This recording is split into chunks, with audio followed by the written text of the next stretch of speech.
Please unmute and start.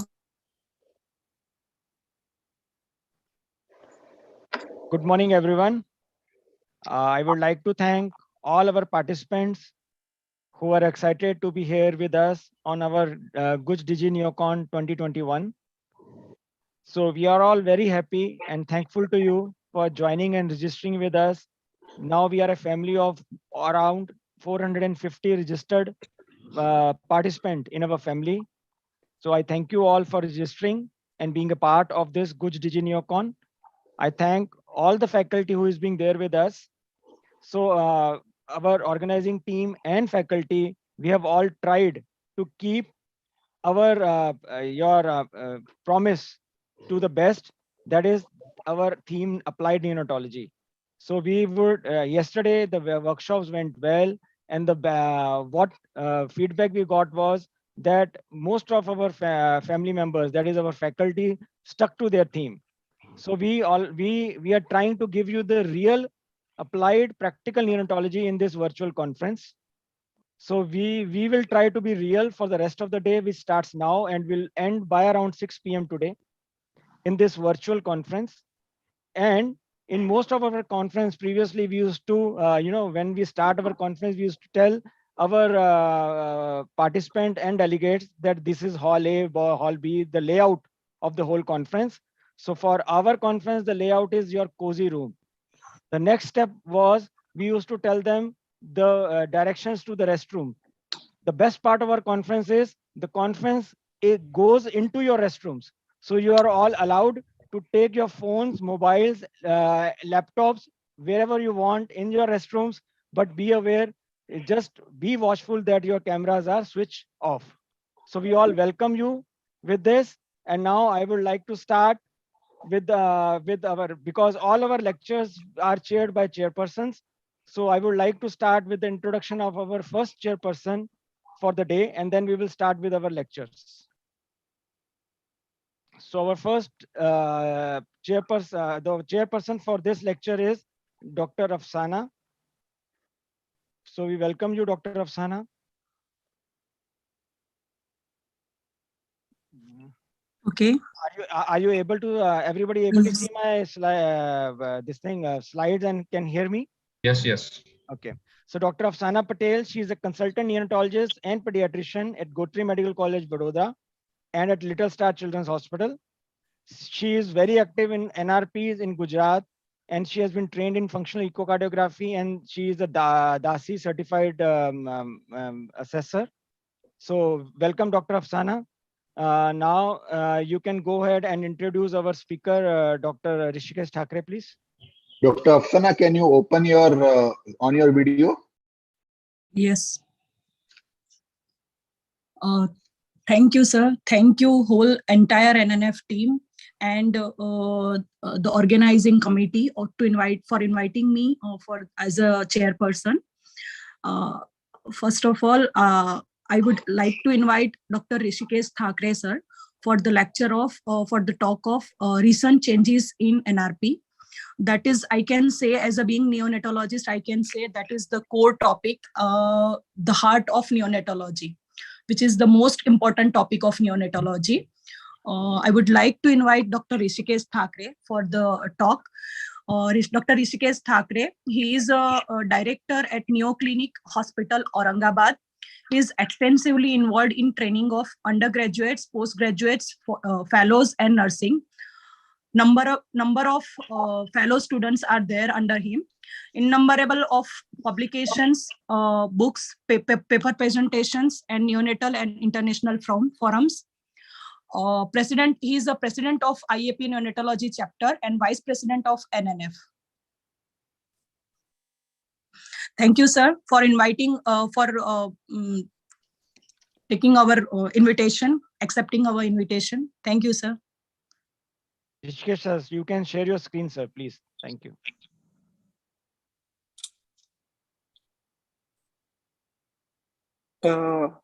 Very good morning to you all. Can I start? Yes, sir. Yes. Yes, sir. Okay. Yes, sir. Very good morning to you all. And it's indeed a pleasure and privilege to be part of Gujarat DIGI NEOCON. My sincere thanks and gratitude to Dr. Mohit Sahni for this opportunity.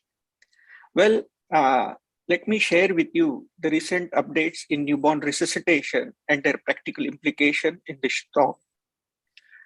The story begins in the delivery room, and your first job is to identify, is it a high-risk pregnancy? And this is possible by asking 4 focused questions. These 4 focused questions have changed. So today we would ask, what is the gestation? How is the amniotic fluid? What are the risk factors? And what is the cord management plan? So the question which has changed is, previously it was, is it a single or multiple gestation? That question gets absorbed into what are the risk factors? And what we have today is another question, and that is, what is the cord management plan? The purpose of identifying a high-risk pregnancy is essentially that you anticipate and prepare for difficulties. And this would involve preparation of personnel and equipments. And what is this preparation essentially? It is PPE.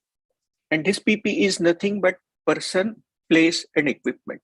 It is expected that for each birth, a trained person be available who is skilled in providing positive pressure ventilation. It is also expected that this place should be a dedicated newborn corner. And the equipment should not only be available, but they should be in functional order. And the easiest way to go about is today a paradigm change has taken place. From an individual-led resuscitation, we are talking about a team-based approach, especially where you anticipate a high-risk pregnancy.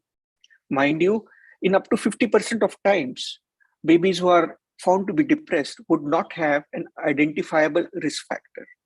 So what it means is we need to be prepared, and forewarned is forearmed. So having identified a high-risk pregnancy, it is essential that we have our team. So based on availability of resources, we would identify our team who would nominate one person as a team leader. Each person who is participating would have allotment of roles and responsibilities. One person would do a quick equipment check. There would be anticipation of the problems and the proposed plan of action. And most importantly, this would be based on the principle of closed loop communication. What is closed loop communication? It is a directive. For example, when I say start oxygen is incomplete communication. When I say start oxygen at 5 liters per minute, the same information is transferred to the person who is looking at the airway, and he would confirm back oxygen started at 5 liters per minute. So this is called as closed loop communication. Now, based on the availability of personnel, you would have one person who would be dedicated to take care of airway and breathing. One person would be dedicated to care of circulation. And based on further, the other person would look at the vascular access. If possible, you would have somebody looking after the time. And the team leader, usually in our sittings, is the one who looks after the airway and stands at the head end of the table. What is equally important is today, especially where you anticipate a difficult resuscitation or prolonged resuscitation, you would counsel the parents if time permits. So prior to arrival of the newborn, A, identify that this is a high-risk pregnancy by asking 4 focused questions. B, get yourself ready by ensuring there is adequacy in terms of personnel, place, and equipments, and have a team-based approach. The best way to get the equipments in order is to follow the sequence that you would use for newborn resuscitation. And this sequence is that of temperature, airway, breathing, circulation, and drugs. So it means that there would be lots of equipments and of varying sizes that would be present. And one would therefore likely to miss when the thing would be needed the most during resuscitation. So what is expected of us is to have a structured checklist which will identify that all the equipments are present and all the equipments are in functional order. So a checklist is mandatory, that we would quickly be able to identify the equipments that we would need for resuscitation. How do we apply this in the COVID era? The mother has to have a triple layered mask. The obstetrician would be in PPE, so also the person who's involved with the newborn care. There would be a dedicated newborn corner. As soon as the baby is delivered and is found to be depressed, the baby would be shifted to the newborn corner. And add-on help would stand outside and would jump in as and when required. And more importantly, rest of the principles remain the same.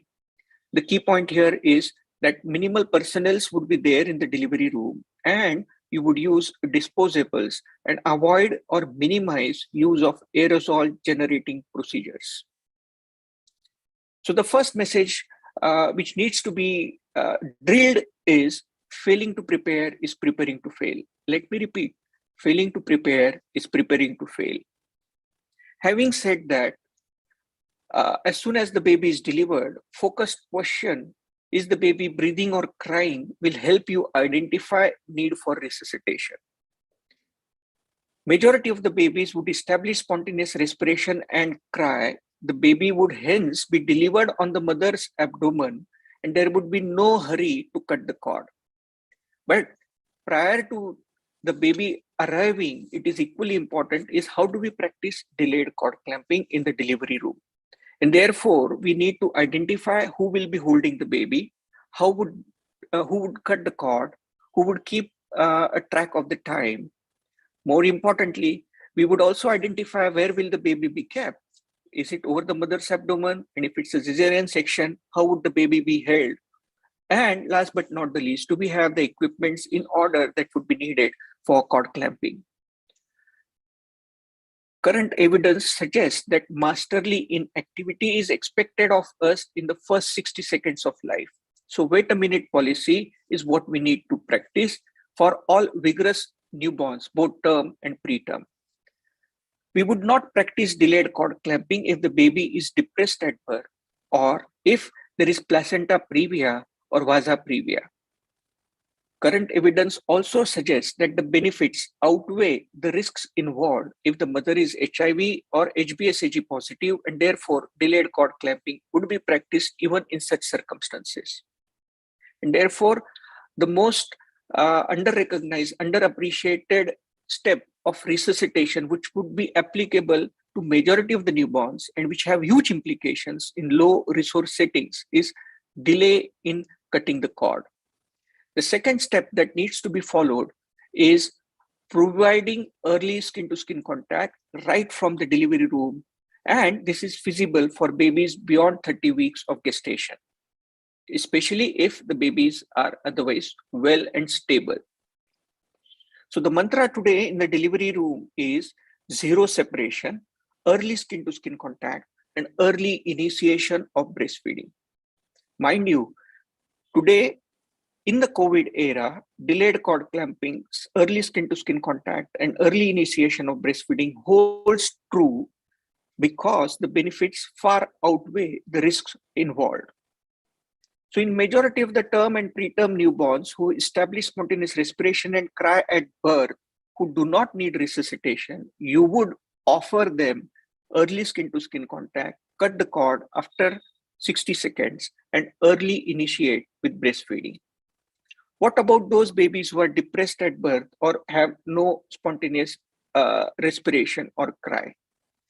The good thing is we would initiate with steps of resuscitation. They remain the same. The initial steps, provision of ventilation, followed by chest compression, if required, intubation and medications.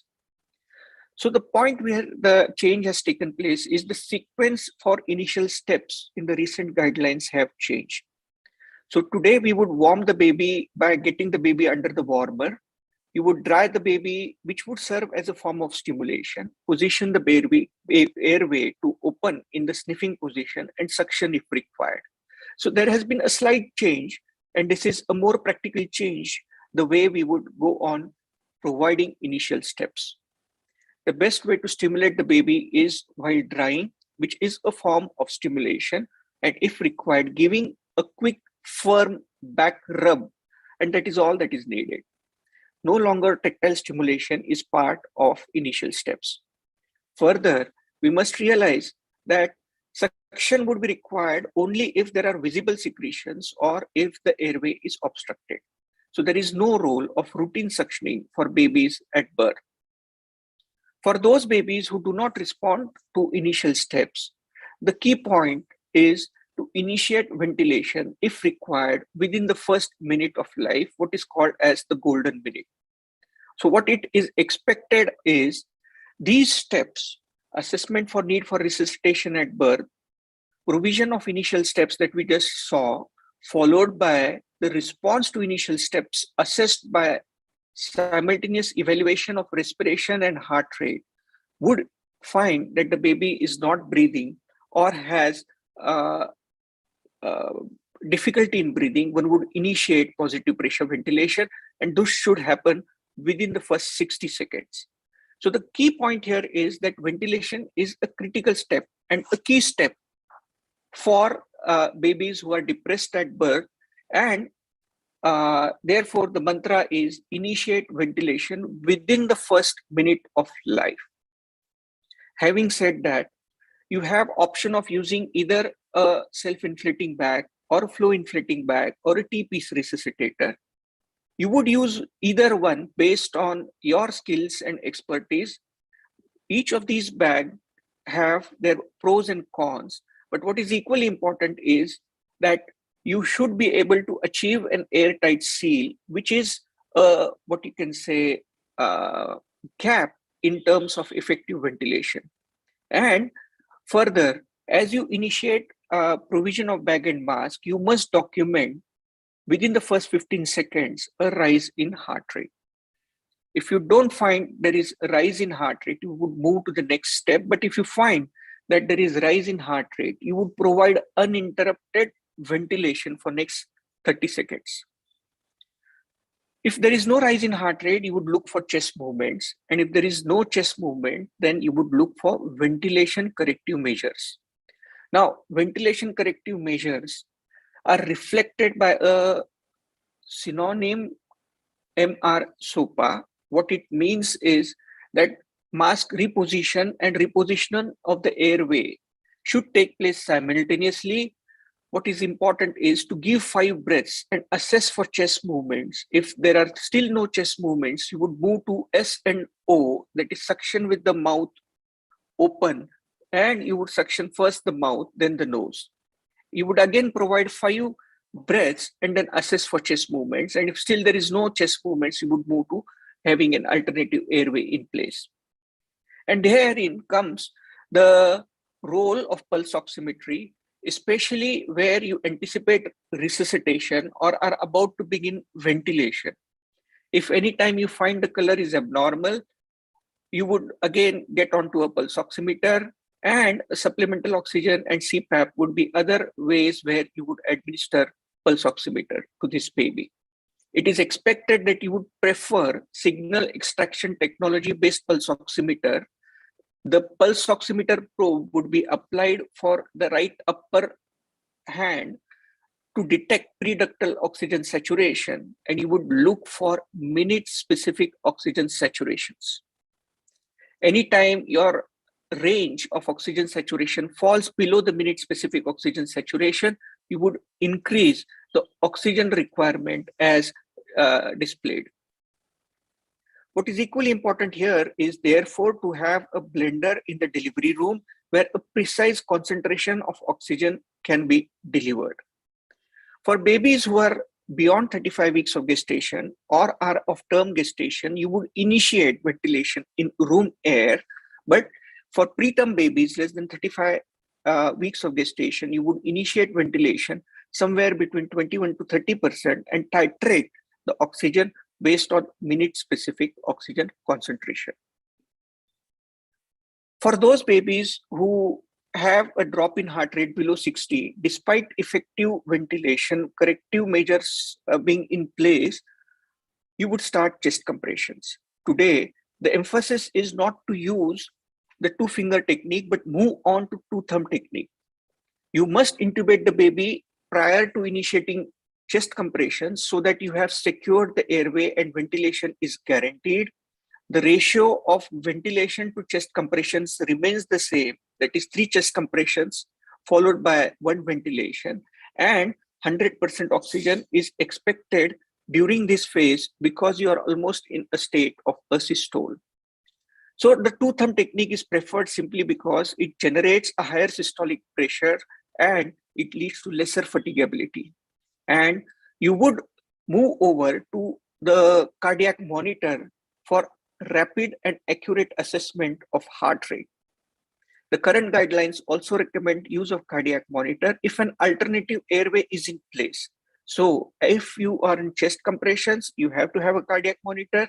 If you have intubated the baby, or if you have a laryngeal mask airway in place, again, cardiac monitor would be preferred.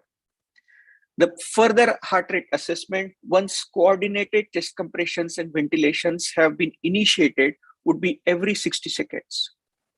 For those babies where you cannot ventilate or you cannot or are anticipating chest compressions, you would electively intubate the baby within the first 30 seconds, and the depth of insertion of endotracheal tube is no longer used based on the formula that we used to have, that is weight plus 6 for depth of insertion, but you would use the nasotragus length and add a centimeter to find the correct depth of insertion.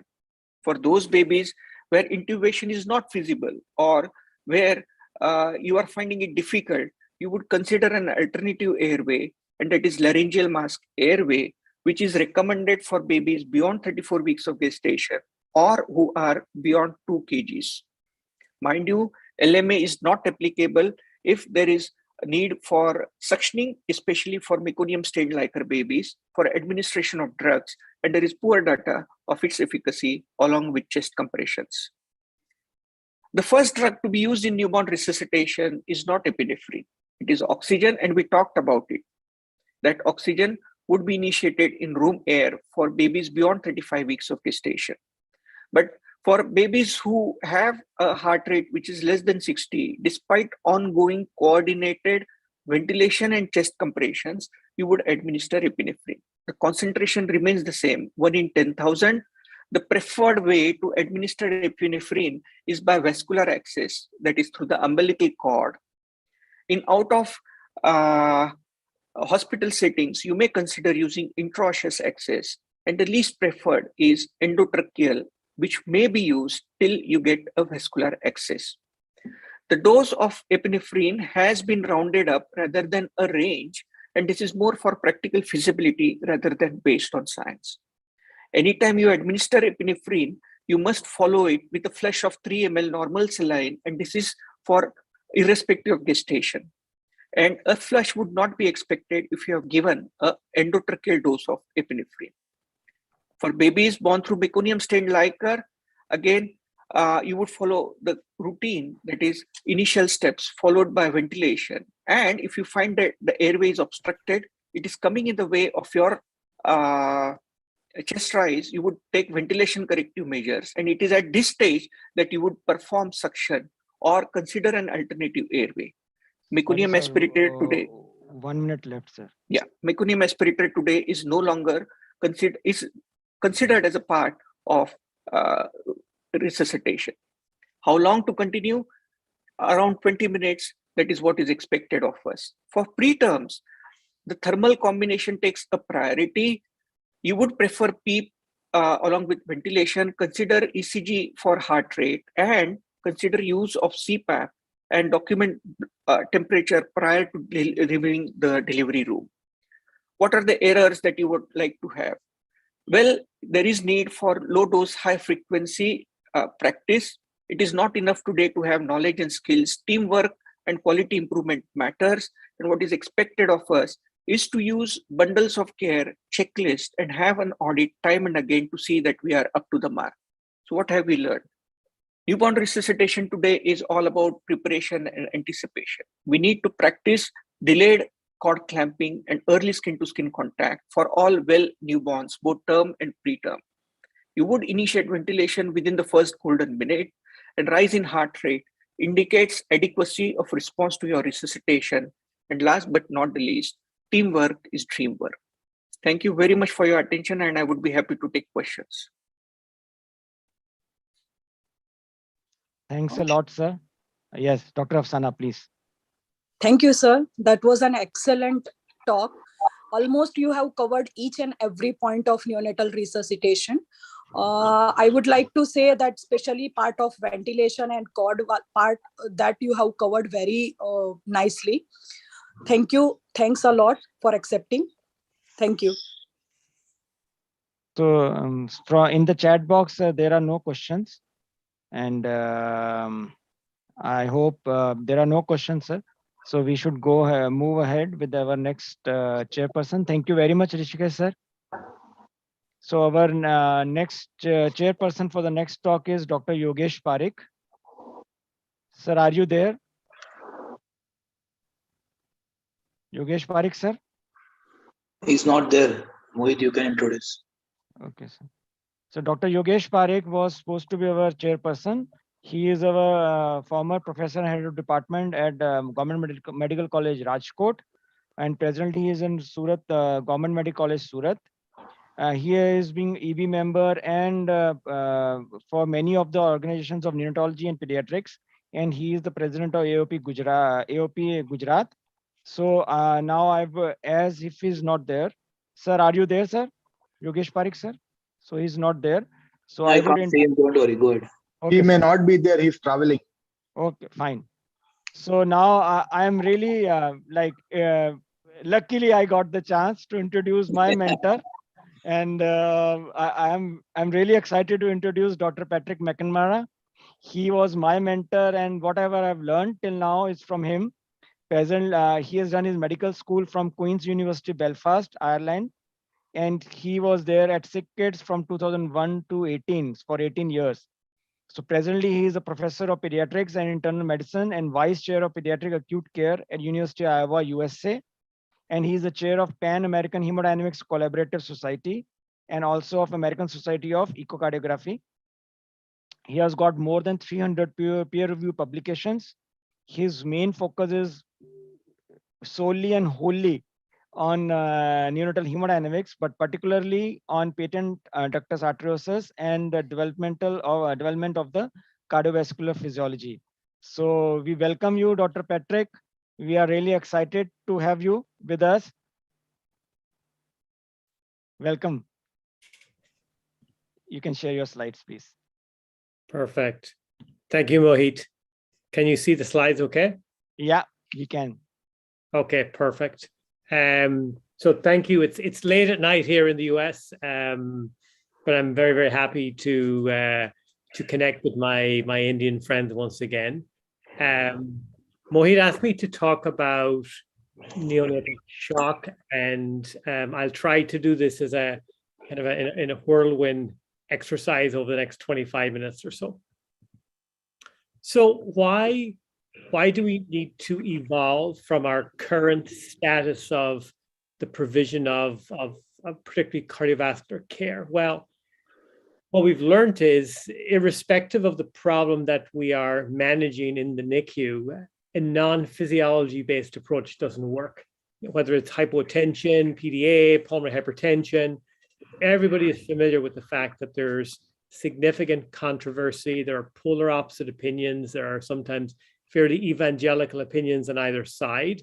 And much of this relates to the fact that we've not invested in trying to understand the details. And hypotension is like many of these, another good example of this. So what are our challenges? Well, I think the challenges come down to really three things. One, oftentimes we lack diagnostic precision. Secondly, our approach to care, and particularly choice of cardiovascular drugs, is oftentimes non-judicious. We increase things in a very incremental manner without actually asking the question, does it make sense? And a lot of this stems from the fact that, you know, our specialty was born in physiology, but in some respects has died a little bit through our obsession for randomized controlled trials and evidence-based medicine, and the core ingredients of cardiovascular physiology are oftentimes neglected. In visiting many programs across North America and Europe, there's very little cardiovascular physiology teaching. But this is a real concern because in many places, our approach to cardiovascular care, and I would describe it as almost like a family medicine approach. It's based on symptoms. And all of these symptoms that we commonly see, poor perfusion, low blood pressure, hypoxia, metabolic acidosis, we tend to manage the symptoms in isolation of actually thinking what might be the disease process that explains. And when you look at these symptoms, many of these diseases, such as PDA, pulmonary hypertension, heart dysfunction, will give you similar symptom complexes such that our approach ends up being very imprecise. And this is particularly problematic in that if we're trying to modulate outcomes, and many of you will be familiar that, you know, we need to think not just about neurodevelopmental outcomes, but the increasing evidence that adults born premature are at increased risk of heart failure, ischemic heart disease, and so forth. Yet when we go back and we look at what are the neonatal modulators of these abnormal outcomes, a symptom-based approach makes it very difficult to identify what diseases matter, what interventions matter when it comes to changing outcomes. In addition to this, and again, this is a very simple concept, but one that's important, is that if you have a high degree of diagnostic precision, the balance is likely to weigh towards therapeutic efficacy. Whereas if your diagnostic precision is low, the balance is likely to weigh towards adverse effects of therapies. And this is very important. And I say to parents all the time, you know, everything in neonatology is a two-edged sword. We need therapies, we need ventilation, we need oxygen, we need drugs to keep these babies alive, but everything comes with a risk, given the developmental immaturity of this patient population. If you then have very low diagnostic precision, that balance is likely to shift towards adverse effects of therapies. So when we think of our approach to hemodynamic monitoring, this is a study recently published by Reagan Giesinger, who works with me in Iowa. And it's very concerning, even within a single disease, which is hypoxic ischemic encephalopathy. 71 different academic centers, there are 17 different definitions of hypotension that people are using. We really are not sure what are the metrics to say what is health and what is disease. Many of you will have seen this slide before, and this is just, you know, to go back to think our metric that we use in neonatology, blood pressure, and maintaining this above gestational age, has got very little scientific evidence to validate it. It comes from a statement in 1992 in 20 UK pediatricians suggested that we actually don't know what is normal. Much of the time, the gestational age seems to approximate mean blood pressure, but we don't have great evidence to support this. And when we look at the outcomes of treated hypotension versus not treated hypotension, what you can see is that this study here from Bo Batten's group in the United States, whether or not you treat it, didn't seem to make much of a difference in terms of outcomes. Some work from Frank van Bel's group in Europe, again, demonstrated in comparing hypotensive to non-hypotensive babies that there was really no difference in outcomes at 2 years of age. However, the subgroup of patients who had impaired oxygenation seemed to have a higher risk of neurodevelopmental outcome. So when we think of what modulates neurological outcomes, well, variance in blood pressure, variance in cardiac output, and variance in vascular resistance are all important and independent modulators of cerebral perfusion. And if we are to try to tease out what blood pressures matter, it is very difficult to do this by just focusing on low blood pressure, which is what we've done to date. Look at the two images on front of you. What you can see is these are two babies, both of whom look incredibly unwell. The baby on the left-hand side has got high blood pressure. The baby on the right-hand side has got a normal blood pressure. And you can see is that blood pressure really is not always a great predictor of unwellness. Here is another example of an infant actually at our center who had low blood pressure. You can see 28-weeker blood pressure with 30/19. And following the administration of hydrocortisone, you can see normalization of blood pressure. However, during the intervening period, the infant continued to have metabolic acidosis and his lactate was elevated. We performed a comprehensive hemodynamic evaluation, and you can see, despite normalization of his blood pressure, this is the RV 3-chamber view, you can see that the RV is profoundly abnormal. With these indices here of RV performance, this and cardiac output also being very, very low.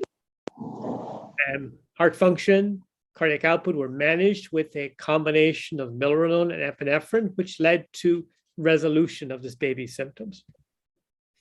So what have we learned so far? Well, I think it's important to recognize that mean blood pressure does not predict cardiac output.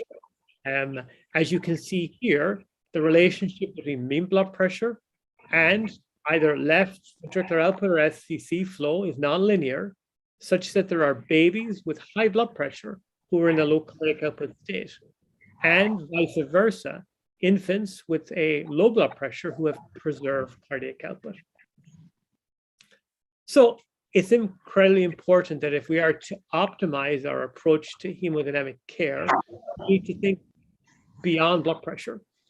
Many of the common diseases that we take care of or complications of prematurity are intimately related to suboptimal blood flow. Many of you will have seen this slide before, and I will make no excuses for showing it again. If one wants to better understand how to optimize cellular metabolism, it depends on oxygen delivery and oxygen consumption. Oxygen delivery is intimately related to the adequacy of lung recruitment, hemoglobin, and cardiac output, which is influenced by heart rate, preload, afterload, and contractility. So to better provide care for sick babies, we need to think about the determinants of cardiac output, which takes us back to our immature patients. It's important to recognize that the immature myocardium contains a lot less muscle tissue, fibrous tissue. The sarcolemma are kind of poorly efficient. And as a result of this, they have a variable response to loading conditions. We need to think about physiology. The first thing you need to know in managing a sick baby is that the neonatal myocardium is poorly responsive to preload. Here you can see, unlike the adult curve, across a normal range of filling pressures, increasing atrial pressure by giving more and more volume leads to both further augmentation in cardiac output. However, at a lower mean arterial pressure, drops in atrial pressure may indeed lead to some impairment in contractility. The exceptions are the infant with a hypertrophic heart or pressure passing circulation, such as the Fontan clinic. Probably the most important relationship we need to think of is the relationship.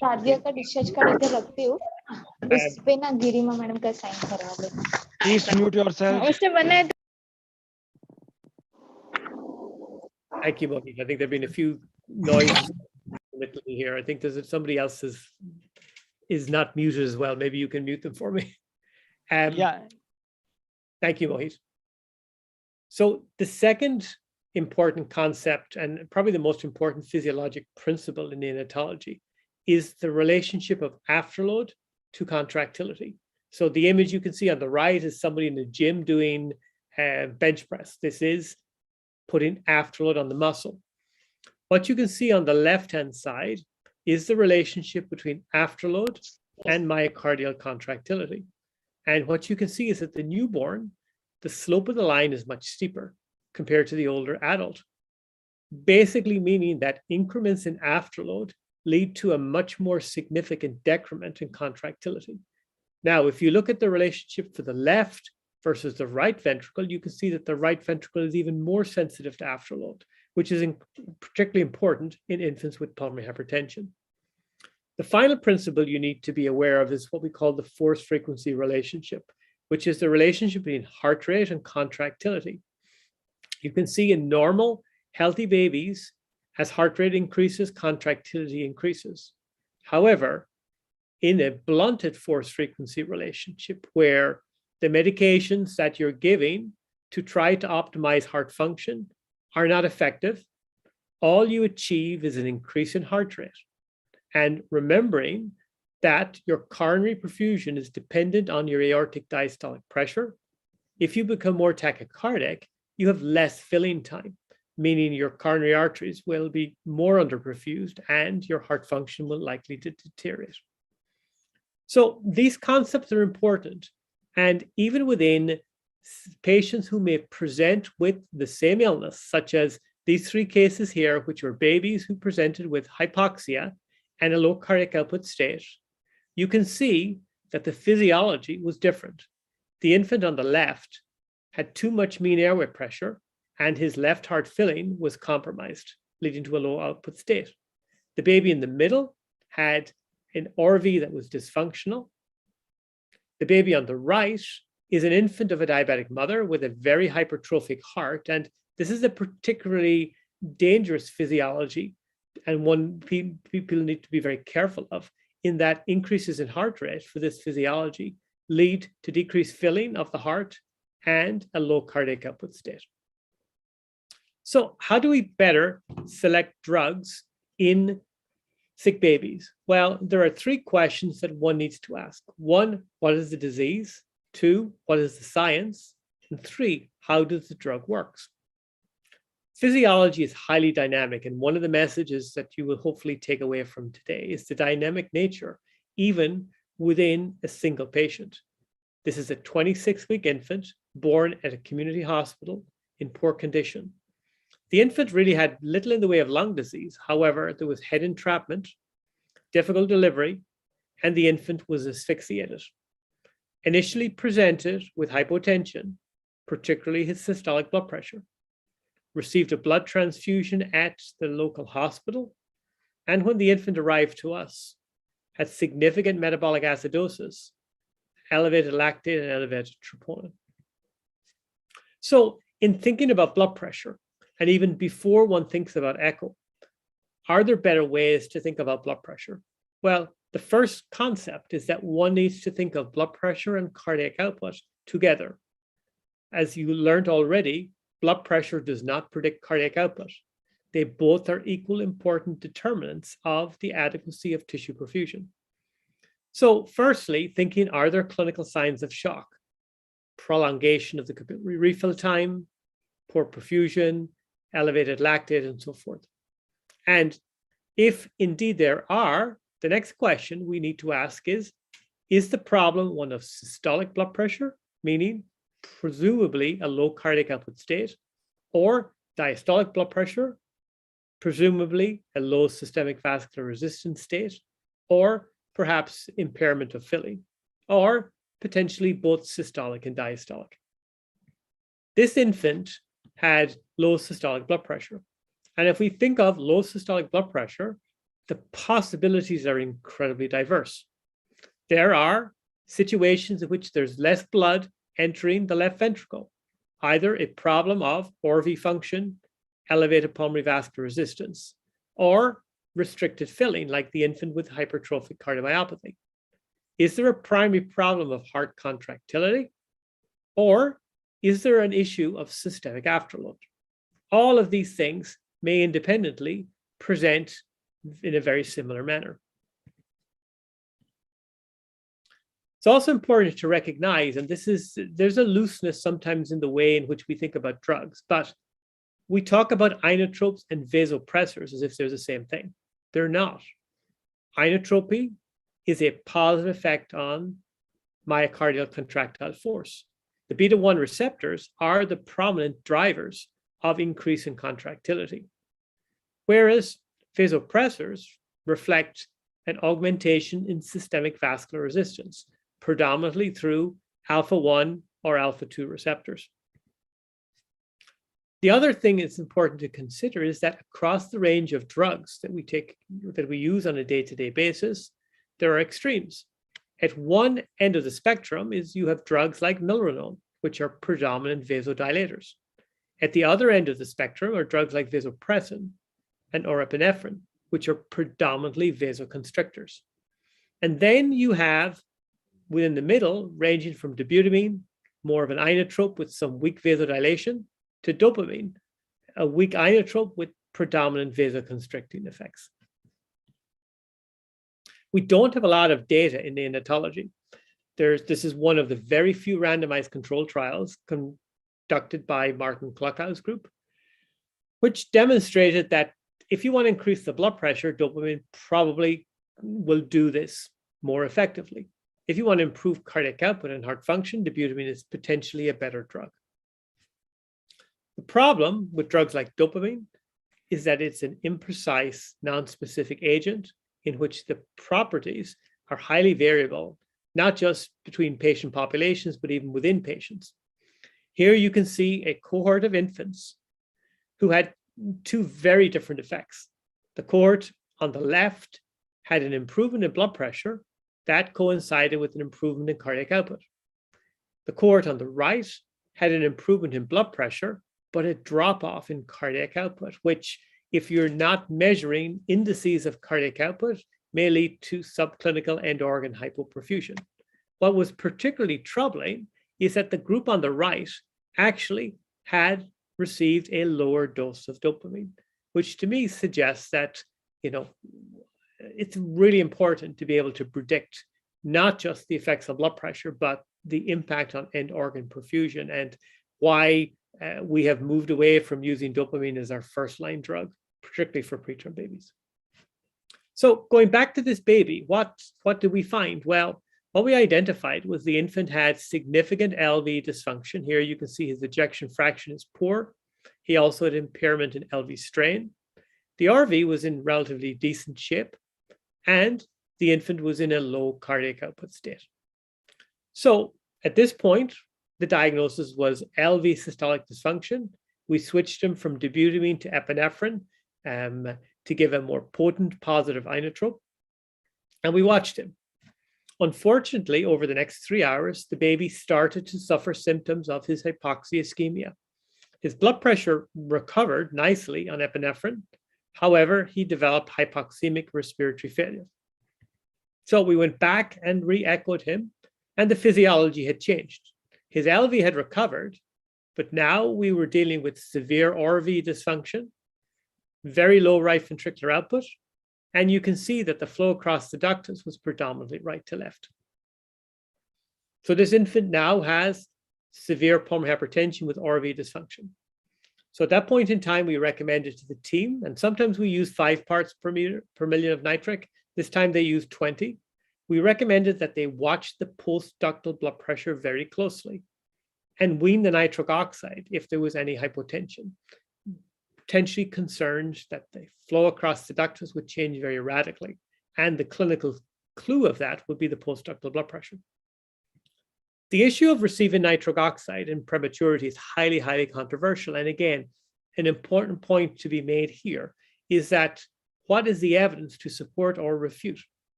Much of our concern about nitric oxide relates to this study here by the Buffalo group, which suggested that in very small babies, the likelihood of non-response is higher. However, who were these babies? These were infants who received nitric oxide on the basis of oxygen need, not on the basis of pulmonary vascular disease, which is particularly important. We conducted a couple of studies in Toronto, which demonstrated that if you have echo-confirmed pulmonary hypertension, irrespective of gestational age, the odds ratio for a positive response in terms of improvement in the efficacy of oxygenation was as high as 8.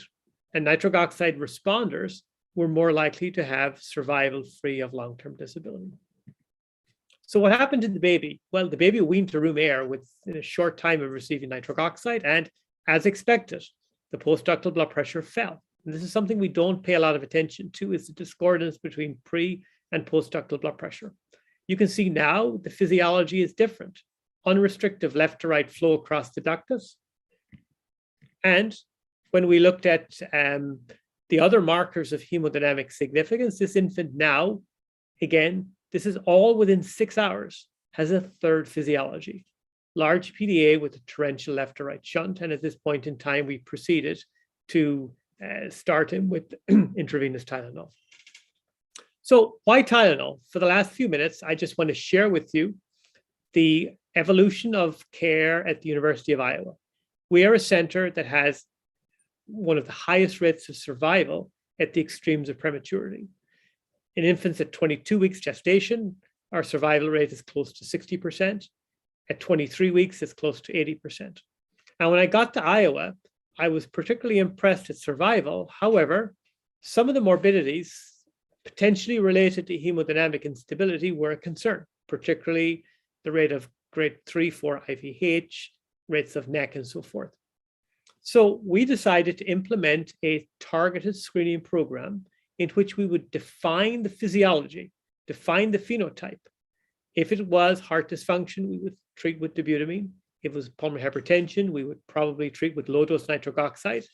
And if there was evidence of a moderate to large PDA, we would start Tylenol for 3 days, repeat the echo, and then potentially go to 7 days.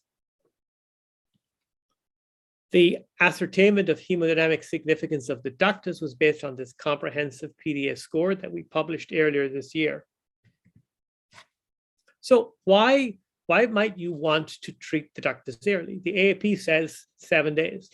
There are many morbidities in the first week of life, particularly the likelihood of refractory hypotension, pulmonary hemorrhage.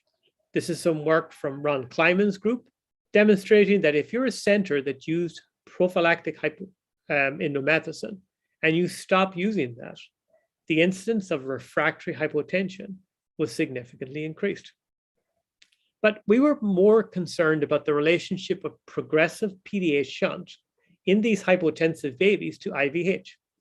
We already know from Martin Kluckow's very elegant study that infants in the first 6 hours who have low SVC flow or right ventricular output are more likely to develop IVH. From Shahab Nouri's very nice study with non-invasive cardiac output monitoring, what you can see is that if you have a normal, stable left ventricular output, you're not likely to develop IVH. If, however, you start off in the first few hours with low cardiac output, and that increases rapidly, the risk of IVH increases. So how might we explain this? Well, if you think of the transition after birth, the LV is adapting to elevated systemic vascular resistance. So some of these babies will have a low flow state, meaning low flow to the brain. If, however, your ductus remains open, as your PVR falls, the magnitude of the left to right shunt increases, which will lead to an increase in pulmonary venous return and an increase in preductal cardiac output, potentially creating an ischemia reperfusion cycle, which is particularly interesting in that drugs like nitric oxide, high frequency ventilation, surfactant, the early trials all reported increased risk of IVH.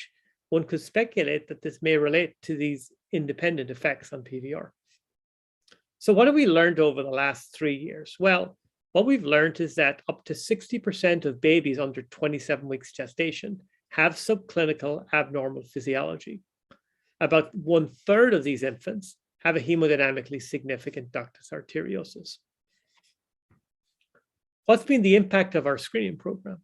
Well, in this fairly large study in which we compared infants over the 7-year period, and again, remembering this is a center which has probably one of the best survival rates anywhere in the world.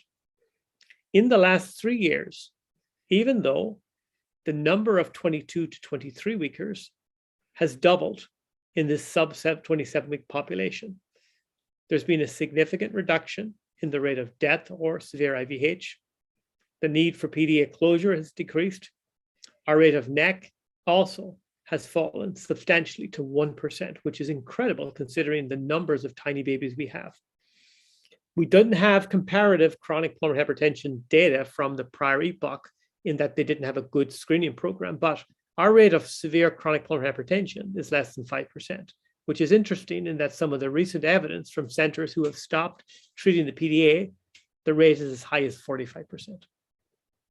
So in conclusion, we need to move beyond blood pressure. Blood pressure is important, but it's how you use it. And if you are to provide the best care, okay, it's important to have the highest degree of diagnostic precision. Comprehensive echo may help you better understand what is the physiology, refine treatment selections. But as the case I shared with you demonstrates, the physiology is dynamic. You can't just start a therapy, and if something changes, assume that you're managing the same disease. Thank you very much.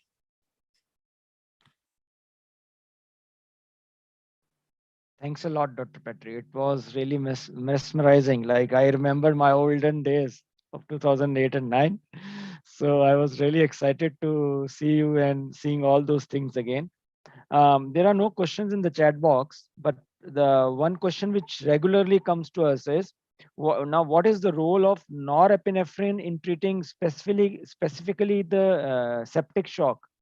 Is it good, bad, or doable? No, I think like anything, it's important to understand one, what is the drug that you're using, and then secondly, what is the physiology that's at play. I think in infants that have hypotension, which appears to be a normal to high cardiac output vasodilator shock type of appearance, I think norepinephrine is a good drug. The caveat I would say is, do they also have pulmonary hypertension? Okay, and that's important because we're starting to see that norepi may not be friendly to the pulmonary vascular bed. There's some animal studies from Satyan, Lakshman Rashima, which shows that in the hyperoxic sheep model, that norepi is a potent pulmonary vasoconstrictor. And there's been a recent cardiac CAT study in children with congenital heart disease demonstrating that norepi also can have pulmonary vasoconstriction. So we would use norepi absolutely for septic shock if there's no pulmonary hypertension. If you have also pulmonary hypertension, we will use vasopressin. Okay, so that's a good question. It's a very good question. So that's a great message, because nowadays a lot of units have switching for norepi even in shock with PPHN. So that is something which is of concern. Can I just add in? I think it is because the surveying sepsis guidelines, which is an adult guidelines, they are going very strongly on norepi.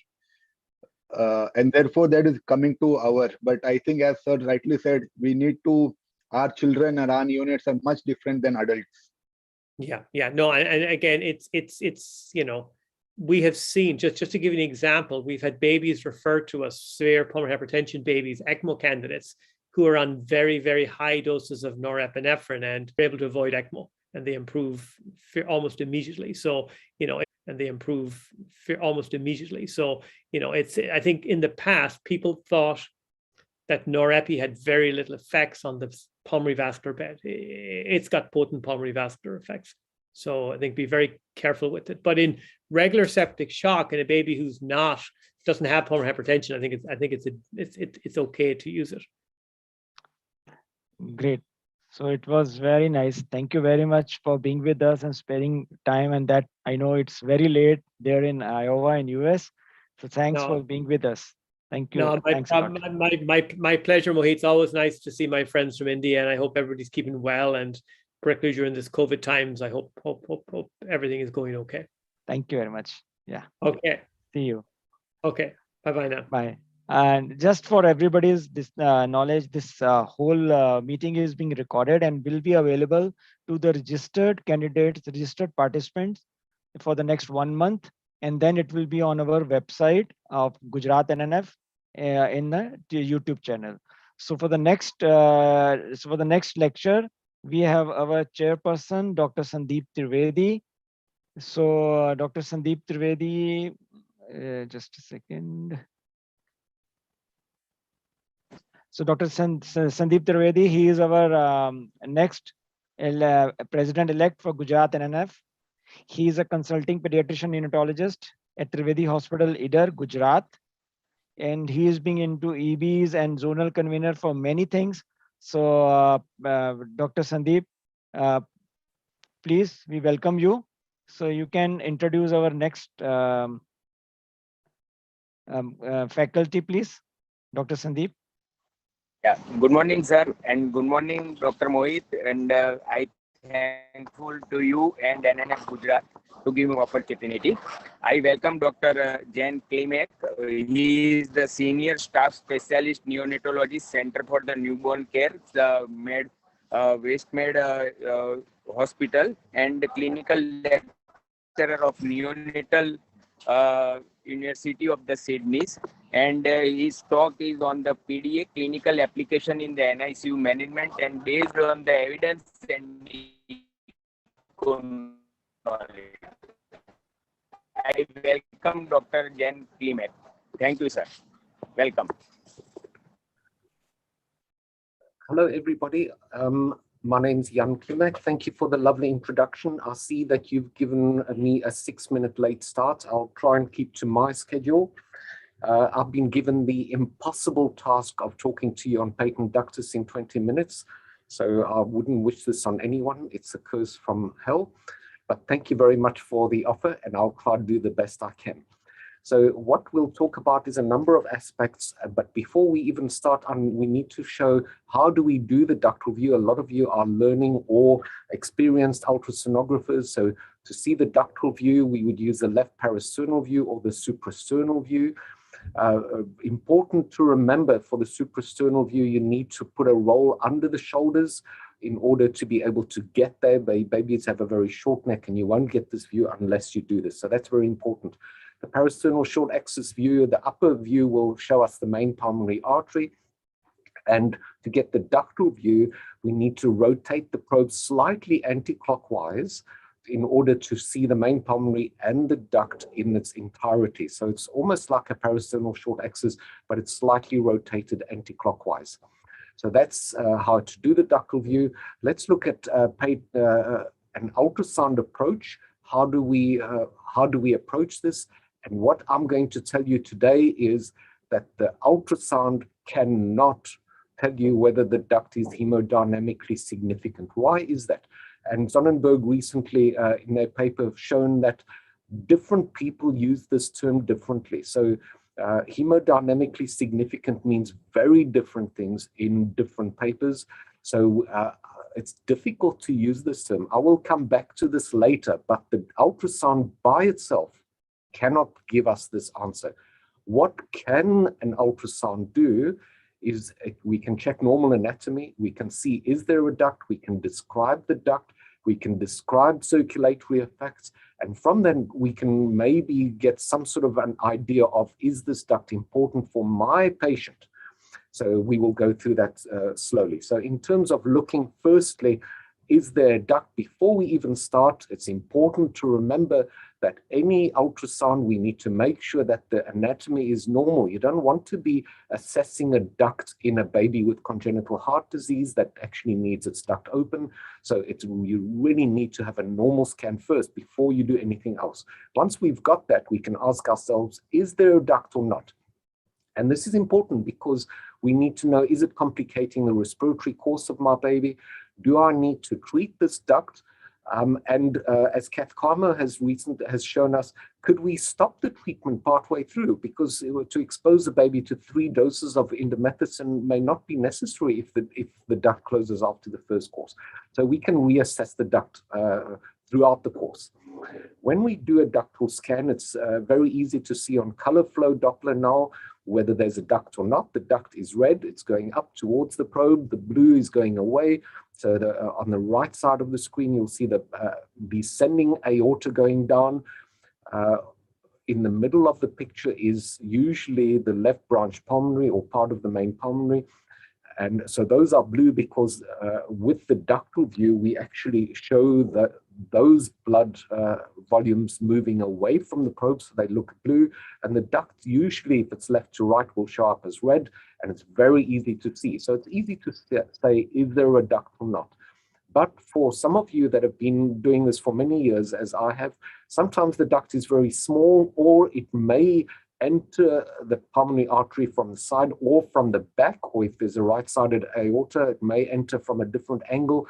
So you may not easily visualize the ductus arteriosus. So is there another way of saying, is there a duct or not? And yes, there is. If we put a pulse wave in the main pulmonary artery, we can say, is there flow? And that can give us an idea of, is there a duct or not?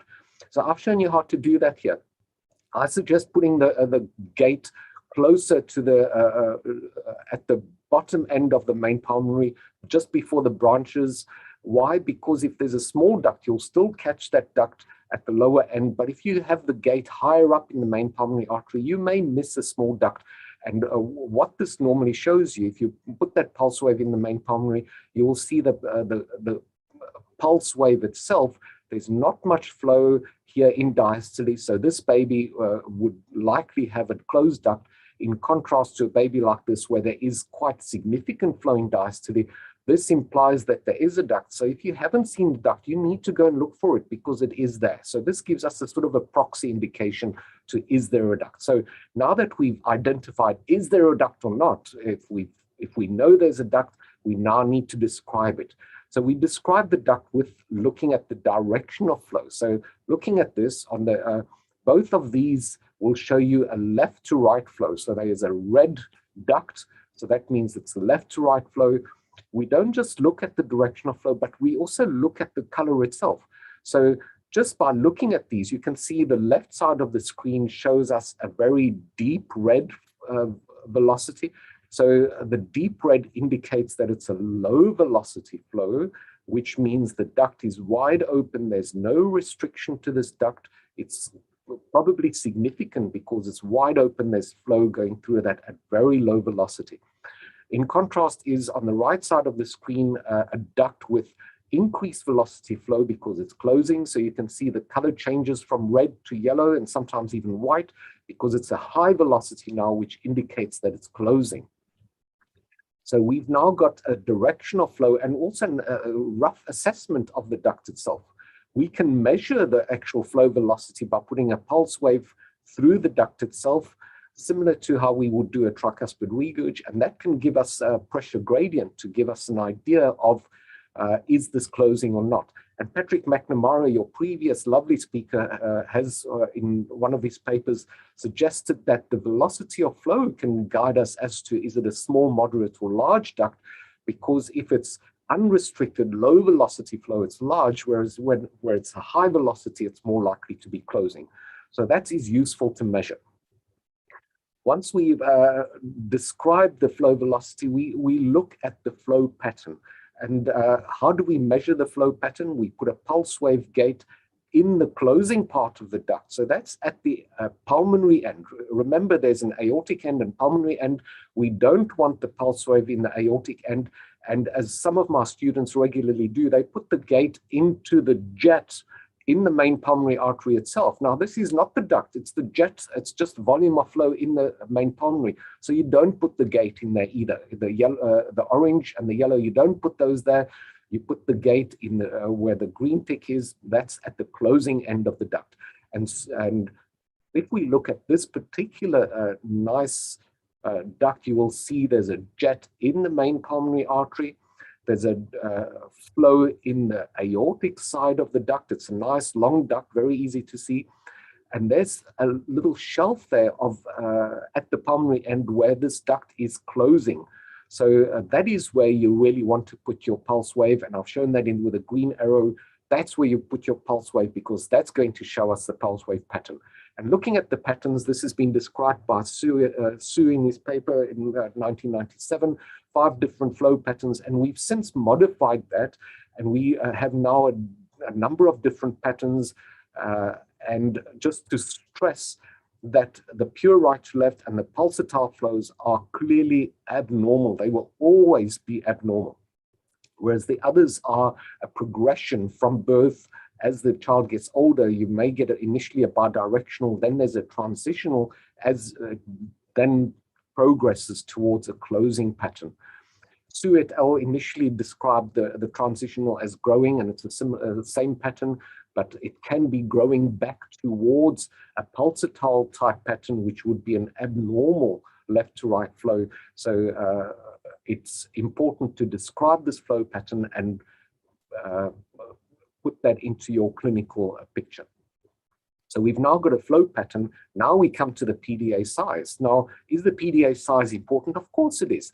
Many people have published on it, and Patrick McNamara already mentioned some of the earlier studies. These are more recent studies, so these are guidelines as to will the PDA be large, moderate, or small, just based on the diameter. And you can see Nick Evans suggests more than 2 millimeters, and these are babies, preterm babies under 30 weeks. If it's more than 2 millimeters, it's significant. Patrick McNamara has raised that a little bit. He suggests 3 millimeters to call it a large, but whatever it is, if it's more than 1.5, it's moderate. And we've now got some idea of what the size is and how relevant that duct is going to be. We mustn't forget that the size closes with time. So if we look at very preterm babies, with time, they will get smaller. And this is once again shown by Krakow and Evans, very early study showing in the first few hours that duct will get smaller. So if you measure a 2 millimeter or a more than 2 millimeter duct in the first few hours, if you look at it later, a few hours later, it may get smaller, and that's a normal progression. That's not abnormal, that's a normal duct progression. So it's important to put into the equation the postnatal age, because that's really, really relevant in terms of all these measurements. Similarly, in healthy term infants, an initial large duct will get smaller with time. So time is very important in terms of the size change. How do we measure it? Always at the narrowest part. I'll come back to that. People measure in grayscale or color. What should we measure it in? Ideally, we should measure in grayscale. Why? Because there's no color overlay, but not many people get a good grayscale measure. And often it's difficult for very preterm babies to see the duct in grayscale, especially with a sector scanner probe, because it's not very accurate. If we did a linear probe, we may get a really nice, accurate grayscale image, but not many people do that. So most people in the literature will measure the color size of the duct. Now, just remember that all machines have different knobs that you can turn, and that will change your picture. So if we increase the gain, there's a filter or map controls, they will make massive changes to your color picture. So in your scanner, in your hospital, get used to what your controls show you and see how much color overlay there is. Hopefully try and set it so there's not much color overlay, so that the color measurement can be a useful and accurate measurement. So where do we measure it? Always at the narrowest part of the duct, but not just the narrowest part. You've got to watch this duct as it's opening and closing. So you see where the narrowest part is, usually at the pulmonary end, and then get the largest size of the duct at that point. So if I show you in diagram, that's the pulmonary end, that's where you should measure. You shouldn't measure the jet as shown in orange here, because that's not the duct, that's just a flow jet in the main pulmonary artery. That means nothing. And likewise, you don't want to measure the aortic end, because that's much larger than the pulmonary end, and it means nothing because the duct may close and the aortic end may still remain open. So you measure it at the smallest diameter. Now, if we measure it in grayscale, you can see in this baby, there's a measure here, and the same baby, same view, same still image, but with color overlay.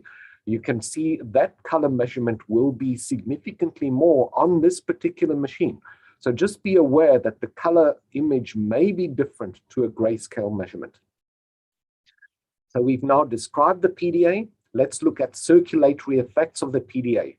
If we look at those, we can look at a number of different effects. We can look at pulmonary flow, left ventricular volume, and steal from the systemic arteries.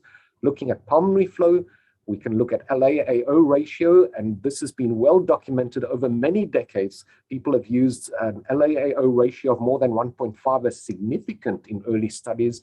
More recent studies have graded that now, and Patrick McNamara once again in his paper suggests a small, moderate, or large based on just the LAAO ratio, if you just measure that.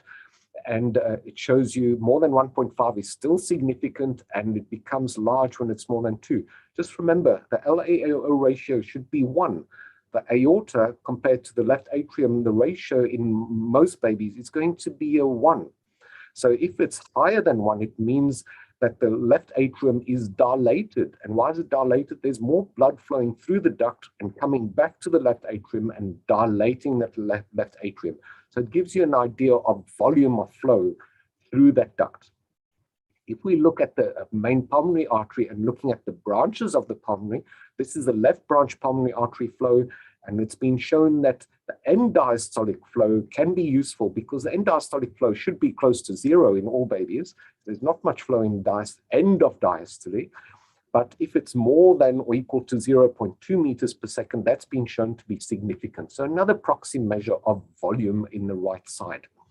If we look at volume on the left side, we've got a number of measurements we can use. We can use a visual assessment, and this video clearly shows you a large dilated left ventricle that's really full. So there's a significant volume going through. We can look at mitral regurgitation. Now, if the mitral valve is normal, which it is in most babies, if the left ventricle is over distended, that will pull apart the mitral valve leaflet, if you wish, and cause leakage. So this is a nice, useful measure of a degree of left ventricular overdistension. So many people, many authors have used this mitral regurg. We can measure the left ventricular volume directly through M mode, end diastolic volumes. We can say how much volume is in that left ventricle. This implies a normal contractility, and it gives us an idea of how much volume is in the left side. Other people have measured Z-scores of left ventricular end diastolic diameter, and diameters, mapping them out can be done as well, but most of us now do a left ventricular output and compare that to right ventricular output. So now we have a number of really good measures that will give us a good idea of what's happening to left-sided left ventricular volume. So once we've got the pulmonary flow, left ventricular volume, we look at steal from the systemic arteries. In the descending aorta, we would normally have antegrade or forward flow. In the duct, there's usually reverse flow because it's running back into the duct. But if there's no diastolic flow, that's also abnormal. There should be a normal forward diastolic flow. So this shows you a descending aorta. On the left side, you've got a normal flow. You can see in diastole, there's normal forward flow in diastole. Remember, the aorta is blue, so the blood's going away from the probe, so it's going down below the zero line. So there's normal forward flow in that aorta, whereas on the right side of your image now, you have a patient with significantly reversed diastolic flow. So that's significant now. Do we see that only in the aorta? No, we can see steal in all the organs. This is in the renal artery. There's absent flow.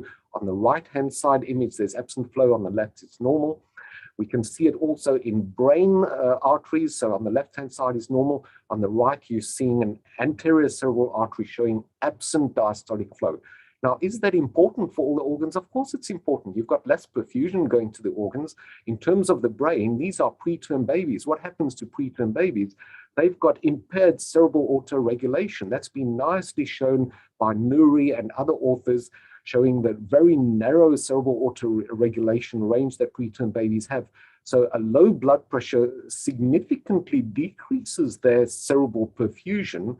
And what do we know about that? It's not just hypoxic injury there, but when they recover and there's reperfusion, that is associated with intraventricular hemorrhage.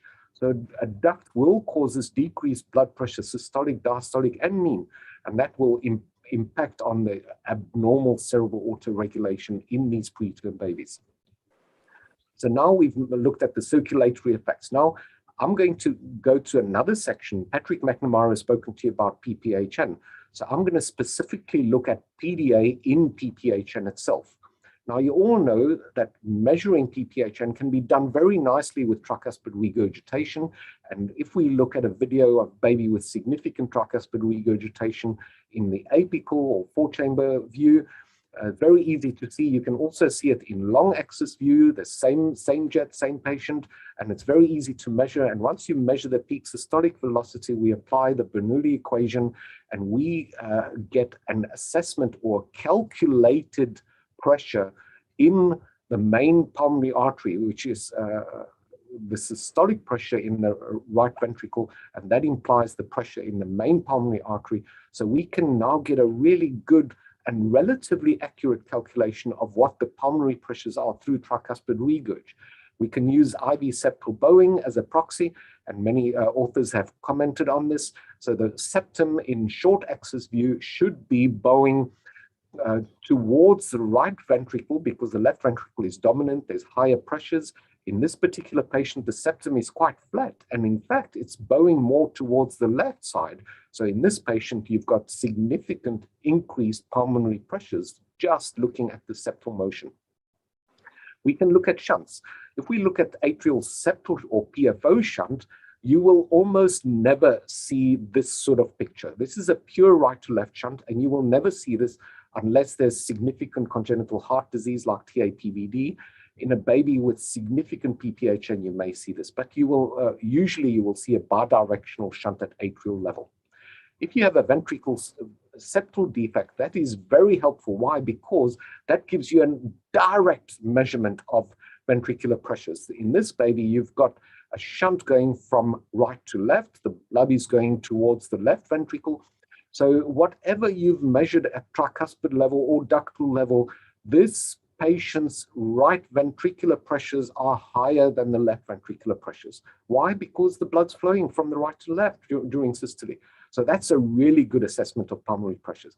But if we look at only the ducts to tell us, is there an increased pulmonary pressure, we can look at the pressure gradient, as I've shown you before.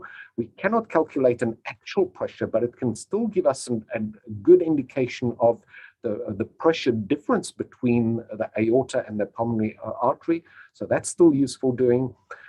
Other measures that we can use is direction of flow and the duration of right to left shunt. So the direction of flow, if we've got a pure left to right, that's very easy because the pulmonary pressures are subsystemic. If you've got a pure right to left flow, that's also easy because you've got suprasystemic. The pulmonary pressures are very high. However, a lot of the time we're going to get a bidirectional flow, and that is difficult to assess in itself because that could imply subsystemic, isosystemic, or suprasystemic flow. Why? Because the right pressure wave arrives at the duct well before the left. Remember, the left has to go around the aortic arch first before it gets to the duct. So the right pressure wave gets to the duct first. So you can get bidirectional shunting well before there's increased pulmonary pressures. So that doesn't really help us to have bidirectional shunt. In this baby, you've got a pure left to right shunt. It's nice and red. But in this baby, you can now see a red flow. But if you train your eye, if you look very carefully, there's a really good blue jet there. So that means it's a right to left flow. And that means increased pulmonary pressures. In the same baby, measuring that, you can see there's a significant right to left component. So this baby had suprasystemic pulmonary pressures, just looking at that pressure wave. Can we measure the duration of right to left shunt? Can that be helpful? Yes, it can. There's different ways of doing that as a fraction of cardiac systole itself or a fraction of the total cardiac cycle. And this is how we do it. Beginning of the R wave to the end of the R wave, and then looking at the beginning of the R wave and up to the beginning of the next R wave, and that gives us a ratio. And in this baby, the ratio was 38%. This same baby had a tricuspid regurg measurement showing us an MPA pressure of 59, and the systemic systolic was 60. So this means this was ISO, the pressure was same in the right as the left. And that we can now see with a almost 40% right to left ratio. So significant pulmonary pressure, and we can measure the right to left shunt.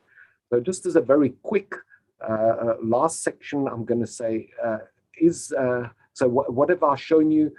We can say hemodynamically significant difficult term. We can see a number of things that we can measure on the point of care ultrasound, but now we have to decide, is it important for my patient?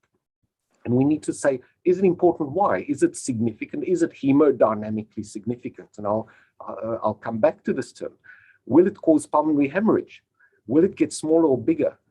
Will the duct itself potentially cause harm? And we already understand that it can cause IVH, can be associated with necrotizing enterocolitis and pulmonary volume overflow, possibly causing a lung injury. So we know that it can potentially cause harm, but if you're going to treat this, will your treatment potentially cause harm? So it's important to ask these questions. Just remember that the duct will close by itself, even in preterm babies. If we leave it completely alone, even in 24, 25 weeks, there's a significant number that will close by themselves. So it's important to remember the age. So what is hemodynamic significance? This is a difficult term. This is Patrick McNamara's group. They published a nice table of what's significant. And likewise, TISOT, the European group, has got a table of what's significant. But what they all agree on is that you need to combine the measurements on cardiac ultrasound, and I've shown you most of these today, and you combine that with clinical signs, and together they will give you what we think is hemodynamically significant. We've got to keep in mind the age of the patient, and if you're in doubt, repeat serial ultrasound scans to say, what is this duct doing over a period of time? Lastly, when should we keep this duct open? How do we keep it open? Prostaglandin infusion or stenting surgically. Why do we need to keep it open? Some babies have a congenital heart disease where if the duct closes, they will die. So we need to keep it open. But for most of our babies where we do normal scans, we may have babies with impending right ventricular failure or left ventricular failure.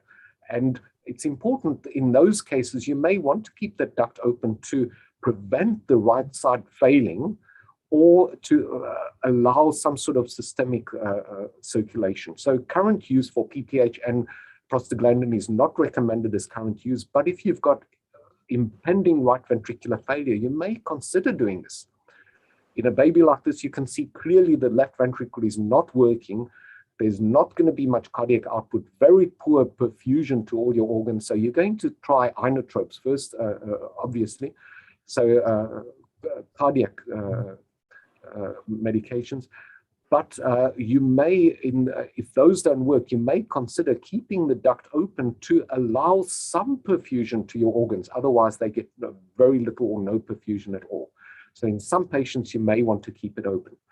So that's really all that I wanted to cover in this very short space of time. In a summary, I want to say point of care ultrasound provides additional information to our clinical information, but you won't know what information that is unless you know how to do point of care ultrasound and know how to do it properly and interpret the signs. We interpret those signs with the clinical picture, and repeating the scan may be very useful. That's my talk. Thank you very much. Thank you, Dr. Janklim. It was really very nice, very excited to see such a nice talk. And I don't think so Dr. Sandeep is there. So there are a couple of questions in the chat. And one question is by Dr. Divya. So she's asking, when we do the first echo in PD, like if baby comes to you in the NICU, when we should do the first echo to assess the duct? That is a very good question. Clucko and Evans did their first echo in the first 6 hours of life, and they showed that already we can predict which babies are going to run into trouble with pulmonary hemorrhage and which babies are less likely to close their duct. The current international evidence suggests maybe waiting a little bit with time, but there are papers suggesting that early treatment may be beneficial. So everyone's got different opinions on this, and this is going to be a purely opinion answer. In our unit, we try to do that in the first 24 hours. We are in very preterm babies. If they need respiratory support, clearly we will follow that through to see what it does in the next day or so, because not all of them will need treatment. Some of them may close by themselves. So we will try and get that done in the first 24 hours. Would we start treating in the first 24 hours? That's even more controversial.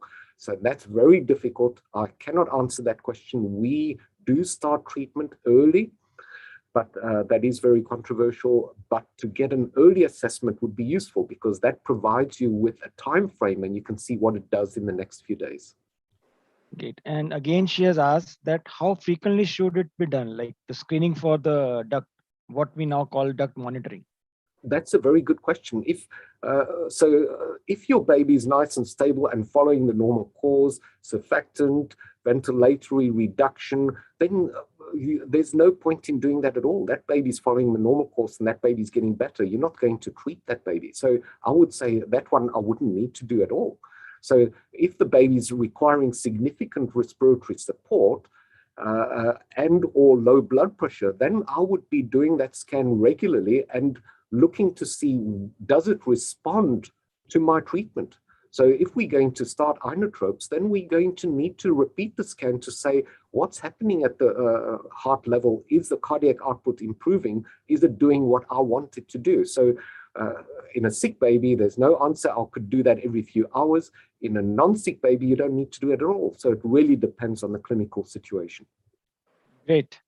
So in the end, the take-home point will be, it is not all echo. It has to be the clinical plus echo, both combined. Definitely. So that's a great message. So we are really, really blessed to have you with us for this morning. And all of us, we are really thankful to you. Thank you very much. Thank you to all of you. Dhanyavad. Thank you. So for the next lecture, our chairperson is Dr. Rakesh Desai. I will just introduce Dr. Rakesh, and then he can introduce our next speaker. Dr. Rakesh Desai, he is a senior pediatrician at the Rujul Children's Hospital, Surat. He is president-elect for the year 2021 for Academy of Pediatric Gujarat, and he was the president of Surat Pediatric Association 2007. He has been executive board member and convener for Gujarat IAPCon 2016. So over to you, sir, Dr. Rakesh, sir. Thank you, Mohit, and all the organizers for inviting me to chair this session. In this session, we are going to discuss about how to break bad news easily in NICU. And for this, we have none other than legendary Professor Dr. Somsekhar Nimbalkar. Sir is the professor and head of Department of Neonatology at Pramukh Swami Medical College, Karamsad, Gujarat. He is the National Coordinator of IAP NNF NRP Program 2021. He is the Honorary Secretary of KEMSI Foundation of India. Sir is the Executive Member of IAP Medical Education Chapter. He is the editor of various national and international journals. He was the president of NNF Gujarat between 15 and 16, 2000. He has hundreds of publications on his name and various laurels. Just to name one, his James Flatt Award 2012 and 2014. With this introduction, I welcome Dr. Nimbalkar for his learned show for next 20 minutes. Welcome, sir. Sir, unmute kar lijiye, sir. Thank you, Dr. Rakesh Desai and Dr. Mohit Sani and NNF Executive Board for inviting me. I hope I'm able to do justice to the topic, and I will try and finish in the time allotted to me.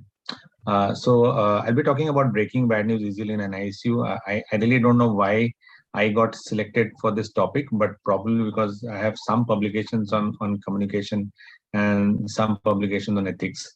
So I go to the next slide, and yeah. So there are three components. I'll divide it into three components. One is breaking. Can you see my full screen? Yes, sir. Okay. So breaking bad news easily in the NICU, breaking would be basically communication, bad news. And so we need to look at what is exactly bad news, what we mean by bad news, because it may mean different things to different people, and easily in the sense, how do we go about doing it, where, when, and how. Generally it is said that no news is good news, but if some news is there, it might be good or it might be bad. So it can be many things. So if you want to communicate, we are looking at whether it's death of the newborn, which is really bad news, or it could be some severe illness, which may result in disability, or maybe extreme prematurity, or maybe could be congenital disorders like heart disease, which might be treatable completely or might have disability at the end of it. It could also mean some baby which we would consider as normal but require prolonged intervention with a relatively good and uncertain outcome or uncertain outcomes overall.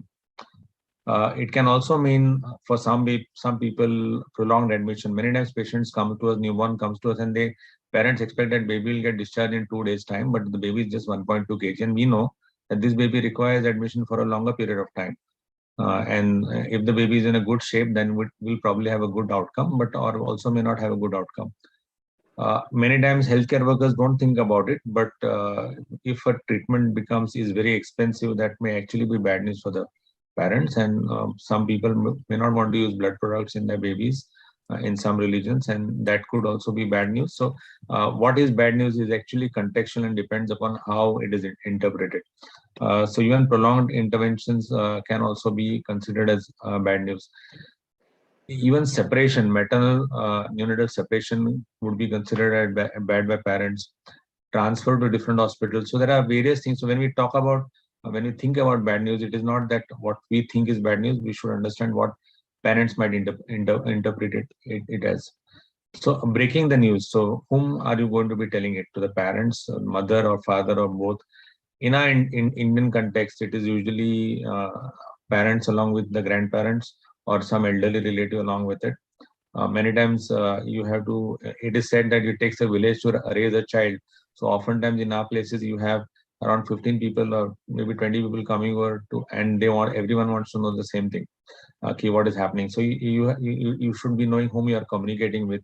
And when you're communicating with people, you need to consider various things. What is the educational people you're communicating, their understanding of health and disease, and what culture they come from. So whether they are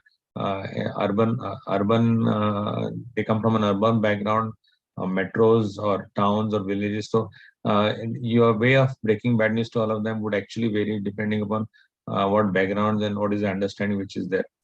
If they are alone or they don't have a supportive family, it can be worse. And if it is going to have a financial impact, so many times parents or the fees of the thing are paid by somebody else, and the knowledge is being shared with somebody else. So this can become quite challenging at times. So we should have an understanding of all of this when we kind of discuss bad news. One more thing, important part about communication skills is communication is usually verbal and non-verbal, and non-verbal actually forms around 70% of the communication. And in a study that we did in our own NICU, we found that our non-verbal communication was not really up to the mark, and we really need to be skilled in going and communicating properly. The language that is used, whether it is whether parents understand it or they find it challenging, you should not be using a lot of English words, and you could be sharing charts or videos or papers to show them what do you mean. And also whether you're communicating to them as a single person, or it's a resident communicating to them, or the consultant only, or the team which includes the resident nurse and the consultant together speaking to the parents. So how that communication is done is also important. If the barrier is to be broken, was it sudden or was there a slow build-up possible, that the patient came in, you were able to manage, and you were able to give pieces of information over a period of time till you finally had to give the bad news? So that also becomes very important. Has there been communication previously in whatever format, and was there some patient-doctor relationship established, parent-doctor relationship established? So that makes it much more easier. If the bad news is because of an outcome based on some intervention that was carried out, maybe an operative intervention or maybe a ventilator intervention or using a surfactant or whatever, if that intervention was discussed before with the parents and in detail, and then we had a bad outcome, so that also becomes pretty important. And there should definitely not be any mixed messaging where you say that the baby was poor and then say baby is improved, doing well, and then suddenly you have to say that the baby is not doing well. So these are all the issues that one needs to consider when you're breaking the bad news. Also becomes important as to when it is, whether it is on admission or in the first few days after admission, or the baby has been with you for a few days, and maybe baby was bad all throughout, but then you have to communicate the final news or baby was with you for some time, was improving and was about to go home, and then, as we all know, that baby crashed and baby needs to, then you need to deliver the bad news. So all these things matter, and the way you inform also depends.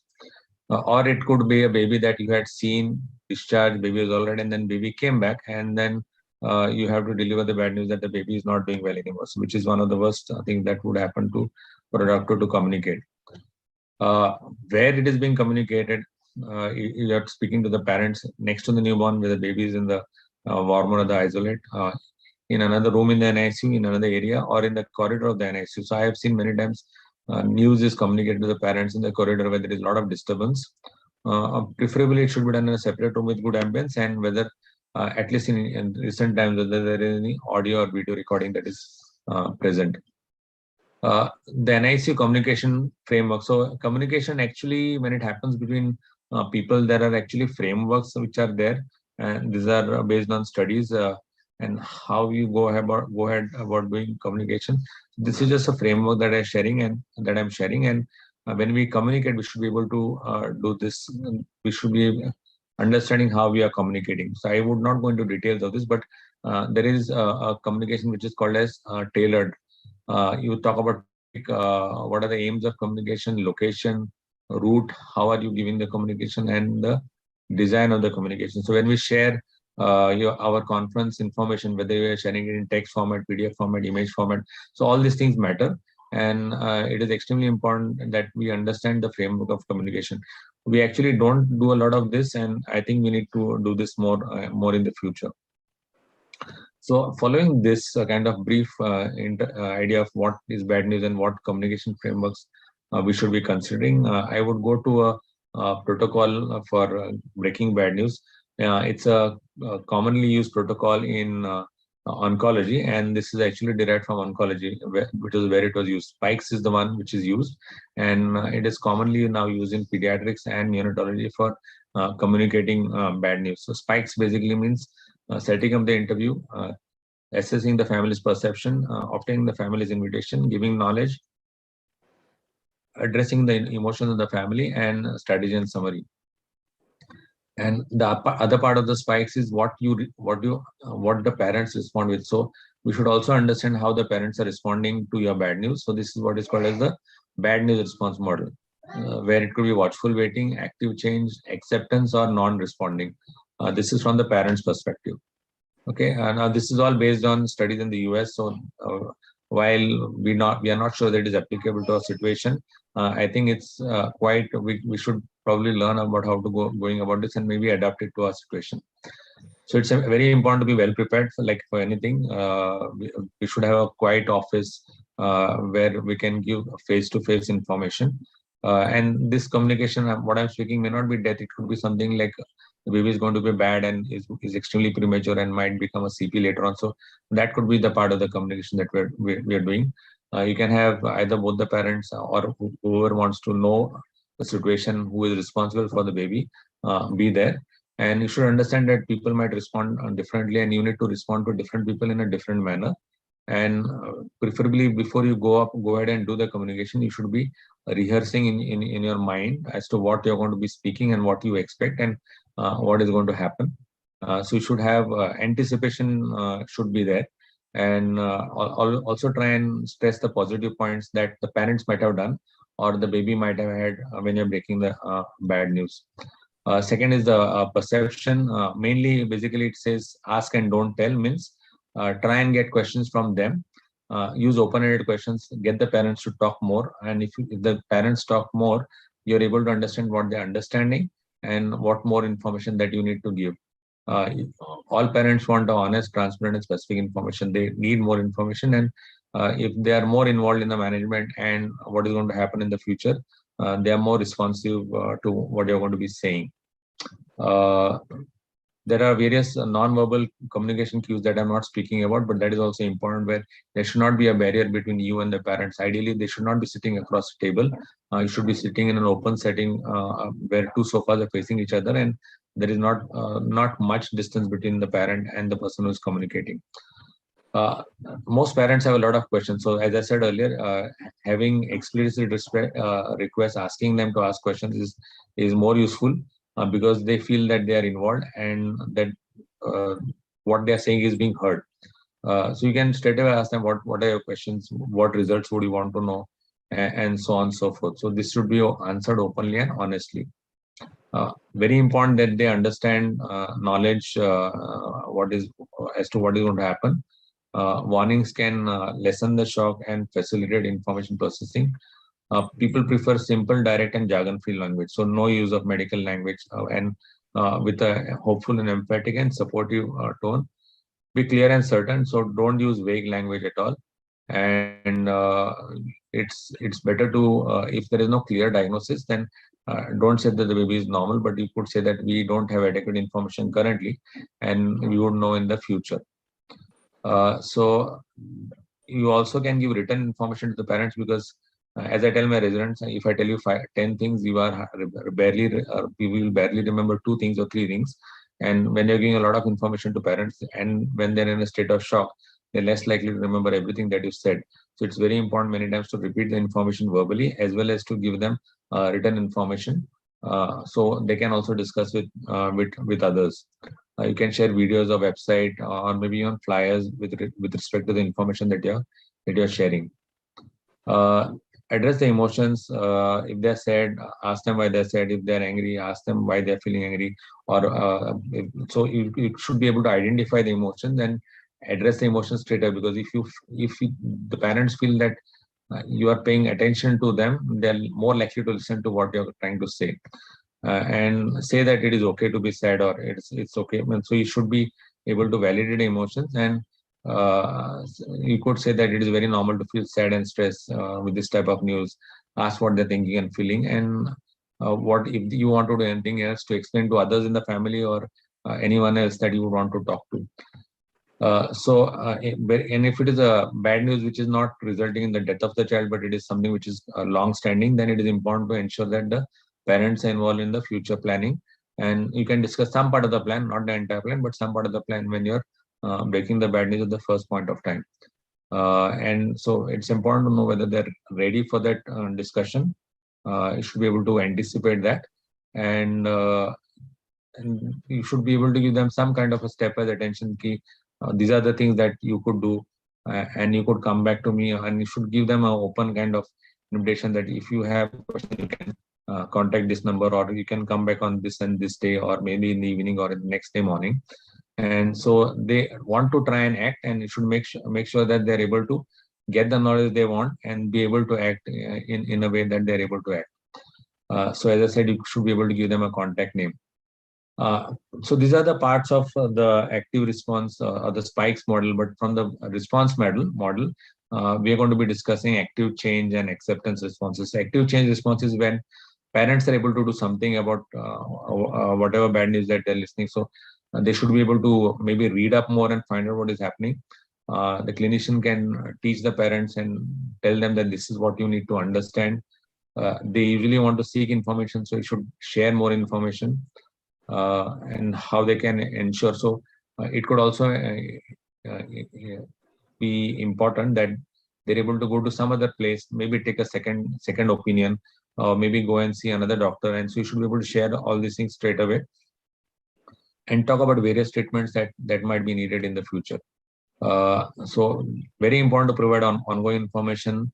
It is seen by research that parents almost always feel that they don't have enough information.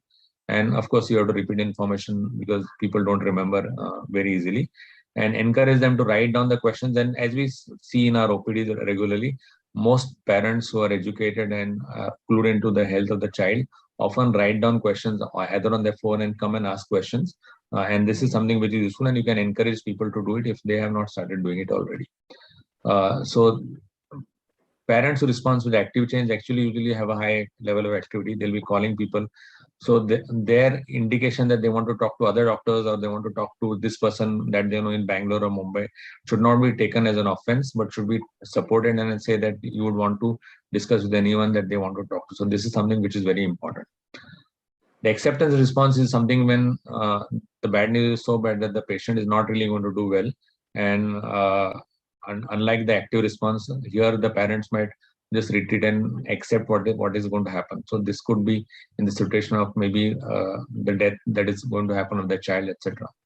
And so parents should be able to accept the clinician should be able to understand this and should allow the parents to adapt to it.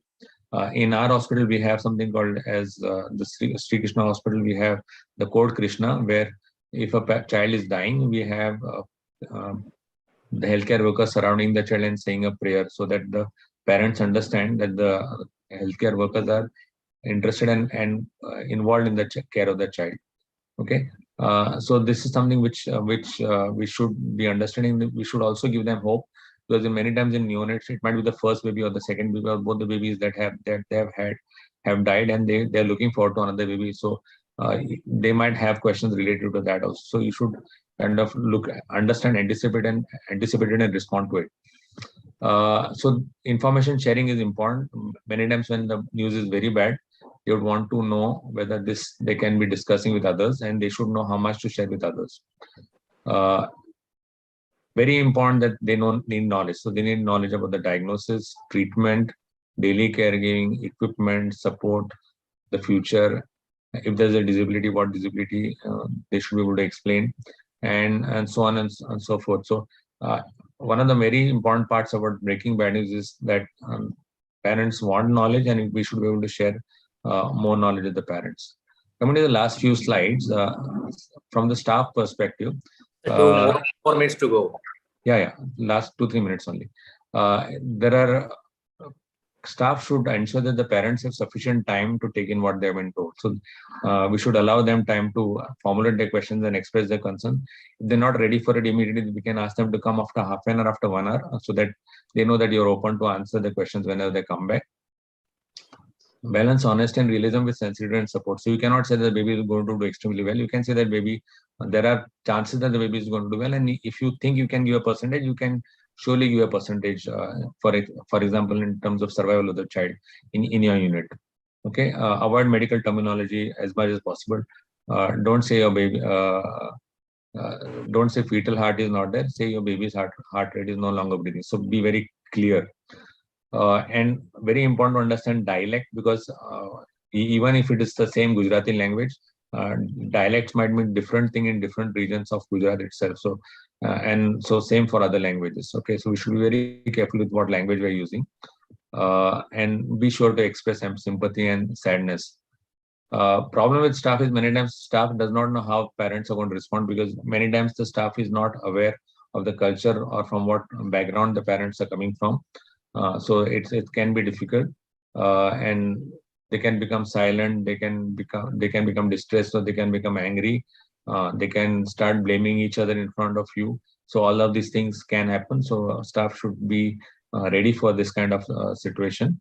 And many times, if the doctor is new, it can be very hard for him to observe it. So that's something which comes with experience, and they should learn. And if they have rehearsed it previously, it might be more easier for them.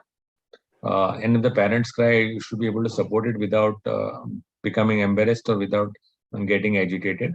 And if they respond to with shock and anger, I think it's important to not fight with the person, or and be able to understand it. Okay, so that's and remaining calm and support is very, very useful. So it cannot reduce the pain that the parents feel. In whatever way you tell it, it's going to be problematic for them. If the bad news is given with warmth and affection and in a proper way, the parents remember it and they feel better later on. If it has been given in a bad fashion, it is always remembered, and it can also harm the mental health of the parents and also the long-term well-being.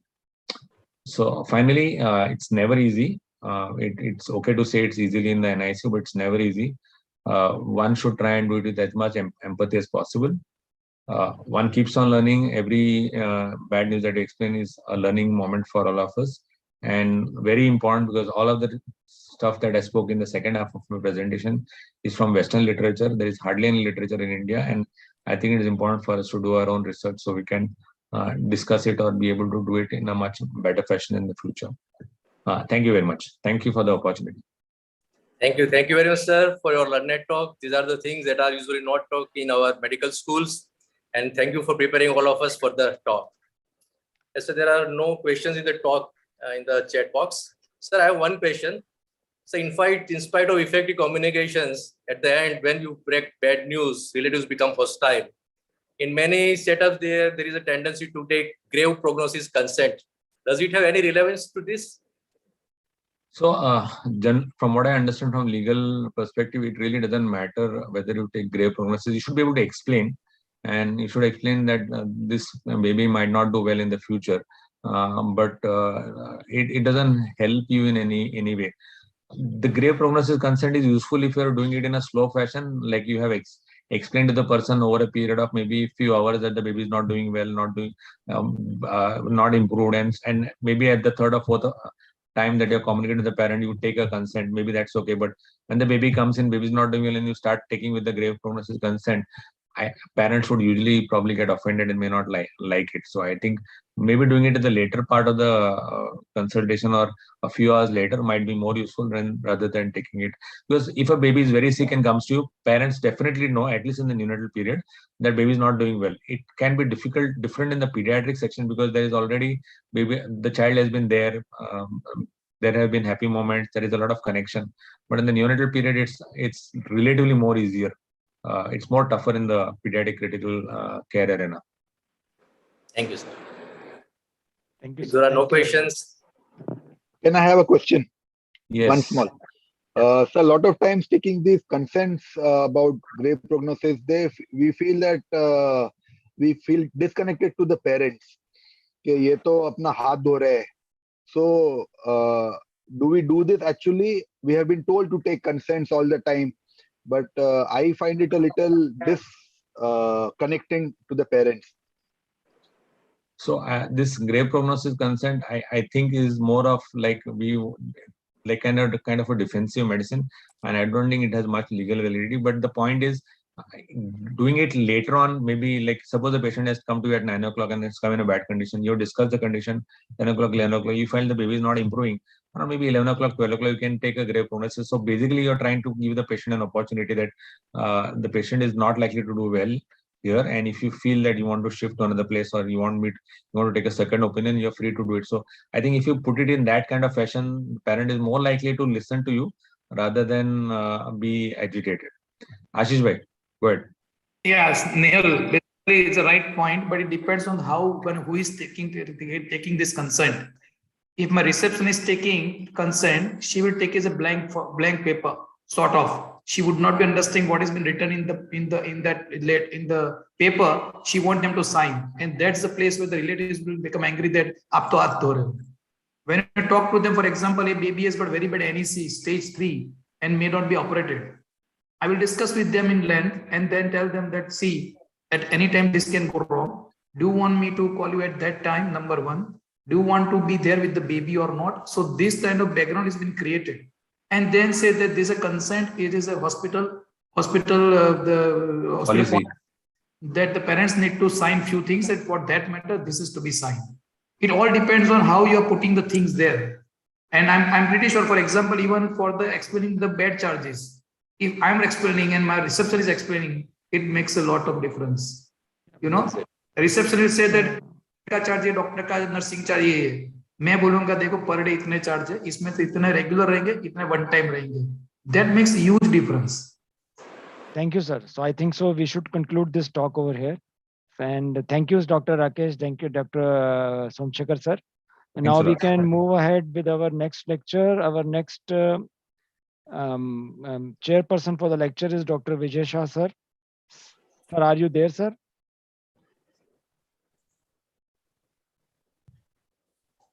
I don't know. Yes. Yes, sir. So Dr. Vijay Shah, sir, is ex-professor and head of department at Surat Medical College. And he is the past president of SPECT. Presently, he is now, we are lucky to have him, and he joined us as the medical director, Nirmal Hospital, sir. So please, sir, you can introduce our next speaker, sir. So thank you, Mohit, for the introduction. And it gives me a great pleasure to introduce our next speaker, Dr. Monica Bansal. Dr. Monica Bansal is DM in neonatology. She did it from AIMS and then did her FRCPCH and diploma in neonatology from UK. She is at present working as a consultant neonatologist and head of the Department of Neonatology at Emirates Hospital, DHCC, and Irani Hospital. She has many publications and she is the faculty in various conferences. She's an editor of the Indian Journal of Child Health, Al-Azhar Medical Journal. She is awarded Young Scientist Award at Malaysia. So such a learned faculty is with us today, and she'll be telling us about the tips of setting up and manage neonates on CPAP. So with this, I request Dr. Monica to deliver her talk.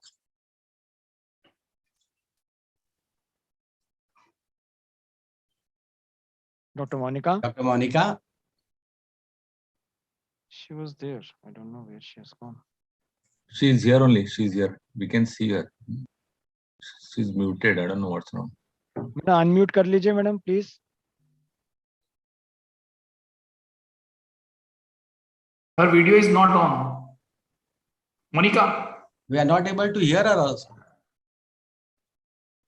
No, Yes. I'm there, but the problem is I'm not able to share my screen. I don't know. I mean, I'm लेकिन sharing. Madam वो नीचे होगा ना madam green colour का. I know, but I don't know where's my.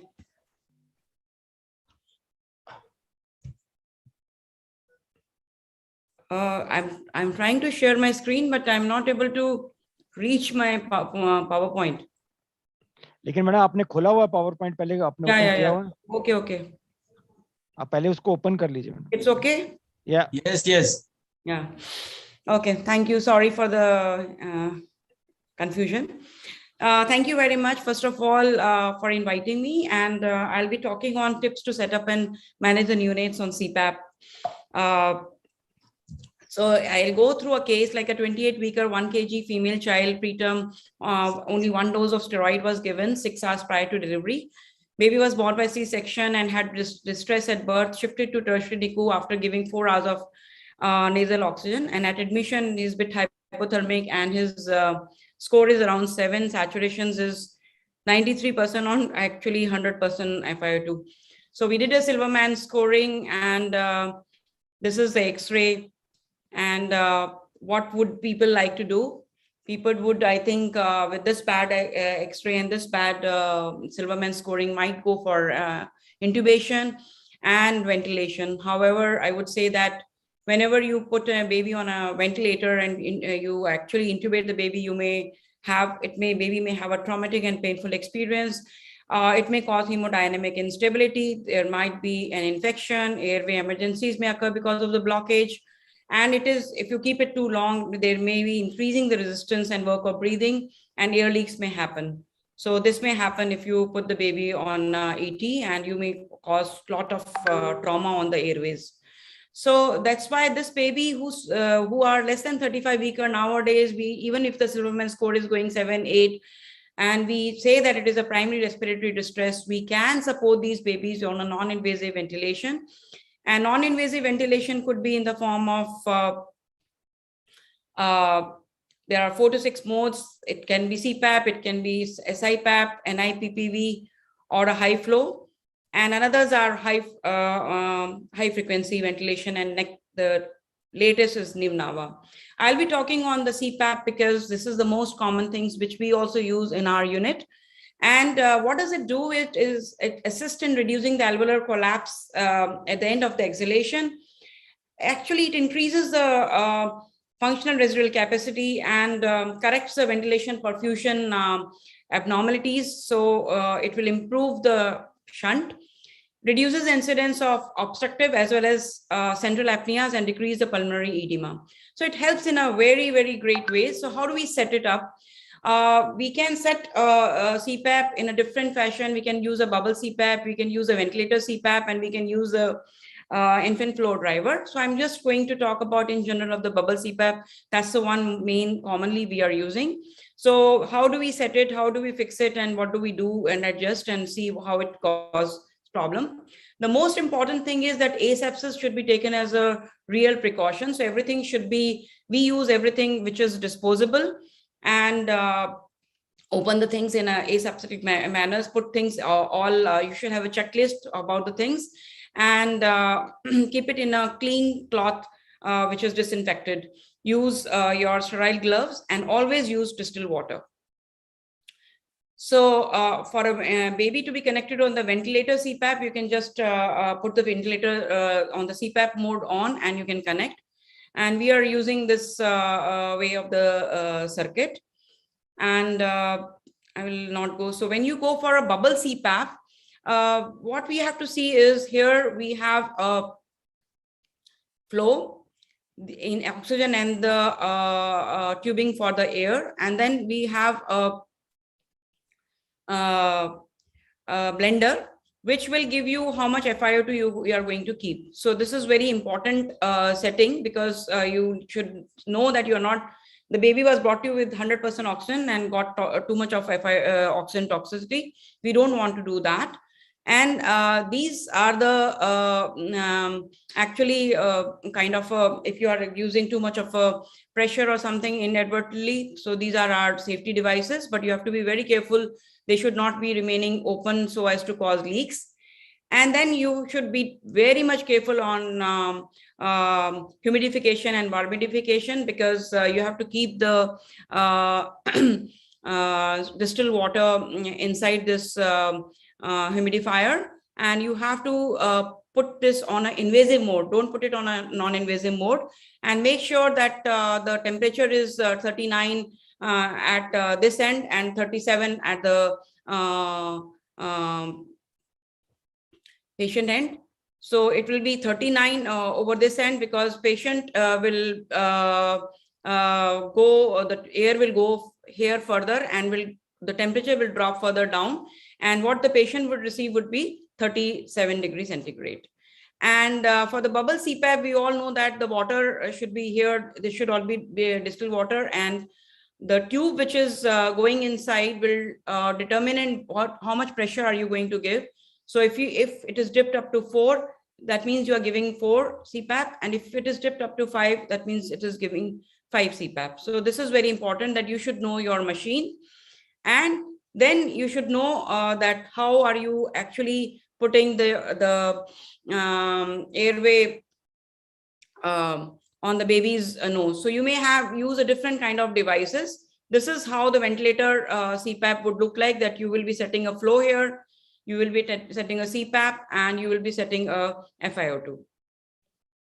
So the knobs, what you are going to adjust now, when you know your machine, you are setting your CPAP pressures, you are setting the flow, and you are setting the FiO2. So usually what we started with is CPAP of 5, and we earlier when we used to say rule of 5, which means we used to start our FiO2 at 50%, but now we are starting our FiO2 at 30%, because more and more we know that free radical injuries are very much harmful for the baby, and you may start with a flow of 5. So how do you adjust this? So you will look at the CPAP pressure adjustment according to the recessions, the score, the X-ray of the baby, and the SATs. And FiO2 you will be setting according to the saturations, because you want your baby to be 90 to 95. And the flow rate would depend on the bubbling of the chamber. So if you see that if your saturations are less than 90% and there is a recession, then that means you can increase your CPAP. If your saturations are low, but your recessions are absolutely fine, then you might just increase your FiO2. And if your saturations are going higher than 95 and you have mild or no recessions, you should start reducing FiO2. For every 10% reduction in FiO2, you have to reduce the CPAP by 1. So this baby, we started on CPAP, and we used the binasal Hudson prong. We gave surfactant and the baby improved. And so the first thing what we will reduce is the FiO2, and then we will start reducing the pressures. But sometimes everything is not like what happened to this baby, which everything became fine, but sometimes we may not be happy with the baby CPAP setups. So what can happen? The baby might be desaturating. So what you will be doing, you will be using the same algorithm as you use for the ventilator, DOE. That is, again, the tubing may be displaced or distorted. The prongs may be there. The obstruction of the nares is very common, you should understand, because we are using a small prong on the baby's nose. There may be a higher pressure generated and pneumothorax may be setting in, or there may be an equipment failure. So why, if sometimes the bubbling may not be occurring, you should be very careful on the bubbles, whether they are occurring or not. This may not happen when there is a complete or a partial circuit leak, or there may be a prong disconnect, displaced prongs, or the flow might be inadequate through the circuit. The prongs, they are not that adequate size, so they may be too small for the baby. So very important that you should choose the right size of the prongs and put it rightly, or the baby's mouth is open. Sometimes you may have an agitated baby on the CPAP, and many times a bigger baby you may see as agitated baby. So you should see and make corrections. Minimal handling should be done. Careful interface application is very, very important. Effective airway clearance is important. Clustering of care should be done, that you should not be handling, and mostly you should keep your hands off. And I would not recommend sedation. We should think and look at, because we want the baby to be breathing actually. Then you may have alarms from the blender. You may have malfunctioning of the blender. There may be leaks in the circuit. There could be a condensation in the inspiratory link and no condensation in the expiratory link. So what we want is there should be no condensation in the inspiratory limb and there should be some condensation in the expiratory limb.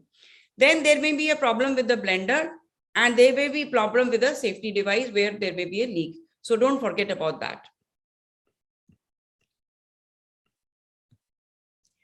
So as I said, the condensation is very important. You should always look at the condensation, that there should be no condensation in the inspiratory limb and there should be some condensation in the expiratory limb.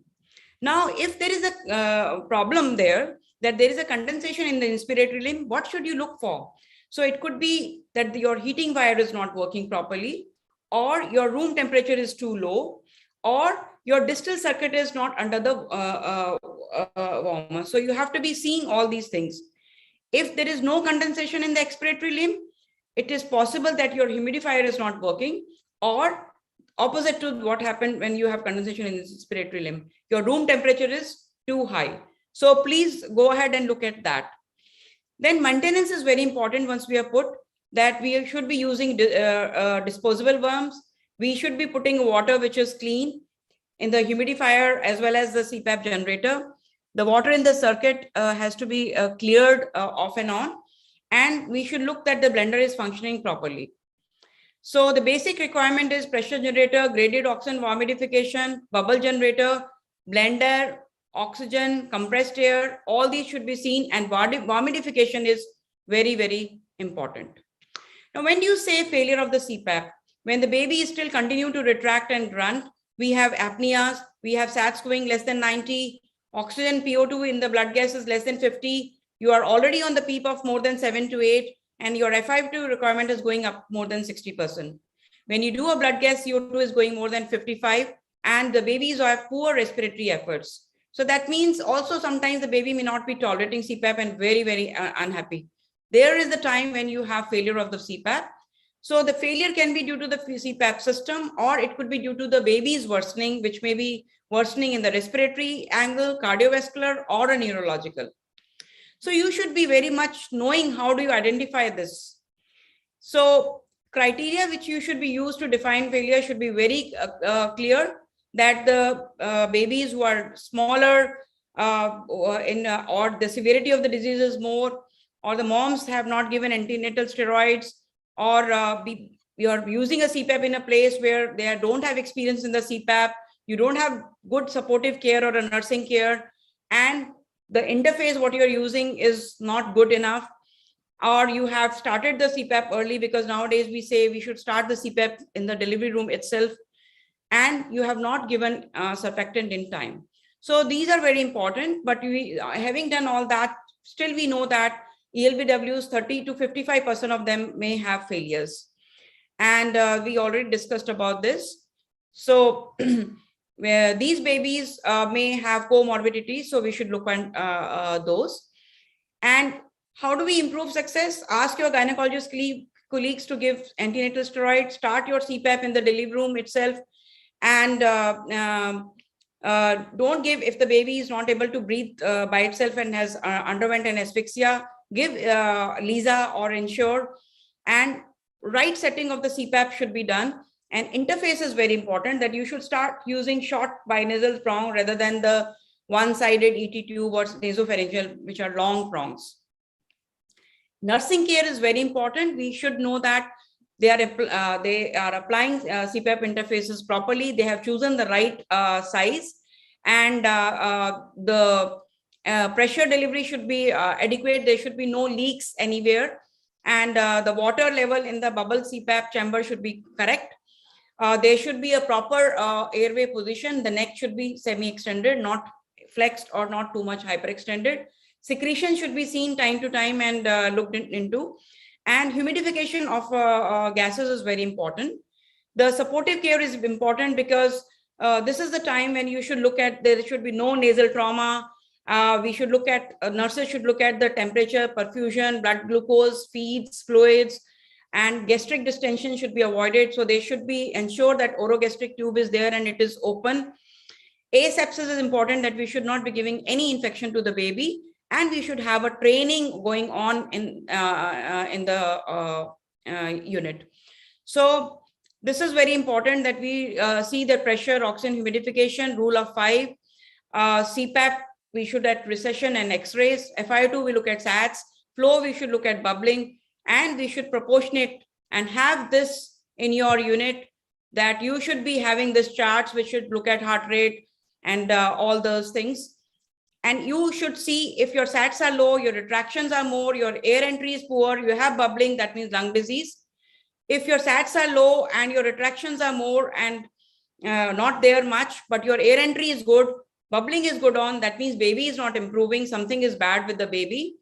If your SATs are normal, retractions are there, air entry is good, and bubbling is good, that means it could be some metabolic cause. If you have low SATs with a lot of retractions, poor air entry, it could be due to obstruction, or it could be due to your air leaks. So you have to be looking at these and seeing if the baby is fighting, interface is correct, humidification is okay, FiO2 and pressures are fine or not. So we should go for online assessments. So you should look at the CPAP system, you should look at the infant, and you should look at interface time to time. And you should look at the baby. If baby is comfortable, his color is pink, he's in good posture, his temperature, heart rate, respiratory rate, SATs and blood pressures are fine. Pulse volume, CFT, blood pressure is okay, his activity is good, and his OG tube is inside and open, there is no abdominal distension, and settings. So you should have these Silverman scoring charts with you. You should have optimal position, and you should reposition the baby. Nesting should be done.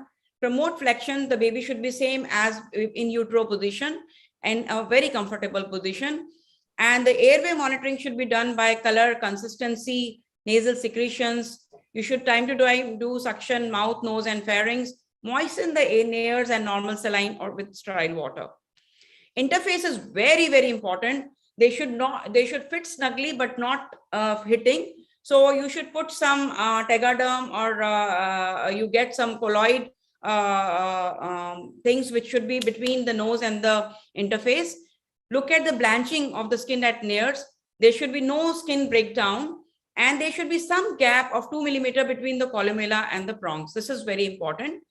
So you should keep on assessing the nasal interface, look at the cap if it is appropriately placed, and it should not be twisted, and it should not be compressing the nose tip, and we should not have the baby with this bad nose later on. So skin integrity, you should look at the color, you should look at the quality of perfusion, and look at the possible areas of pressure or excoriation. So these should not be excoriated. Then monitoring the CPAP system, whether the pressures are generated okay, FiO2 is reading okay, your bubbling is okay, and your water level is fine or not. Humidification, as I said, please put it on invasive mode, and please make sure the water levels are correct here, and there should be no condensation in the inspiratory limb and some condensation in the expiratory limb.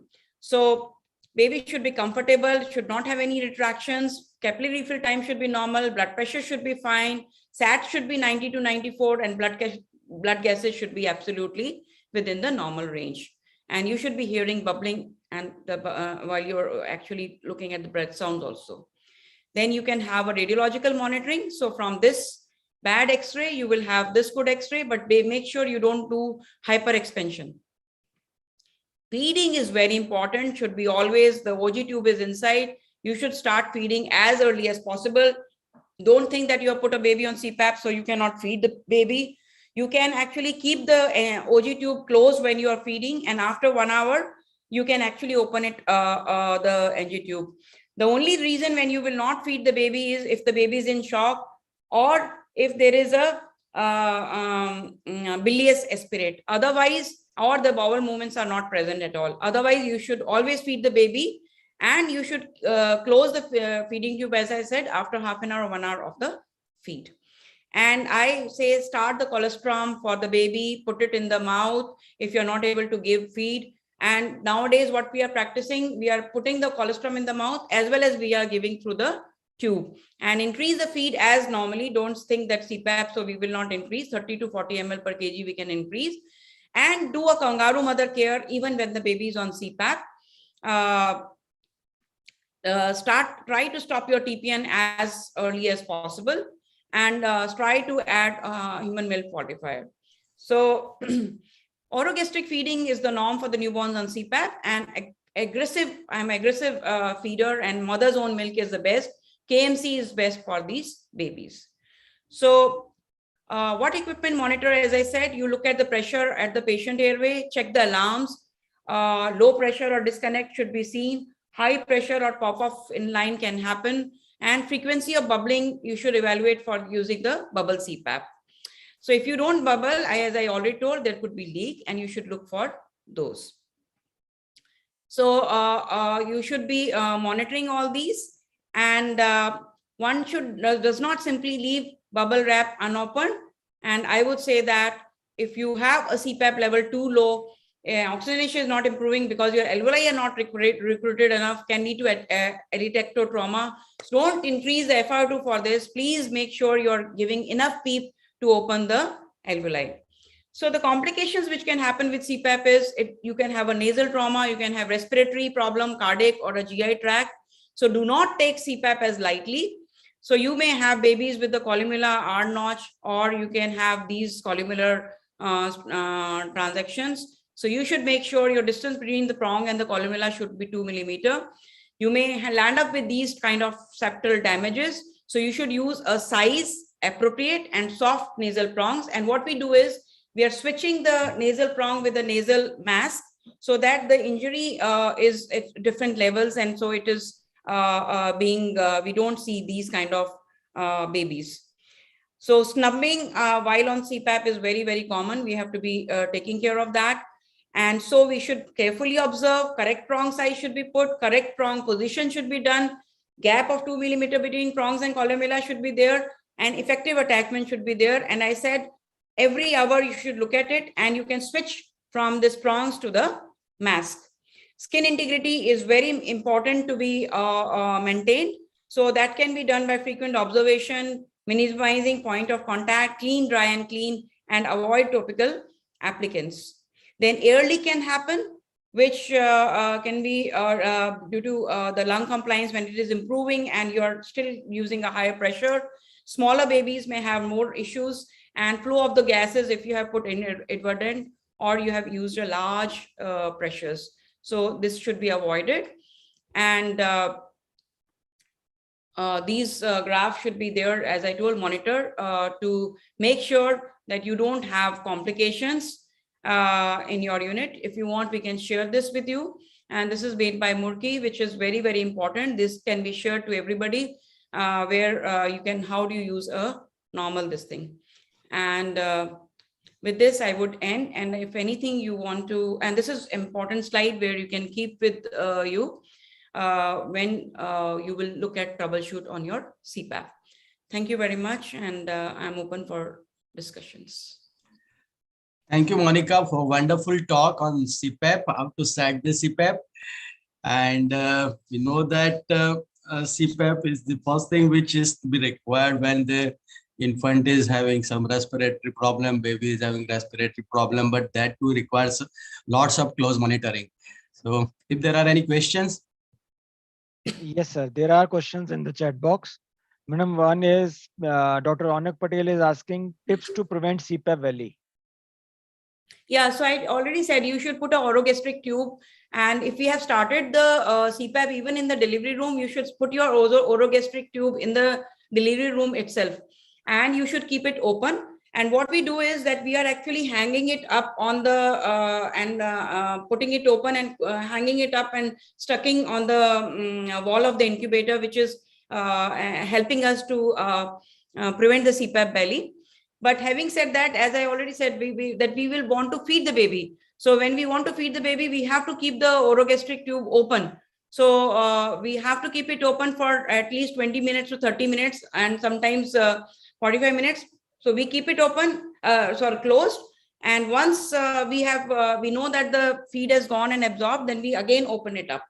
So this is what we do. And sometimes when we feel that the abdomen is getting distended, we might, though we don't do it, that we don't like the orogastric, we don't like aspirating the OG to see for the aspirates, but we might use that if we have an abdominal distension to take away the extra air from the tummy.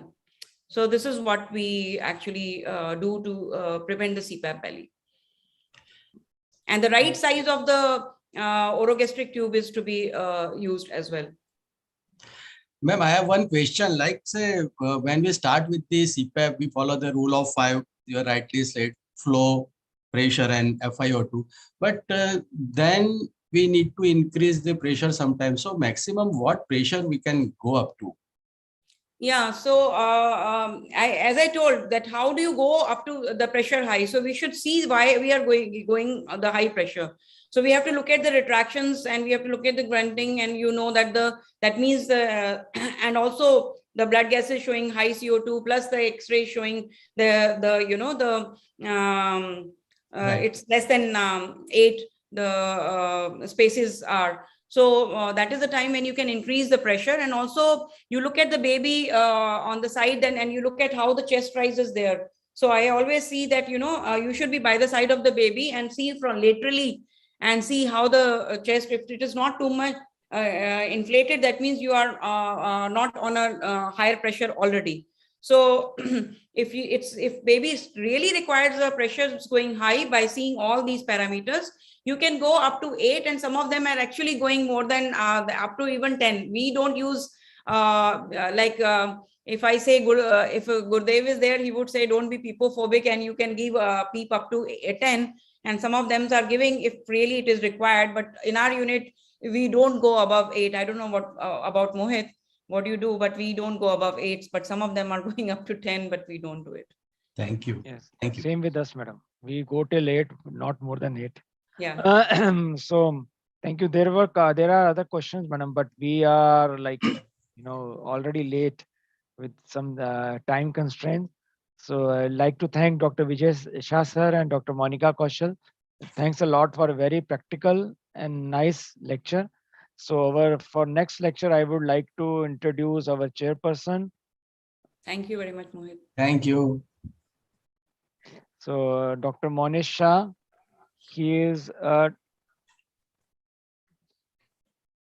so he is a director in Sonal Children's Hospital and Neonatal Care Center, and he has been practicing from last 18 years. He is an executive member of AOPG, like Academy of the AOPG. Academy of Pediatrics. Academy of Pediatrics. Gujarat. Okay. Gujarat, na? Yeah. And is being executive members of NNF Gujarat. So Dr. Monish, please introduce our next speaker, please. Thank you, Dr. Mohit, sir. And it's a great pleasure to be the part of the GUJ Pedicon, the GUJ. And now I want to invite our Bhisma Pitama of the neonatology in Gujarat, Dr. Ashish Mehta, sir.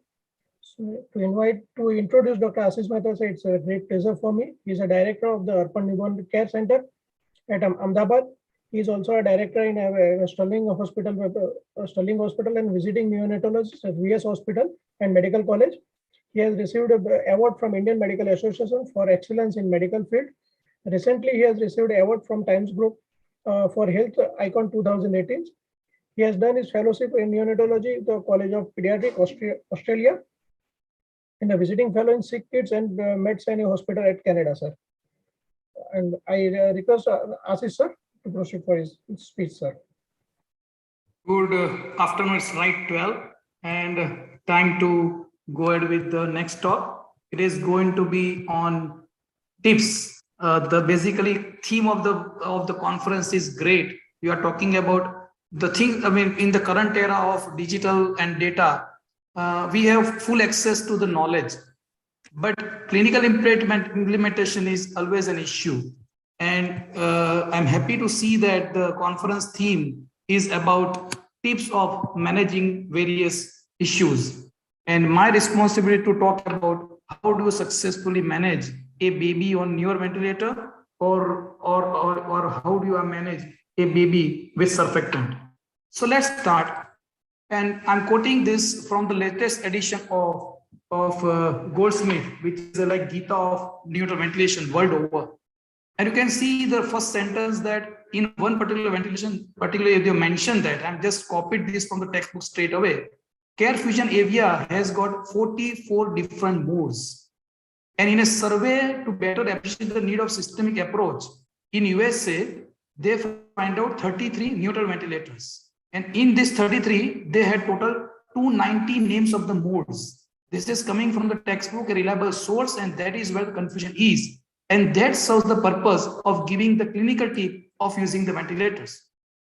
We all know this is what we have in the market. Everything, everyone, those who are sitting here, they would know. They've got Dragards, they've got Sensormatics, they've got SLE, they've got VN500, they've got everything. And still, the confusion is that which to go for. So the first tip would be that it's not the machine, it's the man behind the machine. And yes, this machine doesn't have brain. Use your brain. In fact, by using your brain, you are guiding the machine to do best for your babies, and that's why it is not the machine, it is the person behind it. First tip would be avoid invasive ventilation. Whatever you want to do, CPAP, NIMV, high frequency HFS, high flow nasal cannula, whatever you want to do, avoid intubation. Keep endotracheal tube away. Why so? Because there is unmonitored volume and unmonitored pressure going to the babies. That volume trauma, barrier trauma, attenuator trauma, so many things goes wrong when a baby is attached to a mechanical ventilator.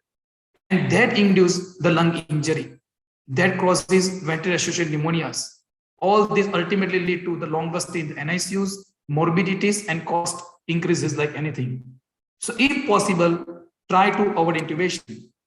But having said that, even the best trial of non-invasive ventilation, like Cohen trial and support trial, it has been shown that 80% of the baby in the CPAP group ultimately required ventilation at some stage, number one.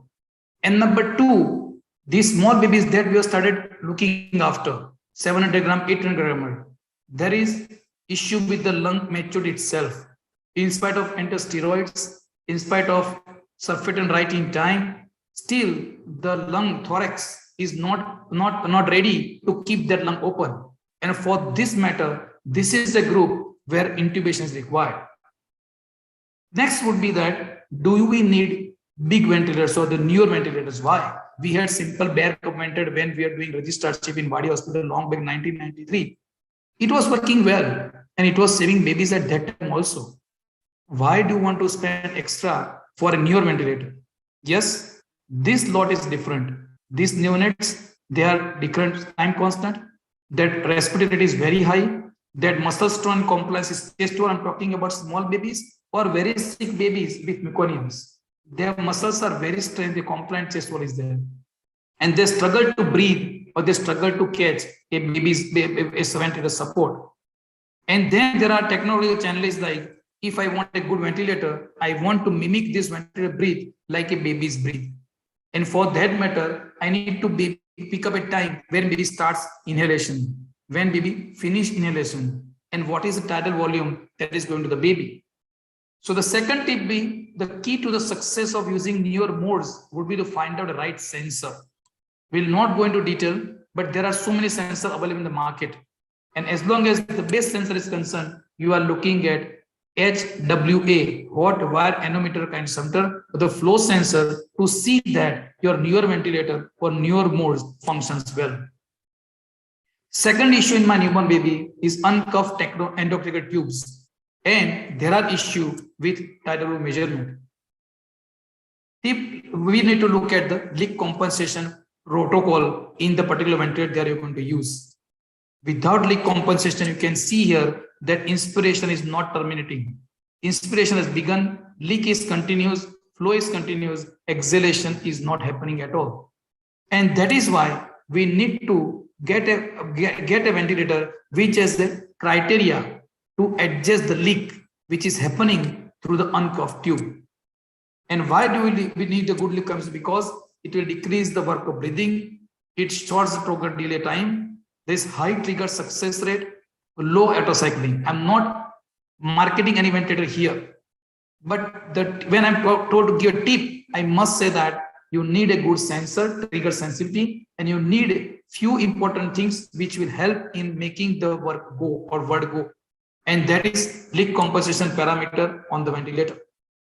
There are several issues about measuring tidal volumes. Where to measure?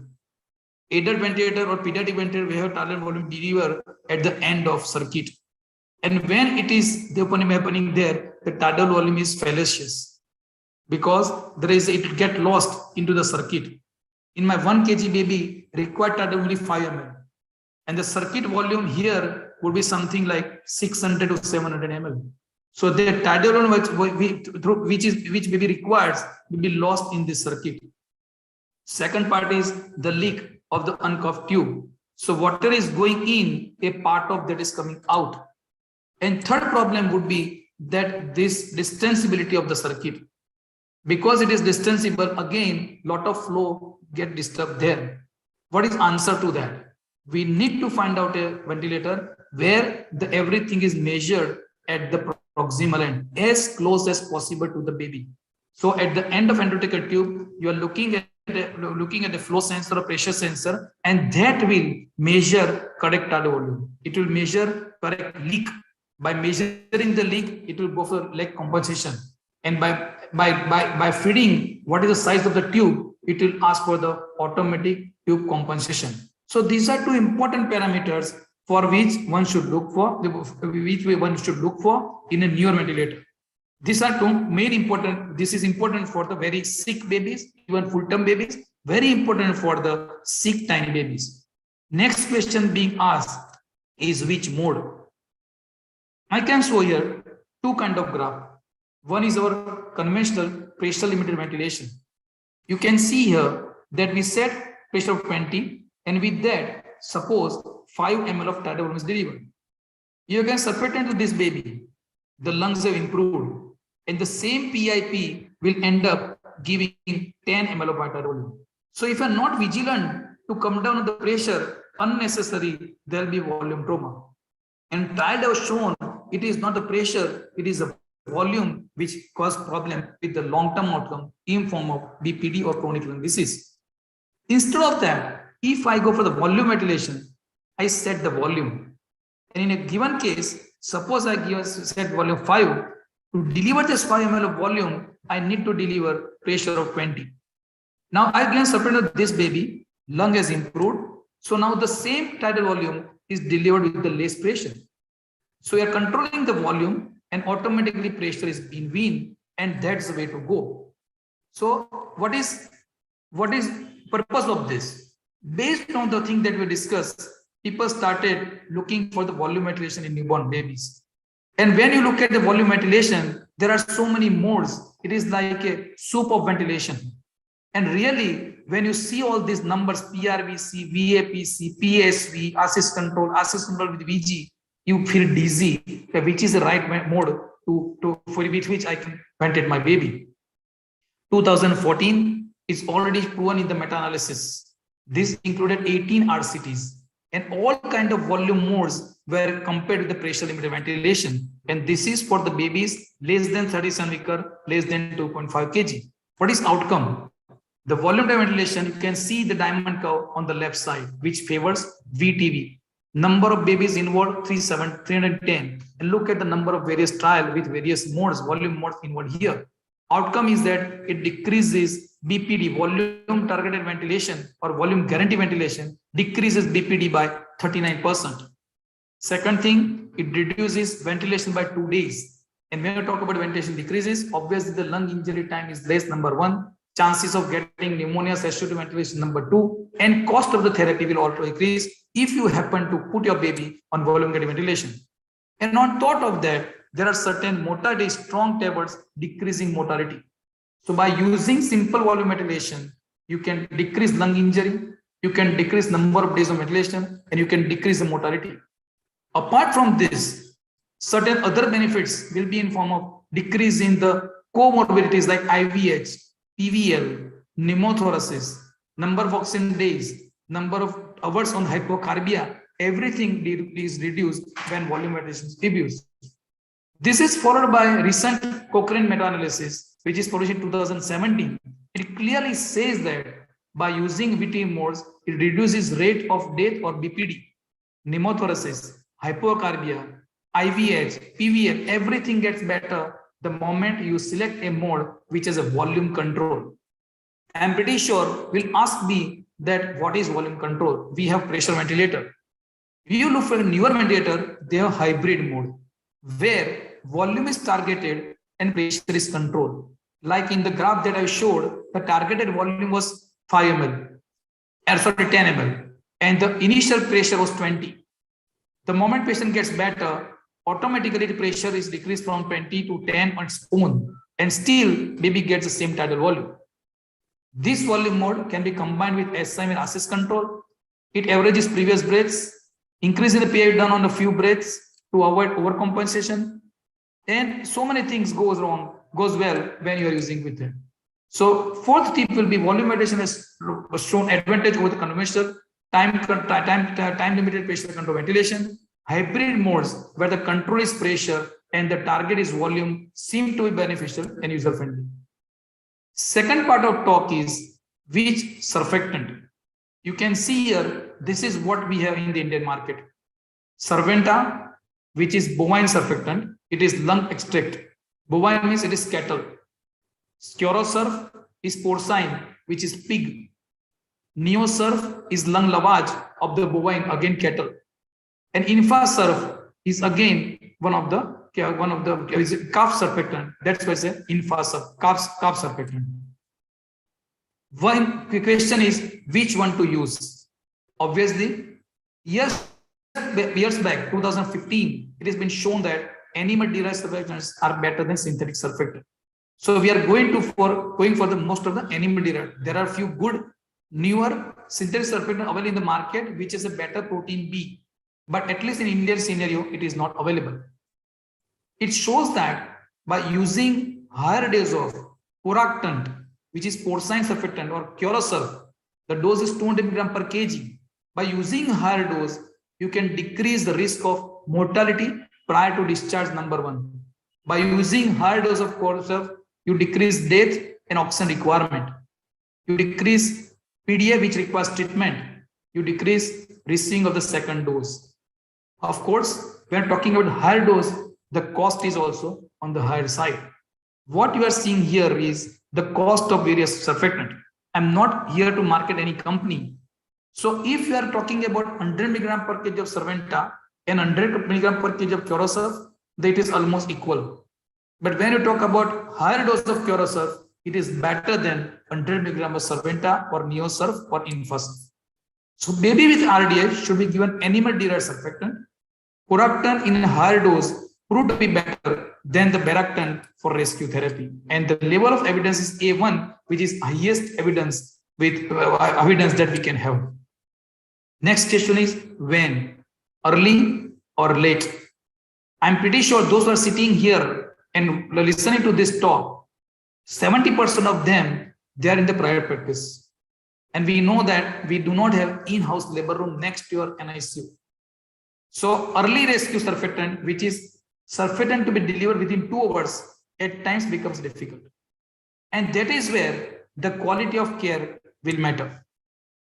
Why so? Because early surfactant has shown to be decreasing air leaks, risk of pulmonary injury, decreased mortality, and again CLD.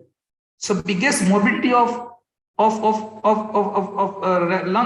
the respiratory system in form of pneumothorax, lung injury, it will be decreased if you happen to deliver this surfactant in time within 2 hours. But mind well, so many babies are being referred after 2 hours, number one, when they really become sick. And there are few babies which will require intubation right in the delivery room when you are attending a small baby delivery. Baby is otherwise fine, but chest is sucking in. For that matter, intubate the baby. So the cases where baby is intubated, you better do surfactant in the delivery room and then shift these patients. Question is, should I repeat the dose? Multiple doses are better than one dose that has been proved long back. But these trials happened at a time where the coverage for the anterior steroids was very less. The ventilators were old-fashioned ventilators, and most of the babies were intubated in those era. So in those era, the trial or the MCTs or RCTs have shown that multiple doses are better than the single dose. But current era, good number of pregnancies are covered with anti-steroid, number one. Number two, good number of babies are being managed with CPAP. So in current era, probably most of the baby will be all right with single dose. Question is, when I need to repeat the dose and within what time? Within 6 hours, you are supposed to, if you happen to see that baby has got still lung disease there, you have got more than 30% oxygen requirement. Mean air pressure or CPAP is more than 7. So these are the sign of still lung disease persistent in the lung. And this, if you cannot explain with other things like pneumonias, like PDA, then better to give second dose and that too within 6 hours. So exact answer on which parameters shall I repeat the dose, that stays with all clinicians, those who are standing in front of the babies. As far as repeat dose is concerned, within 6 hours, if your CPAP is more than 7 or MAP is more than 7, and if your effort is more than 30%. And as I told you, it has to be given within 2 hours. That is tip number 6. Buzzword is LISA or ensure, which method with which surfactant is to be delivered. I was surprised to see that there are more than 10 trials which has happened in last 3 years on LISA. And these are coming from different part of the world. One is from Sweden, one is from India, one is from Iran, and one is from India, and other is from UK. And they have shown that this is coming from BMJ 2017. It has shown that by giving LISA in comparison to other things, composite outcome of death and BPD at 36 is in favor of LISA, least invasive surfactant administration. It is known as a catheter, single catheter or thin catheter method of dealing surfactant. There is no difference as far as death is concerned. When you look at the individual parameters like BPD, LISA, when you look at the need for mechanical ventilation within 72 hours from birth, yes, it favors LISA. And we look at the need of ventilation anytime during neurointensive care stay, it still favors LISA. So this is a meta-analysis which is 2017. And it clearly shows that the LISA technique for surgery result in less need of mechanical ventilation during the NICU stay, reduction in the composite outcome of death or BPD at 36 weeks and BPD among survivors. Very clear. So LISA is a way to go. And recent Cochrane meta-analysis where you got 16 RCTs included there. This meta-analysis include more than 2,400 babies. And conclusion is very clear that again, in comparison to administration via an endotracheal tube, like endotracheal tube and a thin catheter means you are talking about a feeding tube or specific NEOCON like endotracheal like catheter, which is going to the lung for the delivery of LISA. And that decreases the risk of death or BPD, less intubation in first 72 hours, reduce incidence of major complication, and in hospital mortality. What more you want? just changing the method from Ensure to Lisa can help my baby like anything. Yes, there are certain issues with Lisa. Which are those? First, you need an experienced person with good intubation skill. And I must say that we do it regularly in our unit. Baby less than 800 gram, baby less than 28 weeker, we regularly do Lisa. But that is the learning curve.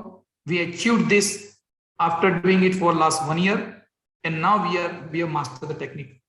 We simply use the feeding tube, and Lisa has been done. Once you are skilled with your intubation, the things are not difficult. Second thing, most important part is that ego. I want to do Lisa. I could not intubate today. That is fine. You just resort to Ensure straight away. Because failure to insert catheter through the vocal cord at first time at times become tricky. Smaller the baby, more difficult it is going to be, simply because the the plane is not straight in a small babies. You need to put some vocal cord pressure to bring down the vocal cord, and then you insert the catheter. That's the tip that I can give you today. Second thing is surfactant reflux. There is a leak around this thin catheter which has gone into trachea. And this leak, when the baby is breathing spontaneously, will cause surfactant reflux.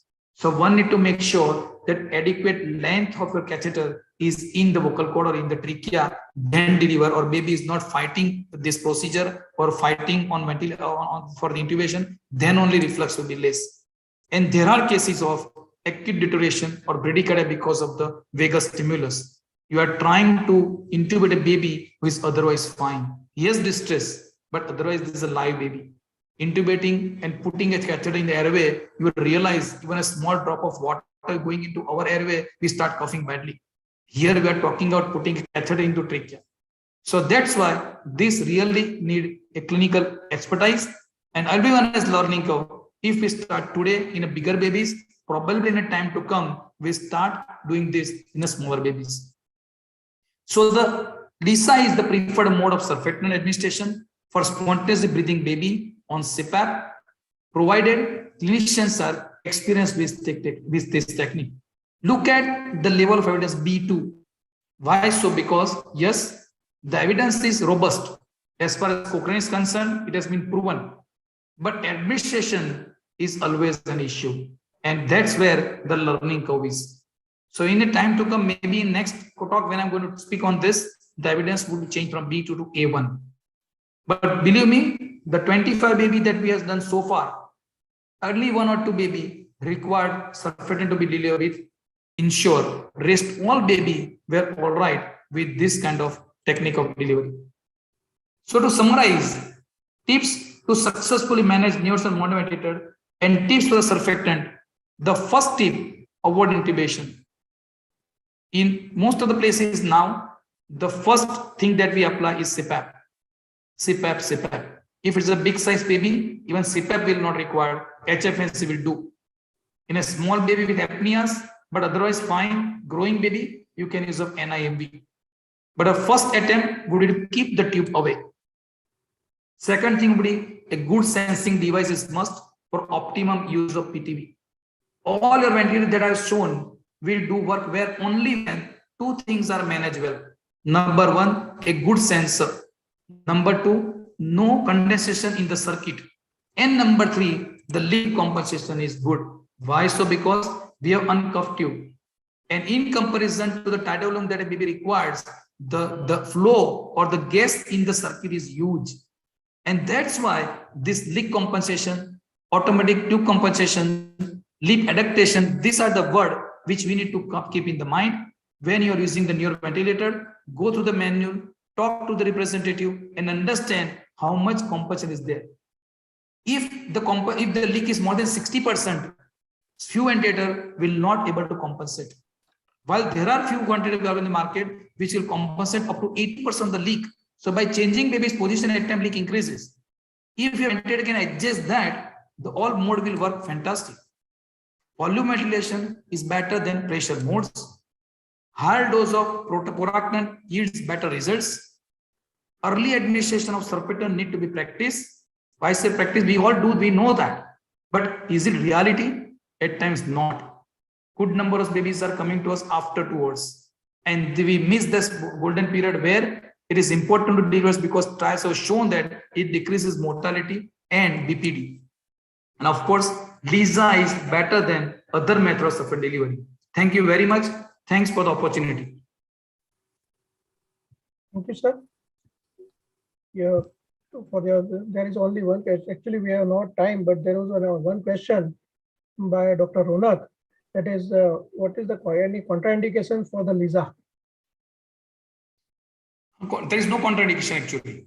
If your effort is very high, more than 50%, that is where people fail because still people are in learning curve. But if you look at the LISA failure, there is only one where your effort is more than 50%, that is lung disease very bad. It won't give time to put a catheter into the lung. They desaturates, isn't it? And when they are on 50%, obviously, because LISA is a method where you are going to positive CPAP also. So where CPAP pressure is going to be high when you are going to 50% effort. So most of the people will have side effect in form of brady's and desaturation when they are trying to intubate or putting a thin catheter into the very sick babies. Otherwise, there is no contradiction as such. Thank you, sir. It was a great talk, and I will over to Dr. Mohit, sir.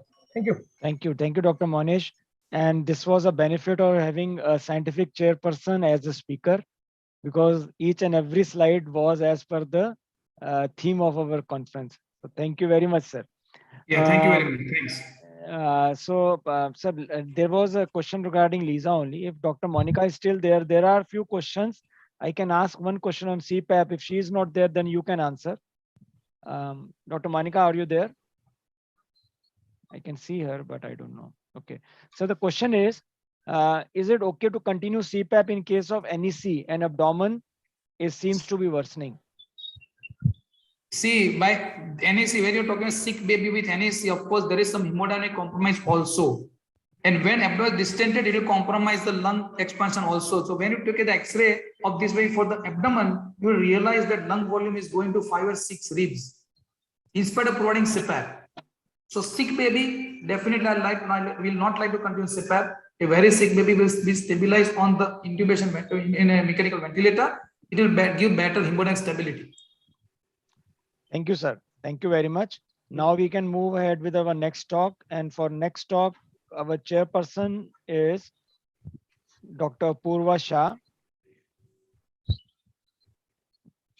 So he is an assistant professor in the Department of Pediatrics in Surat Medical College, and he's a consultant pediatrician neonatologist at Apple Hospital and Velocity Multi-Specialty Hospital.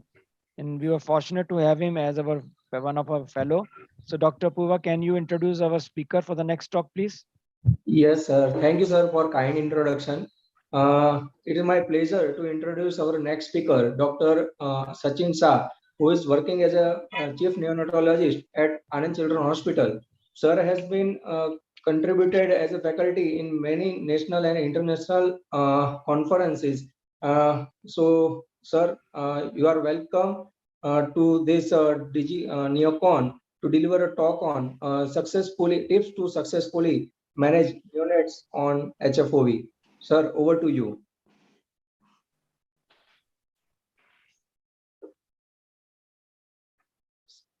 Welcome, Sachin, sir.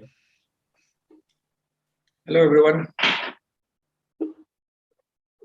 Am I audible? Yeah, you are audible, yes, and yes, your yes, slide sir. service. Okay. So first of all,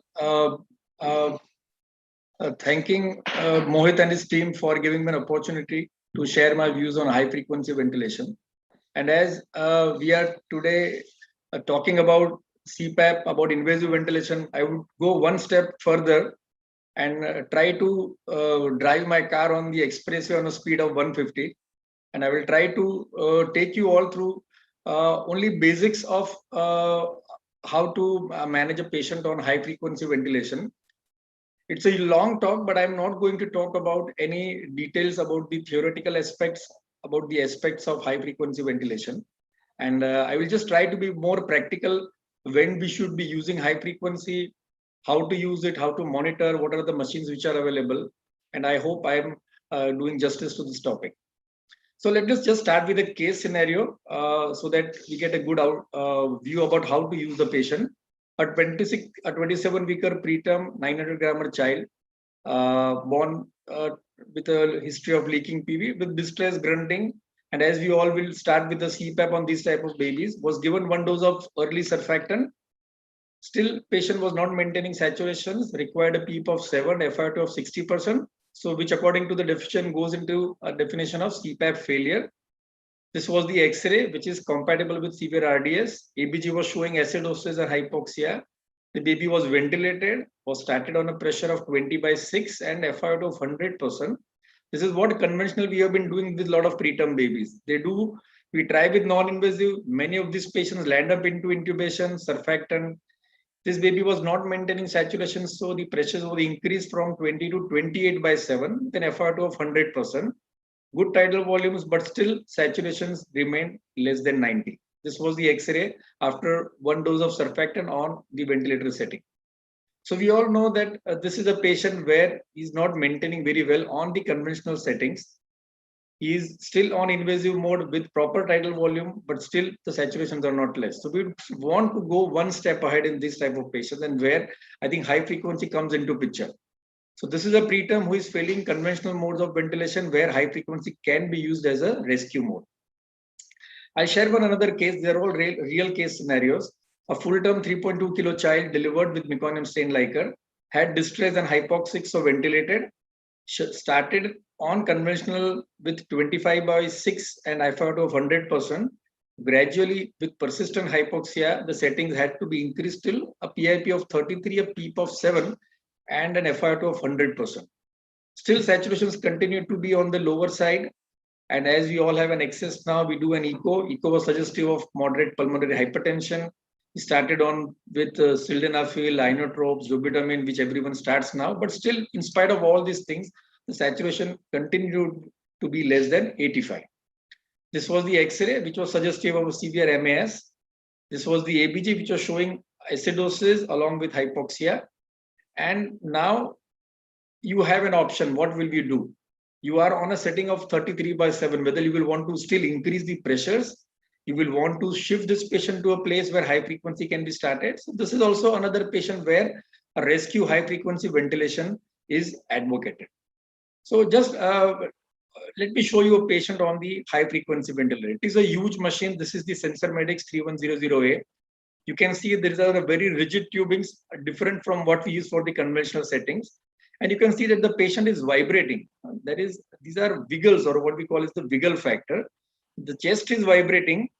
As you can see, a very minimum wiggles on the chest and the upper abdomen. And this is a patient, a preterm baby who had RDS and who was ventilated, did not improve on conventional, so on high frequency setting.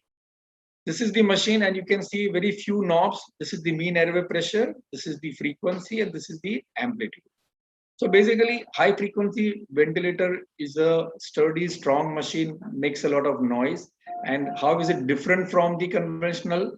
That it uses a very high supraphysiological rate along with very, very low tidal volumes. In conventional ventilator, we use a rate of 40 to 60. And in high frequency, we use a frequency that is called as hertz. 1 hertz is equal to 60 breaths per minute. And the average what we use is about 5 to 15 hertz.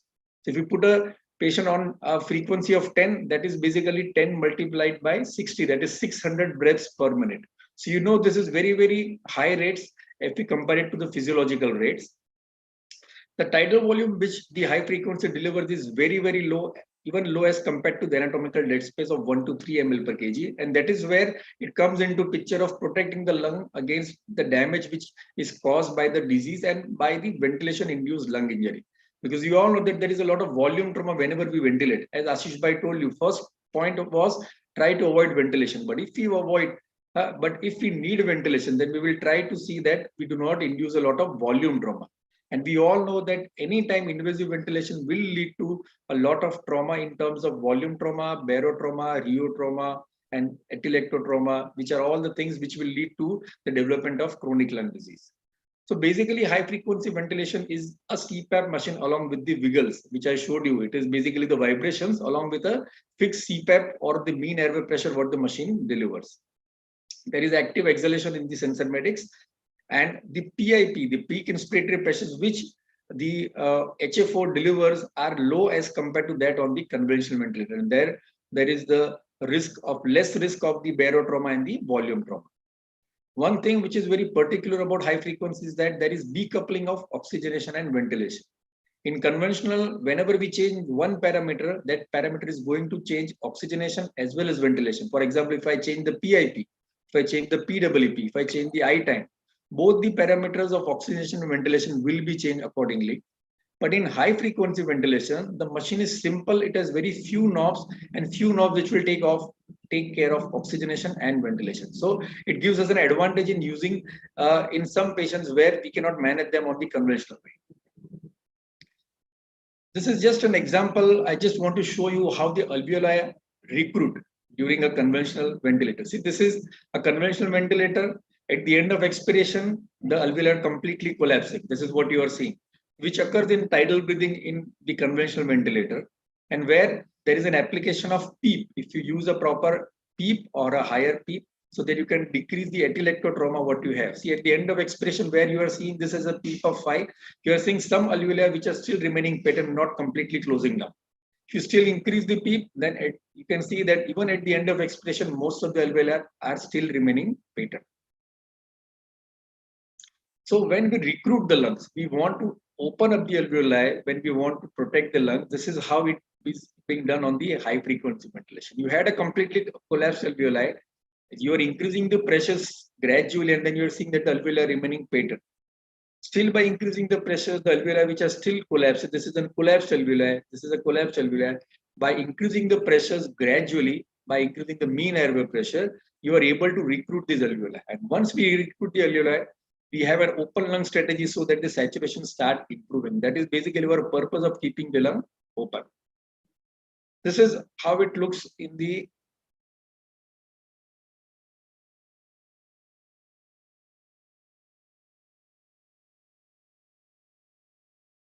This is how it looks on the high frequency ventilation. See, these are the vibrations you can see. If you adopt an appropriate mean airway pressure, then you will have an alveoli which will remain open even at the end of expiration, even at the end of inspiration. So this is what our target is. So basically, we want to avoid the zones of atelectasis, which occurs here. This is the atelectotrauma, and this occurs where there is a high pressure, high volume. So these zones are being there in the conventional ventilator, but if you recruit the lungs properly on the HFO, we see that the pressure swings are very minimum, and we can recruit the lungs and then use a very minimum pressure, minimum mean airway pressure to keep the lungs open. You see the pressure delivery in conventional ventilator, whatever pressure is being set from the endotracheal tube level till the alveolar level, you will almost have the same pressure which is being transmitted. But in HFO, there is a significant attenuation of the pressures which are delivered from the machine level till it goes into the alveoli. And this is the reason that the change in the tidal volume, the change in the flow which occurs are very, very minimum when it goes to the alveolar level. And this is how high frequency is protective against the lung damage, what we cannot completely avoid in conventional ventilator. So coming to it, so what could be the indications for high frequency? As I showed you, that when there is persistent hypoxia, inadequate oxygenation, that cannot be safely treated with a very high level of ventilatory settings on the conventional, and when the risk of ventilation-induced lung injury is very high. As we showed that the preterm was on settings of 28/7, the meconium aspiration baby was on a setting of 33/7. These are very high toxic ventilatory settings where the risk of pneumothoraces and ventilation-induced lung injury is very high. So basically, in all these indications, you can start using the high frequency. Objectively, you can define any time a PIP of more than 30, a FiO2 of more than 60% on a persistent settings when you're able to wean off the pressure. Mean airway pressure of more than 12 is a more general term. If you're using a PEEP of more than 8 on conventional, not improving, then these are all the settings. You have an OI of more than 12. So basically, these are all markers to show you that you are having a very bad lung, which is requiring a very high ventilatory settings. Other indication, it could be pulmonary hemorrhage, where you can apply a splinting effect with the high frequency. Another indication could be inadequate alveolar ventilation with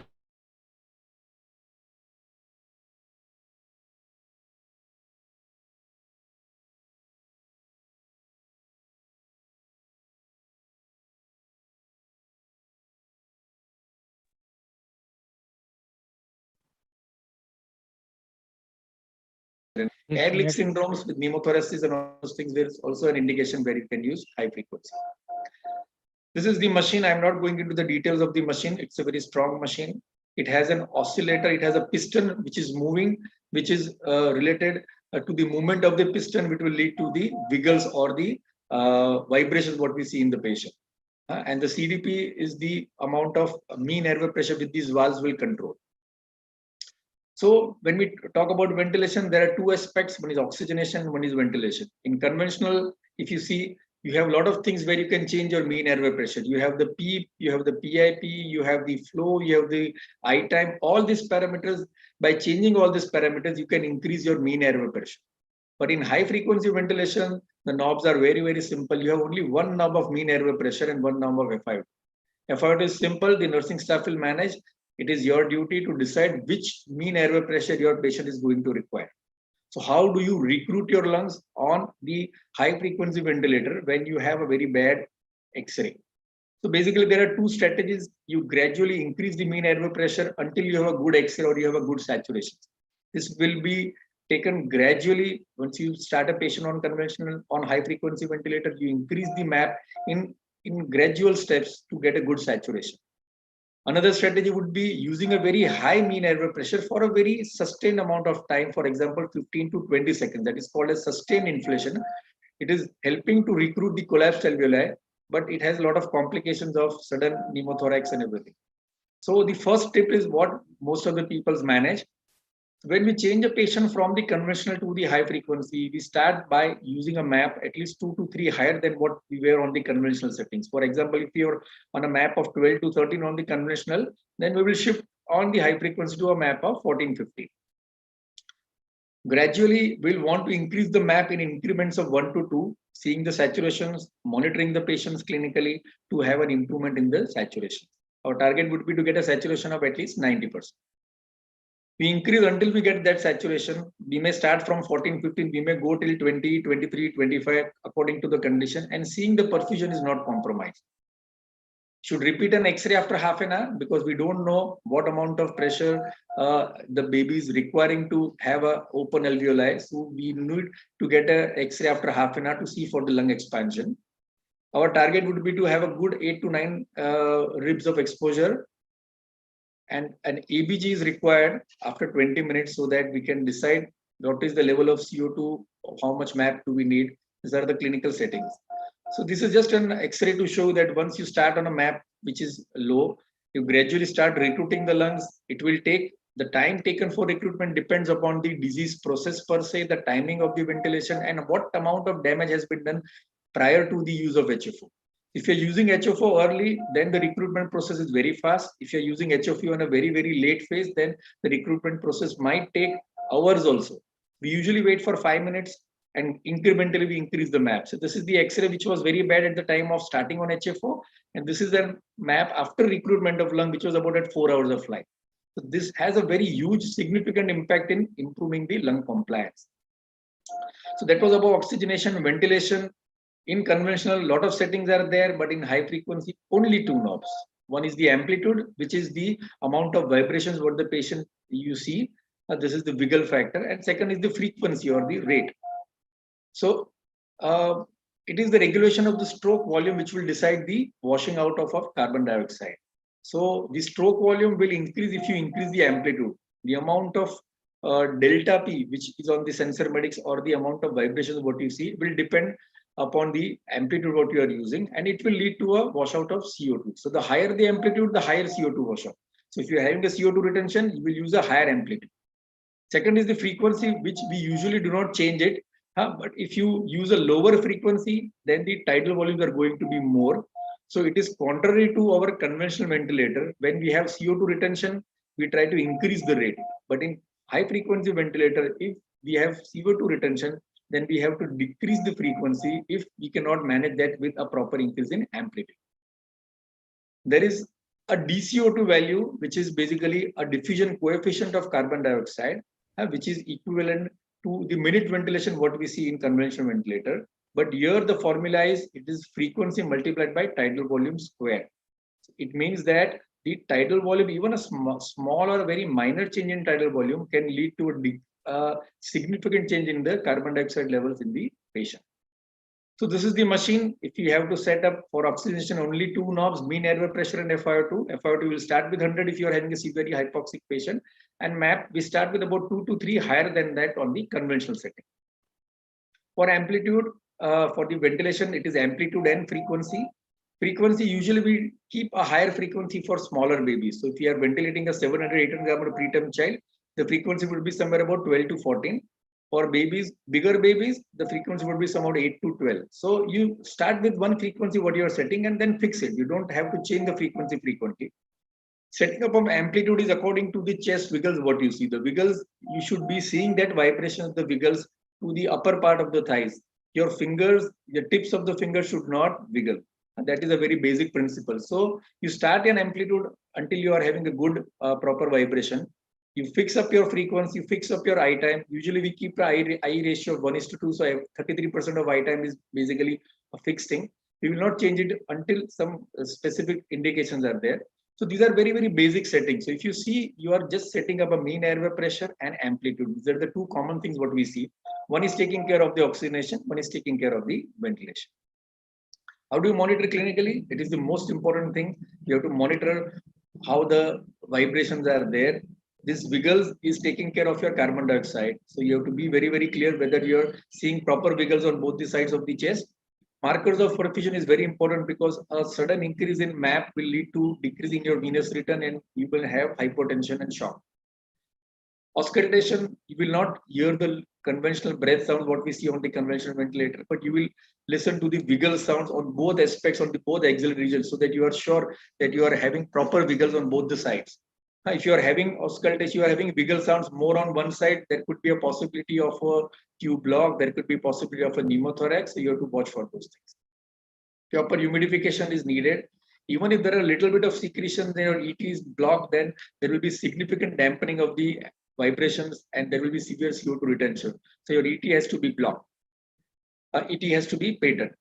Inline suction is something which is peculiar about high frequency because the moment you open up your circuit for suctioning, you will be losing all your mean airway pressure and your lungs will be rhythm. So it is always advisable to use an inline suction where you are not disconnecting the patient from the ventilator for suctioning.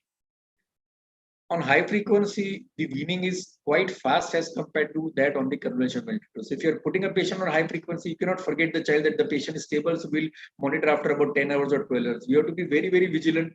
There can be significant improvement in the compliance and you can develop a pneumothorax in 4-6 hours also, even if you are having a bad X-ray of the initial part.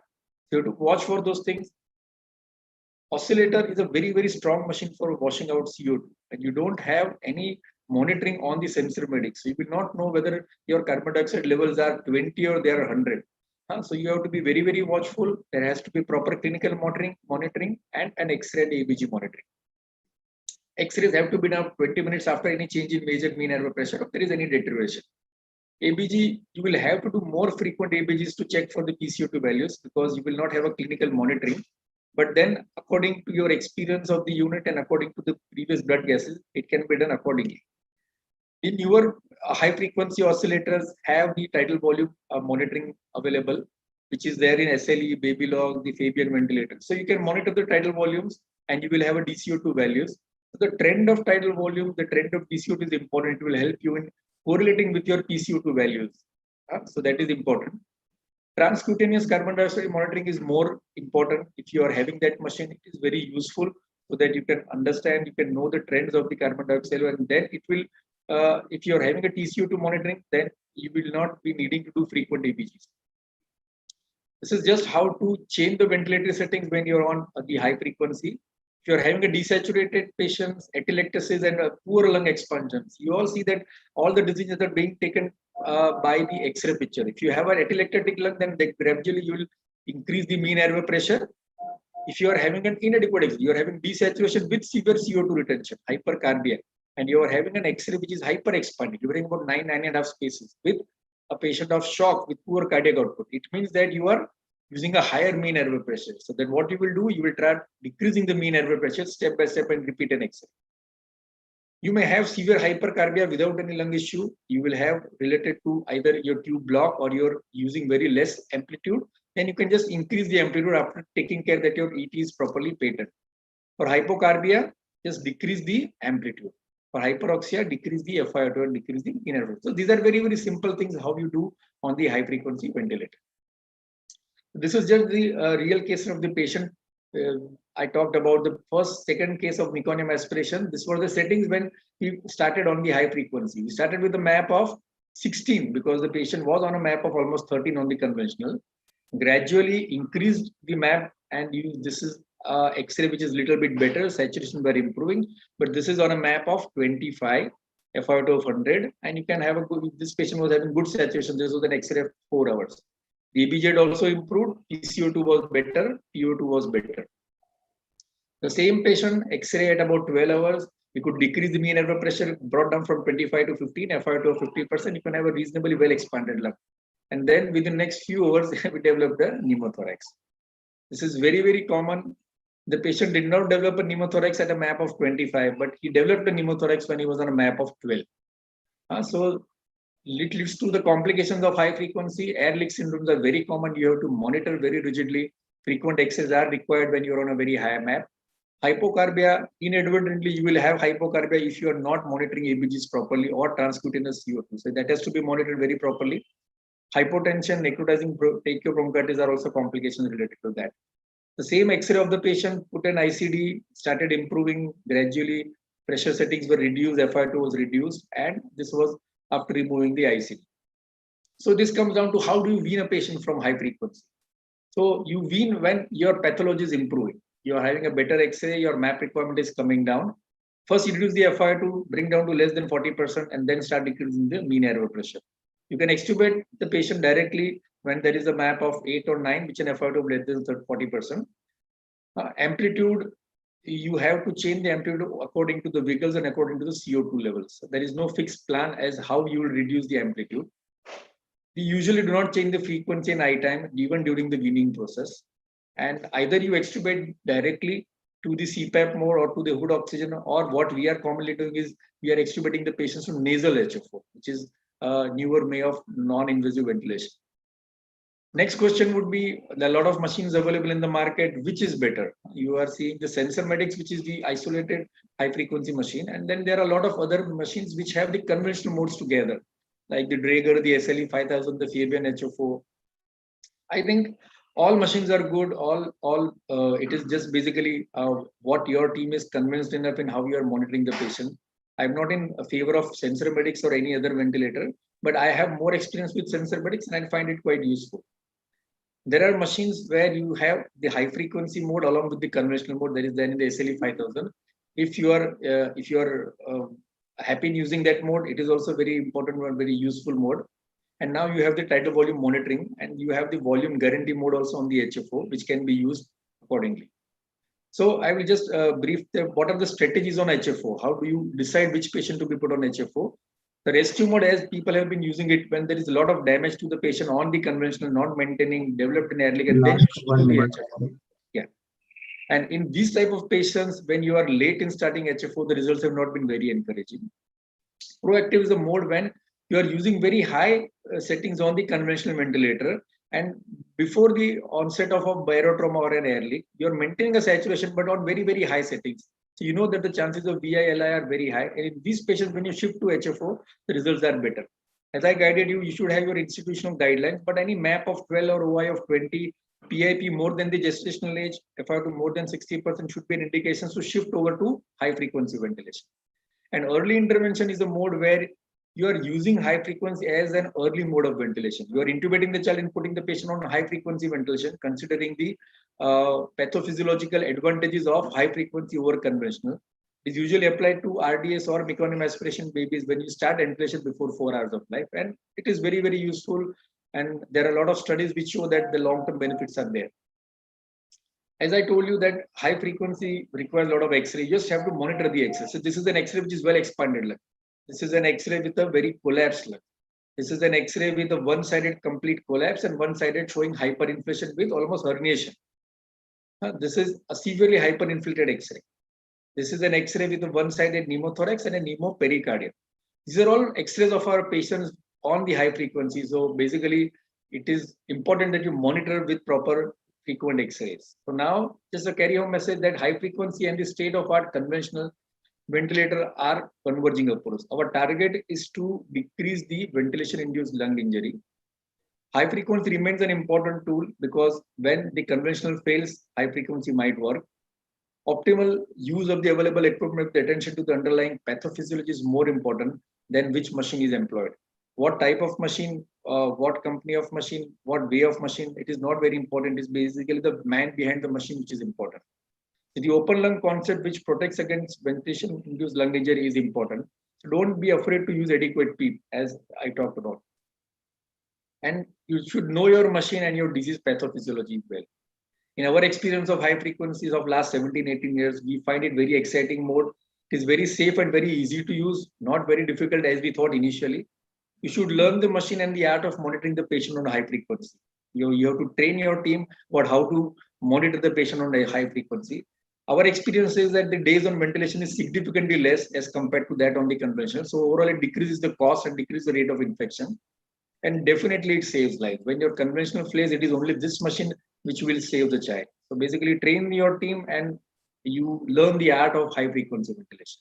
As our principle of intensive care says, primum non nocere. First, do not do any harm. Just don't start using a machine without proper training, without proper monitoring. It's a learning curve for each and every person. As Dr. Ashish Bhai told, using Lisa, we are all in a learning curve. So try using this machine, and it is a wonderful machine as our experience is. Thank you very much. Thank you, Sachin sir, for nicely and very precisely explaining about the high frequency ventilation. It was a very wonderful session with you, sir. I think in chat box there is no question. Yeah, there is no question. There are a couple of questions, but of the last talk of regarding Lisa.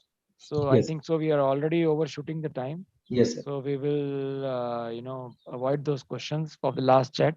So thank you, Dr. Sachin, and thank you, Dr. Purva, for this. Now I would like to invite my two chairpersons for our next panel. So I will introduce my chairpersons.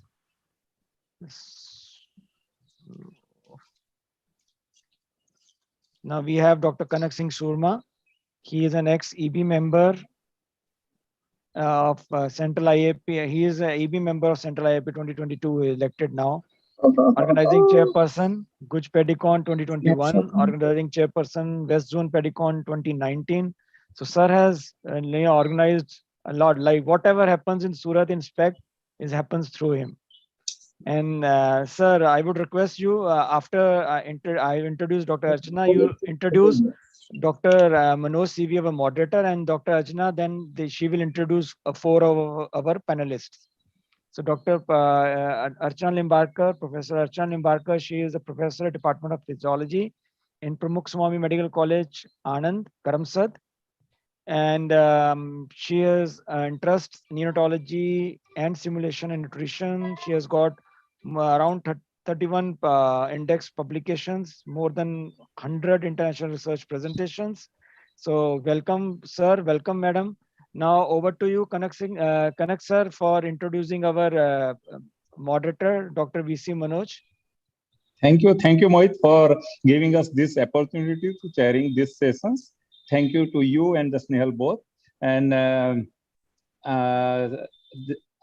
we have the moderator, Dr. VC Manoj. He's professor and head, Department of Neonatology, Jubilee Mission Medical College and Research Institute, Thrissur, Kerala. Sir is a national executive member of NF India. He is also a national executive member, Neonatology chapter of IAP, a member of Government of India Task Force, EG for augmentations, human resources and capacity builders in COVID-19. Sir is also a state academic coordinator of Kerala for advanced NRP in IAP, NNF, FGM project and TOT in NRP and NSSK program. Sir is a president, National Neonatology Forum Kerala for 2019 and 20. Sir was president of IAP Thrissur for 2017 and 18, and Sir was secretary of NNF Kerala between 2011 to 13. Sir has many published papers on his name in national and international journals. His area of interest is neonatal respiratory care, neonatal nutrition, perinatology, and international in resource limited settings. Sir is having extracurricular interest too in the lifestyle medicine and sport nutrition. So, sir, I am the fan of yours due to this type of the likings. So this is over to Madam for introducing the panelists. Thank you. Welcome, Thank you, Manoj sir. Thank you, sir. We have enthusiastic panelists among us, Dr. Maulik Shah, Dr. Snehal Patel, Dr. Santosh Yadav, and Dr. Hitesh. Let me introduce Dr. Maulik Shah first. He is Associate Professor of Pediatrics, Health IEC enthusiast, a social media influencer, very active on Twitter, yes, and YouTuber. He has 28 educational videos on Corona. He's a communicator, orator, director, and master trainer of health programs. We welcome you, sir.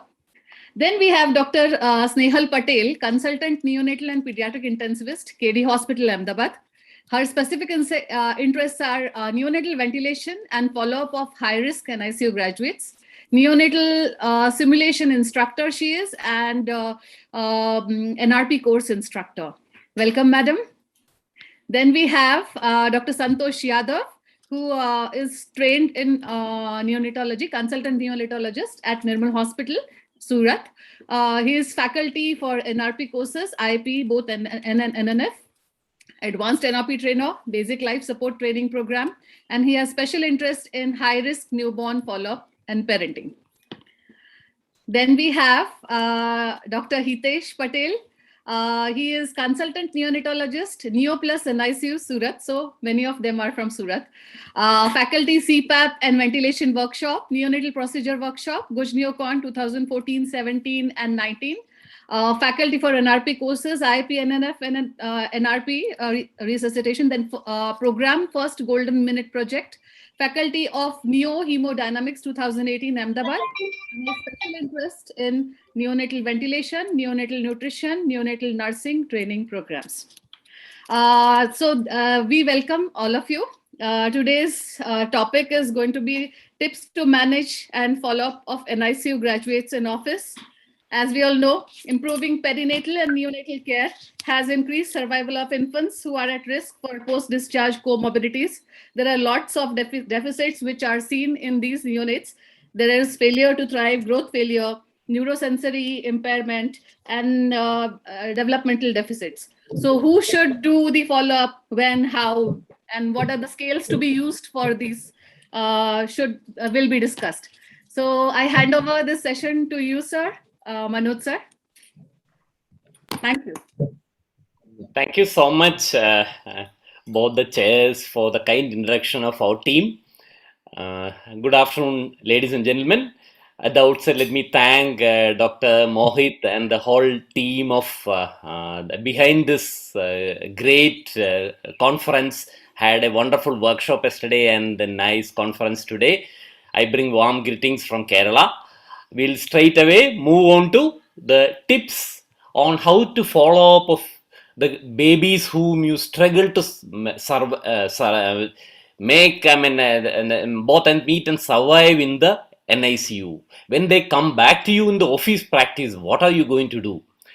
We all know there is a big divide, big gulf between the science and practice. Whatever we do when we are totally under when the babies are totally under our care, probably may not be possible when they come back to us. And so we need to have some rigid protocols which sometimes need to be individualized, only sometimes, but then these protocols need to be in place. And then today the idea of the next half an hour discussion is to just to focus on what are the salient features you need to think about when you manage these babies. All of us are manage these babies. So when we manage these babies, we know that there is a lot of issues other than pure science, other than pure medical factors which we take into consideration when we recommend something in our office. So to start with, we will I would request all the 4 experts, Dr. Maulik Shah, Dr. Hitesh Patel, Dr. Snehal Patel, and Dr. Santosh Yadav to enable a videos. All of you are able to hear me? Yes, sir. Fine. So here we go. So I'll just put forward few cases, and then let's see how we try to manage these babies. These are real babies we had. The one of the cases, the common scenario you and meet every day. An 1800 grams, 31 weeks, very preterm male infant, born by spontaneous vaginal delivery, was vigorous at birth, required CPAP and surfactant by Lisa, initiated on ME and minimal enteral nutrition feeds on day 1, went off respiratory support by day 6, on full enteral feeds by day 9, and is now being planned for discharge. How are we going to plan the discharge? You need to do some things to make sure that your office, when the baby comes to your office, you are going to take care of the baby to the utmost. So let's hear from Dr. Santosh Yadav. Can you just tell us what all screening tests have to be done before we send this baby?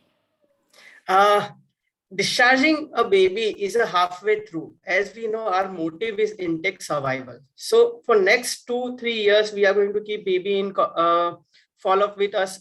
And for this, the patient and a doctor bonding is very important. So I'll tell you something what should be screened before.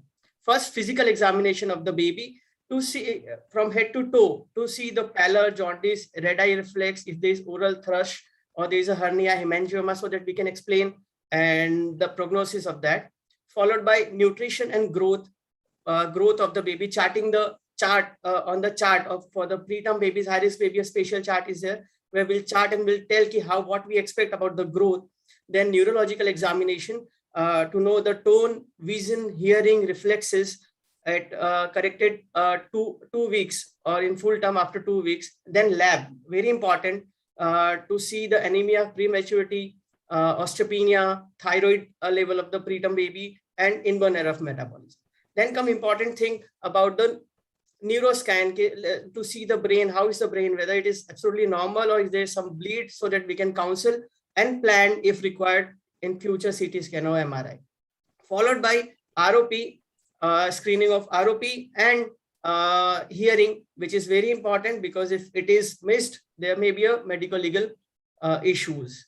Then comes very important vaccination, explaining about the vaccination, and if baby's weight is adequate, then giving primary zero dose vaccination to the baby. And very important, preparing parents and see how parents are well prepared or not, like whether they know how to give medicines to the baby, the high risk signs, what baby need to be brought back if there is any issues. Then importantly, follow up, the importance of follow up, and early stimulation, what all they have to do. So before discharging the baby, it is very important we give time to the parents and we discuss with them the importance of the above things what I have mentioned, so that there is a strong bonding between the patient and the doctor, and this long-term relationship of 2 years or 3 years will be successfully followed, and at the end our motive is successfully completed of intact survival.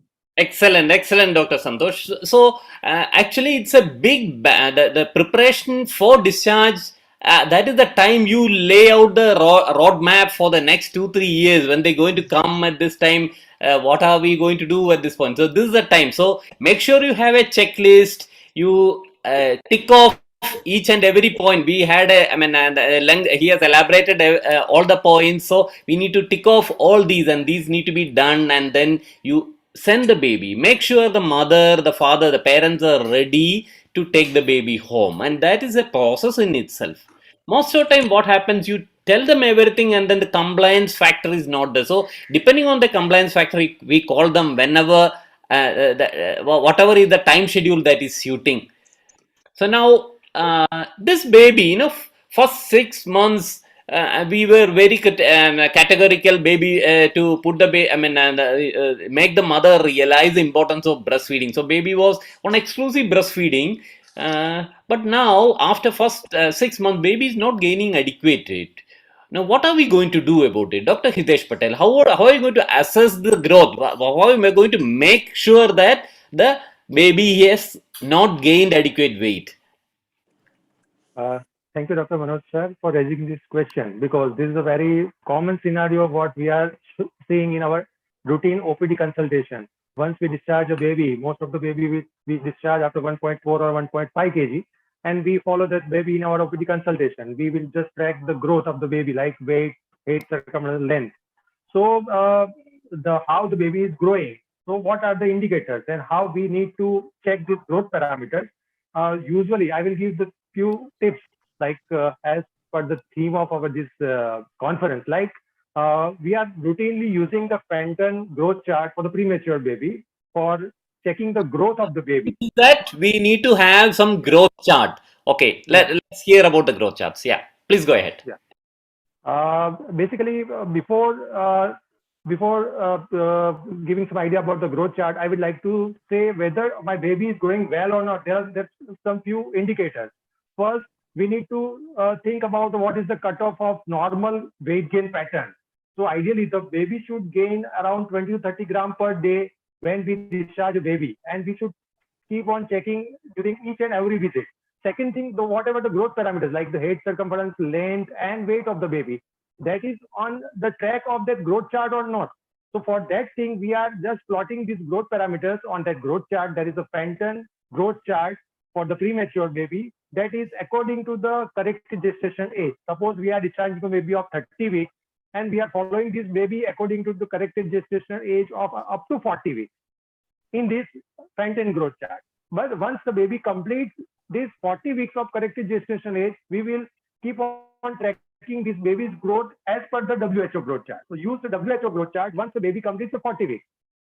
And the baby is growing around the 50th centile line, then the growth of the baby is fine. But if the baby's growth is less than 50th centile line or less than 10th centile line, then there is something wrong with the baby. Now, if the baby is not gaining weight properly, then what should be the approach? We know that we are busy in our OPD, but then also we have some idea. So how to approach this kind of the baby in our OPD consultation. So first, I will go with the step by step one. Most of the time, the baby is not gaining weight because the baby is having a problem with the breastfeeding only. A mother is having something problem with the giving the breastfeeding either due to some maternal factor like mother is not understanding the proper positioning, attachment of the baby for the breastfeeding, having some nipple problem like retracted nipples, sore nipples. All these things has to be kept in mind. So assessment of breastfeeding is very crucial steps while we are seeing this baby if it is not gaining properly. So that has to be taken care of in your OPD schedule. Third thing, the weight gain may not be proper because of some factor related to baby. We are discharging a baby that is 1.4 to 1.6 kg. As this baby is a premature, he is not capable of taking all the sufficient amount of the breast milk at a stretch. So sometimes we are advising the mother, apart from giving the breastfeeding, we need to focus on supplementing the breast milk only by giving with a spoon or katori. That express breast milk has to be given. So this is all this thing has to be kept in mind regarding how much volume we want to give the baby, whether baby is taking sufficiently or not. Third thing, the baby may not be able to take all the things adequately because of some anatomical problem, like baby is having a GER, baby is repeatedly vomiting out. So we should take care of this thing also. Baby is having some swallowing dysfunction also. So we should keep in mind. Another step two, once we are ensuring that the baby is taking all this volume adequately, our next step should be we need to make it calorie dense. So we can use some formula, we can use some powder, that is HMF powder or MCT oil to make it more calorie dense. Our target should be to achieve the calorie of around 160 to 180 or 180 kilocalorie per kg per day. Or sometimes we can go ahead up to the 200 kilocalorie per kg per day also, depending upon the baby's requirement. And the last thing, apart from all this, even after ensuring all these things properly taken care of, if we are seeing that the baby is not gaining weight, then we will throw some battery of investigation. Like we can evaluate further in form of CBC to rule out anemia of prematurity. We can go further for investigation in the form of electrolytes to get an idea of hyponatremia, some renal cause of this failure to weight gain, some endocrinal cause of the failure to weight gain. So by keeping that thing in mind, we can go for the blood gas analysis also to check for the metabolic acidosis and all these things. Thank you. Yeah, thank you, Dr. Hitesh. So the majority of the babies, this is what need to be done. But at the same time, I would like to put a caution on this. These are there is an element here. There is an element of extrauterine growth restriction, and management is not just most of the time what is being said is correct, but then management is always probably may not be the looking at the calories, and probably these babies are not designed genetically designed to put on so weight. So as long as the babies are gaining weight, we all know babies don't read textbooks and charts and come, so we don't need to really chase the values so fanatically. Also we need to be definitely, if we feel that feeding is not adequate, perfect. But if mother is reasonably giving feeds, advising, again expressing in milk and advising, you need to be very very cautious. Only there is a source of worry. Look at the growth velocity rather than the absolute weights. That's where,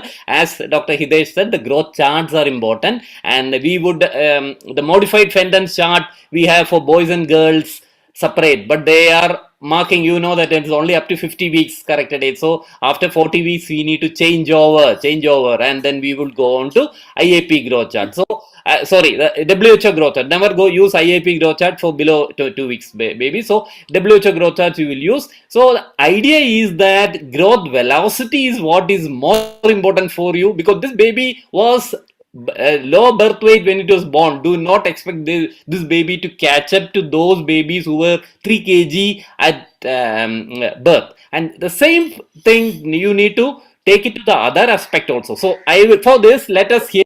Let me just elaborate. Another baby, 900 grams. Same, 31 weeks, very preterm IUGA male baby. This baby had a slightly more stomachos, ventilator for 2 days, took longer time to reach full feeds, 2 weeks rather, and was finally discharged.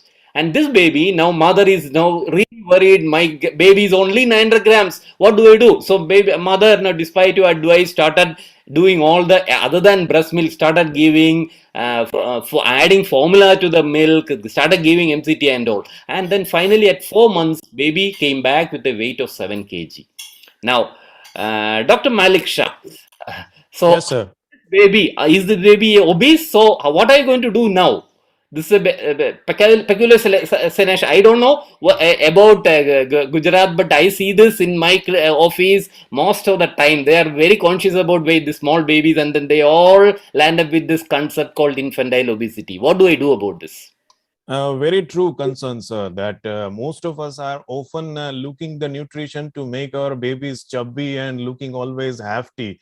So we are always been putting a lot of effort to feed these babies, and ultimately we see to sometimes the other spectrum of the nutrition, that is also an obesity. On one end we have got malnourished babies, on one end we are having the obese babies also. Question of obesity when comes to the age group of infancy, it leads to a lot of confusion in common men's mind, in common pediatricians' mind also, because there is no true and clear-cut definition of infantile obesity. Our body mass index parameters do not apply in less than 2 years of babies. So ultimately, what is the definition of an infantile obesity? That comes first. So we have to consider here that if a baby who is having a weight for height, I would like to say, on that graph, if he crosses on more than 98 percentile, he is to be considered obese. And this chart means a WHO growth chart.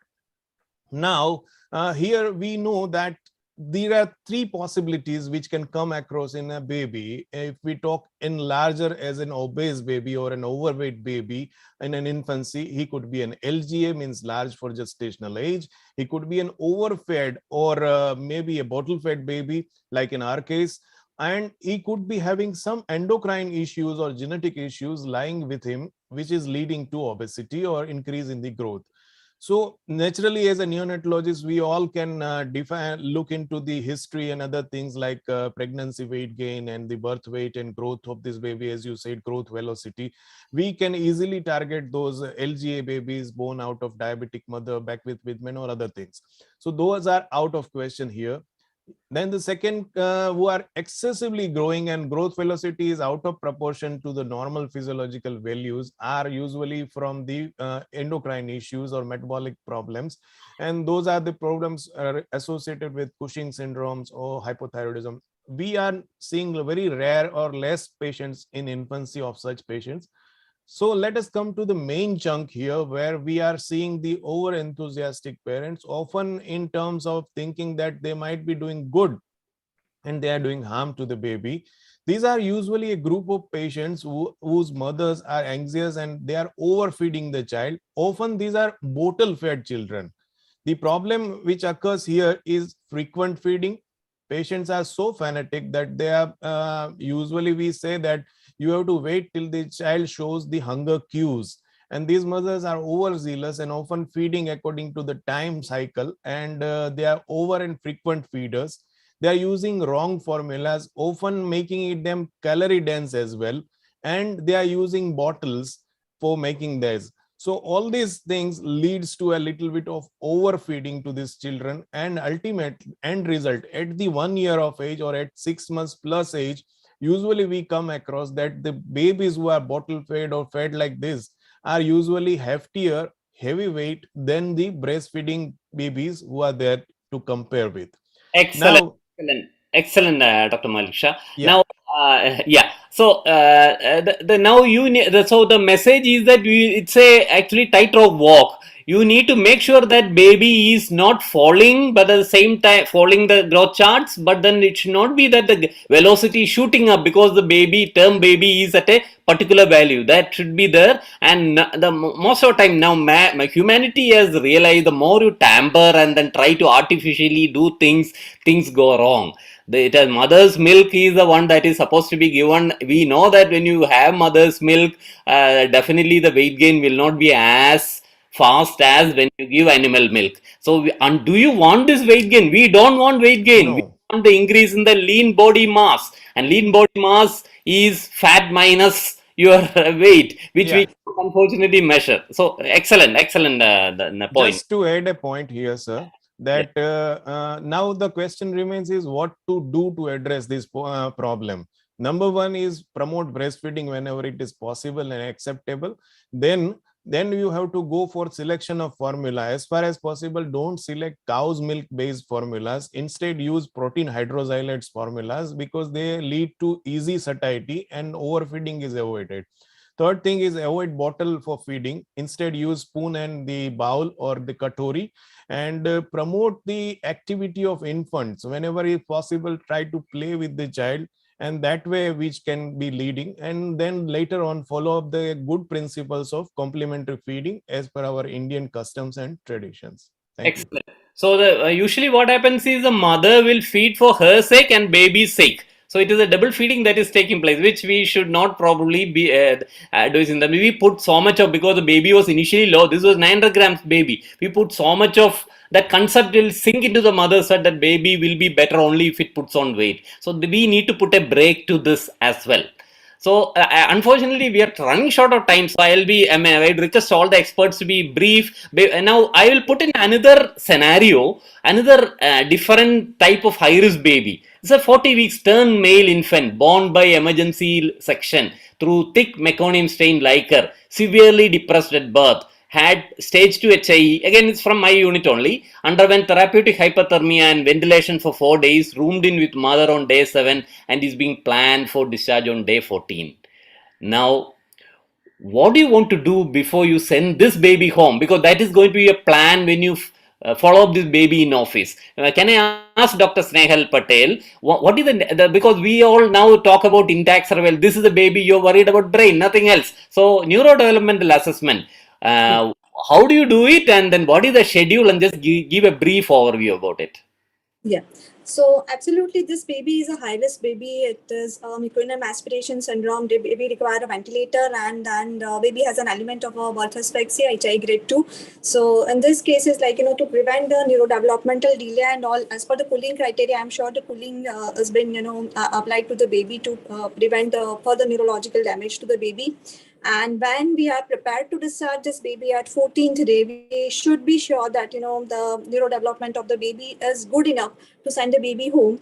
And it requires, particular assessment at the time of discharge and in a follow-up as well. So at the time of discharge, what we need to see is that first, how is the baby's, overall tone and activity. So for measuring the tone and activity of the babies and, having overall neuromuscular assessment of the babies, there are some tools available. One of that is Prachi's, and one of that is Hammersmith neonatal neurological examination score. So we should, and the simplest one is Hamilton. So you can go with any of that, and then you can identify this baby is coming into high risk for developing any hypertonia or hypotonia, and any chances of developing a CP in the later life. The second is we need to assess the weight of the baby. How is the baby able to feed himself directly from the breastfeeding, or it's like still the baby requires spoon feeding or some assisted feeding to feed the to feed the baby. And again, the all screenings which we do in all NICU graduates, Dr. Santosh has already mentioned, this all screening procedure should be done in this baby before sending the baby home. Now, once you send the baby home, I would call the baby for a follow-up in initial first week. So how the baby is getting adjusted in the home environment, and how is the weight pattern, how the mother is dealing with the feeding and all, that all areas should be monitored at that point of time. And later, this neurodevelopmental assessment chart should be given to the mother, and they should be explained properly what is the importance of following up of this babies periodically with this proper chart. So that should be done at 3, 6, 9, 12 and 18 months of gestational age, and periodically 6 monthly till the baby is around 8 to 12, and ideally should be follow up in early adolescent age group, because this group is a very high risk group for developing cerebral palsy or any kind of cognitive impairment, speech and language delay. All kinds of deficits are known in this cohort of a baby, and we should be very much proactive in assessing these babies. For assessing the baby at 3 months, 6 months, and all, there are multiple developmental charts which has been available. So for screening this baby, see, I've done my DNB in Baroda with Dr. Phatak. So we were using BDST scores regularly with in OPDs with the sir. So we were doing this broader developmental screening test. The other screening test which is available is TDSC, neurodevelopmental screening test. This all should be performed to see, how the baby is getting deviant from any developmental, milestone, and then early intervention should be applied accordingly. Excellent, Dr. Snehal. So thank you. So like the idea is that this is a different group of babies. When babies come to you, the moment baby steps into your office, you should be aware that what is the type of baby. The first category we described, the preterm grower, feeder grower baby, the problems may be slightly different, and this is a different group where like you are more worried about the brain. These babies don't they're not very active, they don't spend much calories, the weight gain is never a problem for them. The brain is what you're worried about. In brain, you should have a screening test protocol in place at discharge, as was rightly pointed out. You should have either whatever is the protocol you follow, HSNE, or and then follow up with amyl test, whatever, and the confirmatory test probably you would go on to later. Before that, in the first category, now we rightfully Dr. Maulik Shah said about calorie dense feed, because we are worried about nutrition. If you are worried about nutrition, we should be talking about nutrient dense and calorie sparse foods, as we do in adults. So can I ask Dr. Santosh, what are the nutrient supplements which need to be given in addition in a breastfed baby? In a breastfed baby, nutrition should be given like iron supplements, that is 2 to 4 milligram per kg up to 12 months, should be started after 2 to 4 weeks. Then vitamin D3 from 400 to 1000 international units should be given till 6 months. If the baby is preterm and the weight is not in, then we can give human milk fortification. We can do plus if we want probiotics, we can give probiotics from day 1 to 36 to 37 weeks. On to the standard this thing only. Probiotics again, some of them I do use, but then that is, we will not discuss that. Whatever is the standard guidelines only we will use. So excellent, Dr. Santosh. We said about 2 important things that are recommended to counter the physiologic anemia and the subsequent anemia, and because iron is related to brain growth, we know. So iron supplementation need to be started. When to start? Now that pendulum is changing, we used to start early, then we went on to late, now we are starting early. So we need to start at some point of time, have a protocol in place. Vitamin D is another one where there is, even though there are some controversies, probably generally people agree in the first year of life you need to supplement. Other things are all based on the mother's nutrition. Mother is not taking adequately nutrient dense food, no, I don't mean the calorie dense food, then probably you need to supplement. We'll stop it at that for lack of time. Now let us come to another aspect of follow-up. So now we this is rightly mentioned initially about the, you will screen the eye and hearing and all that. So can I ask again, Dr. Santosh, who are the ones, just be very very brief, who are the babies whom you would like to follow up for eye evaluation when you discharge? When the babies whose weight is less than 1750, 1750 gram, or gestation less than 34 weeks should be screened. The babies whose weight is between 1750 to 2 kgs with mechanical ventilation or hemodynamic instability, there is a cardiac issues, the baby is on long-term oxygen therapy, then they need to be screened for eye examination, that is ROP. When to screen any baby, irrespective of gestation, it should be screened at 4 weeks, that is 28 days. If the baby's weight is less than since we're dealing with office practice, baby is been discharged at around 36 to 40 weeks. So post follow-up, probably, and how do you want to devise your feeding? Sorry, the ROP screening protocol. Post follow-up, the ROP should be done at the 28 days of gestation, like if the baby is preterm, and then as per the ROP, the eye specialist, they will plan. Excellent. It is like depending on what is the stage of the retinal development, yes, you would devise. But make sure that you are followed up, and if at all you have missed it in your during the baby stay, make sure that you have a thorough examination the next time you see the baby. Okay, no? That's okay, no? Yes, yes. Okay, fine. Now, can I ask Dr. Hitesh, another follow-up we do or screening we do for all babies is hearing. So, like, when do you do it and how do you do it actually? Or just be very, very brief. Yes, sir. So, basically, there are 2 approaches. One is universal hearing screening approach. So, ideally, it is each and every neonate after birth should be screened for hearing, because in most of the 50% of the cases, they are not having any kind of risk factor. So, ideally, universal hearing screening should be the approach. Second thing, if you cannot do this universal hearing screening, then it is mandatory to do the hearing screening in the neonate in a high risk group. So who are these neonate at high risk? So every neonate who is admitted in NICU. Second thing, the neonate with the background history, like family history of hearing impairment, baby is syndromic, having some craniofacial anomaly, ear malformation. So those babies should be kept in mind, and it should be they should not be missed. So basically, this kind of the screening should be done. So excellent. Now, can I continue, Dr. Hitesh, continue now?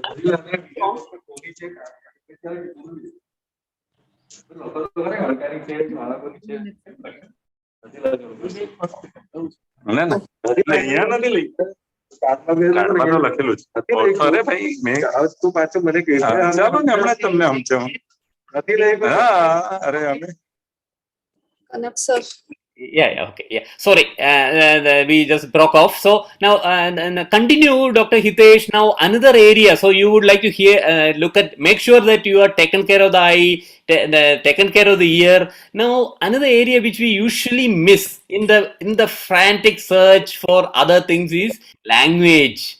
So is your plan for language milestones in this? Because all these babies, especially the first category of babies, I said, preterm babies, even in the second category, language milestones, now we know that they have some importance, and especially when we now talk about the disease spectrum of autism and things like that. So this is an area where, like, until you give input, you don't get output. Philosophy works. So, Dr. Hitesh, Yes, sir. what do you? So when we are following this high-risk baby in our OPD clinic, we should to keep in mind that how the baby is developing their language milestone. So I would like to focus on two things. At where the language, there are detailed things which we are checking during the language milestone. But to be precise, you should at least check this language milestone by assessing the different milestone at the age of 9 months and at the age of 18 months. There is a scorecard. What we are following in our OPD practice, that is the LEST, that is the language evaluation. Of us follow, but then have your own system. Yeah, please go ahead. Continue. Language assessment, by using this card, you can do it in a OPD clinic also. And if baby is not achieving all these language milestone according to this screening card, then we can say that the baby has not achieved language milestone adequately. Another thing, we should be keep in mind the red flags.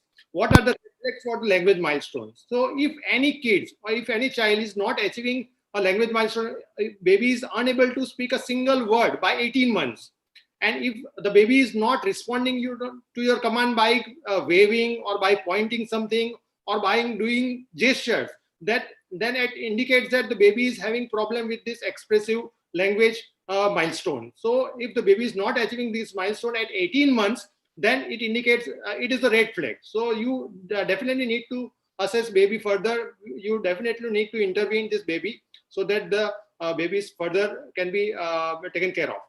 Excellent. So basically, what has been brought out is that look for the red flags. These are the ones that will tell you there is something wrong.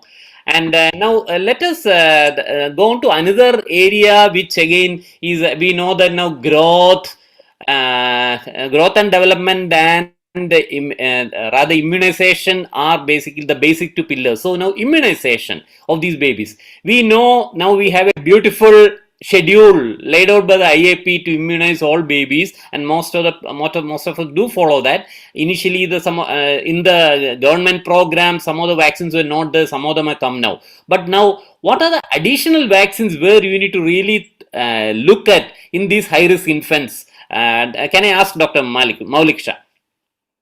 Yes, sir. Basically, we were keeping it very short. Nowadays, we have option and luxury of government being able to provide almost all the vaccines which are there in the IAP basket.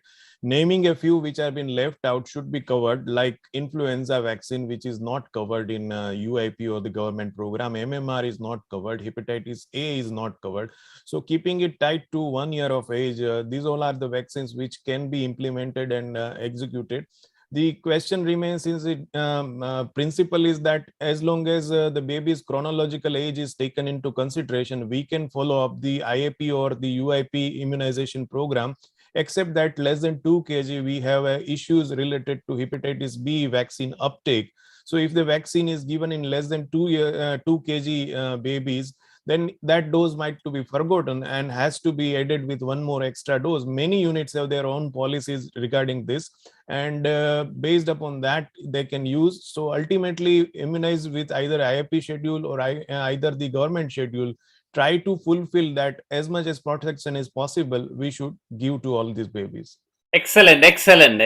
So the additional vaccines, in addition, probably in this high-risk babies, yes, very categorically said the influenza vaccine. This is one of the vaccines that is not going to come in the government program in the near future also. So probably the other ones, whatever we used to talk about, PCV, all these vaccines are now come in the government schedule. So probably the other ones also. These are the babies who are at risk of all sorts of infection. They do go back. The brain doesn't develop. They don't grow if they get infections in between. So our basic idea is to make sure that they are immunized as well. Now, the first baby that we talked about, the very preterm baby, this baby has reached 1 year. Now we have Dr. Snehal had told us about the various screening tests we need to be doing. Now, at 1 year, what are the confirmatory tests of brain development you need to do? Can I again ask Dr. Maulik Shah? Yes, sir. Very rightly. Just keeping it very brief. Two things to your question. Number one is, why do we need a confirmatory test? Number one, because we had up till now taking some formative examinations. Now we need a more summative and conclusive examination or the test which can conclude that what is lacking behind. And we need also to take both the dimensions, motor dimensions and the mental dimensions into account.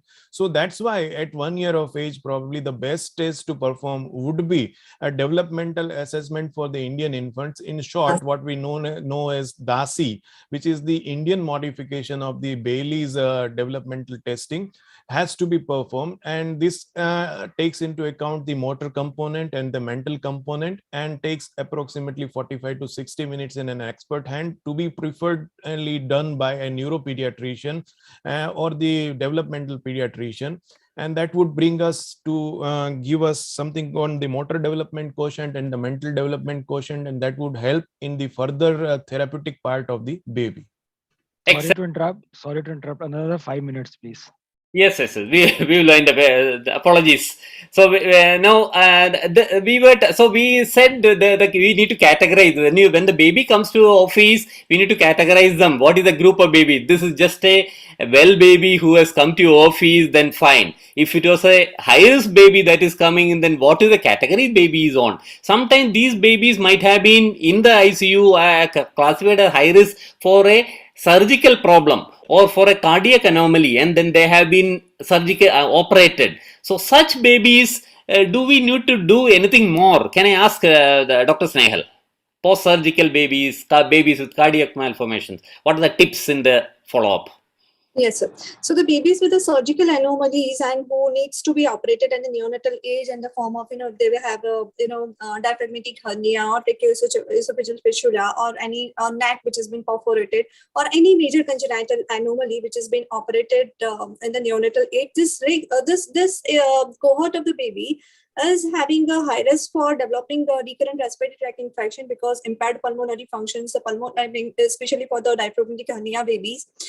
These babies are again, ventilated for prolonged period of time, and with the episodes of hypoxia, and also proper neurodevelopmental assessment should be done. These babies may develop, surgical complications later on in the form of secondary GER and all cases with tracheoesophageal fistula. They might develop a stricture or a secondary GER that fails their growth of the baby. The weight of the baby would not be achieved as per the growth standard. So this all things needs to be in a consideration. The cardiac babies like and the babies who are having VSDs. So this VSD, in the neonatal age group has not been operated. But we need to check the 2D echoes to see the PA pressures of this baby, how it is going high or not. And if the baby is not in a definitive stage of operation at that point of time, PA bending should be done. And later on the confirmatory, operative procedure should be offered to this babies. And thank you, Dr. Snehal. I mean, organizers want we are actually at fault for overshooting time. So I'll ask you the final question before I ask before we conclude. So what is the impact of the pandemic that was there in the follow-up of the babies we had? That is again the babies who had COVID and the babies who did not have, or the mothers did not have COVID. What do you feel is the impact of the COVID pandemic? So for this high risk babies, the babies who have been, the mother is having COVID and the mother is delivering the babies. We have seen in this COVID time, ours was a COVID institute, and then there are so many babies which have been term IUDs which has been delivered, and the mother sometimes because of time, let's stick to the follow-up. In the follow-up, yeah. Okay. So in the follow-up, these babies are again in the high risk categories, and these babies are at a high risk of developing the consequence in the form of psychomotor deficit or developing a speech or language delay and all. So this baby should be followed up very vigorously. But what happened during the COVID time is our high risk babies who are actually in the follow-up, has not been followed up properly because of the COVID fear, and they have not come to the OPDs on a routine practice. And in fact, I would say the routine babies, the normal babies who have been delivered at the NICU, and I mean others well babies, are also lagging behind in the some of the developmental areas in the form of language and social milestones. Right. So COVID has impacted. Sorry, sir. Last 1 minute, please. Thank you. So the problem is that pandemic has really affected in such a way that it is not only all the babies are suffering, and this is something you need to, when the babies now come back to you for follow up, probably whatever we have missed, we need to make up.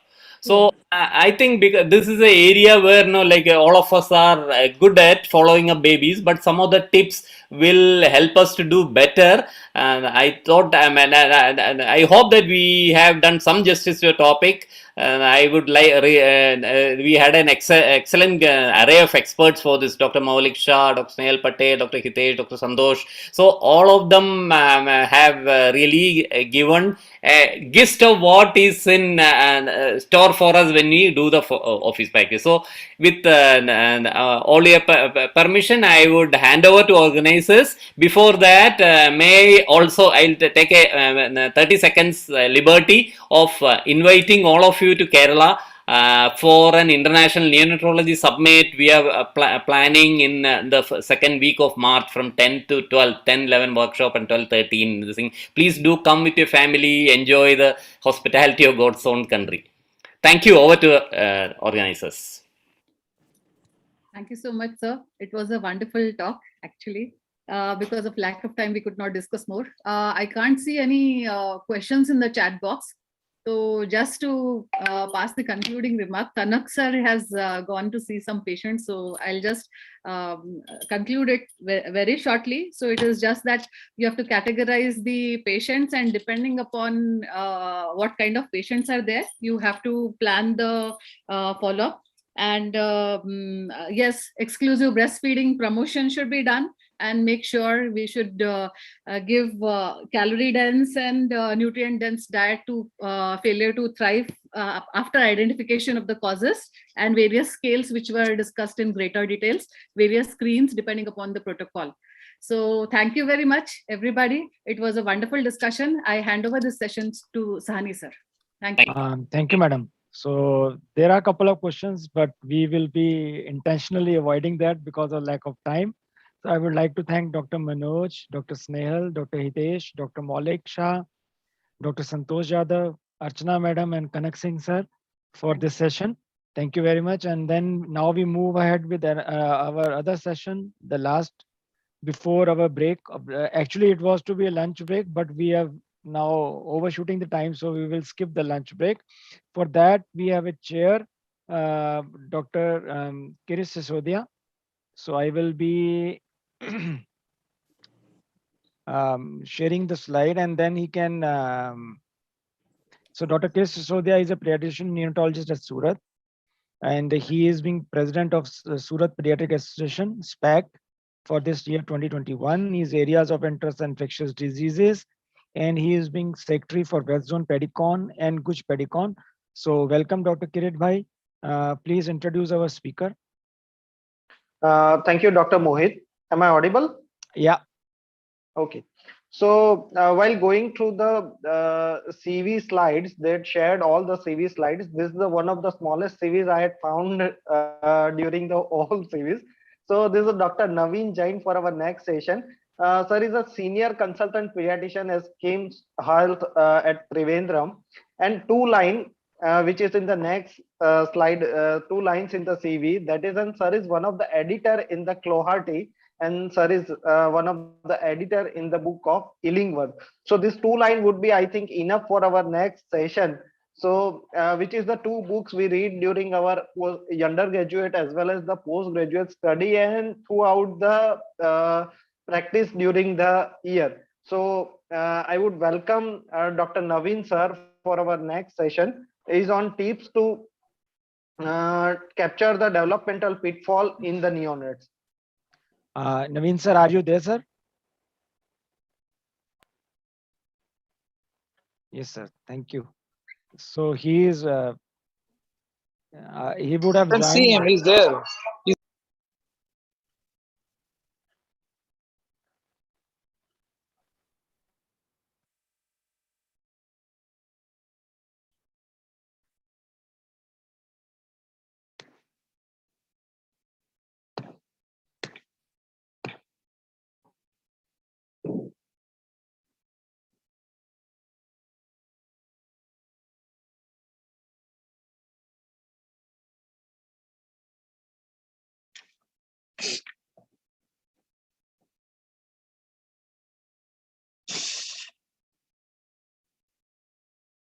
One of the major concerns that parents have, and the same is with the pediatrician or neonatologist about babies in the NICU, is whether they would be intact in developmental outcome, whether they would survive without any disability.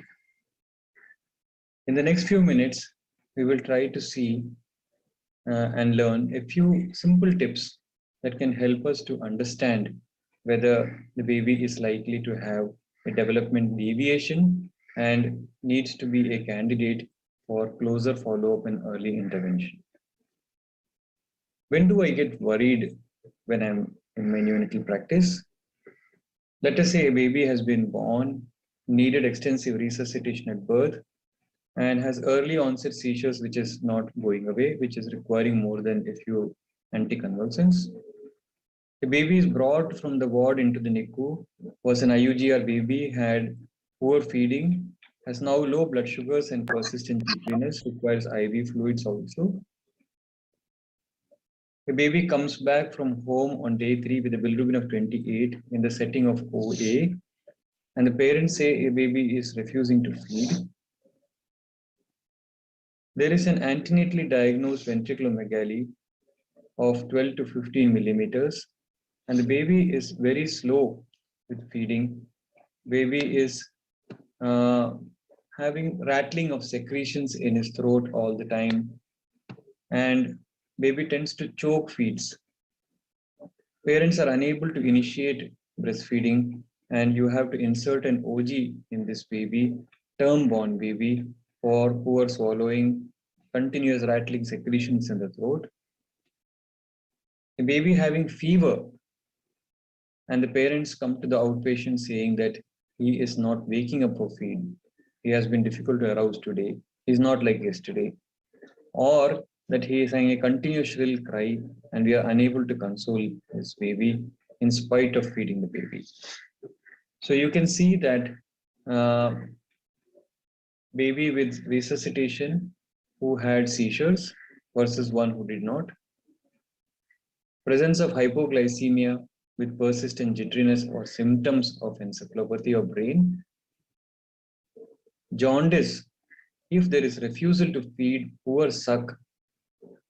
Ventriculomegaly associated with difficulty in swallowing. That means the swallowing is unsafe and there is choking. And in the presence of infection, difficulty to arouse, difficult to console, all these are pointers of severe encephalopathy. Now the question is not just whether encephalopathy is there or not, it is how severe is it? A baby who is having a need to be ventilated, a term-born baby, because of poor respiratory efforts, is the severest form. I mean, the most important thing a term-born baby has to do with his brain is to breathe. And if the baby had HI or hypoglycemia and has reached a level that you have to ventilate for poor respiratory efforts, is the worst form of encephalopathy. And the one who has reasonable breathing but cannot feed, you have to insert an OG tube in a term-born baby because he does not swallow, he has rattling of secretions. Versus a baby, a mild one maybe where sensorium is not perfectly normal. There is something different, we'll come to that. Obviously, seizures is the most severe form again, and a persistent seizure would also mean severe encephalopathy. Arousability is an important sign. You go to the room of a baby, you undress the baby, and the baby starts crying. The grandmother looks at you angrily. She had just managed to put the baby to sleep. This is an easy to arouse baby. Whereas another baby, you have finished examination in the NICU, he was admitted for asphyxia the previous night, the baby doesn't wake up. You have turned the baby around, he is still sleeping and easy to examine. A poorly arousable baby is definitely a serious concern.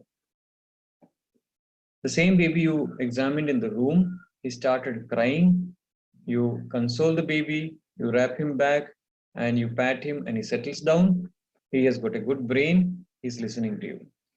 Other baby is going on crying despite your effort, is either severe hunger, or if the feed is not a concern, then this baby has poor consolability and maybe a concern that the brain outcome is not going to be good. This is an important sign called persistent jitteriness. We do see babies getting a little jittery like this. That's quite all right.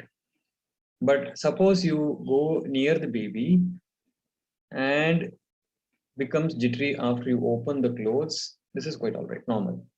But if he becomes jittery even before you produce a flashlight, before a sound, before you touch, and he's jittery even before you start examining, it is a concern. Or a baby who is either jittery or continues to startle long after even the stimulus is over. You have finished examination of the baby and he's continuing to remain jittery like this. So a baby who had asphyxia came to the NICU, and a baby, after you finish examination, you put the baby down, still continuing to be jittery or startling like this continuously, is definitely having a bad outcome. We recently lost a baby to intracranial bleed due to possibly a coagulation problem, and this baby's only sign in the beginning was a persistent jitteriness that was coming on spontaneously without any stimulus and wouldn't just go away. The MRI showed a severe bleed, and then we investigated for intracranial hemorrhage. Now, important is that transient signs obviously are less worrying than a persisting sign. So if I said any of these consolability issues, or the nurse says the baby is less active, is not arousable, she noticed this at 8 a.m., you go at 10 a.m. and you find that still the baby has not woken up and demanded, not cried for a feed, versus a baby who is having some improvement in 12, then again remains to be encephalopathic. So if 6 hours have passed and the baby cannot be aroused, does not wake up and demand feed, does not wake up, we all have a sleep-wake cycle as adults of 24 hours. Irrespective of what you do, by evening you are sleepy and tired, and the morning you get up even if you had a hectic night. The babies have a sleep-wake cycle of 4 to 6 hours. Even 25, 26 weekers, even term-born babies should open their eyes, look around, talk, move, make sucking movements, and should cry. If they are not doing this for 6 hours and beyond, then this baby is having persistent encephalopathy. So the first message and the most important message is, please add sensorium to your monitoring chart. And the sensorium would include, in a severest form, a baby who has apnea, poor respiratory efforts, and has to be ventilated for the same, a term-born baby. Less severe would be one who can breathe, but has to have an OG feeding because he doesn't swallow. He has rattling secretion all the time, and you need to do a suction, or he chokes, severely coughs, and gets dyspneic when you try to feed the baby. A less severe form of encephalopathy, which alerts you that there is something not okay, is a baby who is difficult to arouse or console. One who has persistent jitteriness, which starts without stimulus and continues after the stimulus is over. And of course, seizures are the severest form. If these signs come in combination, they make the situation worse. And therefore, a baby who had HIE has good breathing efforts, is swallowing well, consolable and arousable, and just some jitteriness, is less worrying than a baby with low sugars who has apnea, doesn't swallow well, and has all the other signs. So presence of 2 signs is worse than 1, and presence of 3 is worse than 2. What is a good sign? Why you only talk about bad ones? The baby had HIE, baby had jaundice, baby had hypoglycemia, baby had fever and meningitis like the one we said in the beginning. But this baby is alert when you looks at you like this, keenly looks around into the NICU, has a standard sleep-wake cycle. He wakes up in 4 to 6 hours, tries to suck, looks around, then goes to sleep. This is a good baby. These important signs are not applicable only to term-born babies. Even in preterm babies, a recent tool has evolved which is looking at just only sucking and swallowing. By 34 to 35 weeks, a baby who cannot swallow easily. Tends to take long time if the milk is put in the mouth. He does not swallow it. It takes half an hour to finish. So when the babies are shifted to room or getting ready to get roomed in, I ask the mother who is giving a Paluda feed, does he finish the feed quickly? How long does he take in each cycle? If she says, oh, it takes about 20 to 30 minutes, and by the time I finish, it is the time for next feed, this is a problem, baby. Because if he holds up the milk in the mouth, he will tend to breathe through this milk and there is a risk of apnea. Whereas another mother says, oh, if he's awake, he finishes the milk in 10 minutes, otherwise he may take longer. This is a good baby. And a baby who tends to cough or vomit during the feed, not after. When he's given milk, he gags and feeds, vomits. This baby has a concern. So if baby doesn't do it 34 to 35, you can give some more time. But a preterm baby who is getting to 36, 37 and longer and has difficulty in feeding, it tends to gag, it tends to choke, takes a long time, is more worrying than a baby who does it easier. The most important and validated tool today in prediction of cerebral palsy is general movement assessment, but it is very complex. It requires training to understand this. And the Hammersmith tool has simplified this key messages of the general movement assessment. So a baby who has frequent general movements is a good baby. I'll just show you a video for the same. So this baby, you can see has variable movements. You can see it is one leg, other leg, and then the hands move in between, and there is a truncal movement. So, and it's frequent movement. So this baby has frequent movements, that is good quantity, and quality of movement is variable small movements. So a frequent generalized movements which are variable is very good, alternating. What is not good? Less movements, short lasting movements, monotonous, the same hand keeps moving all the time, or exaggerated movements, cramped movements, and synchronized movements, that is as if moving within a closed loop, and the same movements happening on both the limbs without any variability. These are all bad movements. Simple things that we don't do but are quite easy to do is tracking the head circumference if it is following along the line, what is called as detecting head growth failure in the NICU. So head growth failure is a marker of bad outcome, and especially if the length and weight have been growing well and only the head circumference is poor. The same is important for weight. In a preterm baby or a term baby who does not gain weight despite good feeding efforts may be indicating that there is a problem with neurology. The most powerful of these is a neurological examination at discharge. It's obvious that the earlier you try to predict, the more false positives will be. So a baby having at discharge, a preterm baby at 40 weeks or a term baby at 2 weeks of life showing a severe head lag when pulled to sit, or a bad truncal tone in ventral suspension is indicating a bad outcome. And now let's look at this one. This picture indicates a baby with developmental problem. If you use a term HIE, you can see the grades and the left being the worst. And if the head drops back persistently, this is a reasonable. If he comes at least transiently, he brings the head to midline position. Same in ventral suspension. You can see that if there is a fully curved back, heads, hands and legs turn to hang loose, it is a bad one, whereas 4 and 5 would have been okay, where the trunk is straight and the head tends to lift up. So important about these neurological signs is they should have less false positives. You should not try and indicate to parents that there is a bad outcome when it is not so bad. They should not miss any babies. This is the most important. So you should have very high sensitivity and they should be very easy for you and me to perform. Only then we will do it.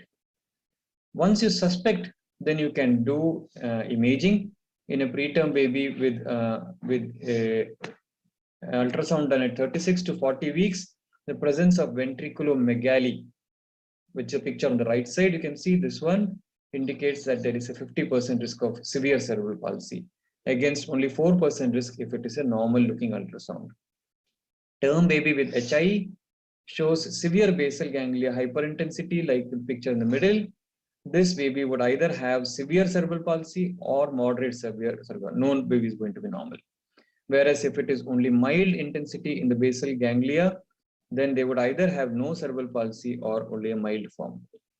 Now, this is just a cue, and in any test, if the test is performed in a population who is having high prevalence of a disease, the test will perform better. For example, if you did a CRP for every baby who came to OP with mild fever, then it would predict correctly in some cases and wrongly in others. Whereas if you did it in babies who have very high fever lasting for 2 days and is poor in activity, the same CRP would be more specific. Therefore, you should try and stratify the risk of disability before you start doing any of the examination signs that we mentioned earlier. So a baby who had no antenatal steroids as a preterm would be having it higher risk than who had incomplete course or a complete one. A 28-weeker is at higher risk than a 34-weeker, and a baby who required 2 inotropes versus none has a poorer risk or has a higher risk of disability. So this risk stratification should be circled, and any baby who is in red zone at high risk needs to be closely assessed if they have signs of encephalopathy. We listed them already. Arousability is not there, difficult to console, persistent jitteriness or startle, which is always there and doesn't go away. A baby who is not able to swallow easily tends to choke, has seizures, or needs to get ventilated, poor respiratory efforts. If there are 2 signs or 3, it makes it worrying. If the signs last throughout the day, especially more than 24 hours, the outcome is very poor. Serially you follow, head is not growing or baby is not gaining weight despite proper feeding. Examination at discharge shows a severe head lag, a poor trunk tone, inability to lift the head.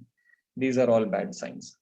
And then you do an imaging, either a neurosonogram in a preterm baby or a MRI in a term baby. It may give you more information. And the most important tool which can be done is looking at quantity and quality of movements.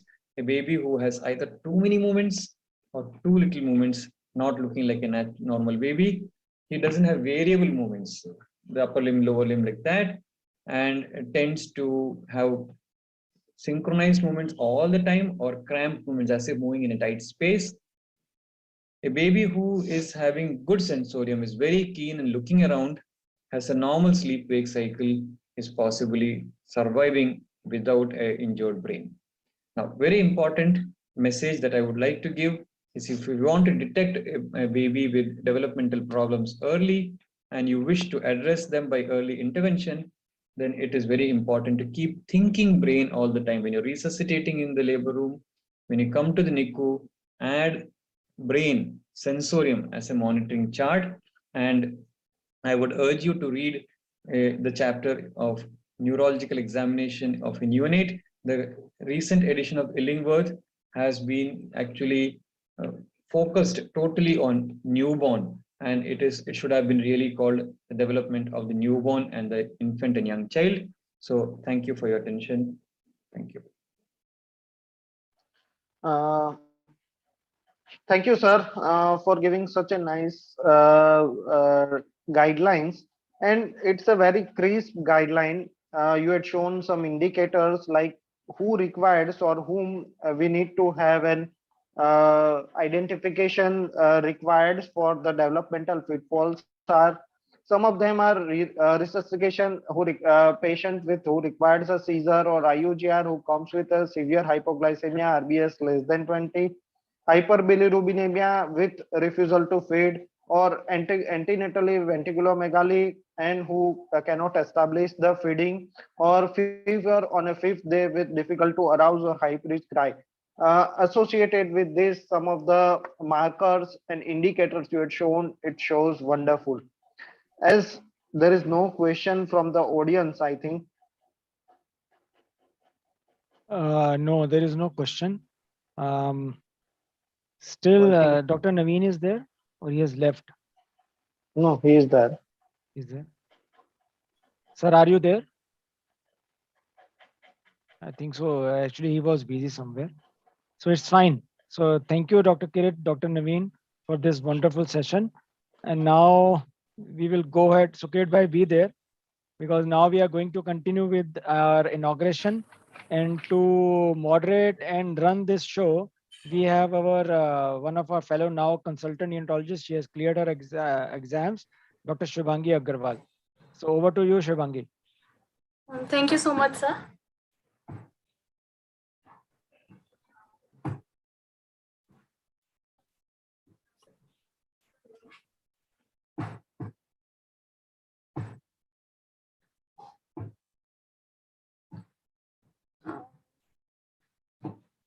Sir, are you able to see my screen, sir? Yeah, we are able to see your screen and able to hear you. Yes. Very warm good afternoon to one and all gathered here. Myself, Dr. Shubhangi Agrawal. I would like to welcome you all to this inaugural ceremony of GUJ DIGI NEOCON 2021. Let me introduce you to our guest of honor for the today's event. He needs no introduction. Stars shine at night, but he's one such star that shines even during the bright daylight. Dr. Narayan Gaonkar, he's the health specialist, UNICEF Gujarat, leads UNICEF support to government and partners, ECD, maternal newborn child health and immunization and HIV programs. Sir, if you can switch on your video, please. Everybody switch on the cameras. Yes, thank you so much. Yes, please carry. He currently leads UNICEF's multi-sectorial COVID-19 response and COVID vaccination. He co-authored many technical papers in the area like MNCH, early child development, KMC, immunization, and various other areas. He holds special interest areas in health policies, health system strengthening, private sector engagement, and many more. Thank you so much, sir, for your presence for this inauguration ceremony. I would like to request you to say a few words to all our dignitaries. Thank you so much, Shubhangi, for the kind introduction. Respected guest of honor, Dr. Ranjan Pejawar, and also I hope he will join soon, and also Dr. Mohit and entire executive Shubhangi, committee. unshare the screen. Sorry, unshare the screen, Shubhangi. Sorry, sir? Unshare the screen. You can just go to the share screen and just click again. Okay. Okay, sir. Yeah, it's better now. Okay, sir. Yeah. So respected office bearers of NNF Gujarat and all the dignitaries who have joined us today for the GUJ DIGI NEOCON 2021. I bring greetings to all of you from UNICEF. Today is also the last day for the National Newborn Week celebration, and we had a power-packed week celebration, observing many activities and also doing assessment of newborn care centers. So even yesterday we just completed, the World Children's Day, which gave us a lot of opportunity to build a greater momentum and also commitment for children, for the newborn survival and development. So I really appreciate the efforts, ongoing efforts of NNF Gujarat and NNF India, with whom we have a partnership at national level. So I think it was an opportunity in Delhi last week to launch Newborn Care Week in the presence of esteemed audience. Dr. Ranjan Pejawar and entire team was there. So thank you so much, everybody in the NNF and also IAP members who have joined us today, and the nurses. So together, I think we can make our all the policies which we have for the newborn care, the policies, guidelines, and programs. We can put them into action to further accelerate newborn survival in Gujarat and also in India. To my mind, this particular conference we are having today and yesterday, it's unique in multiple ways. Experienced faculty, the reputed faculty in the newborn care, and also I see a lot of focus on application of the knowledge and skills. Entire session is actually around bringing the known interventions and the skills to the practice. So I thank Mohit and all the office bearers for making extra effort in shaping the agenda, which is very nice. We work together in Gujarat, IAP, NNF, KMC Foundation, Foxy, medical colleges, NGOs, many partners together with UNICEF. We work together for a couple of high impact interventions. To name a few, our partnership for facility and community-based newborn care, the intact interventions we had with IAP. We have a lot of ongoing work for KMC, both at facility and community level. We are working together for the NRP. We have a new interventions like a comprehensive lactation management units. We have a lot of work on early childhood development. These are good things. But in the coming years, I would like to also seek NNF partnership for advancing the agenda, for the NNF accreditation of SNCU. We had some discussion with Mohit and other colleagues of NNF. We are looking at NNF for early stimulation of newborns when they're still in the hospital and in SNCUs, early interventions for ECD. They are happening, but we can kind of package them well and also build a greater momentum.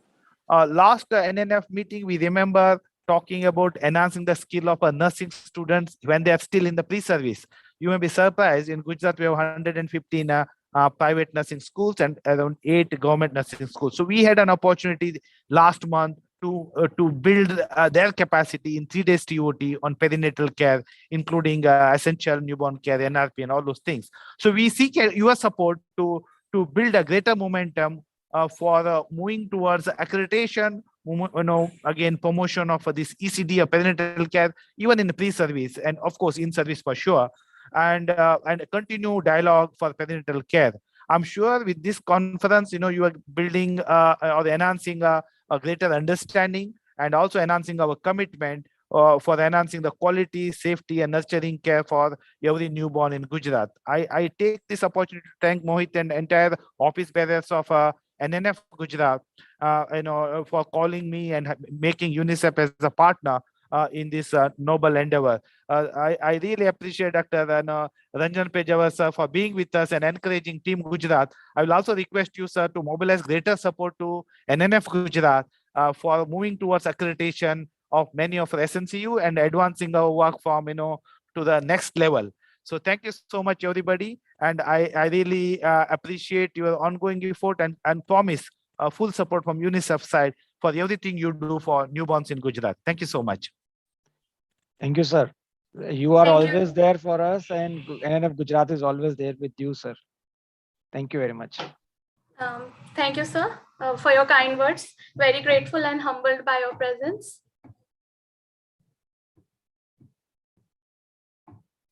Thank you. Now, I would like to introduce you to our honorable guest of honor for today's event, Dr. Ranjan Pejawar, sir. The essence of great leadership is influence, and that is why we are highly influenced by you, sir. He is the Professor and Chief of Neonatology at People's Stream Meenakshi Hospital, Bangalore. He is the President, NNF India, Editor-in-Chief, Perinatology. Slide share the slide. Sir, intro slide. CV का slide share करने दिख रहा है हमको. Okay, sir.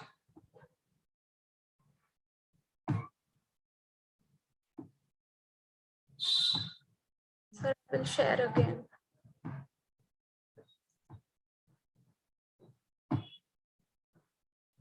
Sir, are you able to see now? अभी दिख रहा है, लेकिन सर का slide select करके उसको maximize yes, करना. Sir, now? नहीं.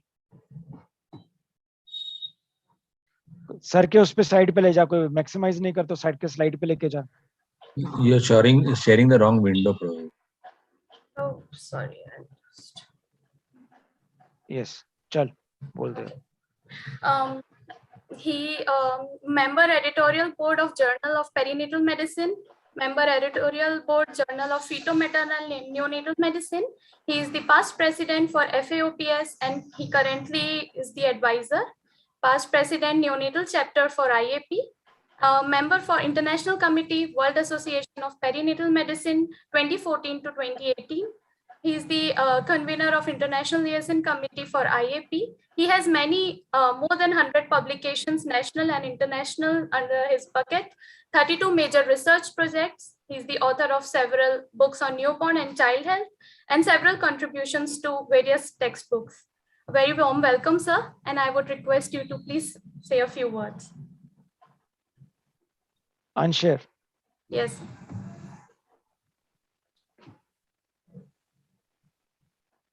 Sir. Thank you, Shubhangi, for that generous introduction. Sorry, I had some connectivity issue. Just now, my friends from Johnson & Johnson made it possible to get into this conference. I am actually at the venue of the Haryana North Zonal Neonatal Conference. But I did listen to Dr. Gaonkar's, the UNICEF chief, Dr. Gaonkar's talk. From my side, what I want to say is, first, a big thank you to all the members of the Gujarat NNF. They have contributed actively to all the activities of NNF, starting with journal, which is headed by Dr. Mohit, and that has really grown in its stature during last 1 year. Now it is indexed in lot of indexing authorities, including Scopus. Dr. Somsekhar Nimbalkar has been instrumental in conducting the KMC programs. He did a brilliant KMC advocacy day for us in the month of August, and NNF has come closer to KMC Foundation, and KMC Foundation has its root in Gujarat. Madam Shashivani was there at our newborn advocacy day, and we look up to her as a model, evergreen neonatal professor and grassroots level worker. Now, so with that, first of all, I might have missed some names. We have Yogesh Parikh, who has done a fantastic webinar, both neonatal care and pediatric care throughout the COVID time. He's continuing to do that under the banner of Gurukul, and a lot of people have benefited from that. The other thing I admire about Gujarat NNF is you have been working with great cooperation with UNICEF. UNICEF has been a developmental partner of NNF both at the central level and at the state level. And I see that you work well in tandem with UNICEF, and that is very, very important. And through that, you also work in conjunction with the government of Gujarat. So this is something many other states can follow your footstep. Then we come to the newborn week and the prematurity day. This is a very important part of the year for us. Newborn week is there, prematurity day is there, pneumonia day is there, and now we have also started the antimicrobial awareness week. These are important aspects we have to keep in mind if our NMR has to reduce to single digit by 2030. It is not an easy task. It's a very daunting task. We should have been in the neonatal mortality rate of 15 this year if we wanted to achieve it. But unfortunately, the COVID menace came in. We are still at 2021 as far as NMR is concerned. But we will not give up.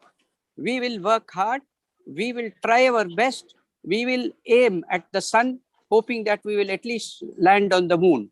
So if not single digit, as close as we can go to the single digit, that itself is a great achievement. And we all should work together, the state and the central NNF. In my tenure, I have made sure that the states are well connected, states are well represented, and one state can look at the other states which are doing better than them, take the good points and come up in their health indices. That is what that should happen. Very soon, I'm going to call a meeting of all the states with the heading saying that learn from each other. Every state, I will give a chance to present 1 or 2 flagship programs which have been hailed as successful by all the other states, and thereby the other states also learn from that. So we will take the good from each of our states, see whether we can inculcate that in our program and improve further. So this is one plan I have got. Probably after the NEOCON in the month of January, I will do that. And of course, Gujarat will be shining in that meeting because you have done a lot of good.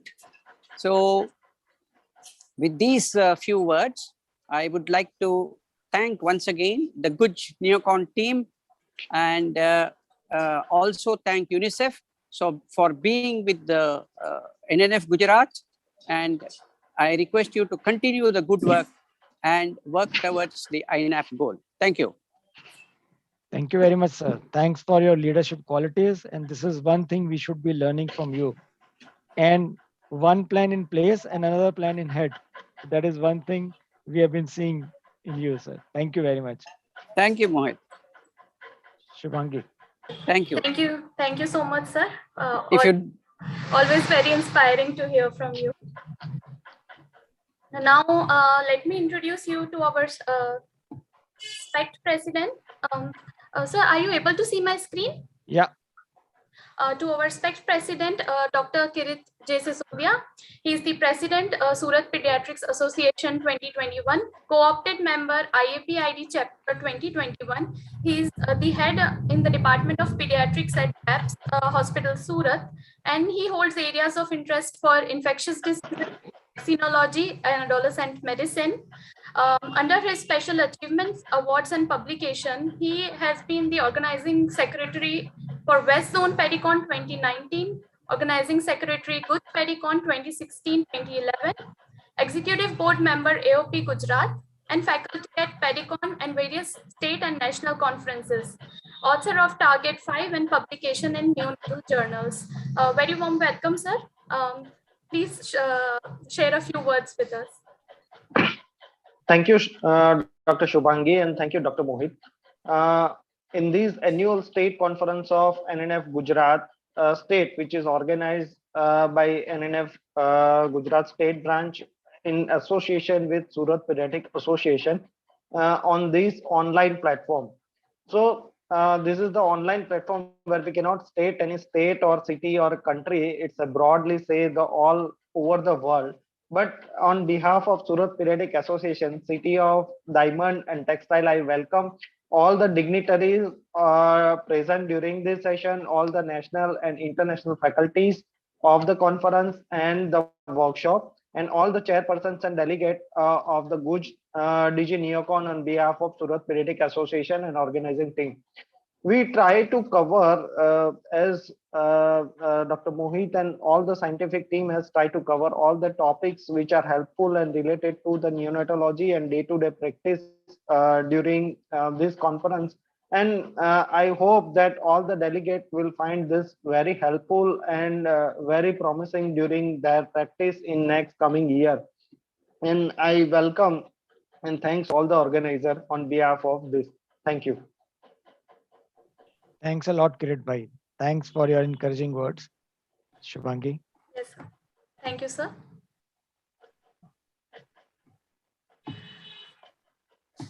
Let me introduce you now to the SPECT secretary, Dr. Ankit Parmar. He's the pediatric hemato-oncologist and immunologist. He did his fellowship and FIAP in pediatric hemato-oncology from Wadia Hospital, Mumbai, and currently he's practicing as a consultant pediatric hemato-oncologist at his own clinic at Kashi Plaza, and he's a visiting consultant at various hospitals, including Nirmal Hospital, Surat. He holds special interest in treating sickle cell disease and thalassemia patients and various hemato-oncology diseases and immunology disorders. Welcome, sir. Please share a few words with us. Ankit Bhai is not there. I think Dr. Ankit is not there. Okay. Fine.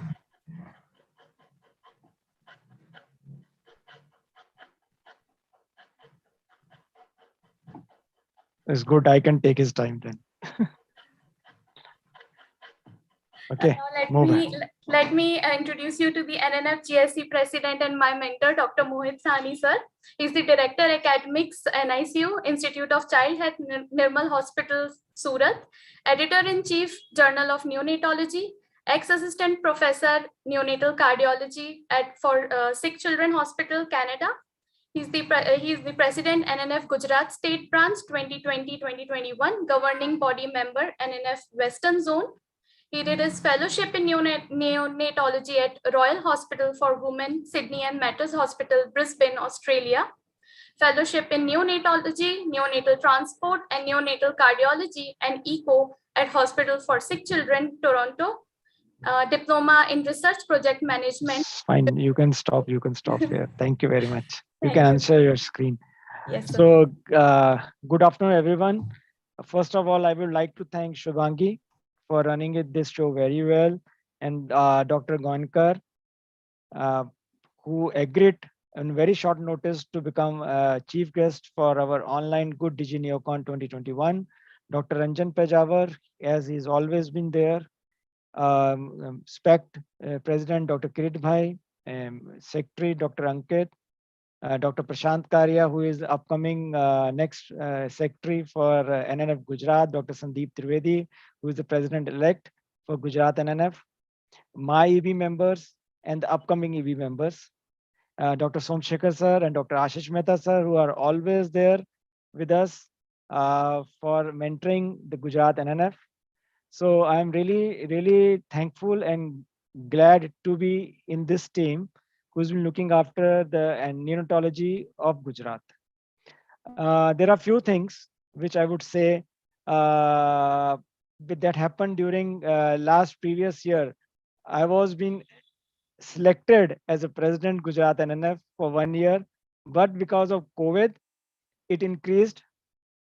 So the thing which I learned few days back, and that too, especially through our Prime Minister, dear Prime Minister Narendra Modi ji, he always ask for forgiveness. So this conference, which was supposed to be held quite like before some time, it dragged till now. Many reasons for that, but I have to ask sorry for that. It has to be dragged till now, but at least it is happening. The other thing was whether to do physical or online.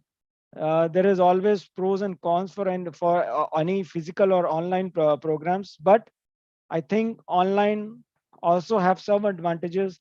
The one which Dr. Kirit Bhai has just mentioned, that it overcomes the barrier, like, not confined to Gujarat. Because if I say, like, we were very fortunate that we had a very good workshops yesterday under the banner of GUJ Digi NEOCON, which ran yesterday, and we have almost 450 registered candidates for this GUJ Digi NEOCON. So that may be maximum for our state conference, but in that maximum are from outside Gujarat. So that happened only because of virtual conference, because we didn't have any barriers for this. So that was something which is very important. The other thing, which like there were 5 or 6 main goals for us, which Dr. Snehal, our secretary for Gujarat NNF for last year, he will be talking about that how much we could achieve. I must say, which we couldn't achieve 100% what we thought, but we could achieve few of them. The one thing which we as a team is proud of, that we were able to have our website, functional website, and the functionality of that website we saw in the last previous 2 days. We are very thankful to Professor Somsekhar sir. He gave us a very good idea of e-posters and putting on the website and getting it likes, like Facebook and Twitter and all that stuff.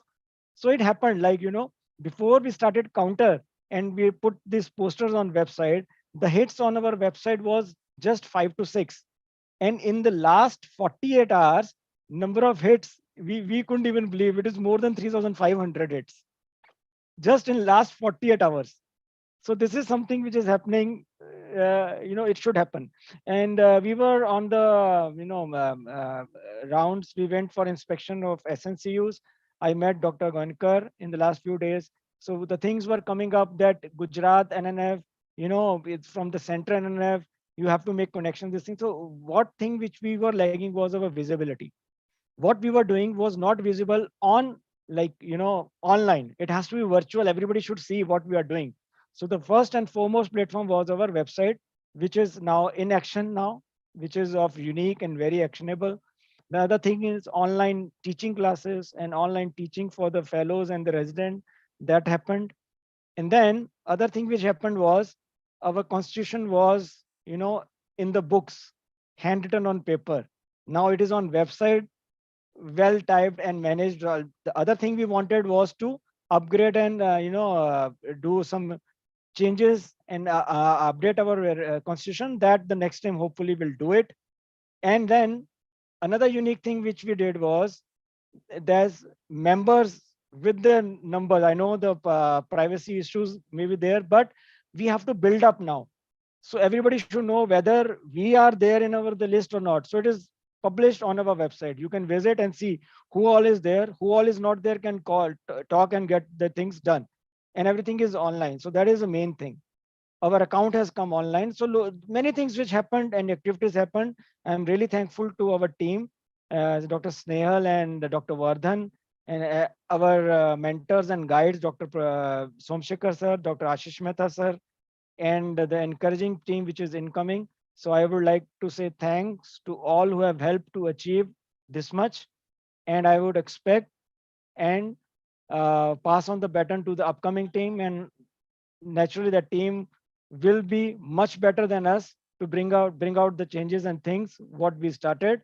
And so best of luck for the upcoming team of Dr. Sandeep Trivedi. So thank you very much. Over to you, Subhangi. Thank you so much, sir.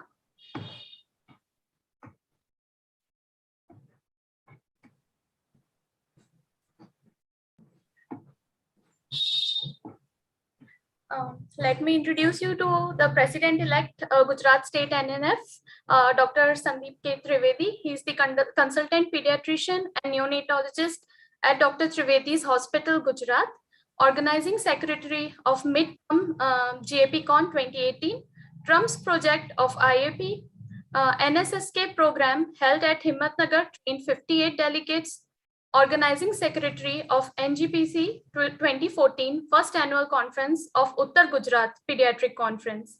He is the president NNF Gujarat State 2021, zonal convener RNTCP 2021, national trainer drama module and neglected tropical disease 2021.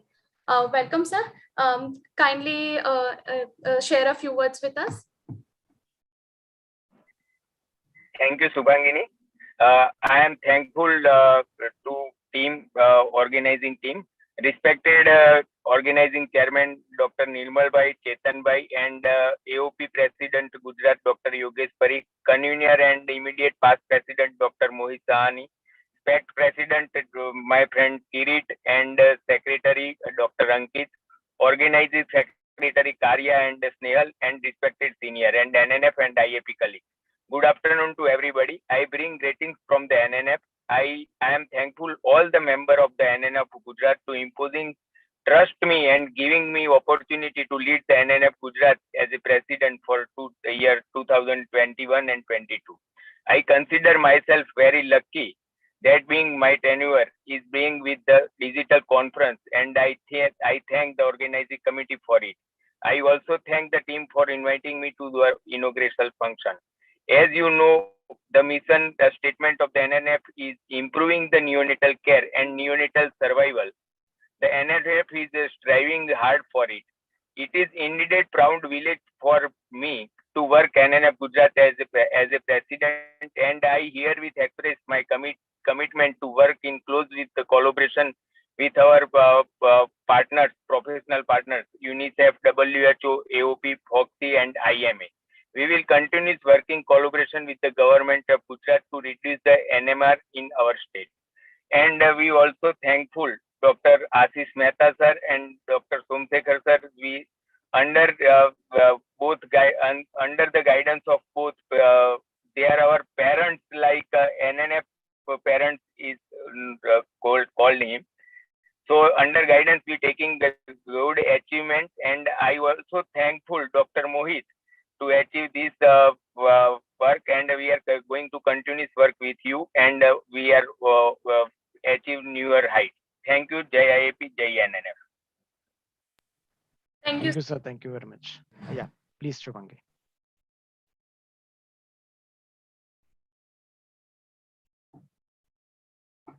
Now, let me introduce you to the NNF Gujarat State Secretary, Dr. Snehal Desai sir. He has done his fellowship in pediatric critical care and neonatology. He's currently chief pediatric intensivist and neonatologist at Amrita Hospital, Surat. He's the secretary of GUJ DIGI NEOCON 21 and NNF Gujarat State Chapter. He's the author in IAP textbook of recent advances and emergencies in pediatrics, faculty for NRP, PALS, NEST, National Pediatric Criticon, and many national and state conferences. He holds special interest in electrolyte disturbances and ventilation. Welcome, sir. Kindly enlighten us with the with this. Hi, thank you very much for giving this introduction. Let me straight away share my screen.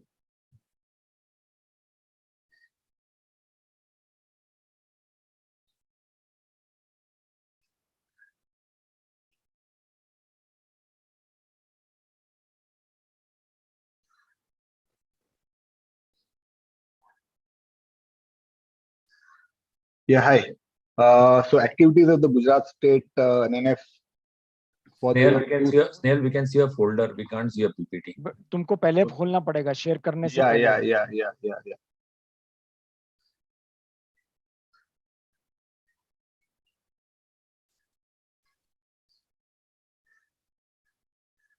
Just a minute.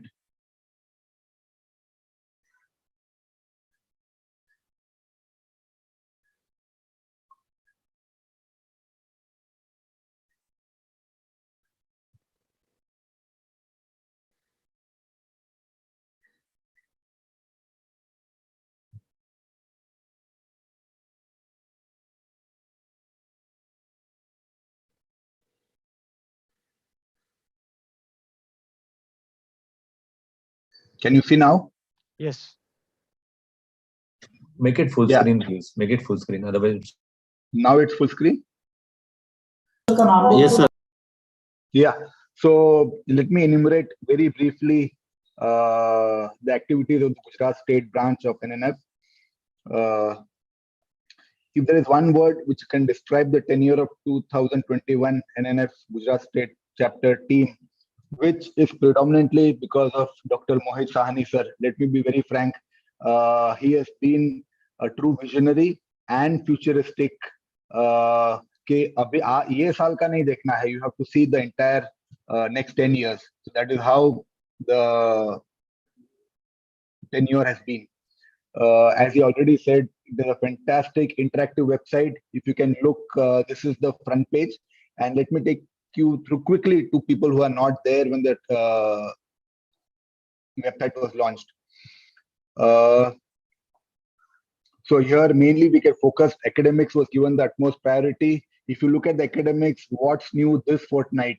So then there are academic videos in teaching and classroom teaching by expert.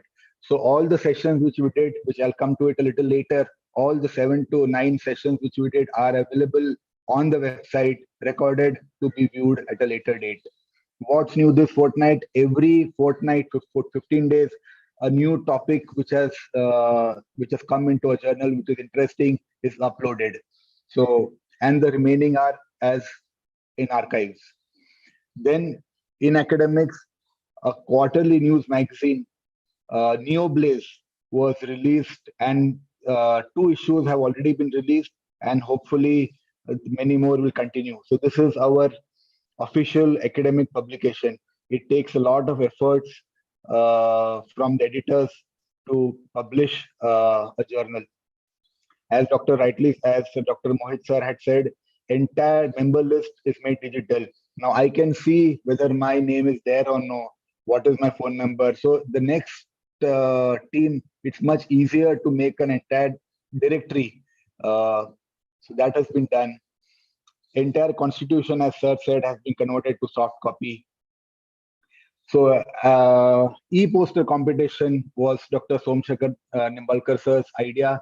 So the e-poster were uploaded on the website, and you could give likes. If you look down, author name Pooja, Dr. Sonani, Sachin Esha, 44 likes this e-poster has got. Although the judging has happened out of 30 marks, and only 5 marks are depending upon the number of likes received. So probably 8 to 9% is depending upon the number of likes achieved. But majority is still the scientific program. But this generated a lot of, there were some posters which got more likes also.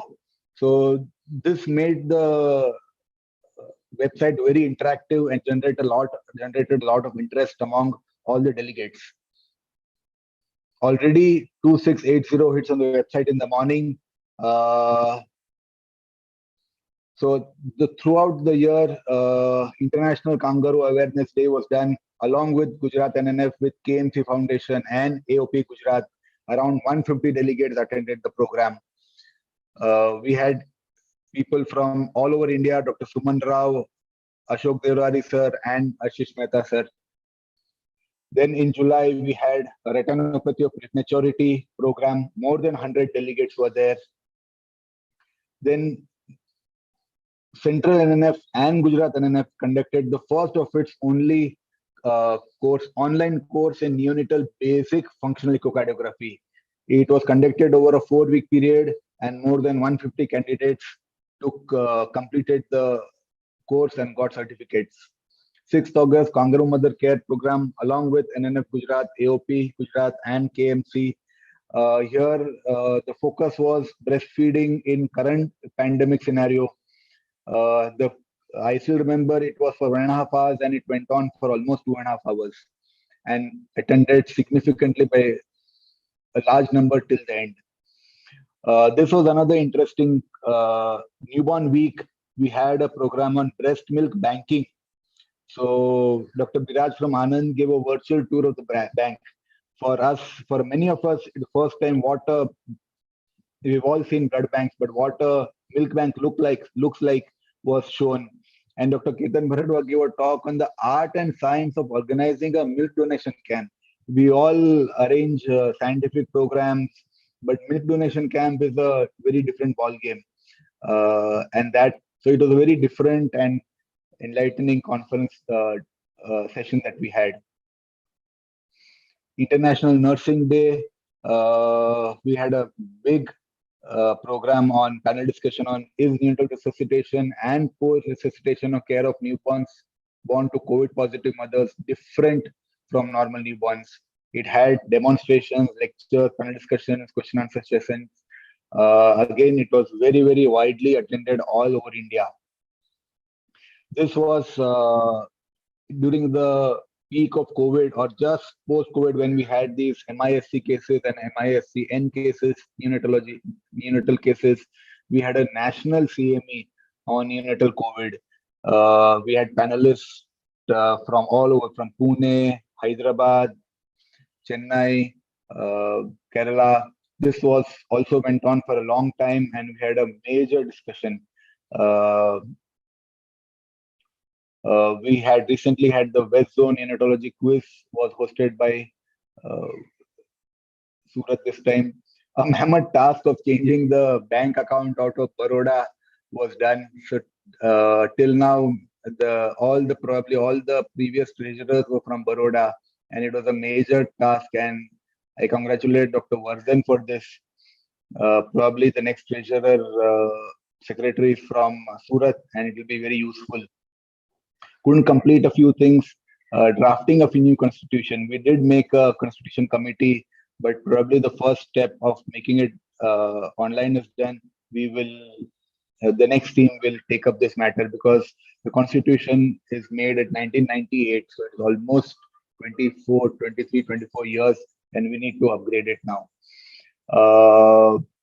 Adding new members. So becoming a NNF GSC member is going to become very, very easy with the advent of this online platform. Payment will be online, filling the form will be online, and because it is a whole state, we need digitally, it makes it very convenient. So probably adding new members will become much easier now. I thank, believe you me, I have learned a lot as a secretary. I have learned why a president is a president, because he has that vision. Now, this NeoBlaze is not 1 year issue, 1 year program. It is a constant year program. This making all these constitutional soft copies, making digital member list and the website, all this is future. So, and it will probably this year, and Dr. Mohit Sahni's tenure will be noted as a paradigm shift in the Gujarat state branch of NNF. I very heartily thank Dr. Vardhan Patel, who has not been only a treasurer, he has almost done an equal amount of work like me. I could put him as treasurer and joint secretary. If you look, probably he is right now not even over here because he's busy managing the other hall with papers and posters. So that is the dedication with which he has worked along with me. That when one place where he gets thanked, he's not there because he is working for the Gujarat State branch. The conveners of the conference, Dr. Nirmal Chororia sir and Chetan Shah sir, are always with us. And as scientific committee, Dr. Ashish sir and Dr. Somshekhar, and as seniors to Gujarat State branch NNF. Apart from this conference also, whenever we had any issue, we had some brainstorming, we could always pick up Dr. Ashish sir's phone and Dr. Somshekhar's phone and discuss, and we would get good advices. Dr. Kunal Ahya, who is the editor of the Neo Plays, I had mentioned it takes a lot of efforts to bring out one journal, and the entire EB was with us all throughout. Thank you very much. Thanks a lot, Snail. It was really good, very synoptic, small and detailed, concise statements you have made, what we have done, and thank you very much for that. And we all know you are the backbone behind all those things. Thank you very much for everything. Thank you. Shubhangi. Thank you so much, everyone. Again, I welcome you to this inaugural ceremony of GUJ DIGI NEOCON 2021, and always very humbled in between amongst all these stalwarts. Thank you so much and very welcome. Great. So everybody stay tuned. We surpassed by around 8-9 minutes. So we'll start with our next lectures. So our next session starts, and our next lecture will be by our chairperson will be Dr. Kunal Shah. Okay, fine. Please. Snehal.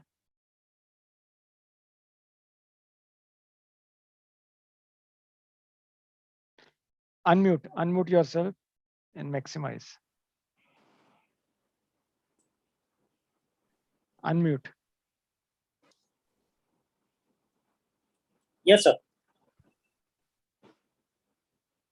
Dr. Snehal, introduce Dr. Kunal. Yeah, Dr. Kunal Shah. Maximize kar de. Sorry, maximize. Yeah. He heads the Parvarish Children Hospital at Vapi. He's been in private practice since last 11 years. He's very active. If we have any work in south of Gujarat, we always remember Kunal Shah. Kunal bhai ko bol do, he'll manage the entire south Gujarat ka work. So he's been secretary of AOP and he's executive member South Zone. Dr. Kunal Shah, can you introduce the speaker? Yeah. Good afternoon to everybody, to all the seniors and my colleagues and friends. It is my privilege to introduce such an esteemed speaker, Dr. Arvind Sinoy sir. He's an eminent speaker in neonatology. He is a chief neonatologist at Cloud9 Hospital, Bangalore. He's done his fellowship in neonatology intensive care from Australia. He is an executive board member 2019-20 at NNF Forum of India, and many more practices in clinical guidelines. He's been a chairperson in low birth weight feeding group. He's been chairperson in 2019 NNF. He's a Senate member, Rajiv Gandhi University of Health Sciences. He's a former head of Department of Pediatrics at Manipal Hospital, Bangalore, and former adjunct professor of pediatrics at Manipal University. So we will hear from him, and then later on we can take the questions on the topic. Thank you, Kunal bhai. With your permission, I'd like to share the screen.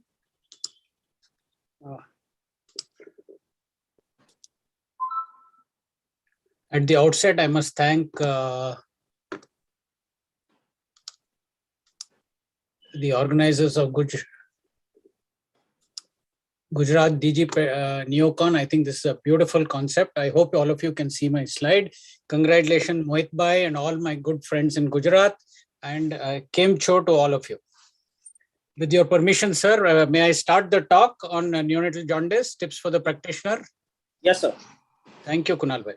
At the outset, this is the bread and butter neonatology for all pediatricians. Jaundice is a common problem. Almost every newborn, if you take the adult standards, develops jaundice. The problem is for the practitioner to find out which one will develop jaundice, which is severe and hence needs to be picked up and treated before it becomes too late. So the tips or the summary of my talks, I will talk about conjugated jaundice and mention that it's always pathological. What are we doing to pick this up? Then a little bit, this is not a talk on management of jaundice, so I'll just talk about that why we need to rule out biliary atresia and sepsis and UTI, which are the treatable causes of conjugated neonatal jaundice. I'll talk a bit about what we do to monitor unconjugated jaundice, especially if it is severe, when to decide to go for an exchange. I'll talk about intensive phototherapy, which I think is a remarkable technological advance, which is now available in our country, where we can provide very high level of phototherapy and bring down the jaundice. You can melt it like butter, as they say. I will also talk about the two ways where practitioners can screen for jaundice. There is also something called as a risk-based screening and a universal screening. The AAP guidelines and the British guidelines, the NICE guidelines, two guidelines are there. Which one do we follow and why? And I'll talk a little bit, if time permits, on OA or B incompatibility and G6PD deficiency, which I think has equal importance to Gujarat, because I think you also have fair amount of G6PD deficiency. So my friends, starting with conjugated jaundice, the most important thing to remember is dark yellow urine and white stools calls for what is called as the yellow alert, because conjugated jaundice is invariably pathological. Though most newborns develop unconjugated jaundice, it is our duty as practitioners to pick out the conjugated ones. It is believed to present in 1 in 2,500 births, and it's the single most common cause of neonatal liver disease. If untreated, there's less than 10% survival till 3 years. There is improved survival with Kasai-Porter enterostomy, but I must add that liver transplantation often has to be done. And we need to pick out conjugated jaundice and extrahepatic biliary atresia and get the surgery done before the baby reaches 60 days or younger. So the rule is, in any baby where the conjugated jaundice level is more than 2 milligrams or more than 15% of the total bilirubin, this is the baby you have to act fast, and immediately you should work on it and make a diagnosis clear. So moving on, I would like to talk about what we do. Now, this is a chart which we have downloaded from the British Columbia, that is the Canadian Perinatal Services.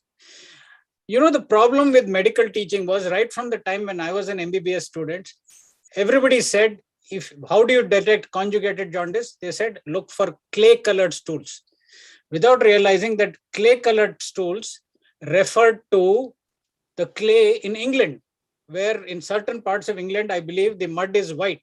But in our country, clay-colored means like mud, and mud in our country is never white, it is brown.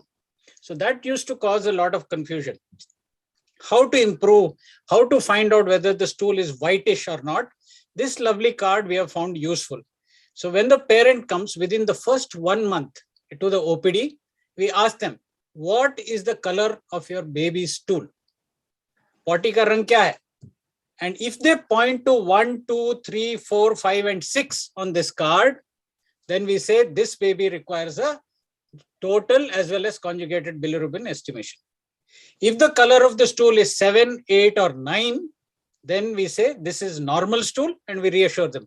Many parents actually come to us as practitioners, you must be knowing, with green color stool.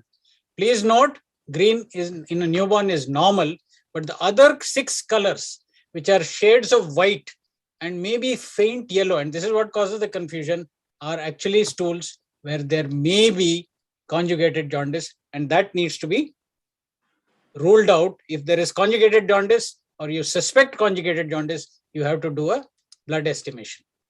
Sometimes in a small proportion of babies, clinical examination helps.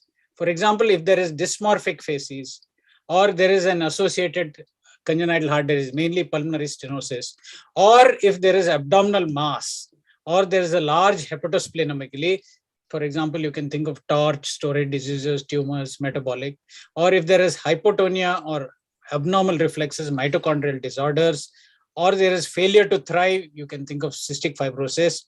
And of course, in the nursery babies who are small, if you have conjugated jaundice, you have to think of TPN-induced cholestasis. But most often, it is a healthy newborn, and in a clinic or as a practitioner, if you find that there is conjugated jaundice, you have to work through a large number of conditions. But what two conditions I'd like to highlight, which are not really the biliary atresia, but which are very important. Number one is hypothyroidism. It is important to note that hypothyroidism causes predominantly unconjugated jaundice in most babies, but occasionally it can cause conjugated jaundice also. So conjugated jaundice does not rule out hypothyroidism. I've also underlined UTI here, which can cause unconjugated as well as conjugated jaundice. And a new condition which is now coming, because many women with SLE are now getting pregnant.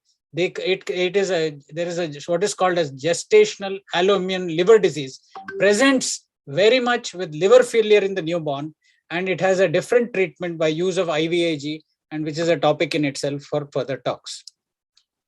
Basically, what is important is when you pick up conjugated jaundice, you need to decide whether this baby needs to go for surgery or you need to just do investigations to find out metabolic, and which can be managed by medical therapy.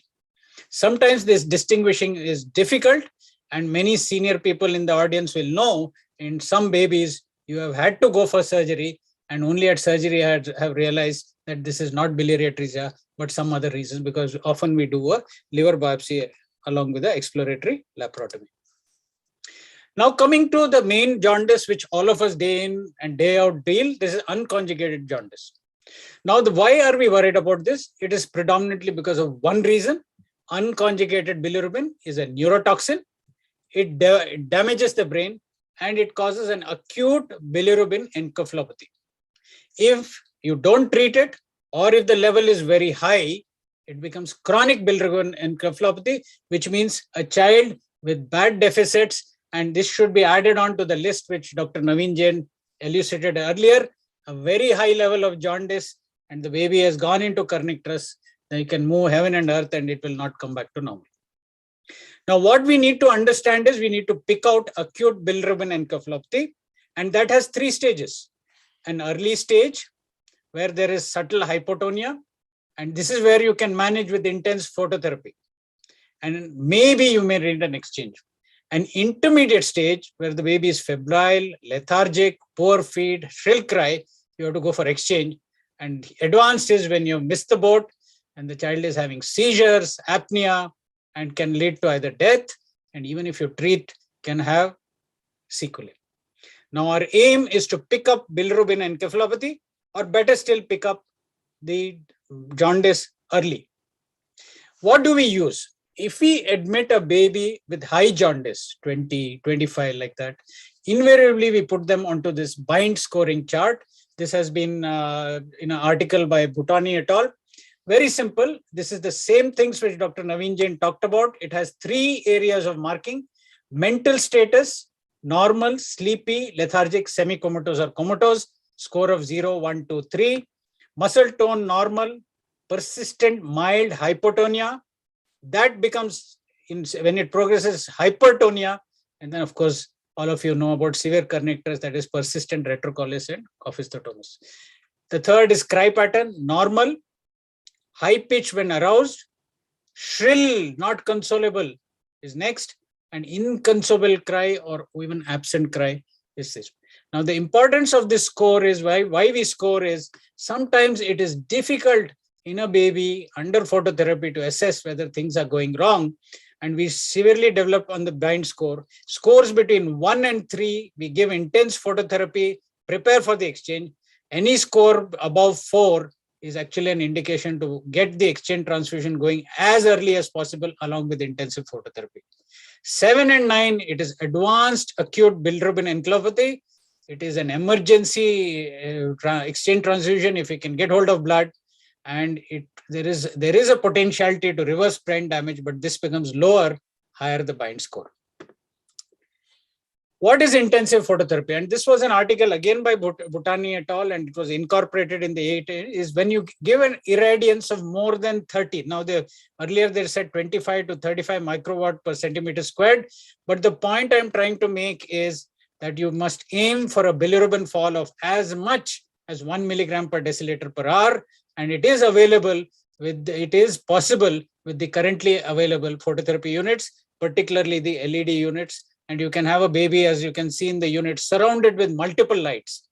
Very landmark paper, again by Dr. Bhutani, which showed that if you bring the LED bulbs close to a level of 10 centimeters from the baby, you can achieve a very high irradiance, provided you monitor the baby for rise in temperature or getting hyperthermic.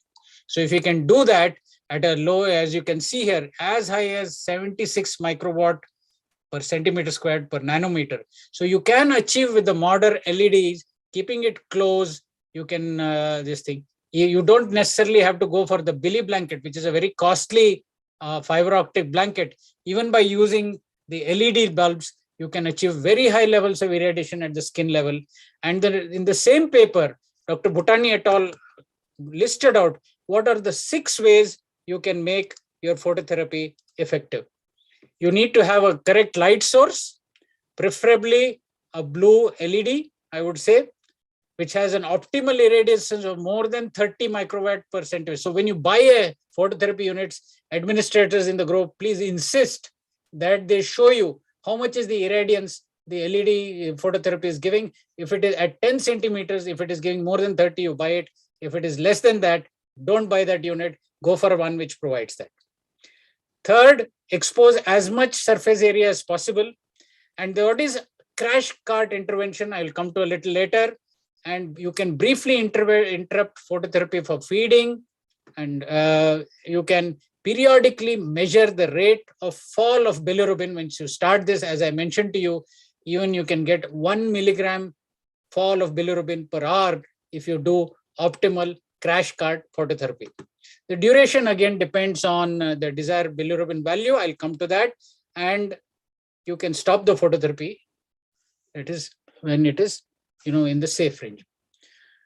Now, the next question is, none of us likes creating emergencies. Much better is to have a baby where you are not under the pressure of having to act fast. And that can be done by screening for jaundice. There are 2 ways of doing it. But before doing that, why should we screen? The problem is that even in our own country, see, when I finished and started my practice, a mother after cesarean section would stay with her baby in the hospital for 7 days. And a normal delivery used to stay for 3 to 4 days. And I'm sure the situation has changed. Definitely it has in Bangalore. Even after cesarean, babies are discharged home within 36 to 48 hours because of the rising costs in the private sector. Even in government sector, due to the population pressure, I'm told the same thing holds good. So we are sending home babies long before the peak of bilirubin has come. And hence we need to know which babies we should not send home or which babies we should call for early follow-up. The problem in our country is, as Naveen would tell you, our follow-up rates, even in the best centers for normal full-term babies, is only 30 to 50%. Most of the babies after birth go away to their local pediatrician or go somewhere else and they get lost to follow-up. Hence, it is important before discharge that we consider doing a pre-discharge bilirubin, because anyway, we are all taking the blood sample for newborn screening. So why not take a bilirubin sample? And this is the policy we have done. And hence we aim to prevent bind. What these guidelines are, what I'm going to talk are for babies more than 35 weeks, full-term babies or close to term babies. This does not apply to preterm babies, which anyway will be in your nursery and probably don't require pre-discharge bilirubin unless you're sending home a preterm baby early.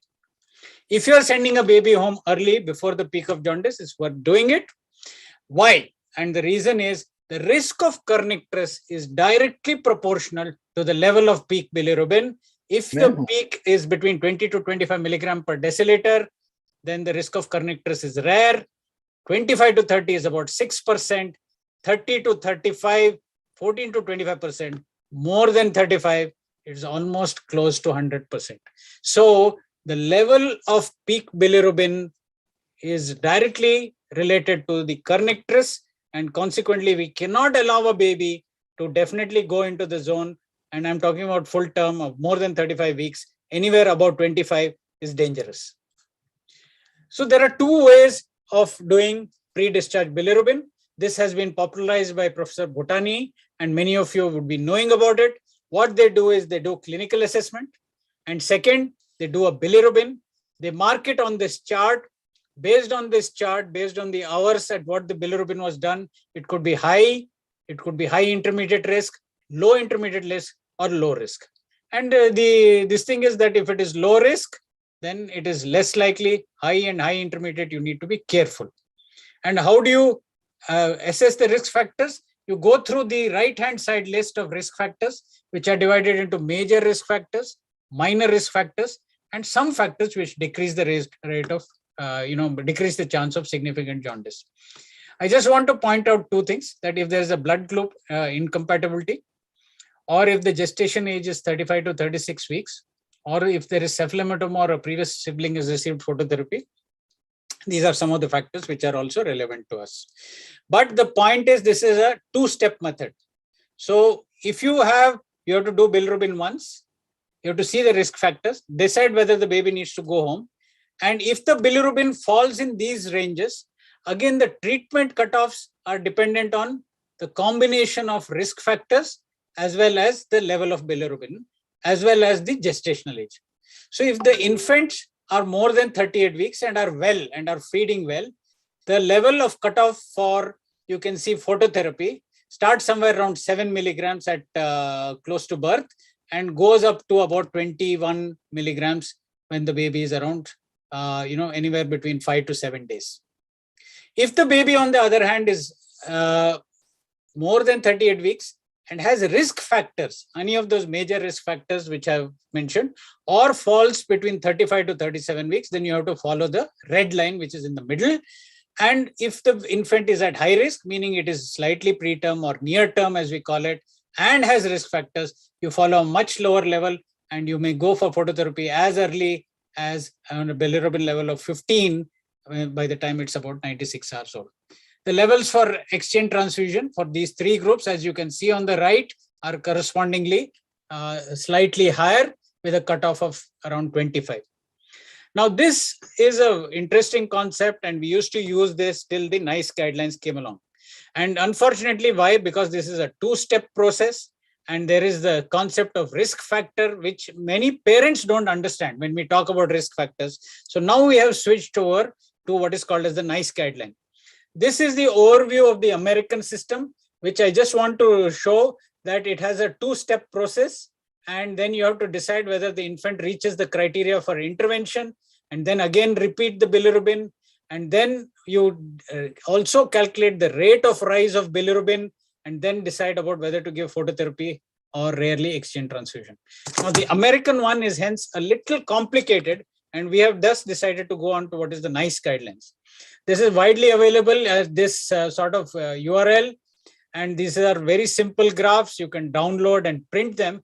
And the interesting thing is they are right from 23 weeks to more than 38 weeks gestation, very clearly, irrespective of when you do the bilirubin. And here you have 6 hourly intervals. You plot it. It tells you if it is here, your baby needs phototherapy. If it is here, intense phototherapy and prepare for exchange transfusion. These are much simpler to understand, and we have started using these charts in preference to Dr. Bhutani's method, because the two-step method of evaluating jaundice becomes. So this is the other tip I would like to share, that perhaps you should go for it.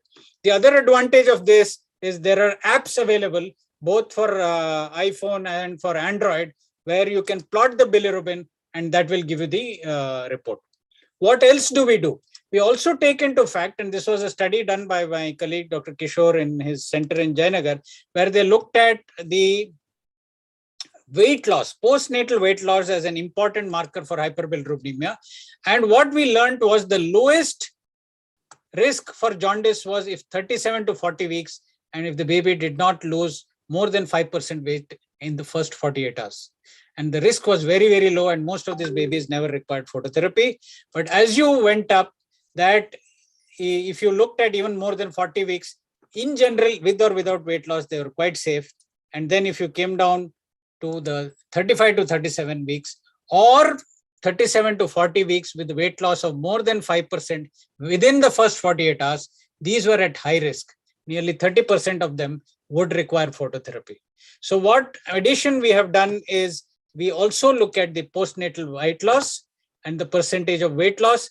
If the weight loss is more than 10%, this baby is at very high risk for developing jaundice, and we follow the NICE chart. We use any of these two apps, Billy app or Billy Guru, there may be more, and we plot it and tells you what to do.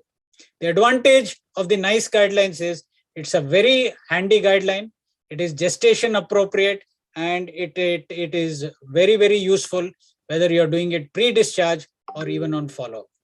The disadvantage with the NICE guidelines is almost all the babies in 35, 36, 37 weeks gestation tend to get very close to the phototherapy zone or are in the phototherapy zone. So the NICE guidelines tends to, I think, over-treat a few of the close to term babies. But then you may argue, even in the American charts, these would be on what is called as the high, very, very high risk groups, and consequently would be following the lower line in the charts and would also probably warrant phototherapy. What are the risk factors we look at? 2 more minutes, sir. Yes, I'll just run through. These are some of the risk factors. They have been done in the AAP. And I just want to point out that among the risk factors, there are 2 risk factors we take a lot of cognizance is. One is if the mother is O and the baby is either A or B, these may or may not have a positive DCT. We do ask our obstetricians to do the anti-A or anti-B titers in the mother. Even though it occurs in only 3% of babies, if the mother has a high titer, this baby is at high risk. So in antenatally, if the anti-A or B titer in an O positive mother is higher, especially if she has had an A or a B in the previous pregnancy, this is the child where you would pick up for doing phototherapy early or go for intense phototherapy early. Lastly is G6PD deficiency. What I want to point out is that in certain groups we thought this was high, but now we have started newborn screening for G6PD deficiency. After reading this WHO paper, there's a map on the net you can see, and they say that India falls in the 4 to 7%, which is actually a very high incidence of G6PD. Initially, we used to think that this was only among the Parsis, the Sindhis, but now we have found that G6PD deficiency is much more widespread. Even in South Indians, in certain communities in South India, G6PD deficiency is there. And the point I'm going to say is we have started screening for G6PD deficiency. Maybe other parts of the country should also think. So the tips I have for practitioners is always ask for the stool color from the parent. Use the stool color chart to look for biliary atresia. Monitor the bind score. If you have a baby with high bilirubin, monitor bind score. It will tell you objectively when to do exchange or whether to hurry for the exchange. Use intensive phototherapy. Use for a LED phototherapy. I don't sell these things. I have no commercial interest, but it works very well. Universal pre-discharge bilirubin is probably right if you're sending babies home early, like we do, 36 to 48 hours. Choose the AAP or NICE guidelines. We choose the NICE, and watch out for OA incompatibility and G6PD deficiency. Thank you all for a patient hearing. I hope I finished on time. Yes, sir. Can you comment upon the crash cart phototherapy which you were going to say? Crash cart phototherapy is basically we use 3-4 lights and also use a billy blanket below. So actually the baby gets very high irradiance at the skin level, and that helps the bilirubin to come crashing down and hopefully into the phototherapy zone when it is very high to the exchange zone. It's a very wonderful way of bringing down bilirubin, and I think it has helped us get rid of exchange transfusion. In fact, we haven't done exchange transfusion for a long period of time.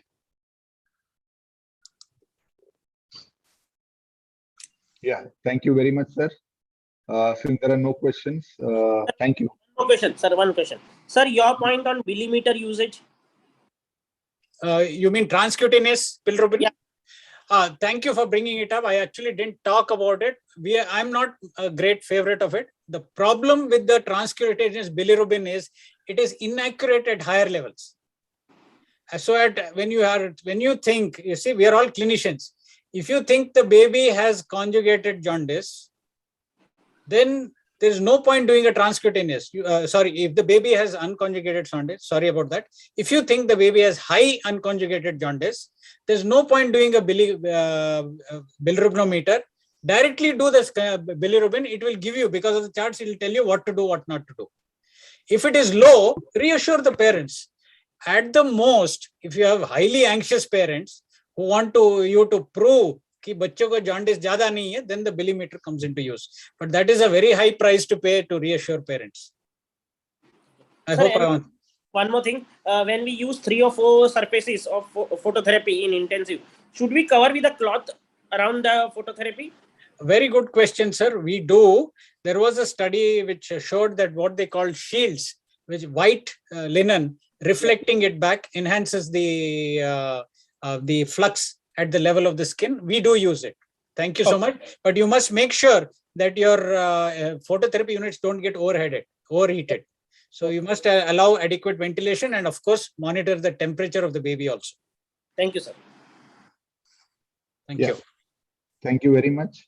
Thank you, sir. For the next session,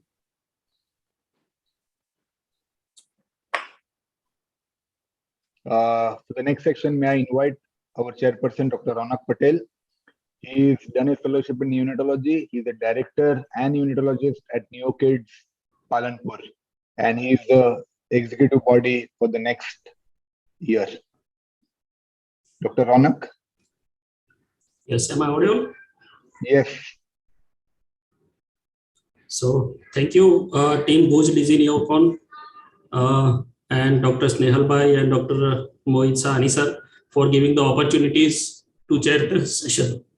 So the next talk will be delivered on the tips to the practical use of antibiotics in the NICU by Dr. Manan Parikh. He is a director and neonatologist at a Lotus Hospital, Baroda, and he is a versatile speaker and he has delivered many talks at a state and national CMEs and conferences with a special area of interest in a holistic neonatal care.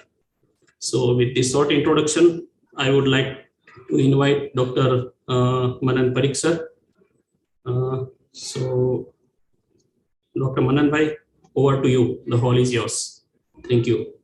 Thank you so much, Dr. Ronak. With your permission, may I share my screen?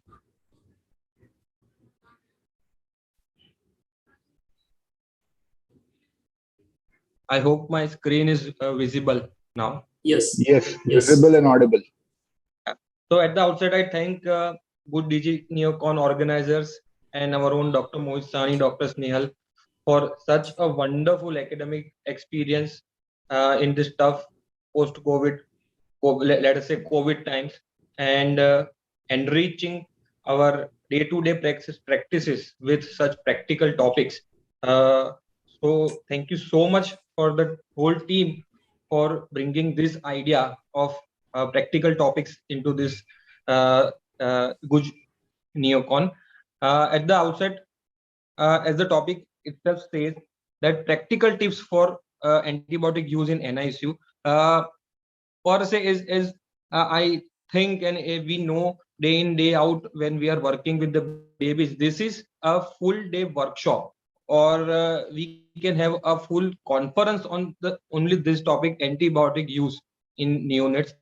But cut it short, let us discuss few important tips in next 20-25 minutes.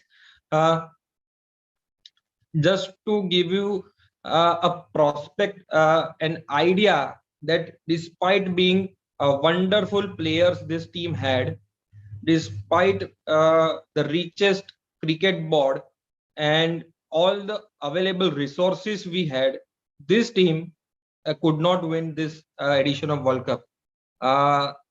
because the resources were not used properly, because the timing of few decisions were not right. And similarly happens to us when we are working with neonates, that if our choice of antibiotic, our choice of combination, our timing of intervention is not proper, we lose the battle. So with this context, first of all, I would like to have a disclaimer that I have no professional or financial disclosure to make at this juncture of time. Throughout the talk, I have used so many photographs with brand names of antibiotic due to I felt it is important to share with you few details. Along with that, I have used some hospital stationery and patient stickers with permission from hospital and patient's relative. So whatever things I'm showing you is with the permission, and in whatsoever manner I don't in any manner financially or professionally any company or any brand I am not suggesting you for the purpose of daily use. Content of this talk is based on available literature, personal experience, and views on the subject. Just to have an idea, this is a beautiful Indian data. This is Indian data, and it says in first 4 weeks of life we have 10 lakh deaths in India each year. So each year 10 lakh newborns are dying, and among that 2 lakh are from sepsis, and from that 2 lakh around 60,000 newborns are dying due to antibiotic resistance. So just to break it down to a single number per day, around 169 newborns daily are dying due to antibiotic resistance in India. And this is why this topic is very important. If we use our antibiotics properly, we can prevent this. A big number per day, 169 is a very big number. We are losing this baby just because we are not having good antibiotic and we are having antibiotic resistance. Whenever we are using antibiotic, what is our aim? Our aim is to treat infection very effectively so that our baby doesn't suffer. At the same time, we want to prevent resistance and development of the superbugs, simultaneously avoiding the adverse effect of the whatever drugs we are using. These are the three main aims when any antibiotic we are using, we have in our mind. And throughout the talk, you will see these two circles. So when you see this circle at any slide, that means that tips is for treating infection effectively. And if you see this circle, that means that tip is for preventing the resistance of that antibiotic. Now, I have broken down this talk into 3 parts: tips for starting antibiotic, tips for using antibiotic, and tips for stopping antibiotic. So first, starting antibiotic. And this is the most important thing when not to use the antibiotics. As we are working in NICU and we are worried about the outcome of our precious babies, and we have a lot of pressure from obstetrician parents to save the baby, and we urge you to start antibiotic. But it is very difficult to hold this urge. Few conditions which I have stated here, we should avoid using antibiotic when we have stable preterm who has uneventful labor and no premature rupture of membrane, asphyxiated newborn without any risk factors, meconium stained liquor, babies and then absolutely fine, child is admitted for hyperbilirubinemia with us, and child is admitted pre-operatively. Child is posted for surgery after 1 day, 2 days, and child is admitted at our nursery, and then we start antibiotic. No. So these are the things where we should avoid starting antibiotics to prevent the resistance. Now, starting antibiotic, when we are starting antibiotic, when we have symptomatic newborns, with obviously we know the signs and symptoms of sepsis, we have respiratory distress with no clear etiology for that, we have sick neonate with no evident cause, and we have pneumonia on X-ray. So in such symptomatic neonates, we start with antibiotic. And asymptomatic neonate, when we have preterm, asymptomatic preterm with prolonged premature rupture of the membrane, and risk factors with septic screen positive. There are a lot of risk factors stated for neonatal sepsis, but 6 major risk factors are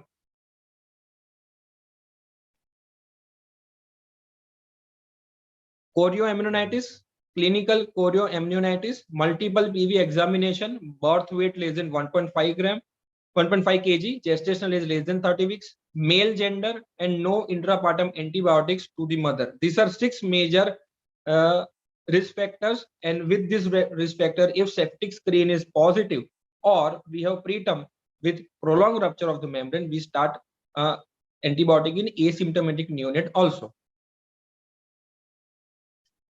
One irony of our day-to-day work is there are no uniform criteria or no uniform universal policy to start antibiotic. So I personally feel each and every unit must have a scoring system or a written guideline or written policy where you decide that in this baby we will start antibiotic, this we will not. This is just an idea to put what we do in our unit. We have this scoring system which you can see in the picture, and we have 10 criteria, and we whenever any patient comes to us on admission, we give scoring according to this 10 criteria. If the baby is having PRA more than 12, that baby gets 6 points, and it is a male gender, that baby gets 3 points, and all other thing is negative. So if the total score is 0 to 10, so like in this case 6 plus 3 is 9, so this is less than 10, so no antibiotic in this case. We monitor this baby clinically and we investigate these babies, and accordingly we take the steps. Now if this score comes more than 10, we draw the blood culture, we start our first line antibiotic after sending the blood culture. So accordingly you can form your own policy, own scoring system, and own written policy that we will start antibiotic in this patient, we will not start antibiotic in this patient. Now this is the burning question, which antibiotic to be started. So 3 principles for that. Empiric antibiotic choice must be guided by local antibiogram. You must have your local antibiogram. Your antibiotic must cover your system of symptoms, your disease, and you have to consider the patient characteristics, whatever patient is with you. So let us see one by one. This is our local antibiogram, and just to give an idea, this we have Acinetobacter, Klebsiella, and E. coli. These are our major contributor to the sepsis, and others are less. We evaluate every 6 monthly, and for this now we assess the sensitivity.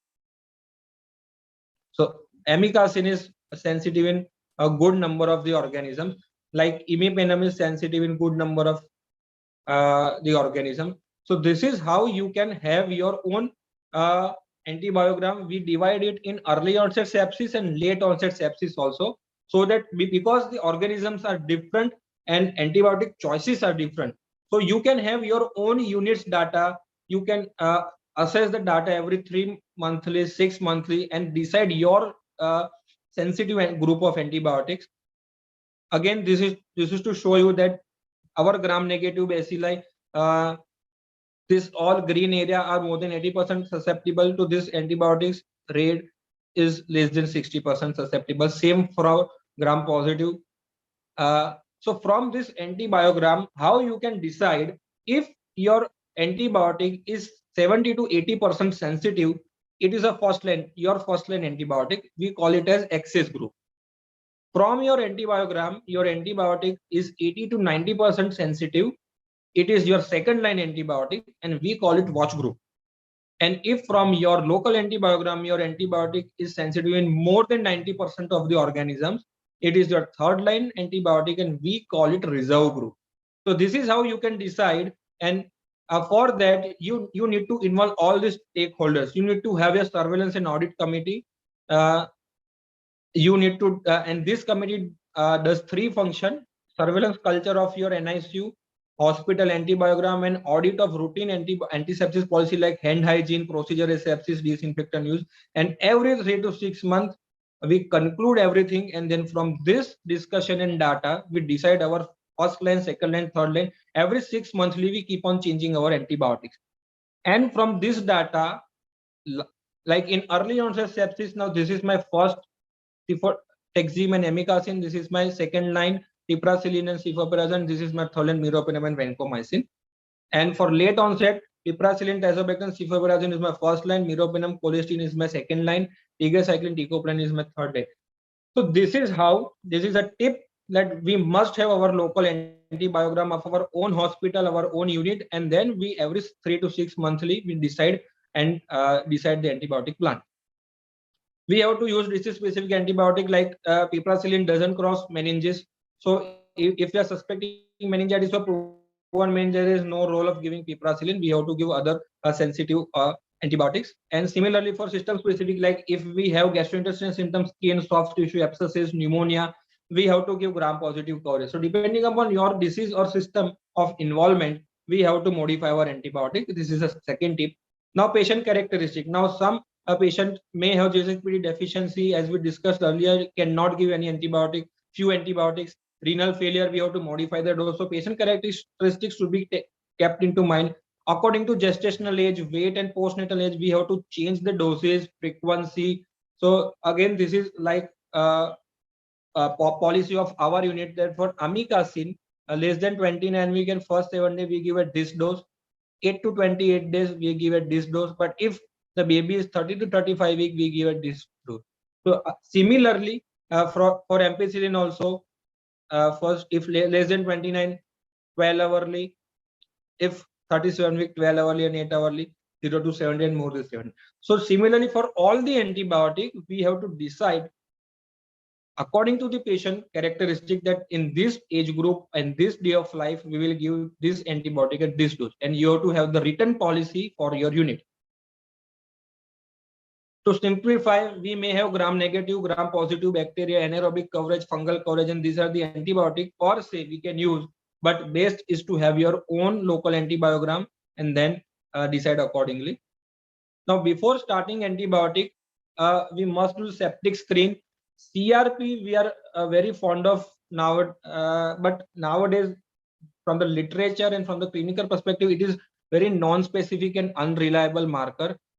Few units are fond of doing this high sensitive CRP and they take decision on this parameter. But let me tell you, it is not a septic marker. High sensitive CRP is a cardiac marker. It has no role to start, stop, or upgrade your antibiotic. So CRP and high sensitive CRP are unreliable when we are talking of antibiotic in neonate. At the same time, procalcitonin is very much reliable, and procalcitonin correlates with illness also and with the onset of recovery also. So to guide our therapy, to start the therapy, we have to screen the patient for septic screen, but to guide and to stop, PCT, procalcitonin is a reliable marker. CRP and high sensitive CRP are not reliable marker. Needless to say, before starting antibiotic, blood culture is must. It is to be collected by sterile technique, sufficient volume in pediatric bottle, not in adult bottle. It is to be done in automated system like Bactec, Vitec. And if we are suspecting meningitis, CSF analysis to be done before you start antibiotic. So before starting antibiotic, your cultures and some reports must be done. Now, let us discuss, once we have decided, we have started the antibiotic, now how to use that antibiotic effectively. To use antibiotic which is optimum, which is safe, and which is effective. So our antibiotic must be working optimally.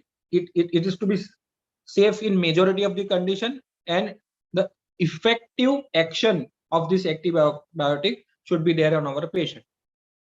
How we can use antibiotic optimally? There are 8 R's of 8 rights of optimum use of the antibiotic: right patient, right drug, right strength, right dilution, right time, right route, right site, and right documentation. Let us see one by one.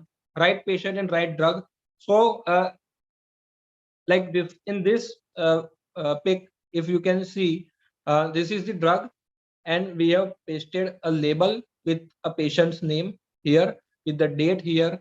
So our patient is right, our drug is right. In each and every antibiotic we use, we paste the stickers and then only we use this drug. Second thing, we have to take care of the expiry date also. Like if you can see in this pic, the expiry date is April 2021 and we are in November 2021. So if we use this drug, even if your drug is right, even if your patient selection is right, the disease, your disease is sensitive to this drug, but the expired drug will not give you desired result and it will have the adverse effect. So you have to be very careful. You need to train your staff for this thing. Right strength, right dilution, right time and right route of the antibiotics. This is one method of noting down your antibiotic use.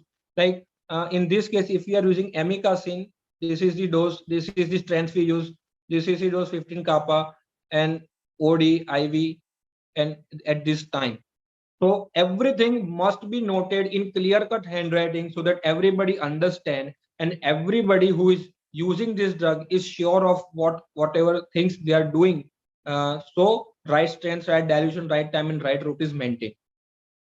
Similarly, like this is meropenem, which is 500 gram diluted in 5 ml, and then 0.8 ml is taken, which is again diluted into 2 ml and then given IV TDS 6 am, 2 pm, 10 pm.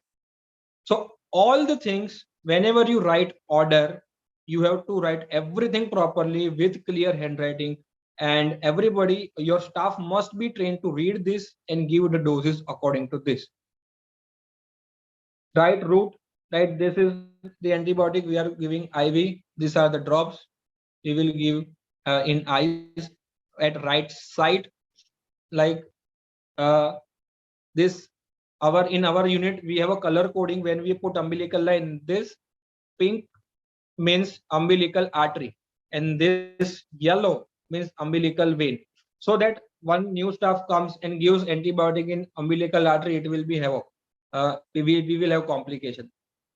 To avoid that, we have found this system very effective, that it is color coded covers of the lines, where when staff see this color pink, they will not give any antibiotic. They will give antibiotics only and only in the lines which are covered with yellow cloth. So similarly, as per your unit policy, as per your staff's expertise, you can have some guidelines and policies so that we don't have side effects or improper route of the antibiotics.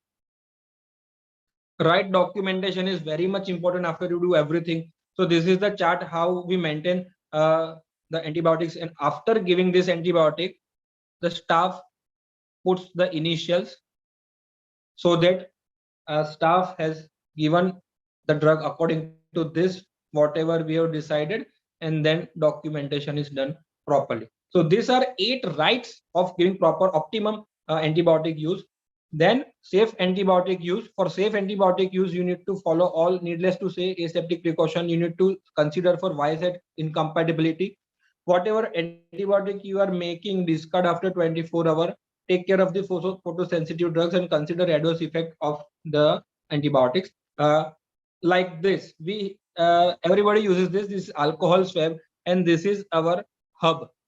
So before giving any antibiotic, the staff will wash hand, wear gloves, and with this alcohol swab, we will clean this hub. We will clean the IV injection tip, and then we will give antibiotic. And after removing the injection, again the staff will clean this hub. So asepsis is, needless to say, to be maintained throughout the cycle of procuring the antibiotic, diluting the antibiotic, giving the antibiotic, and then resting.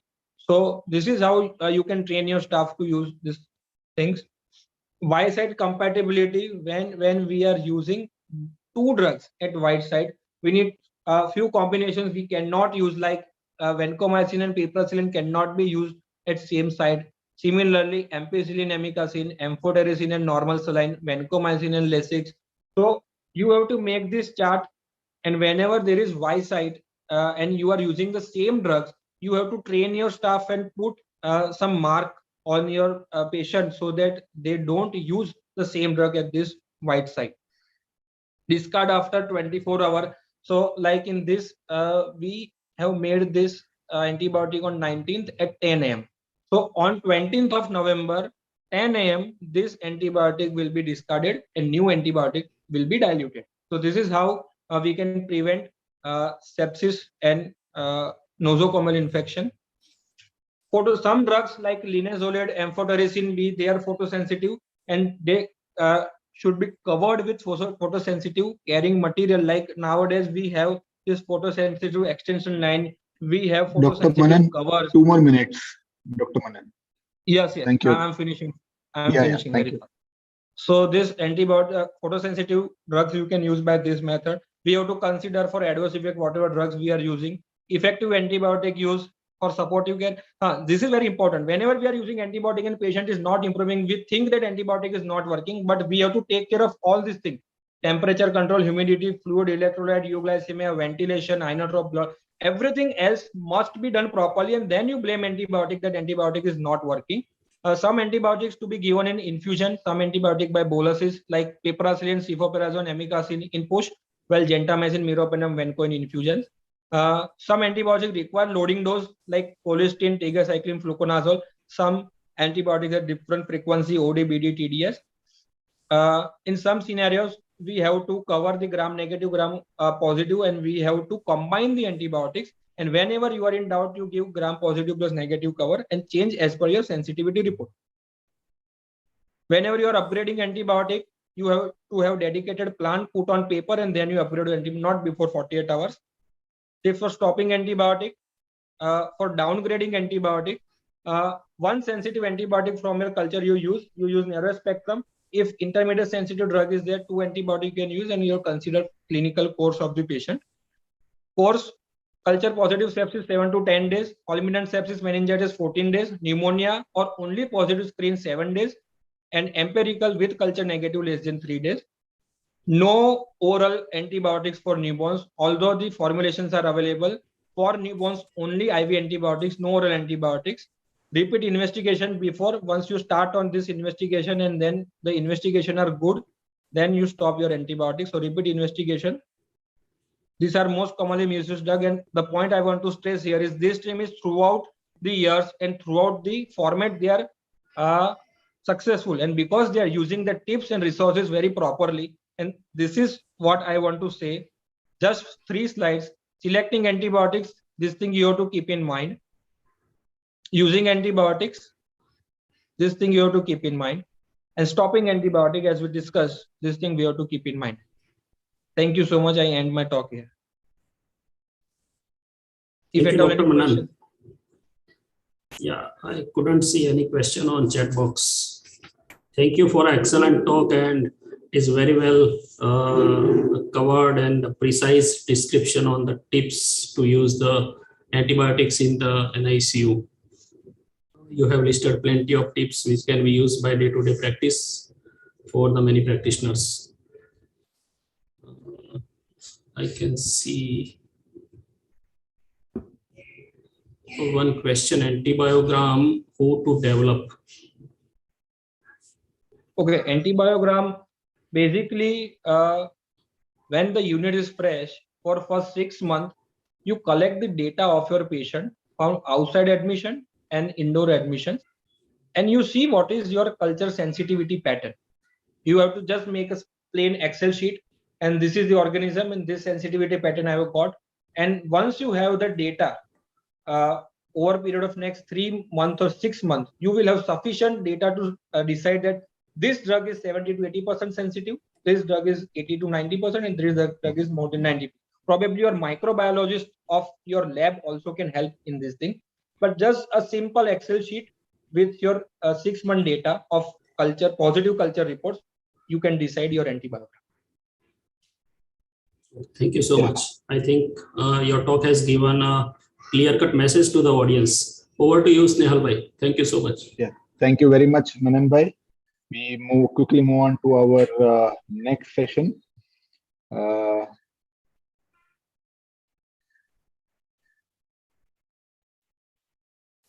Dr. Ankit Parmar is the new chairperson. He is the secretary for the last 2 years at Surat Pediatric Charitable Trust, Surat Pediatric Association.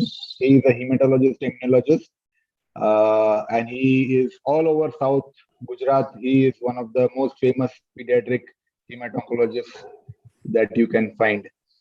Dr. Ankit, can you please introduce our next guest? Yes, thank you, Snehal Bhai. And I would like to thank Dr. Mohit Sani sir, Dr. Snehal, Dr. Vardhan, and entire team of GUJ NEOCON for having this wonderful conference on this platform to share their expertise all over across the Gujarat and also from India. So for the next session, we have very esteemed faculty from KEM Hospital, Pune, Dr. Umesh Vaidya. He's a senior neonatologist at KEM Hospital, Pune. He's a regional medical director of neonatology Cloud9 Hospital, Pune. And he is having very keen interest in neonatal intensive care and nutrition and total parental nutrition. Sir will be talking on the practical aspect on the tips of the feeding practice in NICU. Welcome, sir, and over to you. Thank you. Thank you.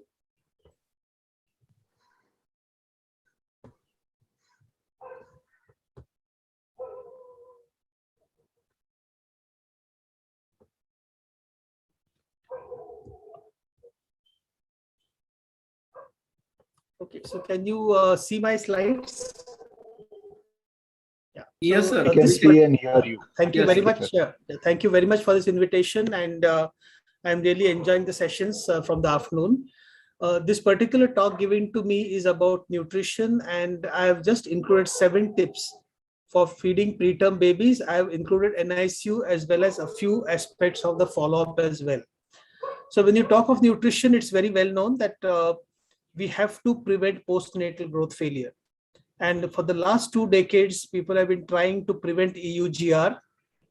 We must achieve optimal growth after birth. We must continue to supply the same nutrients that the placenta was doing. And we must ideally try to match in utero growth rates. So this is what is the in utero growth rates. Preterm have to grow at that rate. And that means that between 27 to 40 weeks, we should grow at around 16 gram per kg per day. And that's parallel to the in utero growth chart. But when we are trying to do this, we must not keep our eye off 2 important things. One, that we must not be so over enthusiastic that we increase the risk of NEC. And secondly, we must also think of long term, and we must prevent metabolic syndrome in these very small babies. So preventing EUGR, the world has been trying for the last few decades. So many nutritional strategies have been revised, but still there is certain amount of EUGR that is inevitable. And it is generally said that if you can't completely achieve in utero growth rate, at least try to have a weight gain of 10 to 15 gram per kg per day, some amount of gain in the length and head circumference as well. So you have to monitor the length and the head circumference also, and not just look at the weight. So try for in utero growth rate. If you can't do it, at least 10 to 15 gram per kg per day. So how to make these preterm babies grow well? Let's touch upon a few tips regarding early parental nutrition, overcoming the fear of NEC, understanding what is feed intolerance, giving adequate calories and proteins, and finally, all babies are not the same. So we have to think of individualized nutrition. So my first tip is be aware of the caloric and protein needs and start parental nutrition right at the time of birth. That would be my first tip. Now, we will now look into these things one by one and just look at this curve, particular bar diagram. Initially focus only on the left of the slide. And you can see in this clearly that these colored bands are different weight groups. And below 1200 gram, the protein requirement is 4 gram per kilogram. You can see right on top. As we go into higher weight categories, the protein requirement goes down, but not below 3.4.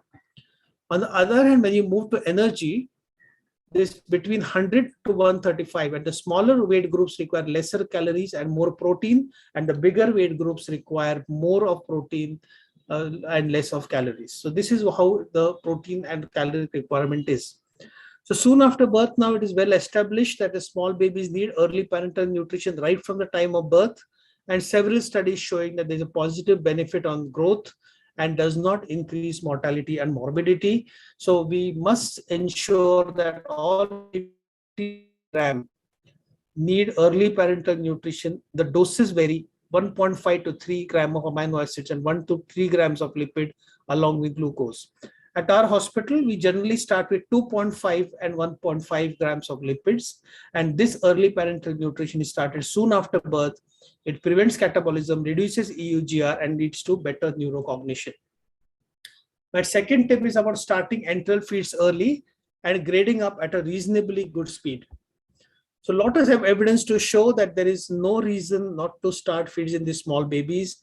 And most of the babies that we deal with, minimal enteral nutrition can be started. Better to focus on EBM or colostrum. And this minimal enteral feeding is only contraindication would be baby in shock or a surgical ileus. Otherwise, most babies are eligible for this, leads to earlier full feeds and less hospital stay.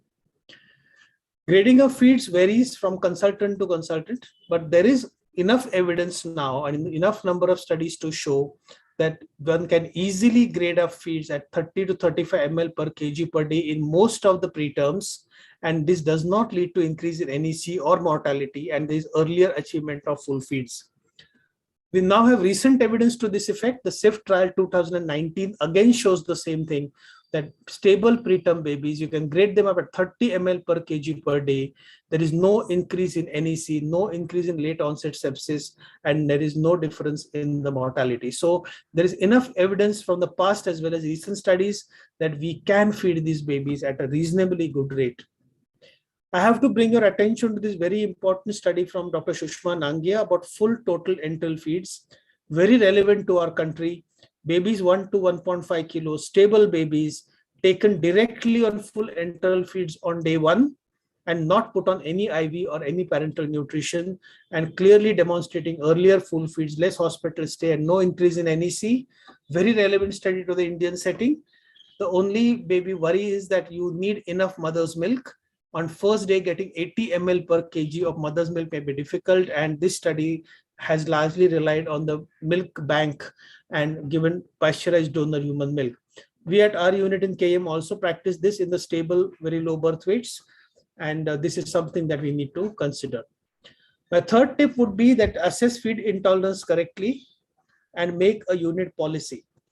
Now, as simple as this may seem, people have varying degrees of fear for NEC. The minute there are risk factors, you know there are abnormal Dopplers, SGA baby, immediately the consultant goes on the back foot. We start withholding the feed, we grade up very slowly, we start antibiotics with the first sign of feed intolerance, all this leading to growth faulting and antibiotic abuse. So we must be very careful that this fear of NEC is not justified. 50% of the preterms will have some feed intolerance. Only a quarter of them will really develop NEC. And the initial gastric residues that we see are actually paradoxical motility, which are quite benign. So we must not be too scared of these things, and we must be able to feed the babies on the front foot and reduce EUGR.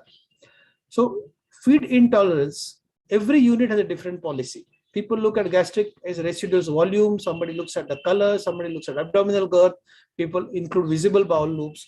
We must know when is the batsman actually out. If you look at the medical literature, vomiting bile, hemorrhagic aspirates, and tense abdominal distension are the only real definite signs of feed intolerance, and aspirates and color of the aspirates are not. There is a very nice study that shows that one group not aspirating at all, and the other group there is routine aspiration. So the feeding is guided by the aspirates. And this study shows that in these preterm babies, even if you do not aspirate them in that group, we can see that they reach full feeds early, no difference in NEC, and we must be very careful that we do not do routine aspiration in our units. So current policy, do not check gastric residual volumes regularly. Check them in high-risk babies only when you reach a decent volume of feed, like 3 to 5 ml per kg. Less than 5 ml per kg or 50% of feed volume is quite all right. If it is greater than that, push it back and hold the next feed. And persistent aspirates, you may consider decreasing the feeds. So you must be careful that you don't misinterpret feed aspirates. Fourth tip would be good caloric and protein intake on enteral feeds. And this is what the ESPGHAN recommendation. You can see the protein intakes are much higher now, 3.5 to 4.5. Lot of studies show now that unless you give adequate protein, you will not get proper growth. So the minute these proteins come onto the scene, the concept of fortification comes in, because mother's milk and preterm milk alone you can see even if you give a 200 ml per kg, you're still going to have a deficit in the proteins. Of course, there are other nutrients which are equally important, and preterm milk alone cannot support the needs of these very small preterm infants. So we have entered the era of human milk fortifiers. They improve the nutrient composition of several nutrients. They're derived from bovine or human milk. They're in powdered form, and they are used to fortify the mother's milk at least till the baby reaches 2 kilos. So a lot of evidence to that effect, better growth in weight, better growth in length, and the recommendations now that most babies below 1500 grams would require fortification, 1 gram sachet, 25 ml of EBM, and this will actually improve the protein, vitamin D and iron content. Whichever fortifier you use, be careful of the composition. You can see higher protein here in these fortifiers, except the last one derived from human milk, and that's why the protein is a little lower. They also contain iron as well as vitamin D. So here you can see the vitamin D and iron missing, less protein in the human milk derived human milk fortifier, and you must know which fortifier you're using. Now, this particular fortifier, if you put and give feeds at approximately 180 ml per kg per day, you're going to be able to meet most of the nutrient requirements that we need. So in our unit, babies below 1500 grams, once they reach full feeds, we will put them on a human milk fortifier, would enhance their growth. Tip 5 is very important, sustaining lactation in the NICU. We have people coming in our OPDs and we say, why you are not breastfeeding? And she says, no, doodh nahi aaya because my child was in the NICU.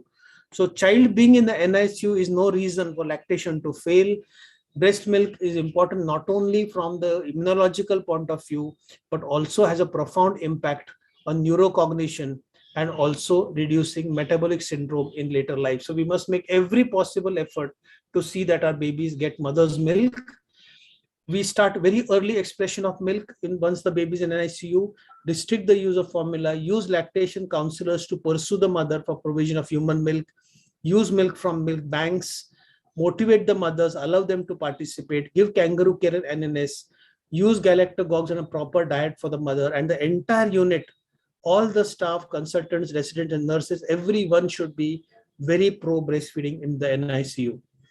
There is a concept of exclusive human milk diet where we do not use any bovine product, use mother's own milk or donor milk, use a human milk derived fortifier. And this concept now is coming in as an exclusive human milk diet. What is the reason for so much focus on human milk? Clearly see this slide. The more human milk you use, you see the movement on the right.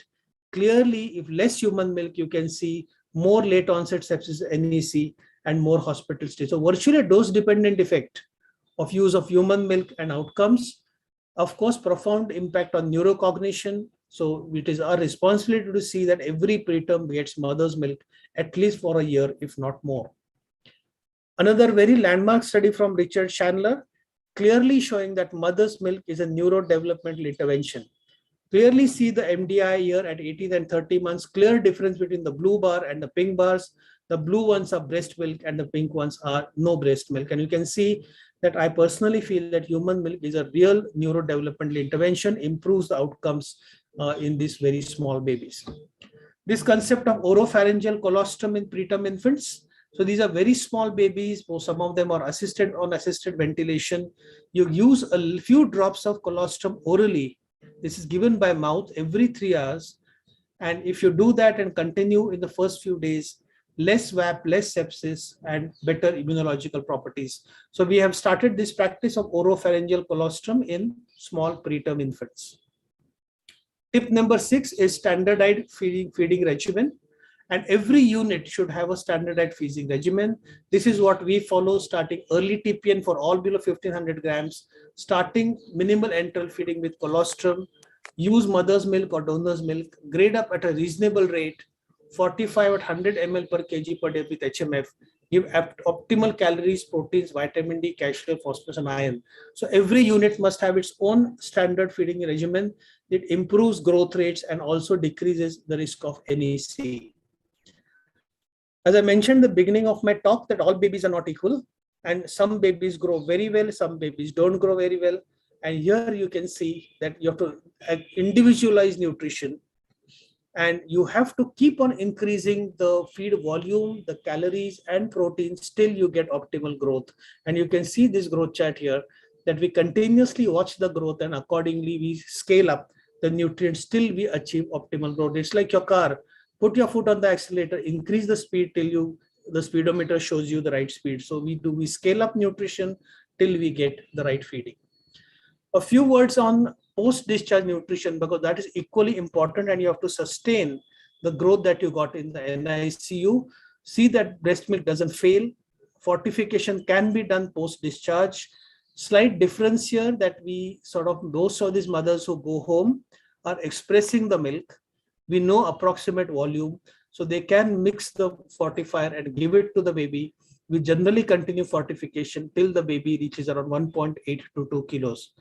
Sometimes mothers would express that milk, add a little fortifier, give it to the baby by spoon, and then latch on the breast. Even that technique can be followed.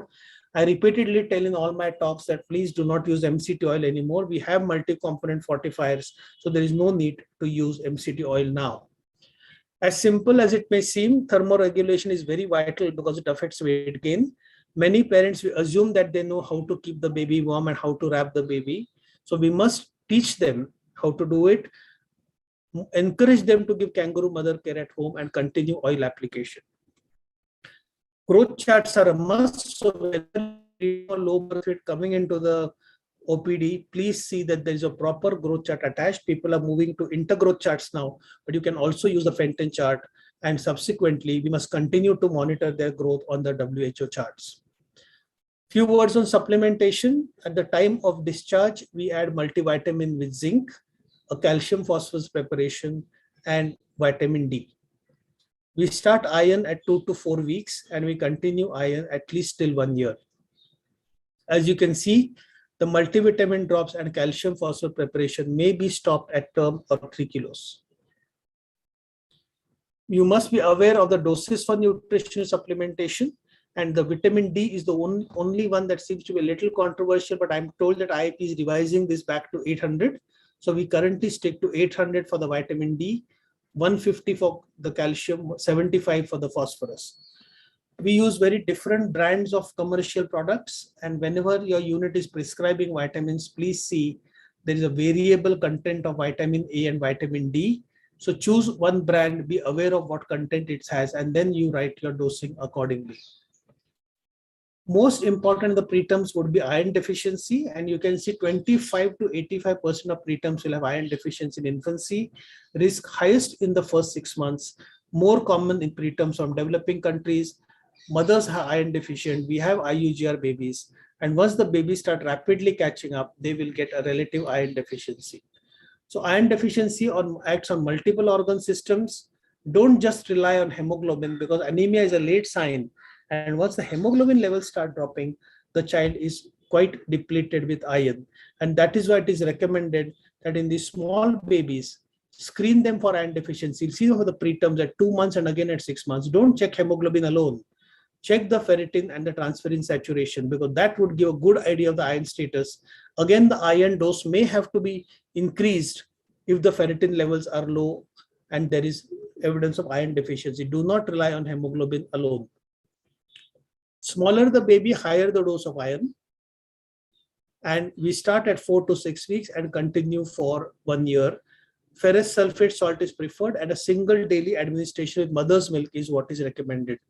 So this breast milk contains less iron, but it has certain substances like lactoferrin, which improve the iron absorption. If you're giving complete formula, then a baby about 1000 grams doesn't need iron supplementation. But if you're below 1000 grams, you will still need a little extra iron. Human milk fortifiers contain iron. So if your child is receiving HMF in the NICU or after discharge, iron supplementation is not required. Start iron only after the HMF is stopped. Different brands in the market, different amounts of iron. So be aware of which brand you are using. Calculate the right dose of iron and then give it to the child. So this is something that we tend to use, 0.5 milligram per drop, and you have to give iron exactly as per the right dose. The same issue is with calcium brands. Go for a brand that contains calcium and phosphorus, And some of these brands have higher volumes of calcium phosphorus, so calculate the doses accordingly. Small warning here that you must be careful that everything contains vitamin D.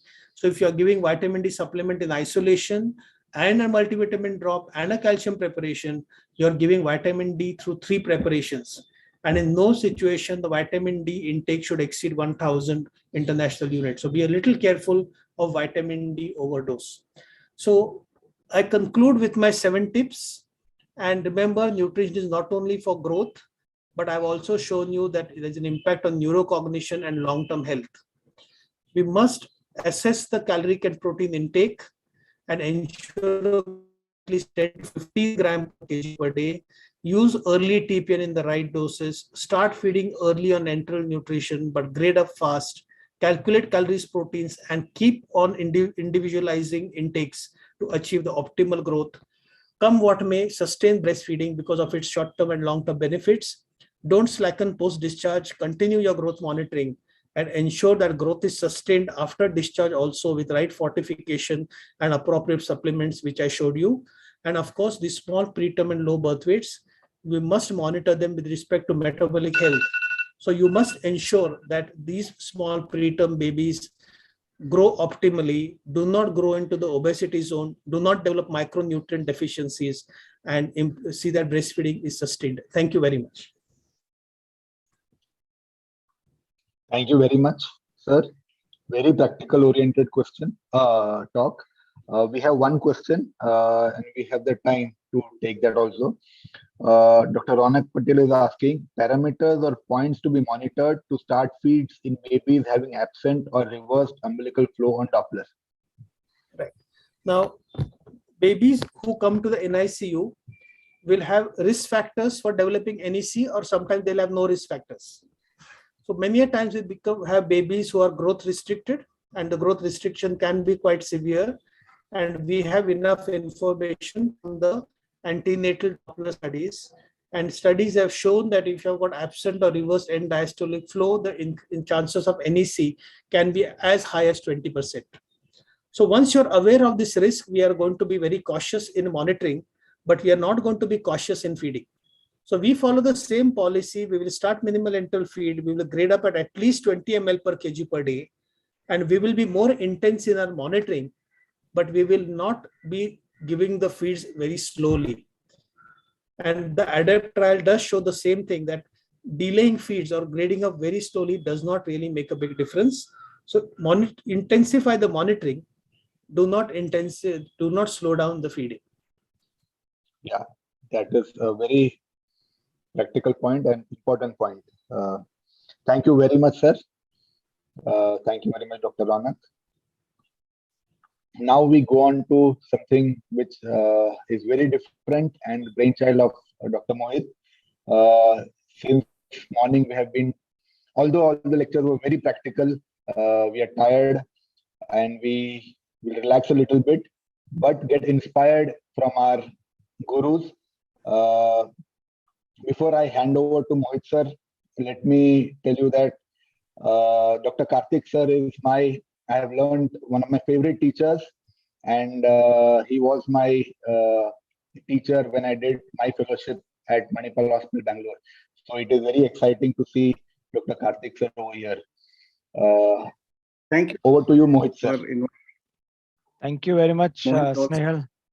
So yeah, welcome everyone. This will be something which will be totally a different, and all of us, we are looking forward to this panel.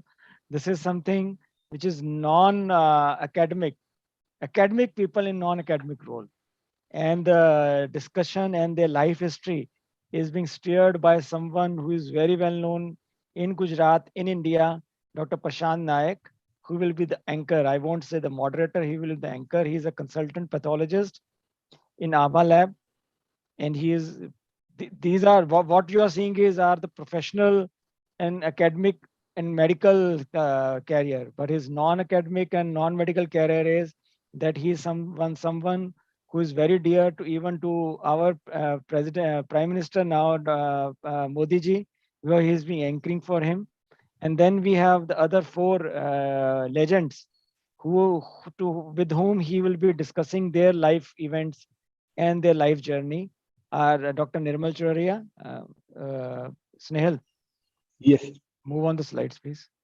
So first we have Nirmal sir. He is the CEO and chairman of Nirmal Hospital Private Limited. He is being the basically his interest, and he is the pediatric intensivist. So he's the director of PICU. He has been faculty in number of international and national conferences, and he is being the main course coordinator for intensive care chapter. So a lot of professional things are attached to him. Then we have Dr. Karthik Nagesh. What to read from this? It's whole lot filled with so many things. Presently, he's the chairman and HOD in NICU in Manipal Hospital, group of hospitals, Bangalore, and Manipal Advanced Children's Centers in Bangalore. And he is the adjunct professor of pediatrics in Manipal University. And rest, he has got n number of papers, publications, n number of books, n number of chapters, and he has been holding n number of positions in various organizations. We have Dr. Chetan Shah sir. So he's the chief pediatrician at Anand Hospital in Surat. कहीं से कुछ eco हो रहा है. And he is being the central IAP executive committee member, and now he's been elected as from West Zone secretary, vice secretary in central IAP. He is being the president in Surat Medical Consultants Association and SPAC and all major organizations. He's being the part.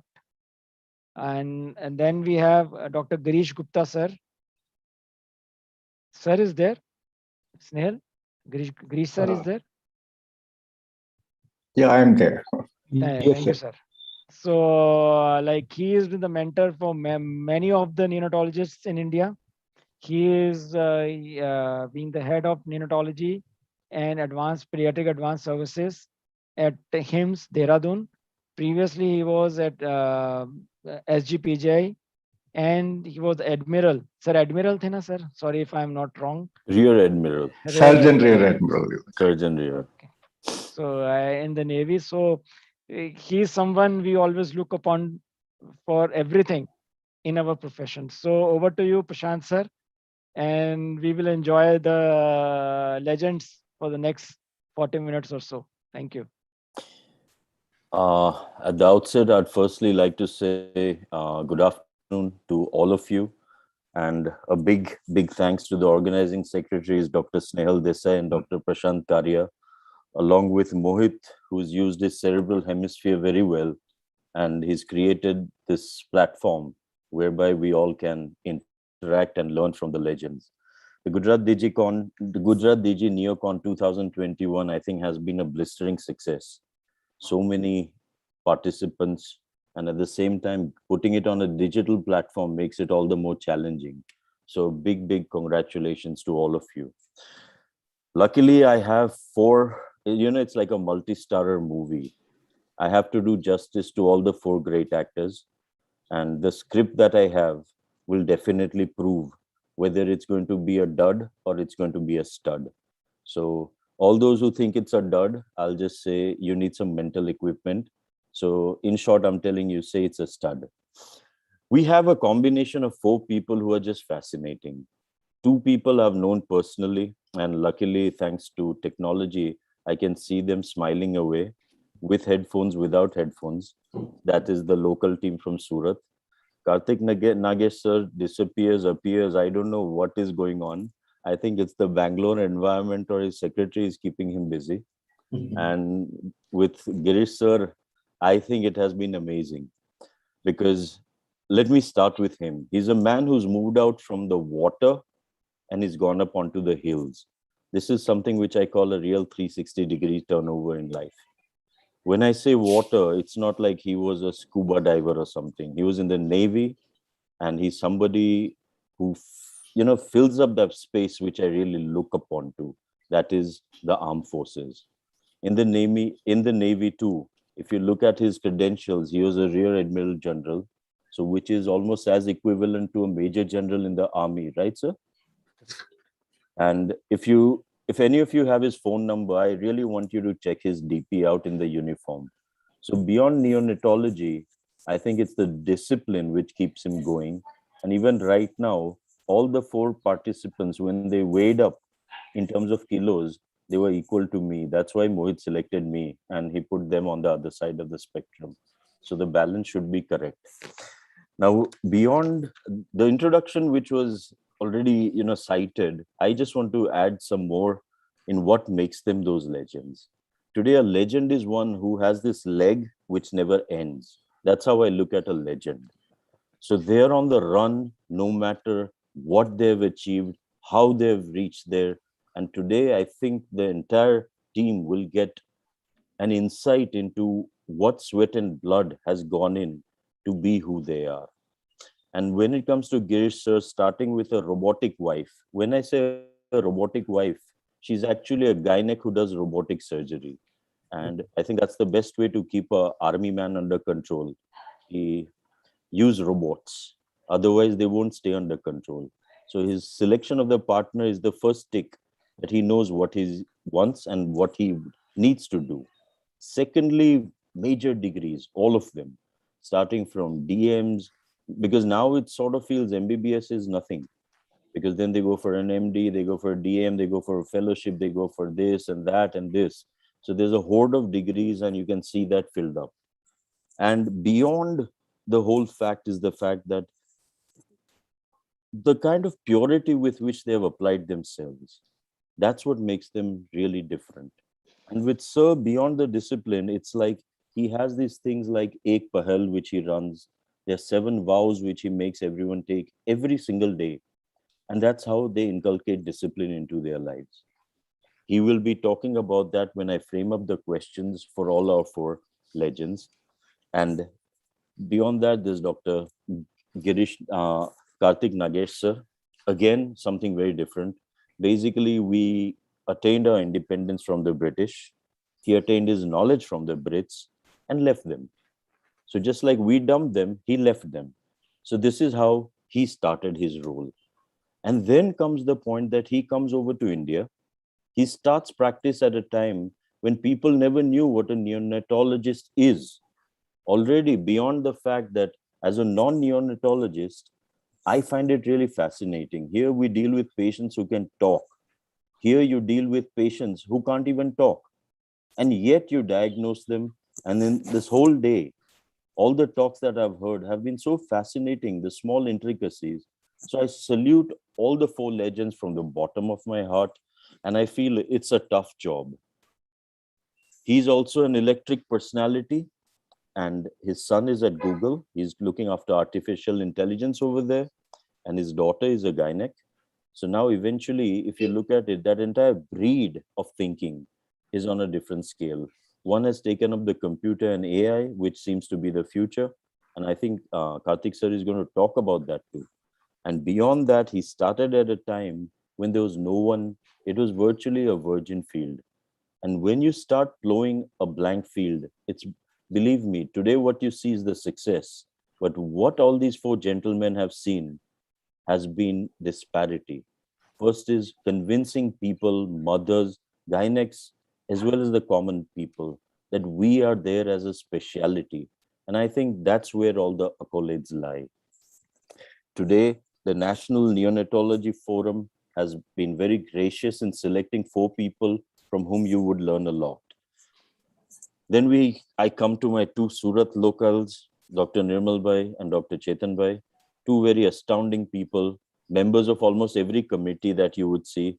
And Nirmal Bhai may soon be on the political board, so we'll have to remove him from here. He'll be a member of parliament or something. You can see he's already, ye sab seekh liya unhone. Ye aisa karne ka. Abhi shayad piche ek do, I don't know, he'll keep a palm or a lotus or a jhadu, but he has his focus on that line now. And both of them are true entrepreneurs.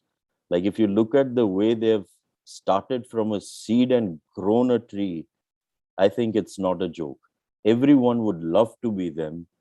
And I'm sure they would send out their aspirations and their inspirations and share their experience. Chetan Bhai, on a similar trend, they have catapulted for locals. They know how these two perform. But for those who are outside, Surat is now like the second cleanest city, number one. Number two, in keeping this whole system intact, may it be during Corona, the action committee that was formed, these are the gentlemen who have been part and parcel with the Surat Municipal Corporation. And believe me, they take care of two territories which are totally in diverse situations, not very far away, but since Surat is not very big, they still have their own distinct zones. And at the same time, the brilliance with which they work, like in Chetan Bhai's case, and why I call them true blue entrepreneurs is simply because they have created teams. And I always believe a good leader forms a great team. It's not everything kept to himself. Often we make this mistake of keeping everything to yourself. Sachin scores 100 and the rest don't. It doesn't make a difference. Like right now, I think under Chetan Bhai, they're close to 115 odd doctors. So that's the kind of growth which they generate. And now since he's also following this pattern, he's indicating that he's already inspired, but we won't let him go into politics. Hamara Nirmal Bhai enough hai. So that is one part. And surprisingly, his initials also NC, National Congress, but he won't join that party. That I can vouch for on screen today. So with this, I think we'll take a small peek into their brilliance. And what we have done is we're going to frame up questions. And the frame up is going to be something where all of you will get to learn how they reach this pinnacle of life. And at the onset, if Mohit can at least switch, unmute himself, and we could have a round of applause for our champions. Okay. Now, the brilliance of the digital world is there is muted clapping. So we don't hear that thunderous applause. So right now, all I can say is thank you very much from the bottom of my heart. And now let's get a chance to learn. So my first question to all four of you is, how did you start your careers and what were the major obstacles that you faced? So kindly unmute yourselves. Yeah. Okay, who's going for this first? See, can I start now? Yeah, sure. Yes. See, the major challenge when we started our practice was the belief in neonatology was not there. See, first thing, the main change I think noted was my senior pediatrician, where I used to work in the beginning of my career, was that if there is a sick child, a sick preemie with a 800, 900 gram weight, and there's a lot of things to be done, he would always say it's easier and cheaper to produce another one rather than continuing managing this. Now the things have changed to the other extreme, where the people are saying, you do anything, whatever expenditure is there, but save my child. So this is an extreme, 360-degree turn that has happened in last 30, 35 years. So I think that is the biggest thing, that challenge and belief in neonatology was not there. Of course, there was not sufficient backup through academic data as well as equipment wise. I have started, I did manage 1 kg 900 grams babies in 1987, 88 with bassinets, with overhead, the 100-degree lamps, with no monitors, no other gadgets. And still it was there with the help of a good staff. So I think that's the biggest challenge which was there. And the acceptance by even the gynecologists, the obstetricians were also not believing in us that something can be done and we can save the 900 gram 28 weeker or 32 weeker. So that was the biggest challenge. And I think that has exactly reversed in 35 years. Nice. Okay. Girish sir? Unmute yourself. Yeah, sure. At the outset, I must thank Dr. Mohit for being highly innovational, and Dr. Prashant has made our things extremely difficult. The platform which you have created is really challenging. And so I started my life with a challenge, and today you have made our day a challenge. Now, how we say we started with challenge, and me in particular, I'm coming from a very, very modest background.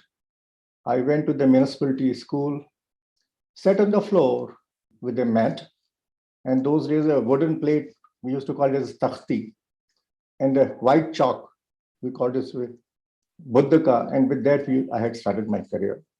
I was very young when I went to medical college, I appeared like a child, coming with solely Hindi background, and hence I lacked confidence, I lacked English, and hence it was a huge, difficult start. Somehow, God was kind. Practice makes a man perfect, and I went through the entire drill. I used to record my orations or my talk on the cassette, go to the rooftop and play it. Result was that my English started improving. One day in an international conference, somebody told me, "Sir, are you Oxford trained?" Imagine a person who started from municipality school. Medical college lacking confidence. I could not answer the anatomical position on day one in medical college. My professor said, "Well, Girish, don't worry. One day you'll become professor." And see what happened, that somehow I worked hard, topped in the first profession. And the tradition was that anyone who tops the first profession, he was made a class representative. So I was made a class representative, and I was supposed to address the juniors. But where was the confidence? Nil. So I asked one of my Bangalorean class fellow, "Hey, can you give the welcome address?" So he gave the welcome address to the first year. Imagine what a journey. And then hats off to the armed forces. They made me a changed person, and I'm sitting in front of you. The next was a professional challenge. Now, I did my DCH. For various reasons, I had to leave my medical college, non-academic reasons, and then I'm not yet MD. And to get admission subsequently in DCH, I had to go to the High Court. So therefore, the message is, for God's sake, don't leave your studies in between. Whatever is coming, do it one stretch. The story doesn't end here. After a lot of difficulty, after being the maximum scoring person in the armed forces, I got my study leave through. And I was DNB pediatrics. And when I applied for the DM program, straight away the answer came from PGI that DM is not considered as an eligible qualification. DNB is not considered as an eligible qualification either for DM or MCH program. And imagine my agony. I had to work like a mad person, wild man. And the net outcome was that with a lot of happiness, I convey to all of you that I became the first person in the country who was made eligible based on DNB and a DM eligibility. So that was a landmark point of my life, which made that DNB as equivalent qualification for DM or MCH. So that was very, very crucial. Lastly, from that journey, see my growth. Today I am sitting in front of Prashant. What a milestone I can attain. In front of all the legends and the smallest out of them. So this was a small journey. I would like others to speak. Thank you very much.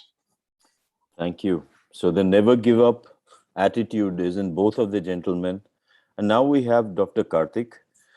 And for him, all I can say is he has always believed in being a misfit who succeeds, and he fits all. Sure. Like I'll tell you, he's from Delhi, studied in London. He's a Tamil.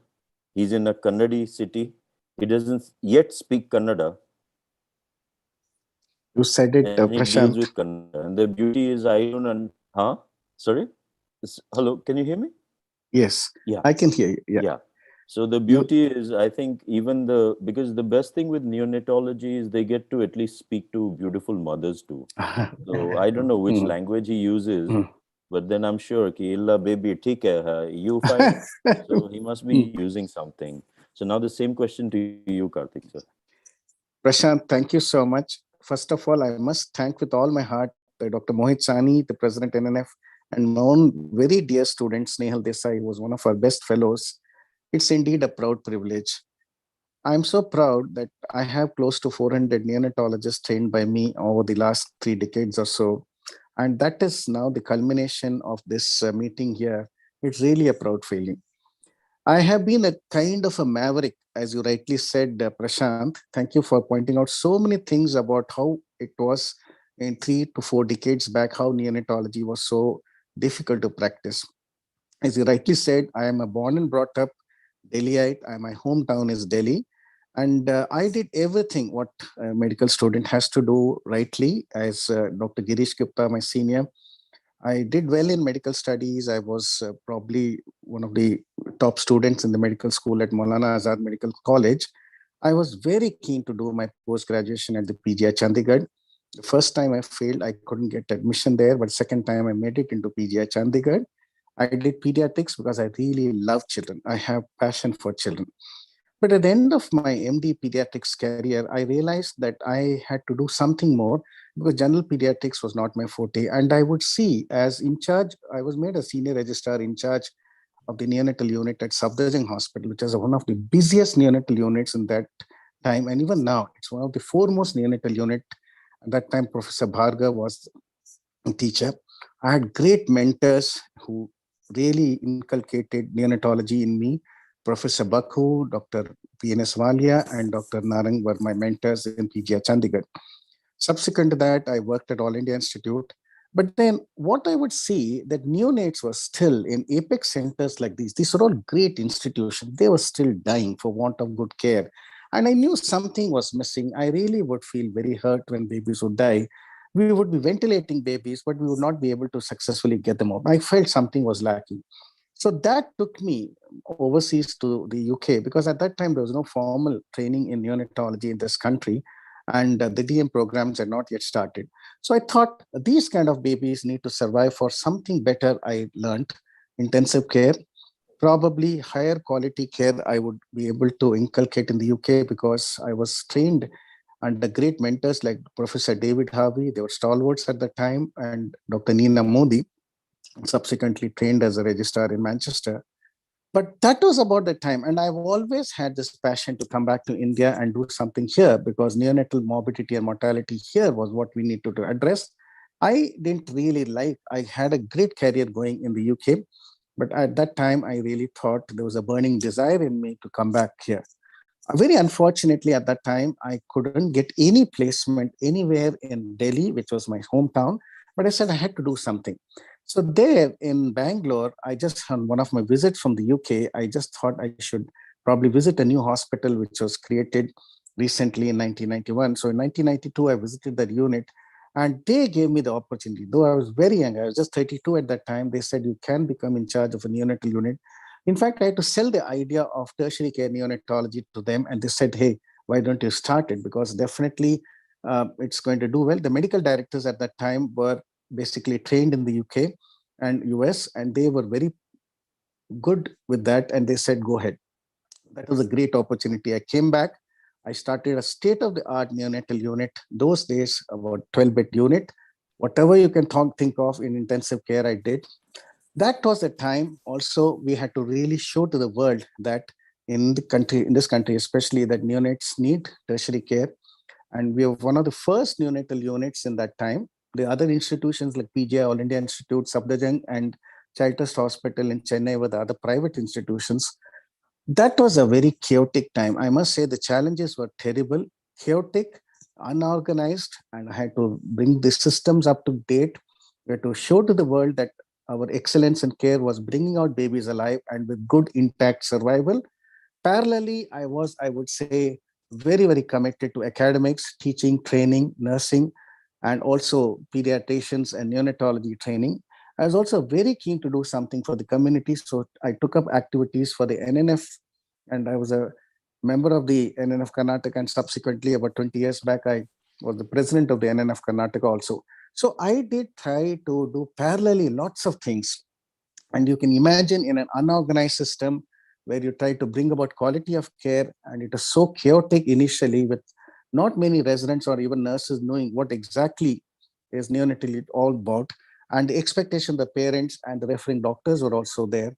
So it was a great challenging time. And I would say I would say probably it was not a great decision those days to do that, but then somebody had to do it. And like my feelings, a lot of other young neonatologists subsequently started doing these things. And that's why now I'm so proud to say that in some way or the other, we have been able to sensitize 3 decades back neonatology to the pediatricians community. And now it's become a subspecialty on its own. And we're very proud to have been probably leaders. I mean, in a sense, we have seen the growth of neonatology in this country in this last 3 to 4 decades. And that's a great, great feeling. Thank you. Very nice. Yeah, thank you. Nirmal Bhai, please. Yeah. And Nirmal Bhai, First- just one more addition. While you talk about all the challenges, I also want I want the audience to know that beyond these challenges, right now what he has is a huge multi-speciality hospital. And there also he has faced challenges.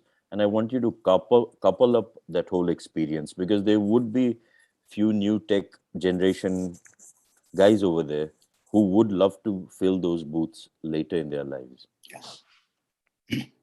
First of all, I would like to say thanks to the organizers and giving this opportunity for us to be with our fellow colleagues and friends from all over the country. See, we all here have to say the same story.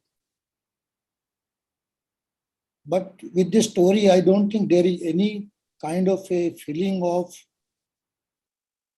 something great we have achieved.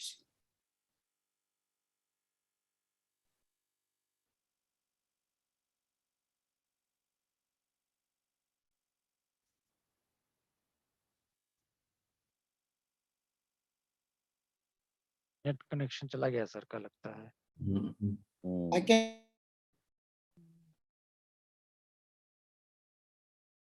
79 to 81, the infant mortality was more than 140. And some of the districts of our country, it was more than 200. And today it is infant mortality at 28 and the infant neonatal mortality somewhere between 20 to 21. And if you want to bring our infant mortality rate, we have to bring down our neonatal mortality rate. But this is the journey we started at that time from 140 to 150. And that was a need during my whole 3 years training of post-graduation. I did not do a single exchange transfusion. During the whole 3 years, only 2 exchange transfusions were attempted by us, and we failed. We could not do it. So none of us or our faculty teachers had that experience of doing the exchange transfusion. When I passed my MD, and that there was no gadget of any kind. The first gadget, we got a donor. We created a phototherapy with 10 tube lights of 5 feet length in a dome where you used to keep the babies 8 to 10 at a time to provide a phototherapy. This was created in our teaching institute. And there was no ambu bag in the department for 3 years when I was doing my PG. And after I started my private practice, after 6 months or a year, I took a ambu bag and endotracheal tubes. I went to my teaching department and the professor and head, I wanted to donate.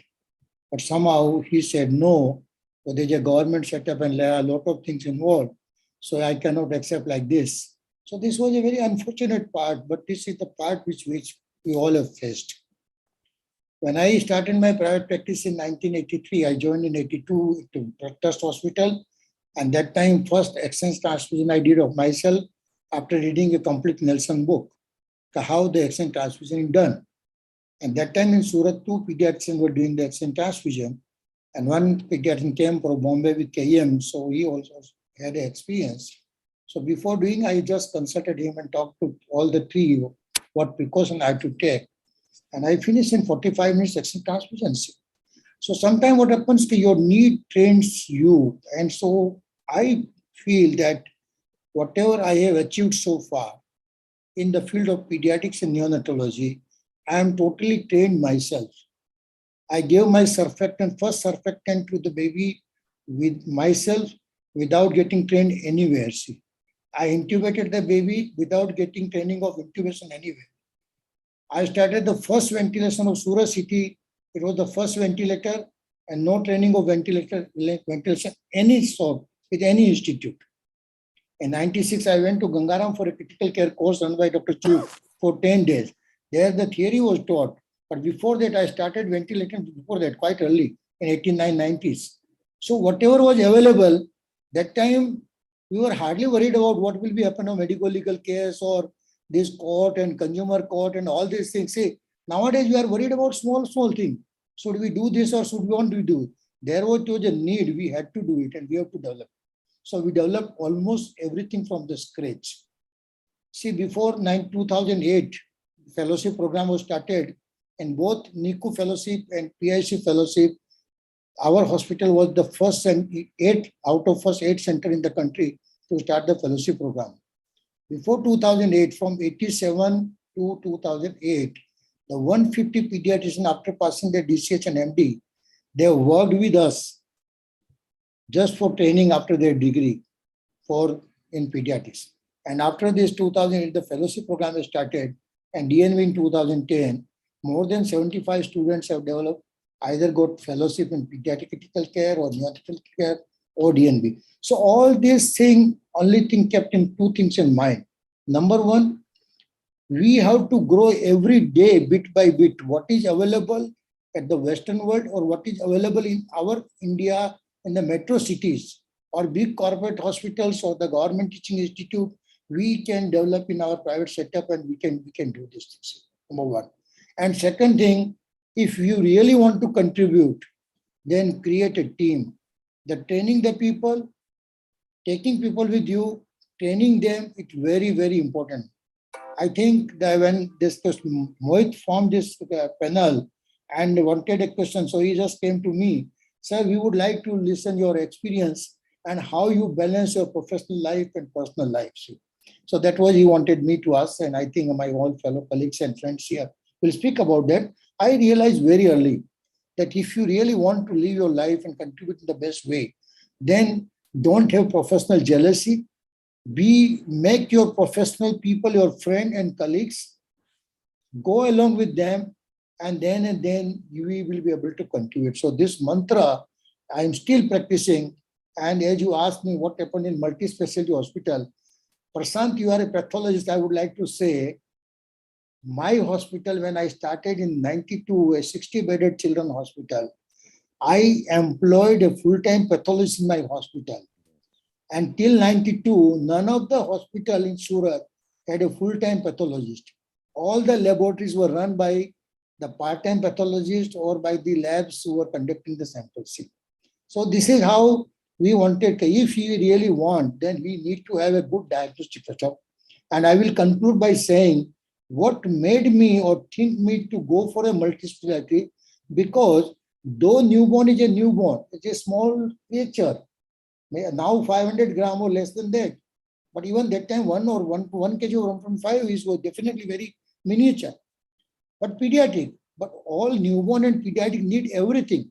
They need a good imaging. They need a good diagnostic 24 hours in lab. They need a good transport. They need a good theater facilities.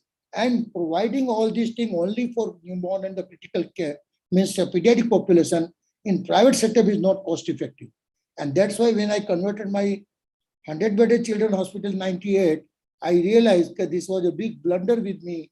If I really want to provide a good care, then I have to convert to a multi-specialty hospital. So I can provide the best support system to my pediatric patient also. And that's how I entered into multi-specialty hospital. So that's all. Thank you very much. Well, fascinating run. I think few take-homes from, if I, like typically in Gujarati or Hindi, we say nichod. So if I take out that nichod out of these 4 people, the first thing I see is when there is a need, you have to create a greed. And that greed has to be knowledge-based. It has to be your ability to put in more and progress. Secondly is create an in-house setup / team. Third is no enemies. All 4 are so popular all across the board. It's like Lata Mangeshkar. She might have had her times when she was at her prime, but as she nurtured and matured, she had actually had more friends all around. So these are our male Florence Nightingales. And one more point here is when Modiji says from the farm to the fork, he goes for the F to F. I think what right now Nirmal Bhai just said is he's created a system from the womb to the tomb. He has everything in between. That's how I think the whole concept has worked for him. And I think that's amazing. Now, achieving this success, my second question would be how do you balance your personal life and work life? Especially with the younger generation, I feel this is one area where they have, and eventually they tend to, blame their partners, but they aren't to be blamed. After reaching this pinnacle of success, how have you balanced your personal and professional life?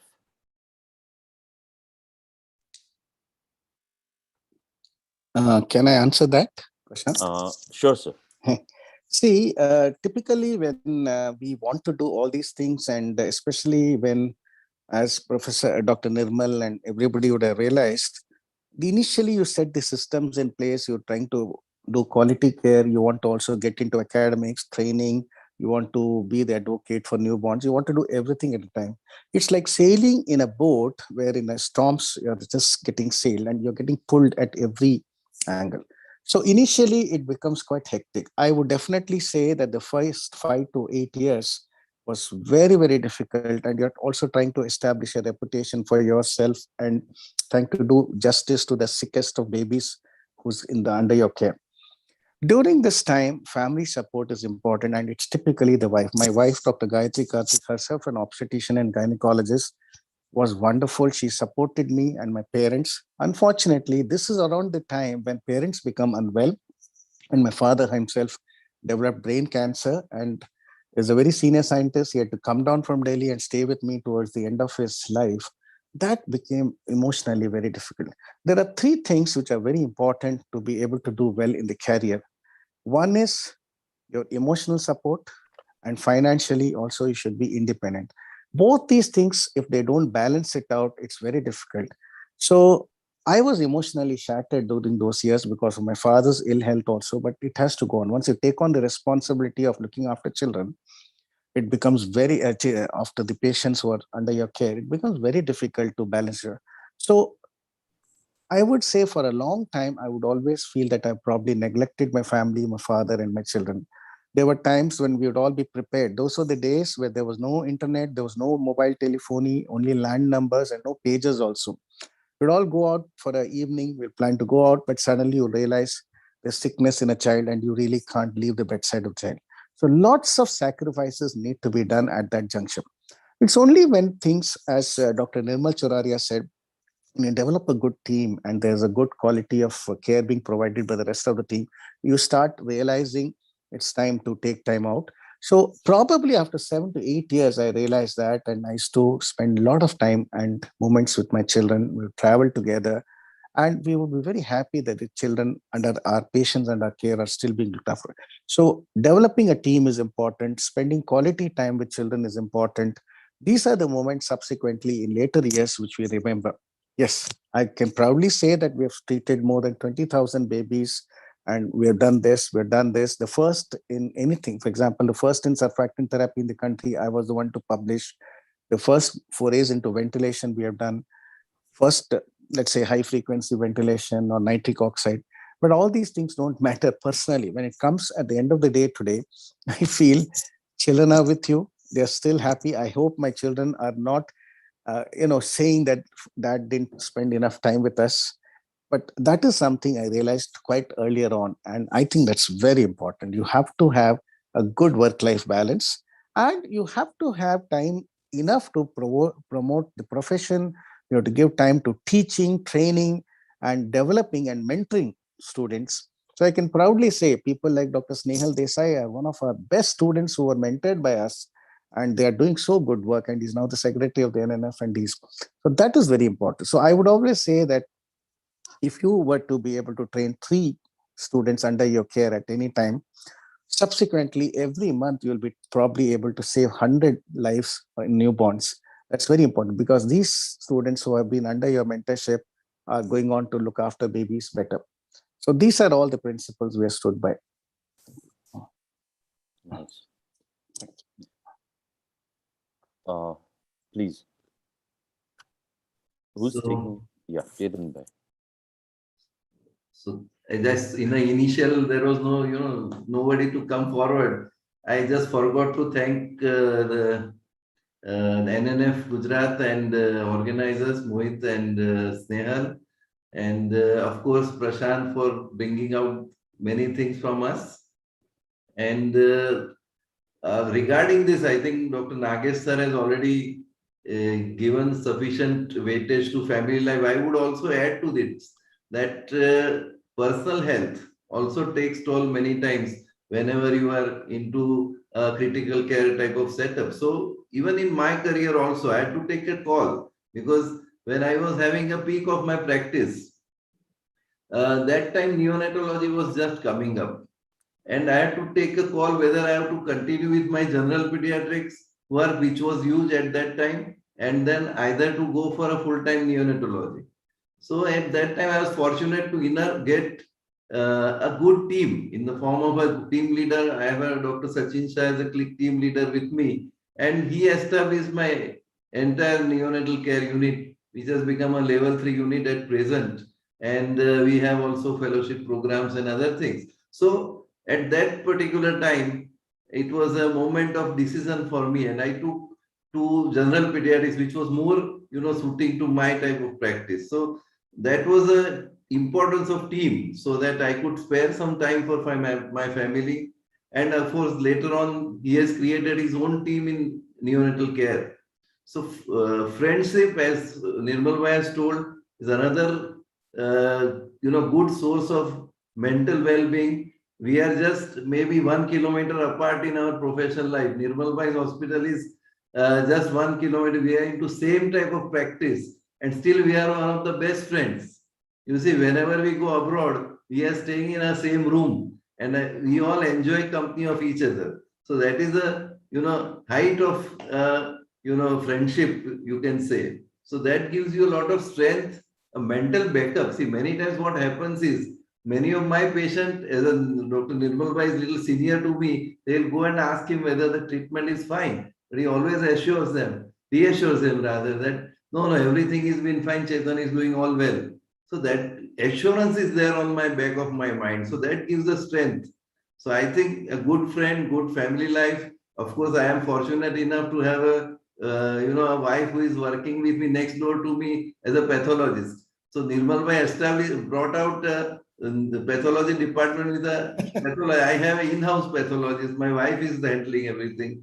I have 2 kids. One is a oncosurgeon now. Another has finished pediatrics. So family has done well. So all these things, and apart from all this, I think enjoy your work. I think that is the most important thing, because the more and more you get involved, I think if you don't enjoy your work and if you do it just out of compulsion, that puts you under stress, and that will create your health problems. So even although I am overweight, at 62 I don't have a hypertension or a diabetes, because I am enjoying 12 hours of work daily for so many years. So enjoying your work, having good family life, good friends, good social life, I think that will help you a long way in keeping your health as well as fitness and academics also. Girish, sir. I think very well stated by my respected colleagues. I like to say like this, that it is mandatory to make work-life balance right from the word go. As today Dr. Prashant is interviewing us, I would give you my real-time example of personal interviews that I am fairly close to Professor Meherban Singh, Professor Bhakku, Professor Narak. And when we were in the personal times, I have always asked this question to them. Suppose, sir, you have to relive your life again as a neonatologist, what would you like to do differently? And there have been a consistent answers from all of them that in our heydays, we didn't bother for our children. If we have to live again, we'll pay more time to them, to our families. So it's a uniform experience in the initial zeal to grow, we forget our family and their commitment. And therefore, right from the word go, we must be clear that whatever we are evolving, it is happening because our family is supporting us. We must recognize them. We must appreciate them on a daily basis. Now, I have served almost about for 38 years in armed forces, and they are known for having difficult decisions. And it was conveyed to me, I was very popular there though, whatever my rank, Girish, well, if your wife joins armed forces, you will not be posted together. Be ready for this separation.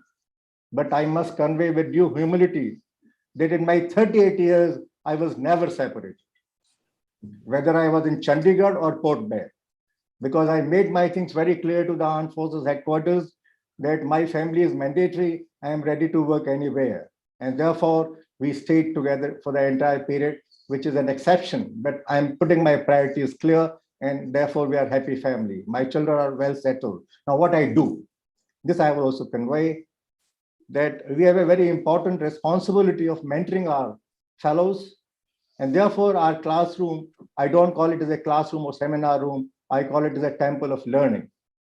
And there we subtly pass the message in a way so that we analyze their profession, family, and how do I start? I'll just convey that component. After my initial capsule, I just start my day by saying, Namaste, it has been a beautiful yesterday. And then I would request each one, whether there are 15 people sitting, to share how the day was good for them. So each one would express for 1 minute that how his yesterday was good.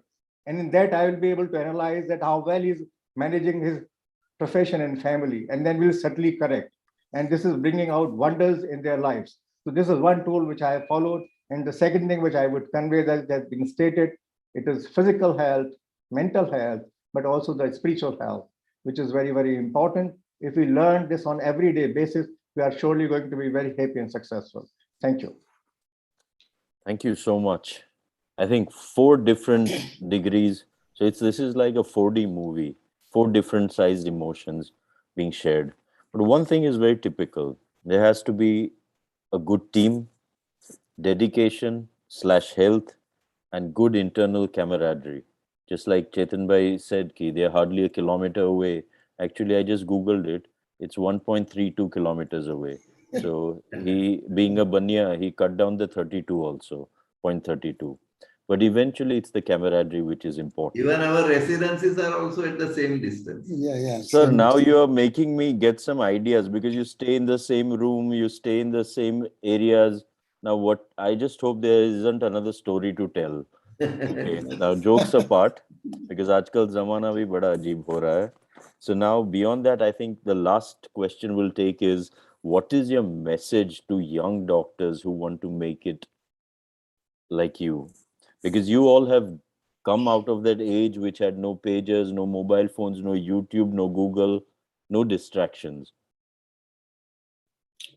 I think I will start now first with this question. And the second question also I couldn't answer that time. And so I will mix up both second question and this answer both says. See, one thing, see, whatever area, whether it's a medical fraternity or any vocation of the life, there is nothing shortcut. It has to be hard work. And what is required is the commitment, consistency. It's very, very important. And the most important part is belief in yourself. I think there are 3 major components. You have to become committed, consistency, and believe in yourself. That is very important for any success and any growth. Because it is not your individual's growth, it is the country's growth, it is the globe's, planet's growth, and we have to keep contributing. See, then comes your country growth and your family growth and state growth and your own growth. But whatever way you are growing, you are ultimately contributing. That's the major thing. And whenever that is the part in your, बोलते हैं जहन में यदि वो चीज है कि मुझे कंट्रीब्यूट करना है, तो न तो आपको थकान लगती है, न आपको प्यास लगती है, न आपको भूख लगती है, और न आपको नींद की जरूरत पड़ती है. See, these are all physical requirements of the body, but yes, you can. आज मान लो कि whatever example you give, role model Amitabh Bachchan or Tendulkar, Lata Mangeshkar, whosoever it is, see, या किसी का भी ले लीजिए आप, you have to work hard. So I don't think there is any shortcut, and we all remember that we used to work about 16 hours, 17 hours, sometimes without any sleep and food and all these things. So that is number one, hard work. Second thing, yes, you pay the price for whatever you say, success, growth, whatever it is. So there are definitely sacrifices, and who bears this part is your family. So I think it is very important to regularly keep communicating with the family members. What do they feel about your work pattern? Do you need to change? I used to do this exercise with my children many times. अरे आप लोगों को कभी ऐसा लगता है पापा आपको टाइम नहीं देते? कि मैं बार बार उनको पूछता था, and they used to tell, no, पापा आप जो कर रहे हो अच्छा कर रहे हो, हमें खुशी है इस बात की. Yes, we understand your issue. और आप हमारे लिए कर रहे हो. I think that kind of a communication with the family member is very, very important. So it should not be the one-sided game. कि भाई आप अपने हिसाब से काम कर रहे हो, so that is very important.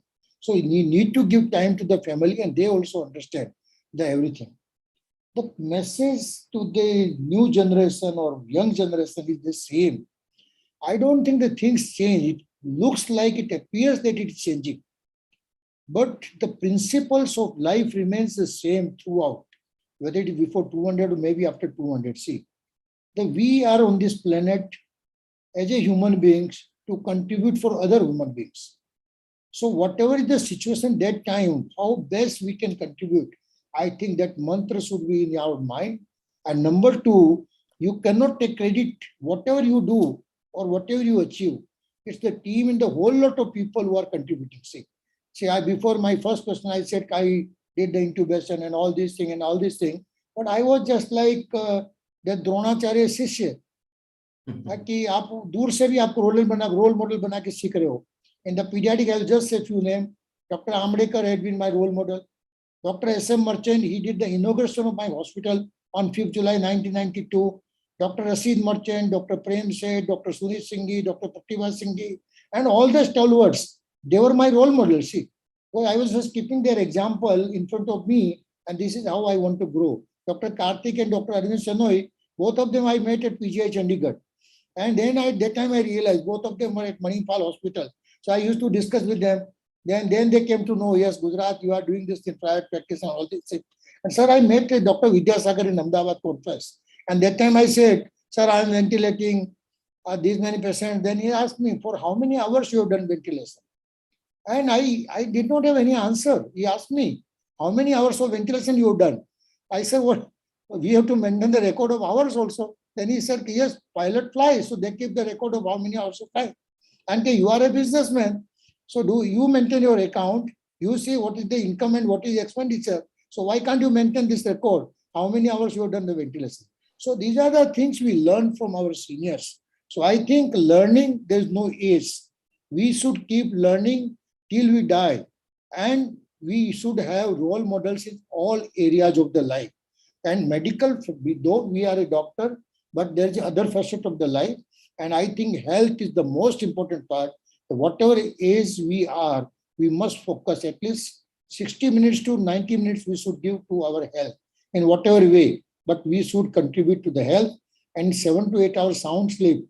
I think that is, if everyone will follow, then everyone can achieve whatever people like us have achieved. That's all I would like to say, Prashant. Thank you very much. Thank you. Thank you so much. Please, who's taking up that question next? Okay. So Dr. Chetan Shah has wonderfully explained everything which we desired for messages to be given to our younger people. The only other thing I would say is compassion. Neonatology needs compassion. We are not a science which like a surgeon or something. Yes, you need to have the courage and determination to be a neonatologist, but compassion also overrides whatever else. You have to have the compassion to contribute. It's a sacrifice in a way, and you have to have the fire in the belly to be able to do this with a lot of determination and courage. The other thing I would suggest is integrity. Maintaining professional ethics and integrity is very important. Doing the right thing to a newborn, even when nobody is watching, is very important. That's the hallmark of integrity, I would say. do no harm. That is what is the basic principles of medicine. We always said newborns are very, very vulnerable and they need to have doctors with a lot of integrity looking after them. And a lot of fire in the belly is required and a lot of sacrifices would be there. So neonatologists have to have that extra edge in them to be able to do this. Of course, clinical skills, competence, they all have to be rolled up into this, but finally it boils down to having compassion to look after neonatology. So that is what I would say. Thank you. Girish, sir? So can I be the last batsman? Okay, then Bold? Chetan bhai.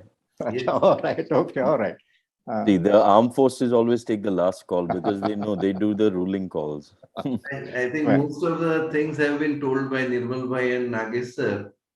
One more thing that we have to add is you have to see the upgradation. Means you have to constantly upgrade your knowledge. Whatever. See, I bow to both the teachers who are there because it is their research and their academics which we are using in our private practice to earn. See, they are all doing the basic work, all the research, all the studies. We are getting ready-made material to work on patient and good results. So I must, bow, just say namaskar to both the teachers here. So all the new pediatricians should, I think, constantly update their knowledge, look at the future, look at the things which can first and most, I think foremost is the belief, that belief in themselves. I think Dr. Nirmal Bhai also stressed this point, that they have to believe in themselves that they can give the same results as a Western country can get in the neonatology. For the years, at least down the line, since last 10 years, our results are almost matching. Mortality wise, we have already gone very near to the Western world. But still, the quality improvement and the digitalization, and there are so many other things to be done for the newcomers. So they have to constantly upgrade, look at the future, look at the new units, go on updating their knowledge. And I think that is the most important aspect that as a practicing pediatrician, as an in-charge doctor should do whenever they are taking this branch. Because this is a very developing branch. It's hardly 3 decades old. There are so many more things to be done. So I think that is another message that I would like to give. And of course, money everyone gets. Money should be at the back seat rather than the front seat. Delivering good quality care, getting maximum survival, maximum intake survival. I think that should be the goal of any new pediatrician or new neonatologist. Great. At this juncture, I'd just like to add, like for Girish sir, he's got more than 41 innovations which they have. So this is one addition. Like when you thank them for that, I think they have done a lot of gruesome work with data. And like Nirmal Bhai even pointed out, audit. I think audit is going to be an integral part for all of us. May it be new, the old, because now we will land up being more answerable and responsible. Responsible we always were. But then the paperwork and the audit trail, I think that's going to be very vital in the days ahead. Girish sir. Thank you very much. It's a great learning experience, listening to views of all the allegiance and nichor from Dr. Prashant. Now, what I would say, I'll make few statements. Firstly, we should not become just satisfied by becoming a good pediatrician. We must be comprehensively a good human being and pediatrician or neonatologist. So my objective is comprehensive. And to become this, we need certain attributes. I'll name them one after another. You'll give me some time. And which is also part of my daily prayer in the department. Firstly, not to harm anyone. Do good to everyone. Be an excellently sweet communicator. जो एक बार आपसे मिल जाए वो आपका हमेशा के लिए भक्त हो जाए. That should be our motto. And here I would say that we should train people especially on empathy and compassion. This is the need of the hour. Even all hospitals must run special sessions on empathy and compassion. We must learn skills. They are very, very important. Time management is extremely crucial. Time doesn't wait for anyone. And if you can't manage your time, you will just have reasons for not doing things and you will remain only suboptimal. We are all learners in our life. And therefore, we must have very simple motto that every day I shall learn at least one thing new, if not more. A very simple. It should be across the board, and it will take us to a greater height. We are social people, and therefore, beyond the four walls of the hospital or the NICU, we must think of doing something outside that. For example, we are running a BLS program. We have trained almost 7,000 people. It is beyond neonatology. So we should think on that line. We should not be cut, copy, and paste. We must be innovators. And a huge opportunity exists in India.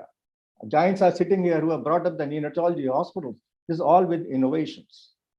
Be good, but also must appear good. If we work, we don't keep data, we don't publish, we don't appear good. And therefore, the growth trajectory is slow. We must ensure that we work hard, and we must show that we are working hard. Lastly, let's feel and be a good Indian and a great Indian. We must feel that. And my the last statement is that this singular initiative of the brilliant people sitting in front, it must convert into collaboration and the future programs so that we give training of a different nature than what we give conventionally. And I wish all of you to be great mentors. Thank you very much for giving me this opportunity. Excellent. I think this was a great learning episode. Now I would like Mohit to sum it up. And firstly, a big wholehearted thank you to all the four legends from my side.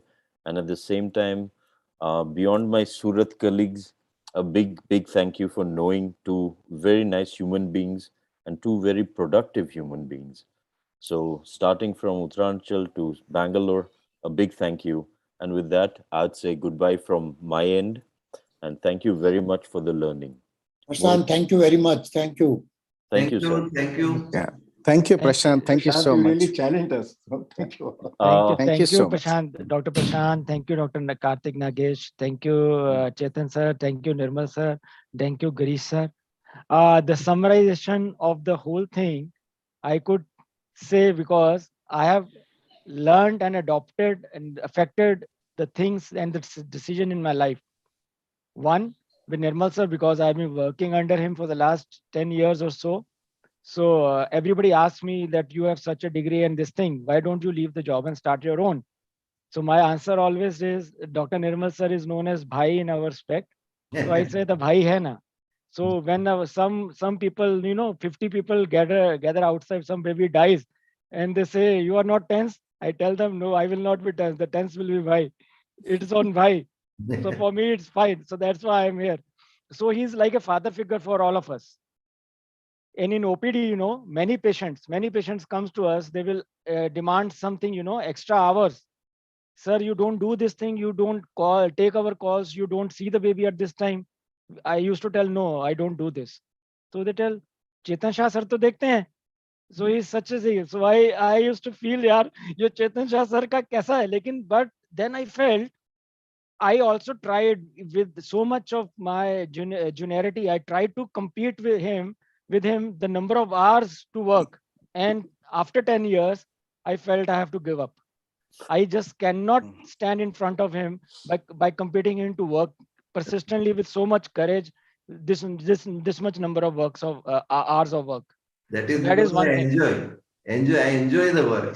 So this is what we have learned. But now at this age, we have given up. We cannot compete with you in number of working hours. So that is something which is really hats off to you, sir. And at 12 o'clock, somebody calls him, any patient calls him, he will be with a smile, he will be taking his calls. And as an assessor of NICU, I have assessed almost 30 to 35 units when Dr. Girish Gupta sir came to assess our unit. And that changed my whole outlook, how to assess NICU. So, sir, I would like to thank you for such a great learning. That was really a changing day for me to learn how to assess the things. And for Karthik Nagesh, sir, there was one consultant, he finished his fellowship. He came to us for an interview for a consultant job. He told, I am trained there. I told, oh, Karthik Nagesh, sir. So I took him with my very selfish motive that every day, on the rounds, the only thing we used to ask, what sir used to do with this? What sir used to do in this condition? That was the only selfish motive for us. We wanted to know what he does so that we can just copy it in our unit. So that's how these people are. That's how people of our generation or our age, we try to copy them. So that's already we have been doing, sir. So At really this point, I think, Mohit, I'll just tell you something, because we've seen people like Anu Malik and all in our lives. So every imitation with a little limitation can create a sensation. So never feel bad we are copying. At least copy it right and work hard to make better results out of it. That is my only takeaway. Yeah. So and we are proud there. We are copying them. That is the Yeah, most exactly. proud thing. Right people should be copied. Yeah. Thank you very much. So Okay. Mohit, Snehal, and everyone in the committee, thank you very much. Thank you so much for Thank you, enlightening us. everyone. Thank you. So thank you everyone for being there and teaching us. Thank you. Thank you, sirs. Thank you. Thank you so much. Thank you. Bye, sir. Thank you. Thank you so much. Thank you. Moving on, there has been some medical emergency in the family of Dr. Abhishek Bansal, so he will not be able to join us. So we straight away move on to our next and very important panel by tips on successful breastfeeding and KMC. Can I request my two chairpersons, Dr. Ashish Goti. He's a director and pediatric intensivist of Department of Pediatrics, nice group of hospitals. He's a very good friend of mine and very active in Pediatric Association. Can I request him to introduce Dr. Suman Rao and Dr. Darshan Chauhan to introduce the other four panelists. Dr. Darshan Chauhan is again a very good friend and elder brother to me. He is the next president of Surat Pediatric Association. He's been on the board of members, executive board of Academy of Pediatrics. He's been on the committee since I know in the last 7-8 years. He's very active in a lot of academics, trainer for NRP, and he's got again a group of hospitals. So both of our chairpersons are own group of hospitals. So Dr. Ashish, can you introduce Dr. Suman Rao? Yeah, thank you, Dr. Snehal, and thank you, Mohit Bhai, and thank you, NNF. So, warm welcome to Dr. Suman Rao. She is a professor in neonatology at St. John's Medical College Hospital. She is also a consultant at WHO Geneva headquarters, WHO consultant. She is also a NNF social neonatologist gold medalist in 2005 on kangaroo mother care. And also she is having gold medal in pediatric pulmonology. She has lots of administrative position in the past. She was a treasurer at a IRP neonatology chapter in 2018. And also she worked for a NNF as a chairperson and also national consultant for kangaroo mother care. She did a lots of publications and lots of paper presentation and more than 300 lectures in the conference. So I welcome Dr. Suman Rao to moderate the session. And today's topic is, regarding breastfeeding and kangaroo mother care, and she is the expert. So I'll hand over to Dr. Chauhan for introduction of the rest of the faculty. Thank you very much, Ashish. First of all, good afternoon all, and very much congratulations to all the organizers for conducting such good DIGI NEOCON. I am very much feeling privileged to introduce the four learned panelists of a discussion for a successful breastfeeding and KMC. It is the most important topic in our NICU and particularly in the pre-time. So first panelist is Dr. Purvi Sangvi. She had done the MD Pediatrics with me. We were in the same unit, and I'm feeling very much proud that at present I am introducing her. And she had done the DNB neonatology from Kochi, and she is the consultant neonatologist and intensivist at Anmol Newborn Care Rajkot. Is visiting in many hospitals in the Rajkot, and she is the NRP trainer. And the area of the interest is the all aspects of the neonatology, especially level 3 critical care and high risk follow-up. The next panelist is Dr. Jatin Unadkat. He is MD Pediatrics and Fellow in Neonatology IAP. He is a director and consultant neonatologist in Mahi Newborn Care Rajkot. So both panelists from the Rajkot have done the MBBS from GUJ, followed by VS and IAP fellowship from Arpan Hospital, Ahmedabad, special interest in neonatal ventilation and sick baby nursing care. The next panelist is Dr. Vijan Saha. He is MD and DNB DM Neonatology, AIMS. He is Associate Professor in the Department of the Neonatology, IP GMR and SSKM Hospital, Kolkata. Published peer-reviewed paper, book chapters, and special interest in non-invasive ventilation and infection control. And the last, Dr. Ashok Mittal. He is MD Pediatrics and Fellow in Neonatology, UK, and also having a fellowship in the perinatal and neonatal medicine in the University of Toronto, Canada. At present, he is head and senior consultant in the Department of the Neonatology and Perinatal Medicines in the Medica Super Specialty Hospital, Kolkata. So we have the panel of 4, right from the Kolkata to the Rajkot. So better way we can say that we have a panel from west to east. Yes. Now I am handing over the mic to our moderator, Dr. Suman Rao. Thank you very much. Thank you, organizers. It's indeed a pleasure to be with you all. And I'm so glad that our session is just after the legends, because it gave us an opportunity to get inspired by them all over again. And I must say that whenever Mohit asks something, we cannot say no.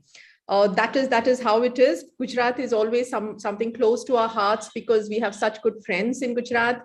And like you said, our panel is from east to west, and I think we are going to, and also south, we're going to get some lot of messages from across India. The only place missing is north, but I think we will try to manage. And I'm so glad that you have introduced our eminent panelists. So I think we can jump in and we can start the session. We are going to be now talking about successful breastfeeding and kangaroo mother care. What are the tips? That's what we want to do. So we're not going to really talk a lot about science. We're not going to be talking about benefits and how great it is, but we are just going to see what are the practical tips we can do to improve on it. We all know this.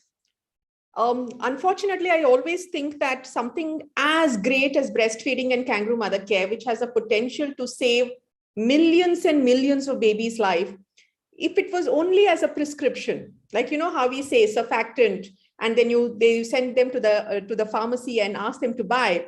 I wish we could have done that, because then I think our breastfeeding rates and KMC coverage would have been greater. But these are areas where we need to invest a lot of not only our mind, but our hearts into it.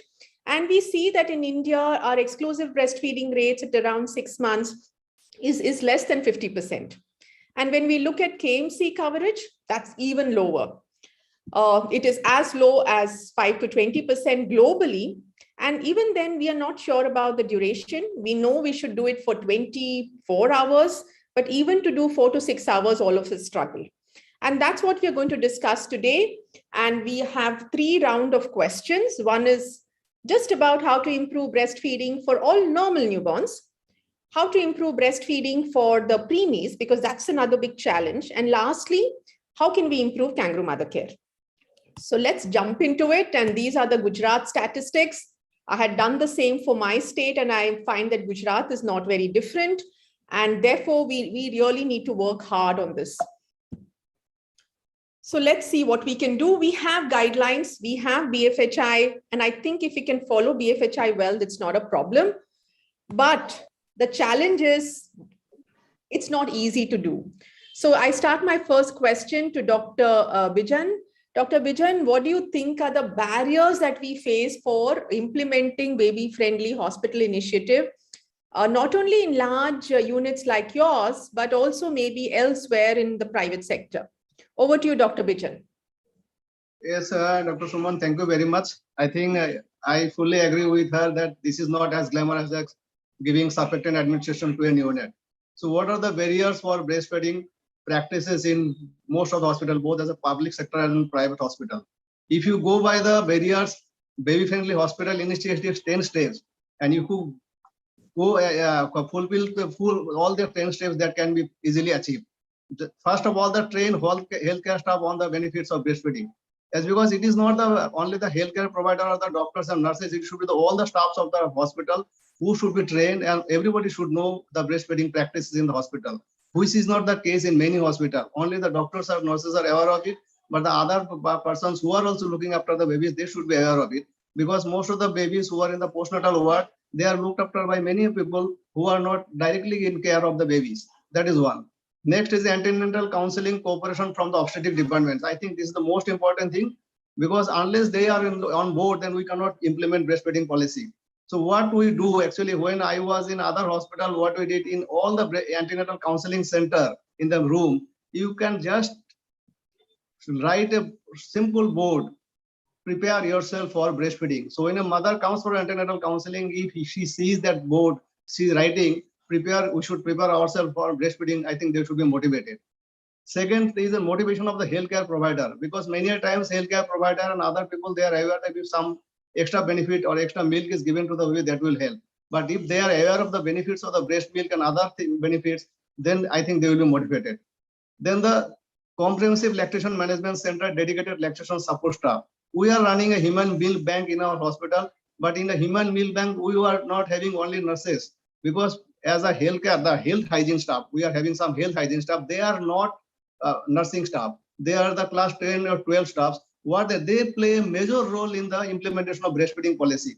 So what we have seen, if you want to improve the milk production, or if you want to motivate the mother, these are the people, they should be closely involved for comprehensive lactation management center. So it is not only the healthcare staff, you can have other staffs also for motivating. Then counseling and troubleshooting. Many a time, sometimes one or two mothers are not very confident, or they are not motivated. So when I walk into my SNCU, they say, sir, chhod dijiye. These mothers, they do not believe anything. They are not at all interested. And we try to highlight all those mothers. I think this is the miniature number. These mothers should not be highlighted. And another important thing, when you counsel, I think our moderator has rightly pointed out, how do you counsel? In our busy unit, sometimes what we just walk around the unit, we just say you start breastfeeding. How a mother can start breastfeeding just looking at your road? You have to sit with the mother. You have to sit in the same plane. You have to counsel them. You have to see you have to motivate them about the steps, how they should be. If there is any problem, you have to improve upon them. So this is most important. Second is a foster group for promotion of breastfeeding. I think all of you will agree with me. Suppose 2 or 3 mothers are breastfeeding, or 2 or 3 mothers are doing KMC. The third mother, even her baby is not eligible for KMC, she will be interested. She will ask the sister whether should I do for my own babies also. So that is most important. So early initiation of breastfeeding and essential for successful breastfeeding. I think we will talk skin to skin contact in the delivery room. I am not sure how many units of our country they are practicing skin to skin contact in the delivery room as well as the operation theater. Unless we start skin to skin contact in the delivery room, then it will be very difficult, because once we start in the delivery room, that goal is achieved, that early initiation of breastfeeding within 1 hour. That's why the skin to skin contact meaning is we should keep the baby with the mother for at least 1 hour, so the early initiation is made. Then role of nurses and the doctors in the labor room, postnatal ward, and practice of skin to skin contact. One of the major problem in the public sector hospital in the postnatal ward, because counseling in the postnatal ward is a little bit difficult. See, what we have done here, not only in our NICU, but the SNCU all over the states of West Bengal, in all postnatal ward, there is a separate room, because this postnatal ward is very heavy loaded unit. In the separated room, the mother can sit with the mother in KMC position, and these mothers can be motivated by this healthcare staff around breastfeeding, KMC, etc. And we have got some KMC chair in each and every postnatal ward. So the arrangement of the postnatal chairs, arrangement in the postnatal room, and the motivation by the healthcare staff plays a major role for successful breastfeeding. Then practice of colostrum feeding. as we know that most of the term babies who do not need maximum calorie in day 1 or day 2, even this calorie colostrum is given, that will be help. But I don't think how many of us are practicing our colostrum feed immediately after birth. And the last but not but the least, we should keep everybody on the board, and all the family members, because sometimes I ask the grandmothers, you fed his father or mother with your own milk, why you are insisting the breast top milk for your grandchildren? I think most of the mothers, grandmothers, they will be motivated. Unless you keep them on board, they will spoil. They will say that we have not done this, we have not done that. Mothers are like that.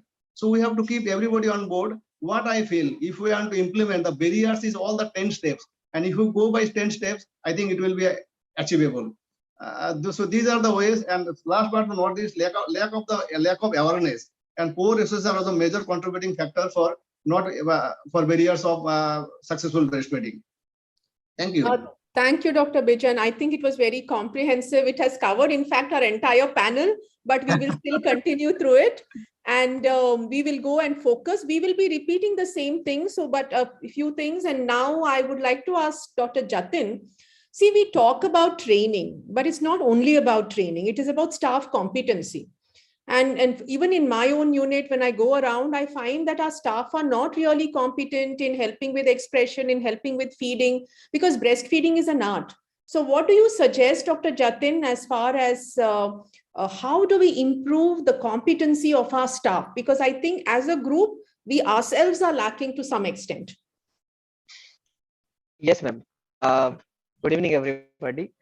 The point is really valid. The on most important thing I would like to emphasize is ideally, and what we are doing in our unit is to have first few counseling, at least first 1 or 2 counseling of breastfeeding to be done by neonatologists.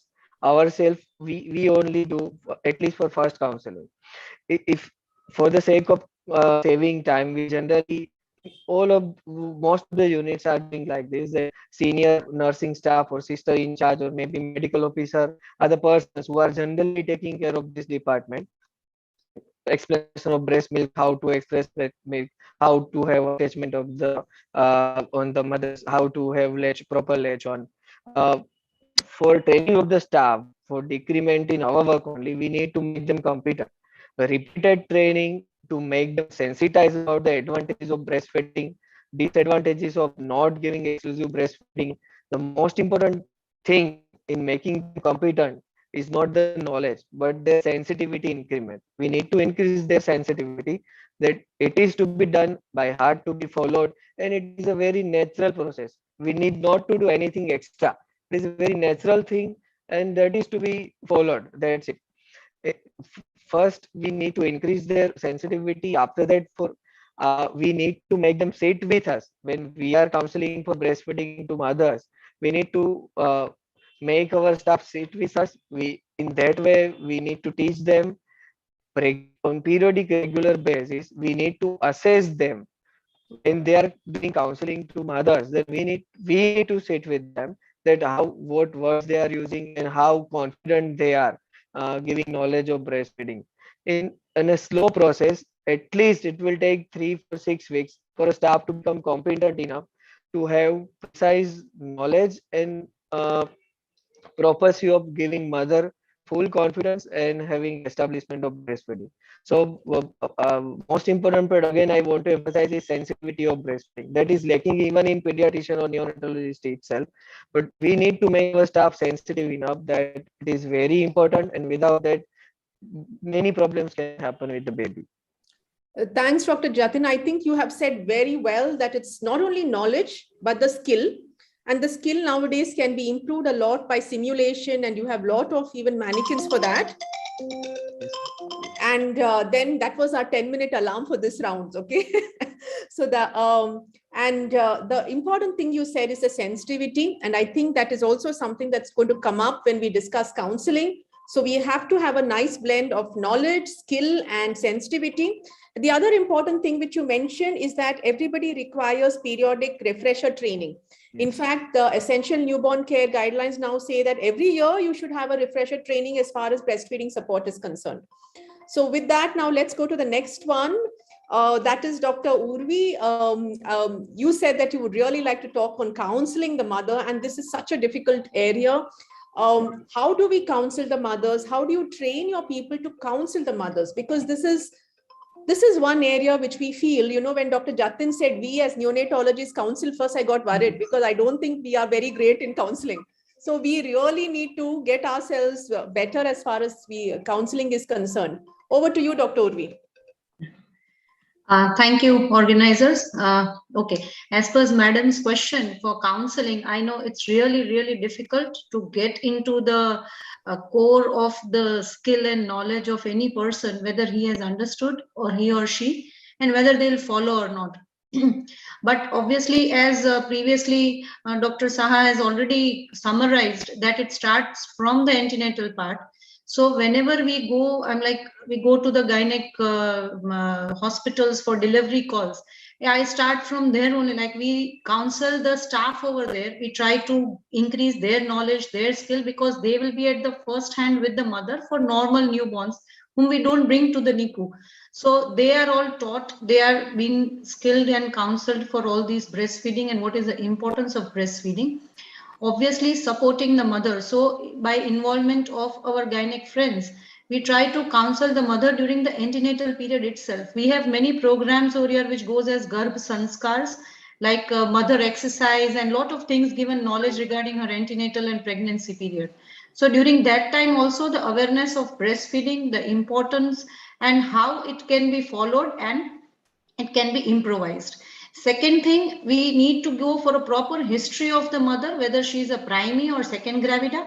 So accordingly, it can be divided into groups. Like if a primary mother is there, then they need more counseling. Their family members need more counseling. The staffs who are attending these mothers, they also need to be more skillful.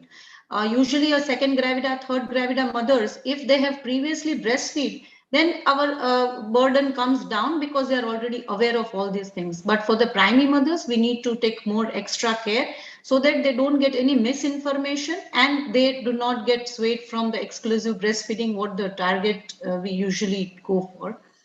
Thirdly, supporting mothers who are working mothers, like during the antenatal period, that is the history itself.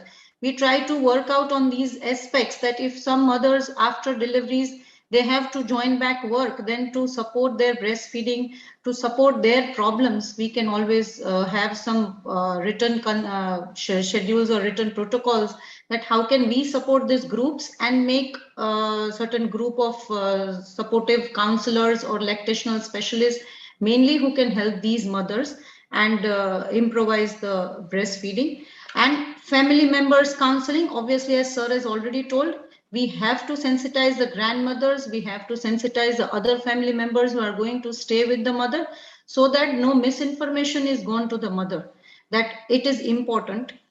The most important barrier, that is the skin to skin contact which we want with the mother. In that, what happens is sometimes in if we see in corporate sectors post cesareans, the mother are kept in the recovery rooms or they are kept for observations and they are not immediately shifted to wards. So these mothers get little bit delayed in getting their babies to be in skin to skin contact with them. So we need to just work on these areas in the private sectors and try to get in more and more exclusive breastfeeding, and the knowledge of the mother is improvised. Thank you very much, Dr. Urvi. You talked about counseling starting right there in the antenatal period, which is so important, and therefore having obstetricians as part of this is absolutely essential. Family counseling, and the other important thing you talked about was skin to skin contact and even counseling for that. So thank you. There were important points, and then we'll go to Dr. Mittal. You wanted to talk about, how we need to move away from galactogogues, because that's the other thing which is sort of in fashion to improve, particularly medicines which are used as galactogogues. So would you like to talk about traditional galactogogues and also medicinal galactogogues? Do you think they have a role at all? Thank you, Dr. Suman. Thank you, Mohit, and other organizers for giving me this opportunity. Pardon my voice, I'm just recovering from COVID, so it's been a difficult time for me. You have to understand, I belong to corporate world. So working in a super specialty hospital, managing a, a pediatric unit. But pediatric and neonatal unit is a different ball game compared to my good friend Bijon, who works in a very busy training or government hospital. And I see that there are people here who own their own hospital, small nursing homes, which is somewhere in between. So at corporate hospital, one of the challenges that we face is, I've been hearing talks from other colleagues, and I know they've been talking total sense. But the most nonsense thing in neonatology, if you ask me honestly, and I'm pretty sure that there is an obstetrician on panelist here, is the extremely high incidence of cesarean section. That's core. Nobody is actually putting the, hitting the bullseye. The bullseye is actually the rate of cesarean section. I'm shameful in saying that in my hospital, the cesarean rate is 97%. And I wonder why the government doesn't sue people for such high cesarean rate, and what are the indications? To the extent that itni bakwas hoti hai ki I've stopped asking indications. I've given up. You all are pediatrician and neonatologists. You all know one thing very clearly, that all these talks of exclusive breastfeeding, I'm a huge breastfeeding promoter, to the extent that to give the last feed to my newborn when we were doing fellowship, when I and Mohit were doing fellowship in sick kids, I used to take my newborn 3-month-old child in minus 25 degrees Celsius, minus 25, to Mount Sinai Hospital, 1 kilometer from my place of living, to give the last breast milk of my wife to my baby. So if I can do that, I tell this to my parents that you are privileged. You have a wonderful country support, family support. And if you can't do exclusive breastfeeding for first 6 months, who can do it? However, if you have cesarean delivery, and then mother is, as Dr. Urvi said, in We can't hear you. We can't hear you anymore, Dr. Mittal. You're muted. Dr. Mittal, you are muted by somehow. Ashok, unmute karo. Good to say, but it's very difficult to practice in corporate. Despite wanting, we can't do. Coming to the hardcore, that the question that you asked me, galactagogues, I'm not a huge fan of galactagogues. I see two things always by bedside of my mother, and I call them my mother. And one is the dabba, the formula milk, and the other is a granule kind of a thing. Now, I have given up on these things because my saying, it has been so that 3 or 4 times some obstetricians have called me that please do not speak about cesarean and vaginal because we get into problems. So if we live in a city like this, a country like this, where people prefer their own choices and harp on others for a small round the neck cord, and it's not a true knot, people know it all. I am not huge fan, but I dedicate my time on few things to mother. I encourage on diet, fluid intake, stress management, the barriers. In my opinion, the biggest barrier is the shashuma, is the grandmother, because she knows nothing but one thing, lactogen 1. And I do not know if this cannot be driven out of their minds. And then when I asked my mother said, yes, you were also fed lactogen 1. I said, I did not feed lactogen 1 to my baby. All right.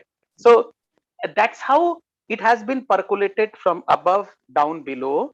And it is only perseverance and persistent, insistent efforts from, you don't have to be neonatologist to do this. Even I have trained a 3-layer system, a sister in charges, senior nurses, then junior nurses, and then healthcare workers who are class 12 passed. And they have all been trained in KMC, latching, breastfeeding related advices. So the first thing we do is, obviously, as a neonatologist, it is my task to ensure to start the discussion. And from time to time, every visit, breastfeeding is harped on. How much is breastfeeding? So showing them the 1,000 days concept, that 1,000 days concept, exclusive breastfeeding, nutrition, the importance of nutrition in first 1,000 days, first exclusive. So all these things we harp, but then the real obstacles are, I think, two, and one is obstetrician, the other is the grandmother. Galactagogues, I follow natural advices: diet, nutrition, stress, good latching, uh, uh, involving father in the scene. And thankfully, that is one good thing that I've been seeing in current last decade or so. More parents, more fathers are getting involved. So I tell them to give, say, 1 feed express breast milk to the baby, so that the mother can take uh, 2 gaps, which means 5 to 6 hours of rest in a different room, so that she's not disturbed. Because you have to tell them that the importance of deep sleep, when your muscles get relaxed and your body rejuvenates. So I think more than science, which my colleagues have been talking about, the real practical problems are somewhere else. And we have been actually brushing everything under the carpet and not doing anything about it. Yeah, thank you, Dr. Mittal. Either you're a born brave man, or COVID has removed some inhibitions from you, because No. I'm a born brave. You're going to get into double trouble. One with Sasuma, and the second is with the like Sasuma, that is the obstetricians. Having said that, I mean, I think these things will cause us a lot of tolerance for us, because I have been harping with our obstetricians, because our C-section rates is around 45%. So maybe it is going to cause me some tolerance. But I just want to give a strong message to everyone listening that yes, C-section we have also found is a problem for breastfeeding. In fact, we have even published a study looking at C-section, infant of diabetic mother, have a great role in postnatal weight loss, means that is feeding. But if we really invest in these mothers, exclusive breastfeeding is not a problem.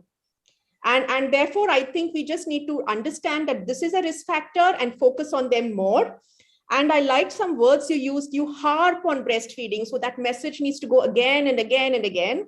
And also this 1,000-day concept, because in the corporate world, it's not about mortality and infections. It's about the brain that we need to harp on. So I think you have given us very practical messages. But now I have a strong message to my panelists. We have utilized more than half of our time for the first round. So very quick, not more than 2 seconds. And pardon me if I cut you short. So this was a study, and I'm going to rapidly go through it. I think we are using breast massage less. We should make our mothers massage, stroke, and shake. We are not used to shaking and jiggling the breast, but we should get used to it, because that improves breast milk. This is a study which we did, which we showed that, urine output, stooling, and all improve. We need to use this more. 3 key messages: training is not enough, building competency, involve your obstetricians, skin to skin contact at birth. I think, yesterday I saw Dr. Swarnareka showing a slide that we are in the lowest quarter as far as skin to skin contact is concerned at birth in India. We need to move ahead. And very, very important, I think, respectful maternal care, birth companion and all, which we say that we as neonatologists don't have a role. It's an obstetrician's field. I think it's absolutely essential for better breastfeeding. Now we go on to the next one, that is that the big challenge that we as neonatologists face: how do we improve the breast milk for the preemies? And we have the Neo BFHI to help us with that. As I would like to remind that 2 minutes for each answer, please. And we start with Dr. Urvi. Expression of milk is such a challenge. How do you go about it? And I feel it's an art. So how do you train this art? It's not science, it's an art. And even today, I feel I'm not great in making my mothers express milk. So this is what we want, that fountain coming out. So how do we get that? Over to you. Yes, madam. Yes, it's an art, and it's a very difficult art, but once learned, I think it is not very difficult. Most important for say neonatal ICUs, if the mother stands, that's a new concept. If the mother stands near the baby or she's touching the baby, she may express more. Secondly, what Dr. Mittal told, that relaxation techniques and meditations and all those things also will help the mother, and counseling. Now, how to express? There are 2 ways. Initial 14 days are very important that the mother should start lactating. So first, what the skin to skin contact, which will also help. If the baby is stable, premature, we can start immediate KMC, which is baby by the mother or maybe any other family relative like surrogate KMC can be done, or by the father. And secondly, if the mother is shown, nowadays this social media is there, videos are there. So we try to make the mother see the video and she does a video call to the baby. That's also how we make to show when the mother is in the gynec ward. And she gets stimulated that, okay, my baby is fine, and she will start lactating. Now, regarding the expression part, there are two ways. We can go either manually and or by the breast pumps. Initial 3 days are very important. So it's always, if it's a very preemie baby, we should go for a breast pump. And if it's a good hospital setup, we should have in-house hospital breast pumps, which could be electronic or manual. Electronics are good because they have that phasic expressions. That is, it mimics how we can, the milk will secrete in naturally in a full term baby. So those phasic expression breast pumps are very good. So they help in expression continuously. Secondly, if they're electronic, the mother has less work to do and she'll have more time also to take rest. Manual breast pump expression, as you have already shown in the picture, there is initial breast massaging, which is on the whole, all the zones of the breast, and holding the breast is the most important. It should be in the C form. We should hold not near the nipple. It should be away from the nipple, around 1.5 inch away from the nipple. So there is no soreness or pain. And expression should be done by first pressing towards the chest, then rolling the finger and releasing, but not removing the finger from the breast, so that there is proper expression from all the milk ducts. So, and manual breast pumps also come, but again, that causes a little bit of overwork. So either it could be a electronic or say manually. Third thing is you can use a double breast pumps. Mother can express both the breast at a time. That also increases the lactation quite a lot, and the amount of quantity of milk also will be more. So maybe a double breast pump can be used if it's a too preemie baby, and if it is in the hospital setup, or mothers need not invest in it and they can get the support from the hospital itself. Thank you, Dr. Urvi, for elaborating so well. In fact, I think this expression is something that all of us need to learn. I know some of my boy residents sort of hesitate to talk about expression. We need to give that, and that's something that we have learned. You know, you just draw a circle on your hand and then show expression. And of course, now you have the mama breast, which I think if the men wear it and show expression, the women will always remember you all. So that's something that I would like to say. And maybe in the early phase, manual expression may be even better than the pump, because the colostrum is thick and may not come. But for volumes, yes, electrical breast pump is good. Now for Jatin, Jatin, what are the tips you give to get more milk out of your mothers? In your NICU, what are the things you do? You're muted, please. Please unmute, yeah. Sorry, ma'am. Most important thing we should do, and what we are doing, is to praise the mother. When mother comes for the first time, just simple word. आपका baby अच्छा है और आपकी वजह से अच्छा है, because you are giving milk, बच्चा डाइजेस्ट कर रहा है, उसकी इम्यूनिटी बढ़ रही है और ये सभी बीमारी में से बाहर आ रहा है. Talking for only 1 minute with mother will definitely improve breast milk production for next few hours, maybe few days. And repeatedly talking with mother, or maybe day-to-day basis, will improve your most of the things. Obviously, we all know that early expression, early startage of expression, in that way we need to need help of gynecologist. Frequent expression, as we all know, frequent expression will lead to more production of milk. And night time production of milk will be more. The night expression, we need to experiment them separately, because most of the times mother do not know. Obviously, they are primary or maybe secondary would also do not know that night expression is needed. On a day-to-day basis, we need to have in the rounds also, as we see what is the urine output, what is the total input ml per kg per hour. We need to have daily milk output, that what is the exact amount of mother's milk given to her own baby. If it is on the routine basis, day-to-day basis, then we need to target those mother in a counseling session.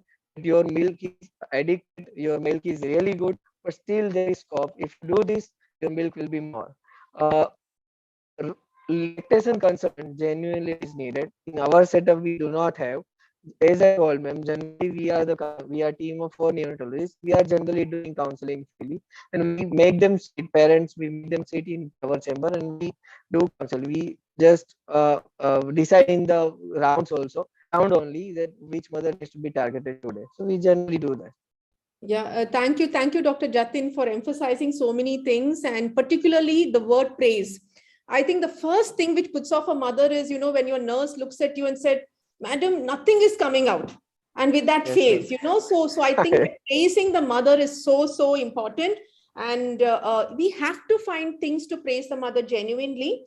Dr. Somshekhar had a question about, do you use any breastfeeding readiness course?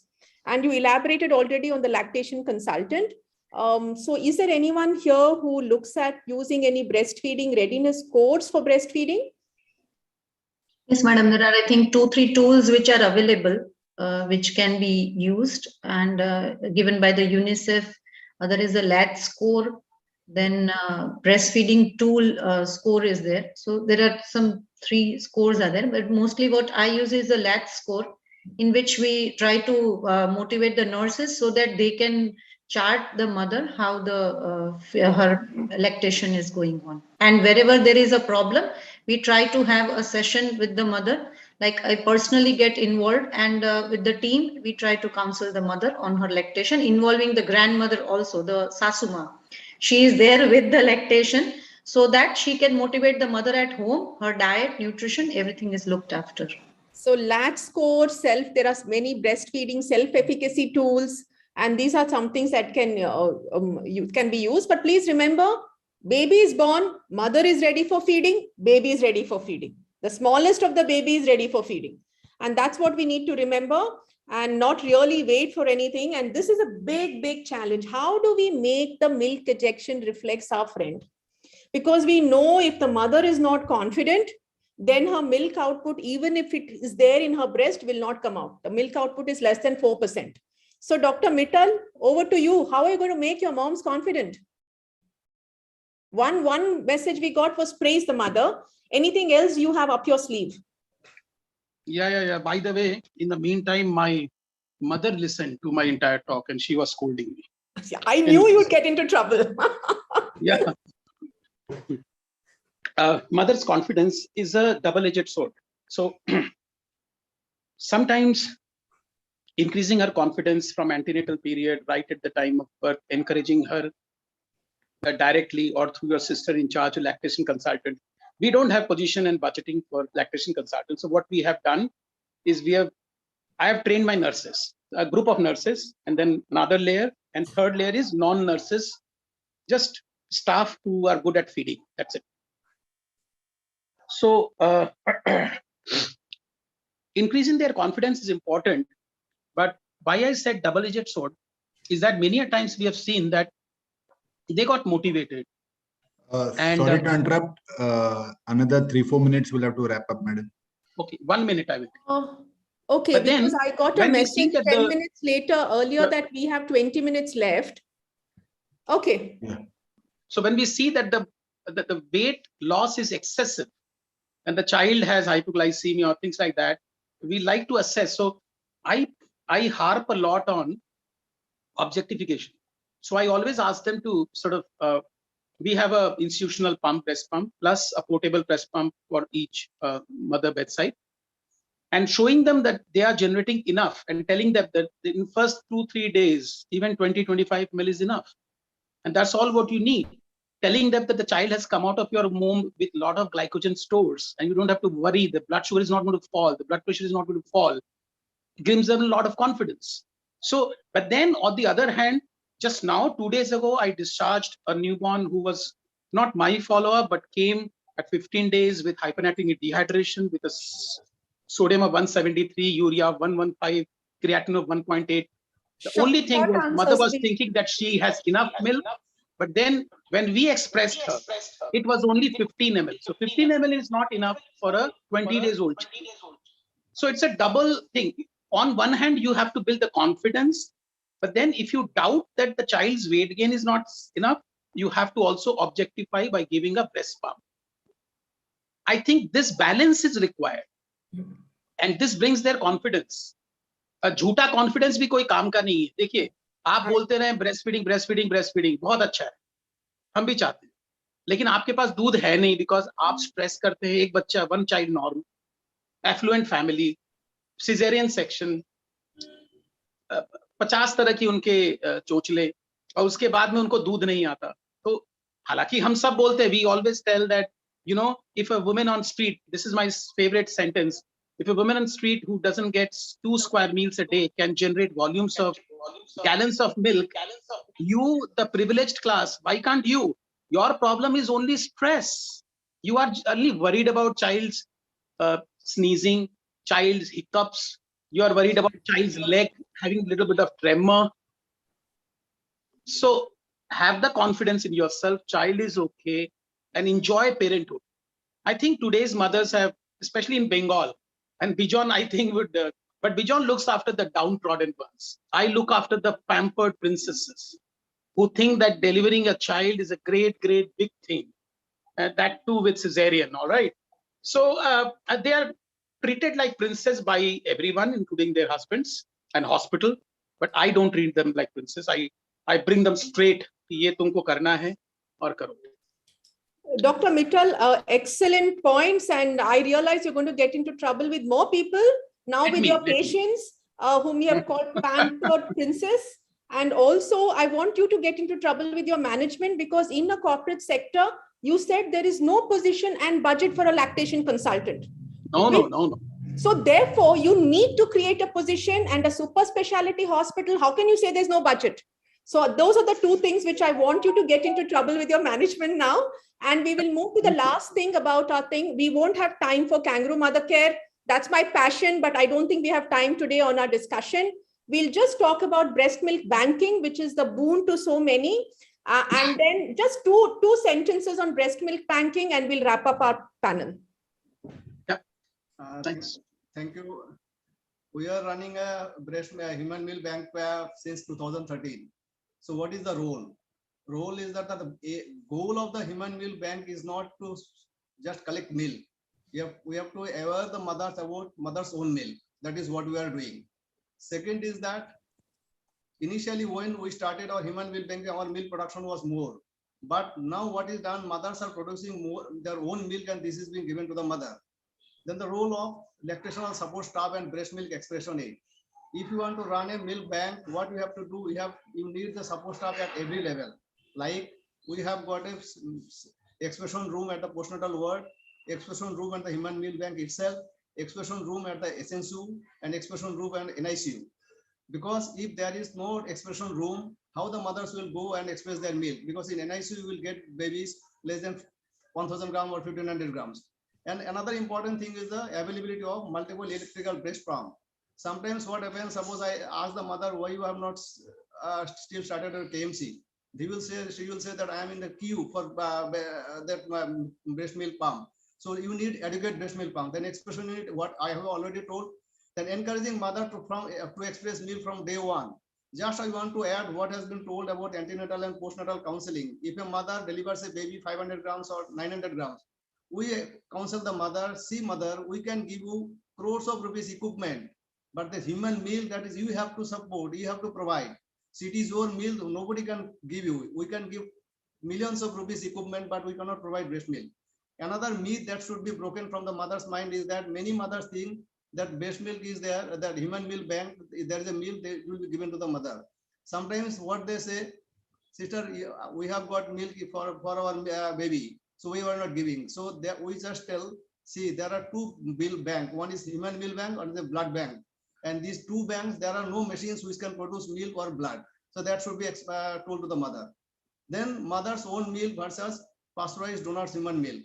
Initially, we were very much interested in pasteurized donor's human milk, but nowadays whatever we are doing, as because there is availability of postnatal, the expression room, the mothers are giving their own milk to their babies. That is the mother's own milk. So ultimately, final word is that the whole aim and goal of comprehensive lactation management center is to provide breast milk to each and every mother, not to collect milk and pasteurize it and give donors human milk. So you have to make a balance. If a mother cannot produce and the baby is very small And for any other reason like babies is less than 1500 grams or 1000 grams, that much amount of milk may not be adequate. And that will be around 10 to 20% of the babies. So for that 10 to 20% of the babies, milk from the milk bank can be used, but the rest 80%, it should be the mother's own milk that should be provided. That is the final message I want to give. Thank you, Dr. Bijan. Thank you very much. And I just would like to end this panel by saying that improving breastfeeding for the term baby and the preterm baby is a continuous quality improvement program we should be involved in, whether it is counseling, education, expression, and all. And this is something that we did. I would like to end this panel, and I'm sorry we are unable to discuss kangaroo mother care, but that's the penalty we have to pay for being very elaborate on our answers, and also the penalty that the organizers have to pay for clubbing such huge topics into one panel. So with that, I hand over, and I know that we have given key messages. Focus on BFHI, look at each component of it. You don't need nurses, you can have health hygiene staff. Be sensitive, counseling is very important, and praise the mother. With this, I hand over back to the organizers. Thank you, Dr. Suman Rao. It was a nicely moderated session, and I think this require a whole day, workshop kind of thing if we want to discuss every pitfalls, like from the obstetrician, how to tackle them, and to the, taking care of all the mothers' counsel, how to reduce stress that require a long duration to understand each and every pitfalls. But these all are practical. That is not written in any books. Counseling portion, I always, not in the books, but while you do practice, then you learn. So it's a really wonderful session, and I thanks all the panelists, Dr. Sangvi, Dr. Saha, Dr. Unadkat, and Dr. Mittal. So thank you very much. It was a nice, wonderful session. We have one question that we already discussed about the scoring system of breastfeeding, and we don't have any question right now. So hand over to the organizer. Thank you very much, Dr. Ashish Gote. Thanks a lot, madam. I know the time and the topic, they were out of proportion, but we just wanted to get all the pearls within that much time from you, because I know these are the things in which you have vast experience. And I would like to thank Dr. Bijan, Dr. Ashok, Dr. Urvi, and Dr. Jatin for such nice and everything out of heart. A lot of good discussion out of heart. So that is good. We got the real sense of everything, and in very short time we could get very clear messages. Thanks a lot. Thank you. Thank you, Dr. Mohit and Dr. Suman. Thank you very much. So now our there is a lecture by Dr. Mangala Bharti, but because again today was bad day because there was a medical emergency in both of their families, and sadly there was a demise in Dr. Mangala Bharti's family, so he could not come. So that with this we have to wrap up our GUJ DIGI NEOCON, our conference. But before doing that, we have a very important thing, and we have to announce the results, which was of free papers and e-posters, which was parallelly going on in other hall. So we had around 31 free papers and around 18 e-posters.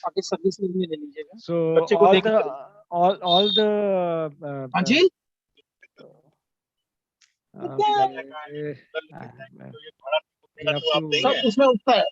please. Okay, fine. So so we were fortunate to have very good judges for the same, for all the free papers and for our e-posters. And the candidates, they presented their free posters in the PPT format and was judged by 2 judges in each session. And we have prize money for each session. We have first and second. First prize is 1,000 rupees. Second prize is 500 rupees. And for e-posters, we had a very good, interesting thing as per the advice of Dr. Somshekar sir, and he was one of the judge also. So in that, we put up the e-posters around 4 or 5 days before this, today, when this competition was being there, so they had to get the likes. The top 5 like posters, they get extra 5, 4, 3, 2, 1 marks. So, and there are 3 prizes for the e-poster: first, second, and third. First, 800 rupees; second, 500 rupees; and third, 300 rupees. And that was being conducted by our treasurer, Dr. Vardhan Patel. So for the whole day he was there, along with our upcoming treasurer for NNF Gujarat, Dr. Kunj Jobanputra. So now I hand over the session to Dr. Vardhan Patel. So please, Dr. Vardhan and Kunj. Good evening, everyone. So first time I'm entering this hall today. When everyone is going out, I'm entering this hall. As I was busy with the rest of the 2 halls anchoring the sessions. So I hope you all had a very good sessions today as well as yesterday. And as Dr. Mohit Sahni sir has said, we had the total 2 free paper session today and 1 e-poster session. So first of all, I will announce the result for free paper session 1, which was judged by Dr. Manoj Modi sir and Dr. Suksham Jain madam. And for that, the second prize goes to Dr. Khushbu Mehta. And her topic was comparison of efficacy of short-term versus long-term antibiotic regime in treatment of neonatal pyogenic meningitis. So congratulations, Dr. Khushbu Mehta. And the first prize goes to Dr. Kiran Kumar Haridas.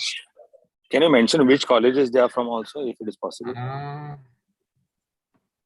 So it's there in the, actually I have just on the title only. That's fine. Okay. Sir, Dr. Khushbu Mehta from Baroda Medical College. Okay, sir. So Dr. Khushbu Mehta is from Baroda Medical College. And the first prize goes to Dr. Kiran Kumar Haridas. And topic was comparison of Fenton and Intergrowth 21st growth chart in preterm neonates, a retrospective study. So congratulations, Dr. Kiran Kumar Haridas. Now I'm announcing a result for free paper session 2, which was judged by Dr. Svetal Bhatt madam and Dr. Anurag Singh sir. In that, the second prize goes to Dr. Hariharan S. And the topic was outcome of neonate born to COVID positive mothers as a tertiary center, a cross-sectional observational study. So congratulations, Dr. Hariharan S. And the first prize goes to Dr. Sanjay Chawda.